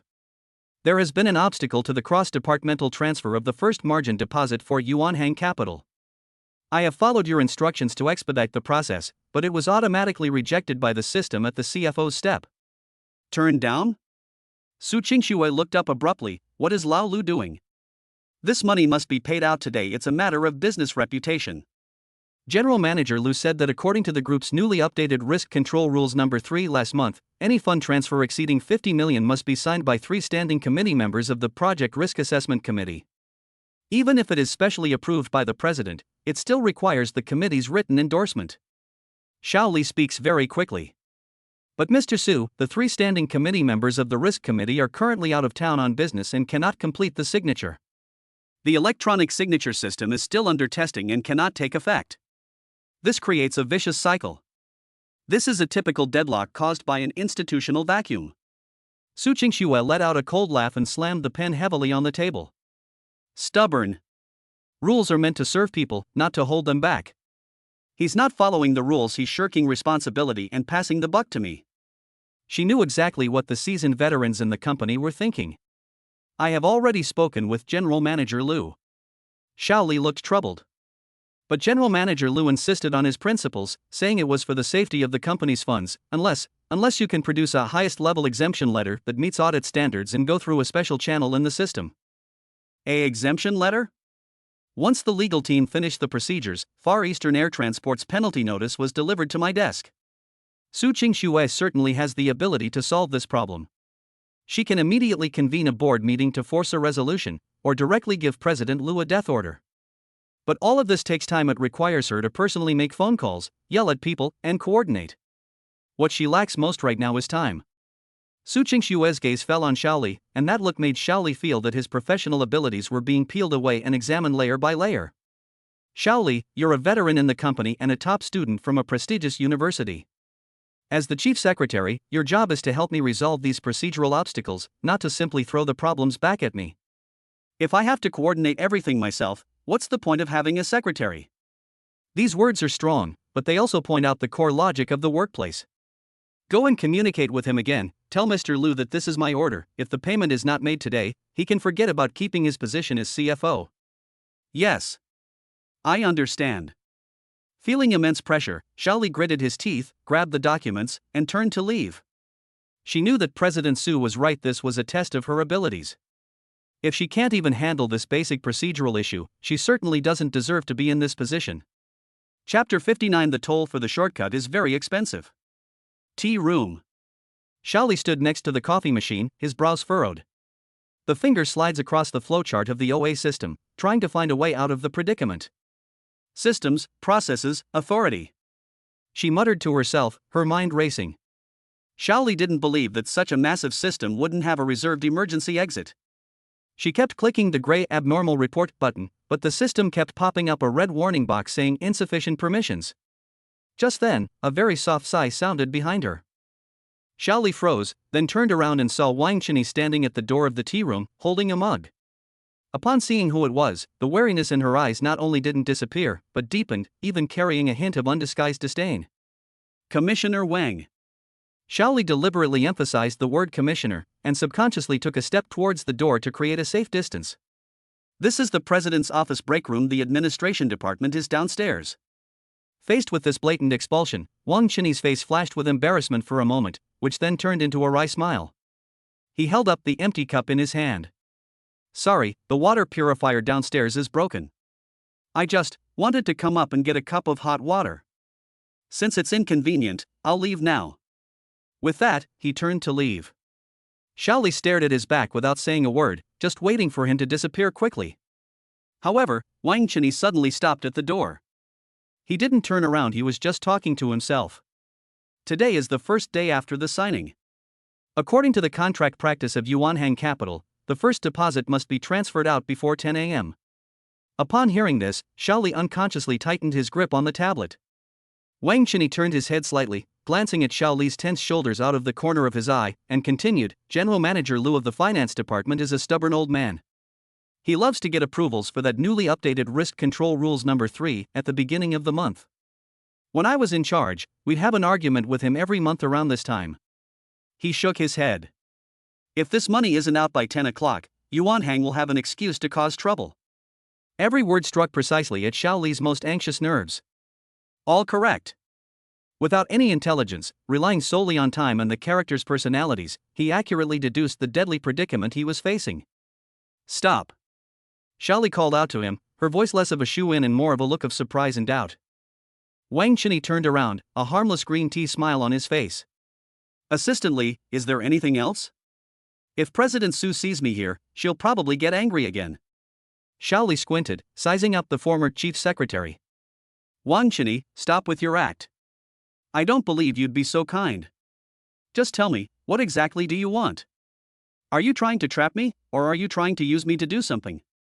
Upon hearing this, Wang Chenyi adjusted his glasses, and the feigned melancholy behind the lenses quietly faded, revealing a hint of amusement. Xiao Li, you're a smart person.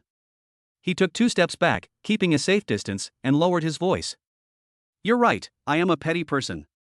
But even petty people have their ways of surviving. I'm currently at the bottom of the administration department.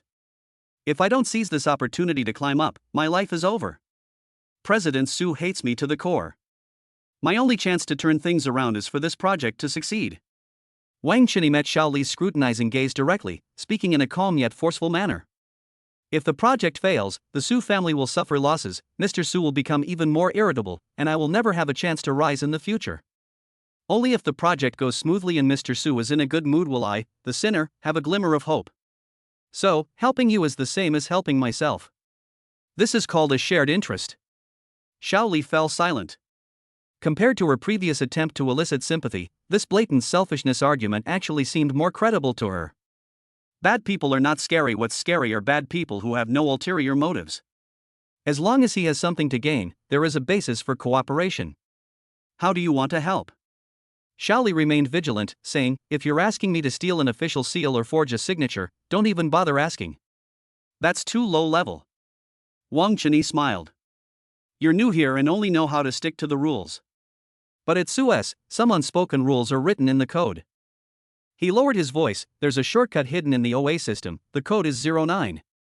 It's something left behind by the old chairman, specifically for dealing with this kind of dead end. As for how to use it, that depends on whether President Su's chief secretary is smart enough. Channel 09? Xiao Li frowned. I've never seen this code in any manual. Nonsense.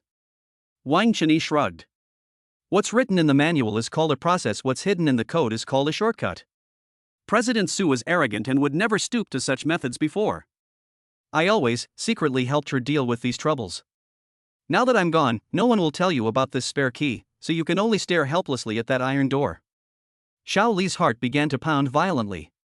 If it's a backdoor that comes with the system, then it means that this is a tacitly accepted rule and not considered a violation. But as she looked at Wang Chenyi's face, the alarm bells in her heart continued to ring. Why should I trust you? What if it's a trap code that could cause the system to crash or funds to flow to unknown accounts? Wang Chenyi seemed to have anticipated her question, and instead of being angry, he nodded approvingly. Being cautious is a good thing. You can refrain from doing anything for now and go directly to the technical department's backend to check the definition of port 09 to confirm that it is a specially approved channel by the president before using it.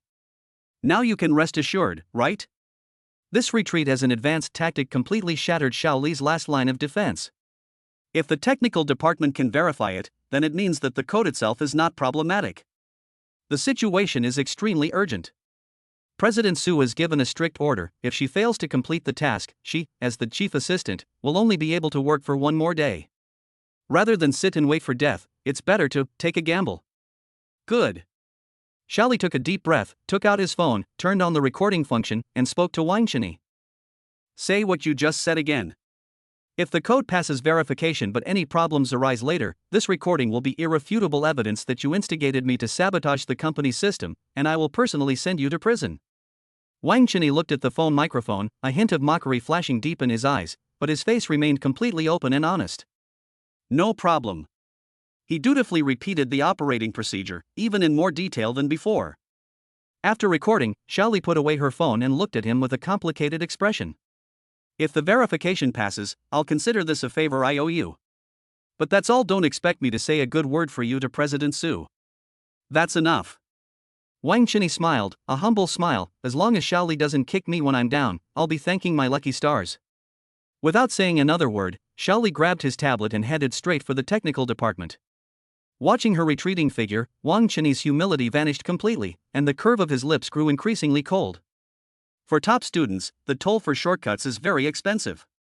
You owe me this first favor. Su Qingxue, your new sword, which you were so proud of, will soon be in my hands. Chapter 60. Welcome to the Devil's Training Camp. Heavenly Palace on the cloud top. Su Xiaoyu lay listlessly on the table, muttering weakly. Get up at 6:30, have to finish eating before 7 o'clock, and then wash the dishes. Is this a life for humans? This isn't a refuge trip, it's like attending a hellish training camp. My beauty sleep, my natural waking up. Alright, stop whining like a wronged woman. From the entrance hall came the sound of high heels lightly tapping the floor. Su Qingyue had changed into a business suit, with a snow-white blouse draped over her arm. She glanced back at her sister, who wasn't quite in the zone yet. You've eaten and drunk your fill, and you're just going to lie here like this? Since you signed the contract, you should have a sense of contractual responsibility. Besides, since you're going to stay in Huahai and not leave, you have to have some value to your existence. Su Xiaoyu struggled to lift her head off the table, rolled her eyes, and muttered under her breath. I'm incredibly valuable. I'm the face of this family, the mood maker, and I can even provide emotional support to my brother-in-law, you understand? Besides, it's only a little past 8 o'clock.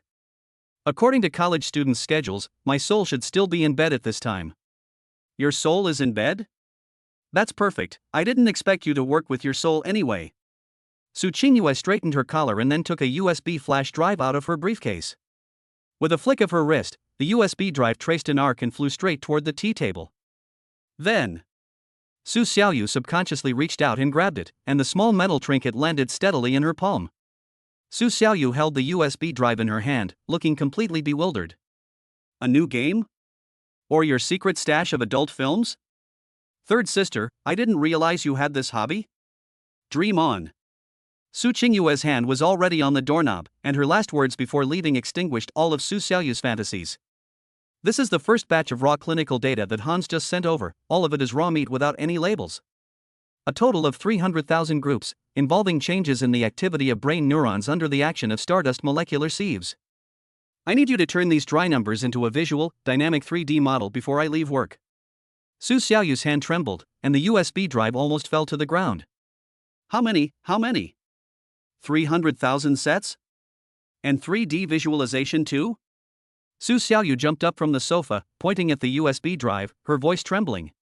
Su Qingyue, are you a devil? Yesterday, that logistics model only had 30,000 sets of data, and it took me half an hour to run the code. This is more than 10 times that. And medical data modeling is the most troublesome. It's full of noise, and we have to clean the data. She grabbed the USB drive and was about to throw it back. I want to do it. I want to go back to school and go hug my dear Professor Wang, even if his lectures are like a lullaby, I'll accept it. Compared to this insane workload, school is practically paradise. Su Qingyue's tone was completely indifferent. Want to go back to school? It's too late. I have already sent an email to your counselor in the Department of Mathematics at Kyoto University. The reason given was participation in a data-driven internship for a national key medical project, and an official letter from Rinchin Hospital was attached. Your advisor was very pleased and granted you a week's leave. You are abusing your power. Su Xiaoyu was so angry she jumped up and down. This is hardly a request for leave. This is clearly a way to completely suppress this little monkey, Su, under the five-finger mountain, blocking her even the way out. Keep up the good work, talented Ms. Su. Su Qingyue opened the door and issued her final ultimatum. If you don't finish, dinner will just be boiled vegetables. Lin Fan, keep an eye on her and don't let her slack off. After saying that, the door slammed shut with a bang. Only Lin Fan and Su Xiaoyu, who was frozen in place, remained inside the room. Ah! Tyrant, fascist, this is illegal detention, this is forced labor. Su Xiaoyu slammed the USB drive on the table and paced around the living room in anger. Brother-in-law, you be the judge, is this something a human being would do? 300,000 sets of data, even if I run the computer until it smokes, I'll be exhausted from typing on the keyboard. Lin Fan glanced at her and slowly said, Xiaoyu, your third sister is right. And this is genuine S-level project experience, something most people would kill for.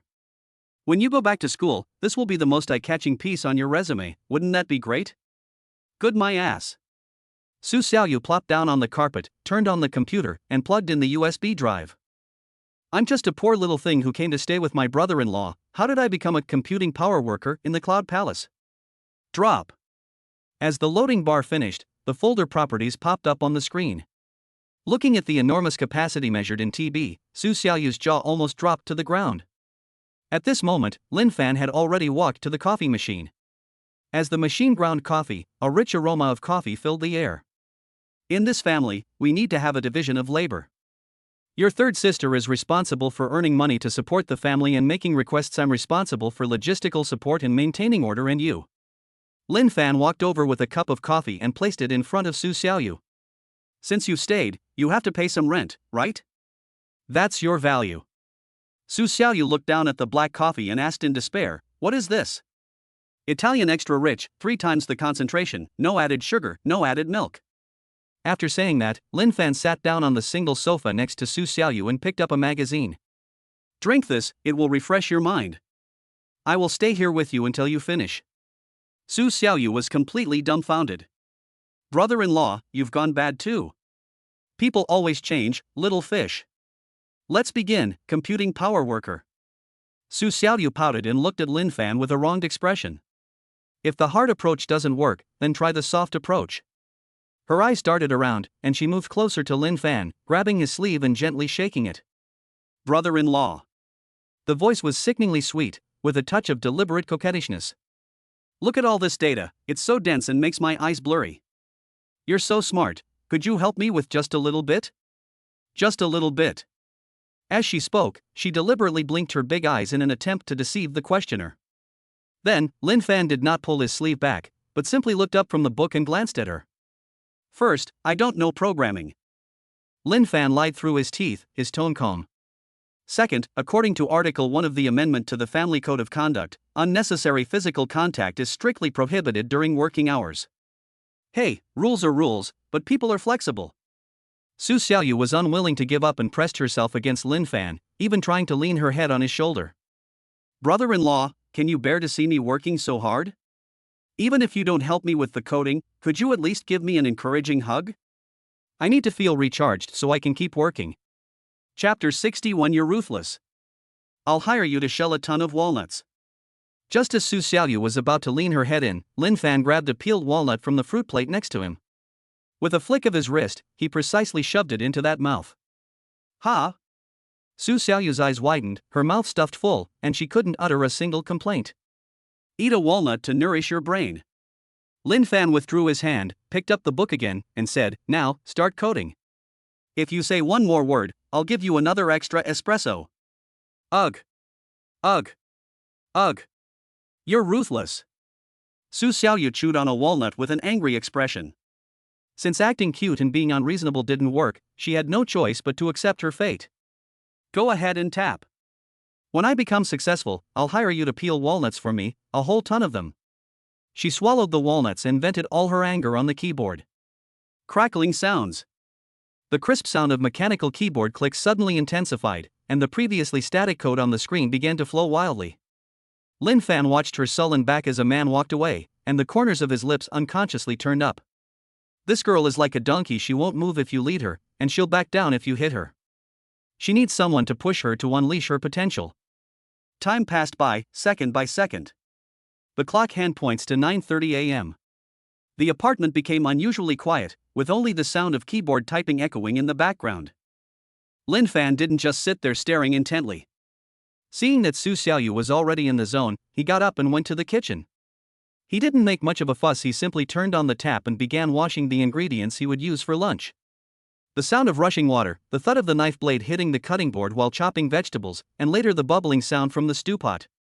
Although Su Xiaoyu complained of being tired, her fingers never stopped moving. She actually enjoys this feeling. Her brother-in-law was busy behind her, and the air was filled with the faint aroma of food, while she was tackling a technical problem. This was much more reassuring than her staying up all night coding alone in her school dormitory, or staying in the Su family mansion. Lin Fan was cutting potato shreds while observing the situation in the living room. He didn't completely abandon the responsibility. Although he doesn't understand such advanced mathematical modeling, he understands people. He noticed that Su Xiaoyu handled the first 50,000 sets of data with obvious ease. But when she reached the 100,000th set, which involved nonlinear data with complex neuronal feedback, her tapping frequency slowed down significantly. She would also occasionally pull her hair or stop to think for a long time. Looks like we won't need the boiled vegetables this week. However, we might suggest that Dr. Su increased the difficulty of tonight's task by another 20%. As the words fell, Su Xiaoyu, who was frantically typing code, suddenly felt a chill down her spine and sneezed. Achoo! She rubbed her nose and muttered, "Someone must be jealous of my genius again." She had no idea that her seemingly gentle and harmless brother-in-law had already made a serious mark on her potential assessment form in his mind. What awaits her is an even more fulfilling and dark working life. As noon approached, Lin Fan took off his apron and was about to go to the living room to call for someone. As soon as I went outside, I saw Su Xiaoyu slumped on the sofa. She was still holding that alien-shaped laptop in her arms, her little head nodding little by little, like a chick pecking at rice. Huff, huff. A soft snore came from her mouth. Last night she was punished by having to clean toilets all night, and with a morning of intense mental work, this girl is clearly severely exhausted. Hearing the noise, Su Xiaoyu woke up with a start, wiped the drool from the corner of her mouth, and forced herself to stand up. Brother-in-law, are you going to deliver the food? Su Xiaoyu's voice was weak and wavering, and she had heavy dark circles under her eyes. The next second, she grabbed Lin Fan's arm and wouldn't let go. I'm worried about taking me with you. What are you worried about? Lin Fan found it both funny and heartbreaking to see her looking like she was about to fall asleep any second. I don't trust you to be alone with that female demon. Su Xiaoyu gritted her teeth and muttered, I'm going to keep an eye on you, in case she has any ill intentions towards you. Alright, look at the state you're in now. Lin Fan sighed helplessly and pointed to the large mirror in the living room. You're swaying like a dragon as you walk, and your eyelids are drooping. If you went to the hospital in this state, would you be a supervisor or a patient in the emergency room? I'm fine, I can still hold on. Give me a cup of coffee, and I can fight for another 500 years. Su Xiaoyu retorted stubbornly, but as soon as she finished speaking, she yawned and tears welled up in her eyes. Lin Fan withdrew his arm and helped her sit back on the sofa. Little fish, your model is at a critical juncture. Here is a gigabit fiber optic direct connection. If you take your computer into an elevator or car at this time, a slight fluctuation in the network may cause a data interruption, and hundreds of thousands of data sets will have to be rerun. When that time comes, your third sister will really throw you out. This sentence precisely hit Su Xiaoyu's Achilles heel. She shuddered, glanced at the computer still running at full speed, then looked outside the door.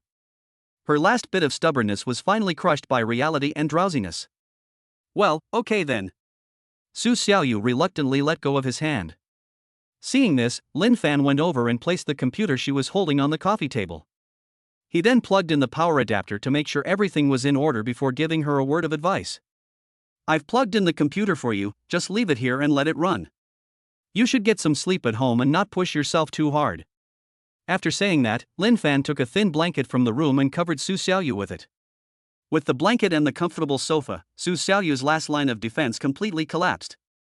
Brother-in-law, come back soon, and please remain chaste. Don't let that she-devil. Before she could finish speaking, her head lolled to the side and she fell into a deep sleep. Lin Fan smiled and shook his head, placed her thermos on the heating pad to keep it warm, and then drew the curtains halfway to block out the sunlight. "Sleep well, little girl," Lin Fan said softly, picked up the other 2 insulated bags, changed his shoes, and tiptoed out the door. Half an hour later. At noon, the hospital lobby was bustling with people. Lin Fan carried an insulated bag to the administration building. As soon as he stepped out of the elevator, he encountered a nurse busy at the information desk. "Mr. Lin? You've arrived." The nurse's eyes lit up when she saw Lin Fan.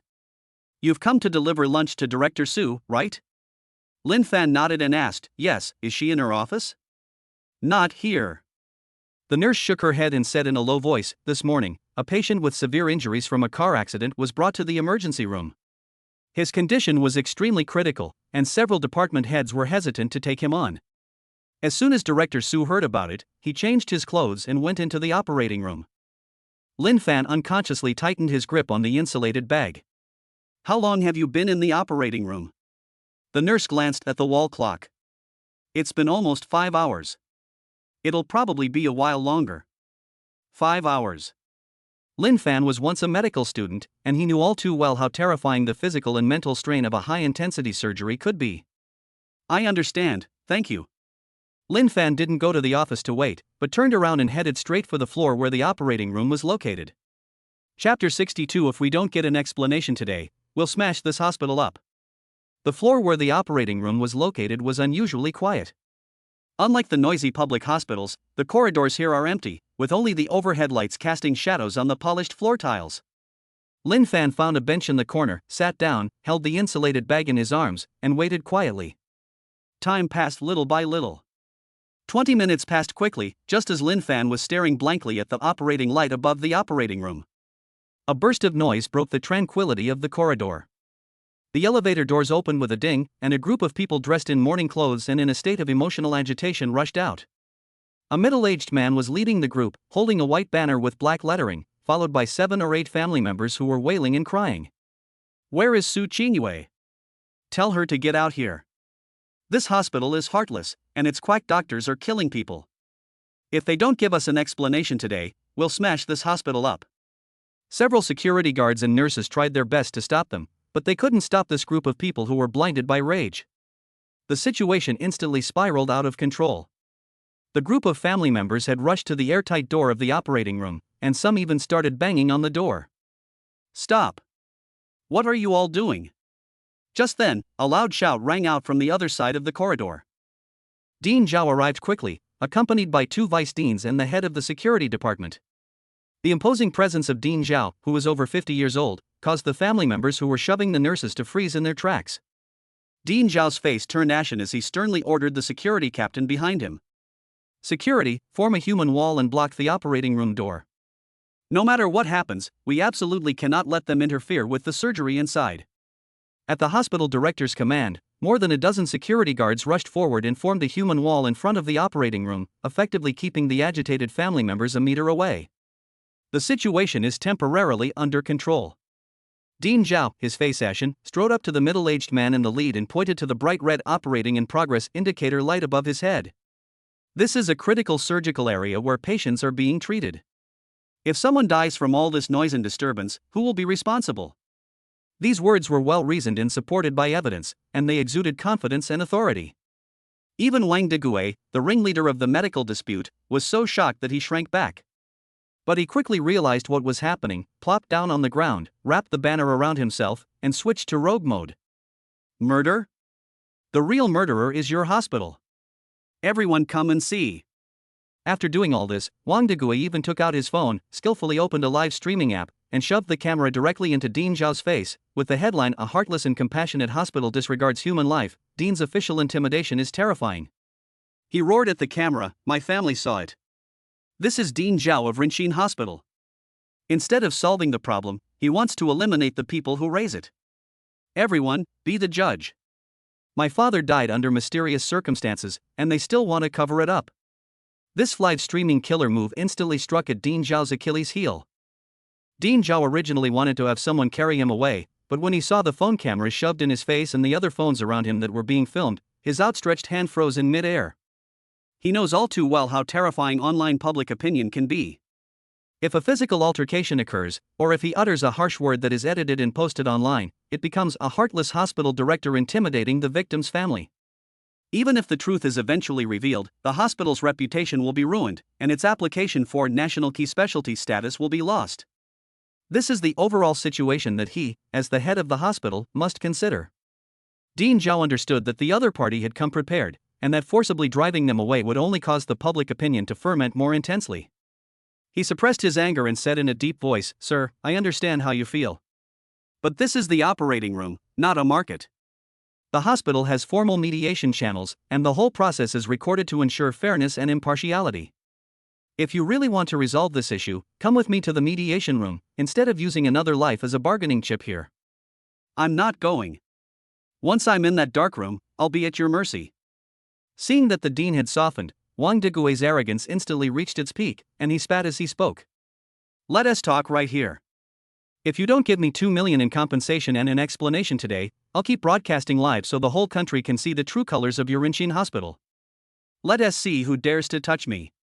The 7 or 8 relatives behind him also joined in the commotion, their cries and shouts deafening. Dean Zhao was trembling with anger. He turned to the vice dean and asked, "Did you call the police?" "I reported it. But it will take 10 minutes for the nearest police station to get here, and since this is a civil dispute, the police will only be able to mediate." The vice president was covered in sweat. 10 minutes? Even a minute of this noise interference would be fatal for Su Qingyue during surgery. At this moment, Lin Fan, sitting in the corner, had a furrowed brow. He grabbed a nurse beside him and asked in a low voice, "Hello, what exactly happened? How could something have happened to the patient that Director Su was taking care of?" The young nurse was stomping her feet in anger when someone suddenly grabbed her. She instinctively tried to refuse him out of caution. "I'm sorry, sir, this is a matter of patient privacy, I cannot provide that information." She only saw Lin Fan's face clearly halfway through her sentence. "Advisor Lin." The nurse recognized Lin Fan.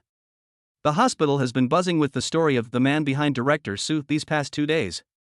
Seeing his anxious expression, the nurse hesitated for a moment before lowering her voice and saying with a hint of resentment, "Consultant Lin, this matter has nothing to do with Director Su.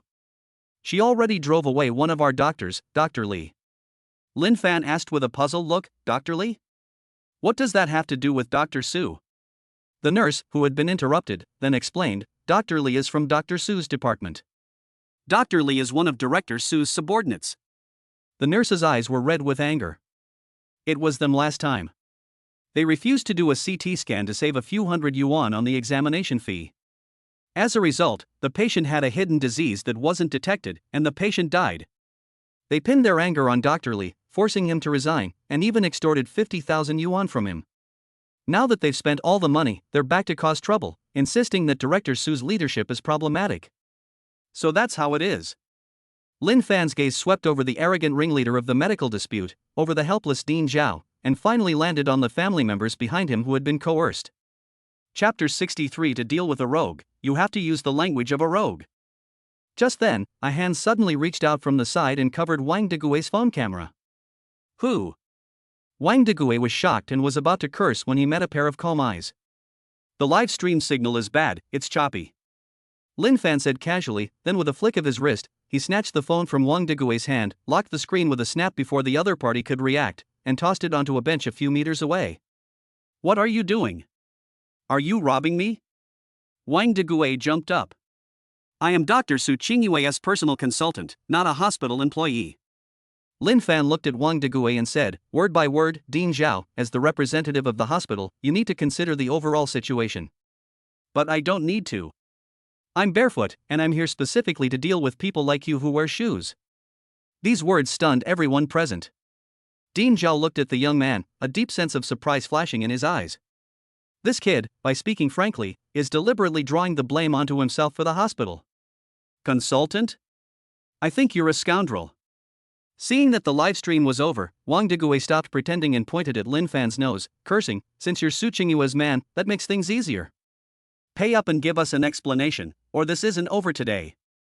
Lin Fan ignored his shouting and turned to Dean Zhao, saying in a low voice, "Dean Zhao, this kind of person is a tough nut to crack. It's a waste of time to talk to him about the law, reason, or sentiment. To deal with a rogue, you have to use language that he understands. Dean Zhao frowned slightly. Are you confident? The situation is very complicated. Leave it to me. After speaking, Lin Fan turned his gaze to the middle-aged man again, but this time he took a step closer. Brother, know when to quit while you're ahead. You already got 50,000 yuan from Dr. Li to settle things privately, that's a lot.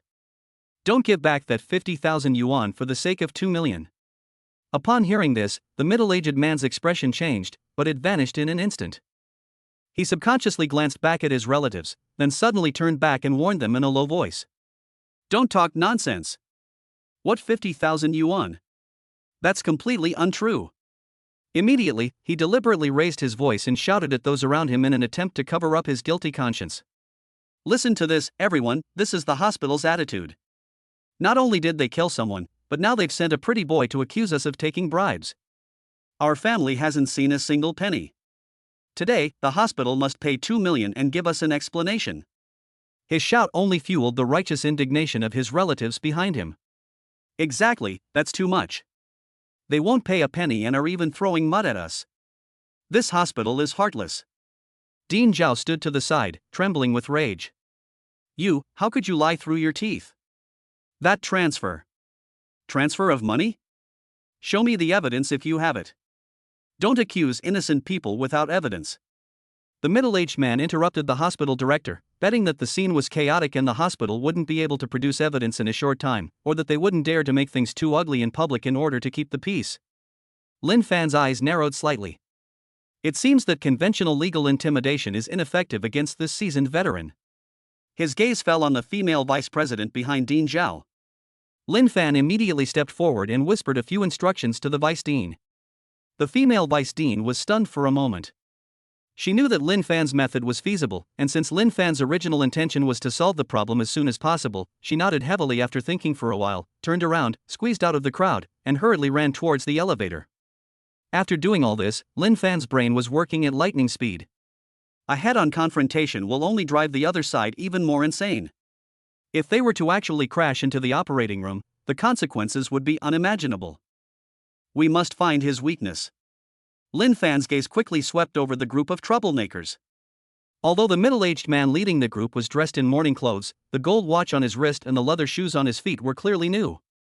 The women and elderly people standing behind him wore somewhat worn-out clothes, with even the cuffs worn out. Their eyes held not only sadness but also a sense of bewilderment. Lin Fan didn't try to stop the man anymore. Instead, he turned his head and looked past him at the old woman behind him. Auntie, was that patient who passed away your husband? The old woman paused for a moment, somewhat puzzled, but still nodded subconsciously.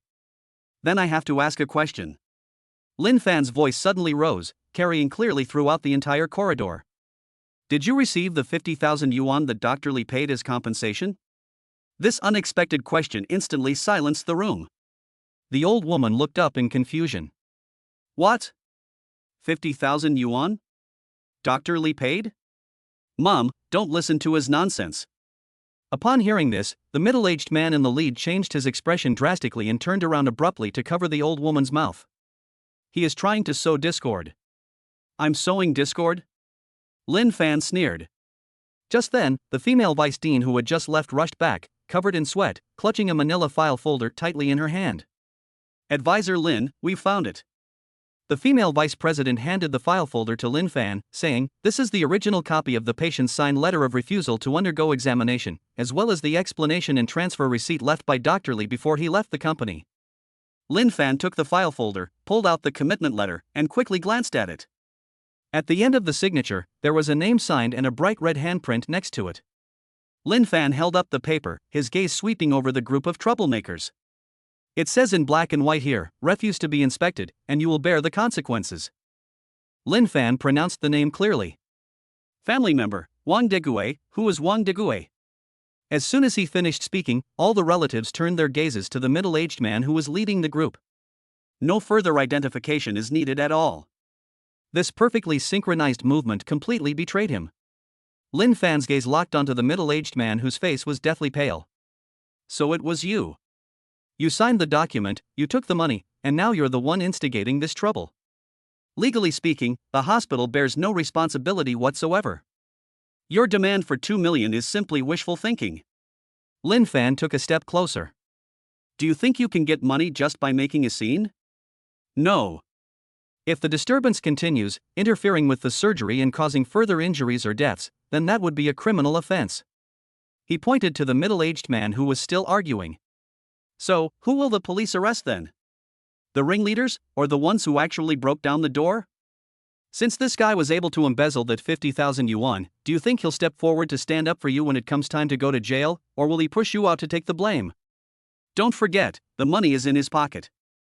You put in the effort and took the risks, and in the end you not only won't get a penny, but you'll also have to go to jail, while he can live a carefree life outside. Do you think this deal is worthwhile? These words shattered the last illusions of this mob. The chain of interests has been broken. Trust has collapsed. However, the risks are magnified infinitely. Wang Deguai, you heartless bastard. The old woman understood what was happening and raised her cane to hit her eldest son. You even lied to your own parents for money, and you're going to kill your younger brother and sister. Give the money back, it's your dad's money. We're not making a fuss anymore, let us go back and divide the inheritance. Compared to the uncertain and risky 2 million, the 50,000 that has been embezzled is what they care about most right now. The anger that was originally directed at the hospital was instantly transferred to Wang Deguai. The old woman struck Wang Deguai on the back with her cane, and the others instantly realized what was happening and rushed over. Some people tore at his clothes, others grabbed his hair. The banners originally intended to denounce the hospital were now used to surround him. Wang Deguai was shoved and jostled by his own people, his gold watch falling to the ground in the struggle. His previous arrogance vanished, and he was left only with his head in his hands, trying to hide in the crowd. Lin Fan stepped back to Ding Zhao's side and said calmly, "Dean, now we can have the security guards maintain order and invite them to the conference room to divide the assets. After all, this is the operating room." Ding Zhao snapped out of his daze, immediately straightened his back, and resumed his decisive and efficient style. "Security team. Take them all to the first conference room. Don't disrupt the normal operation of the operating room." Amidst the chaos, the arrogant middle-aged man was dragged away from the corridor by his relatives. The crisis has been completely resolved.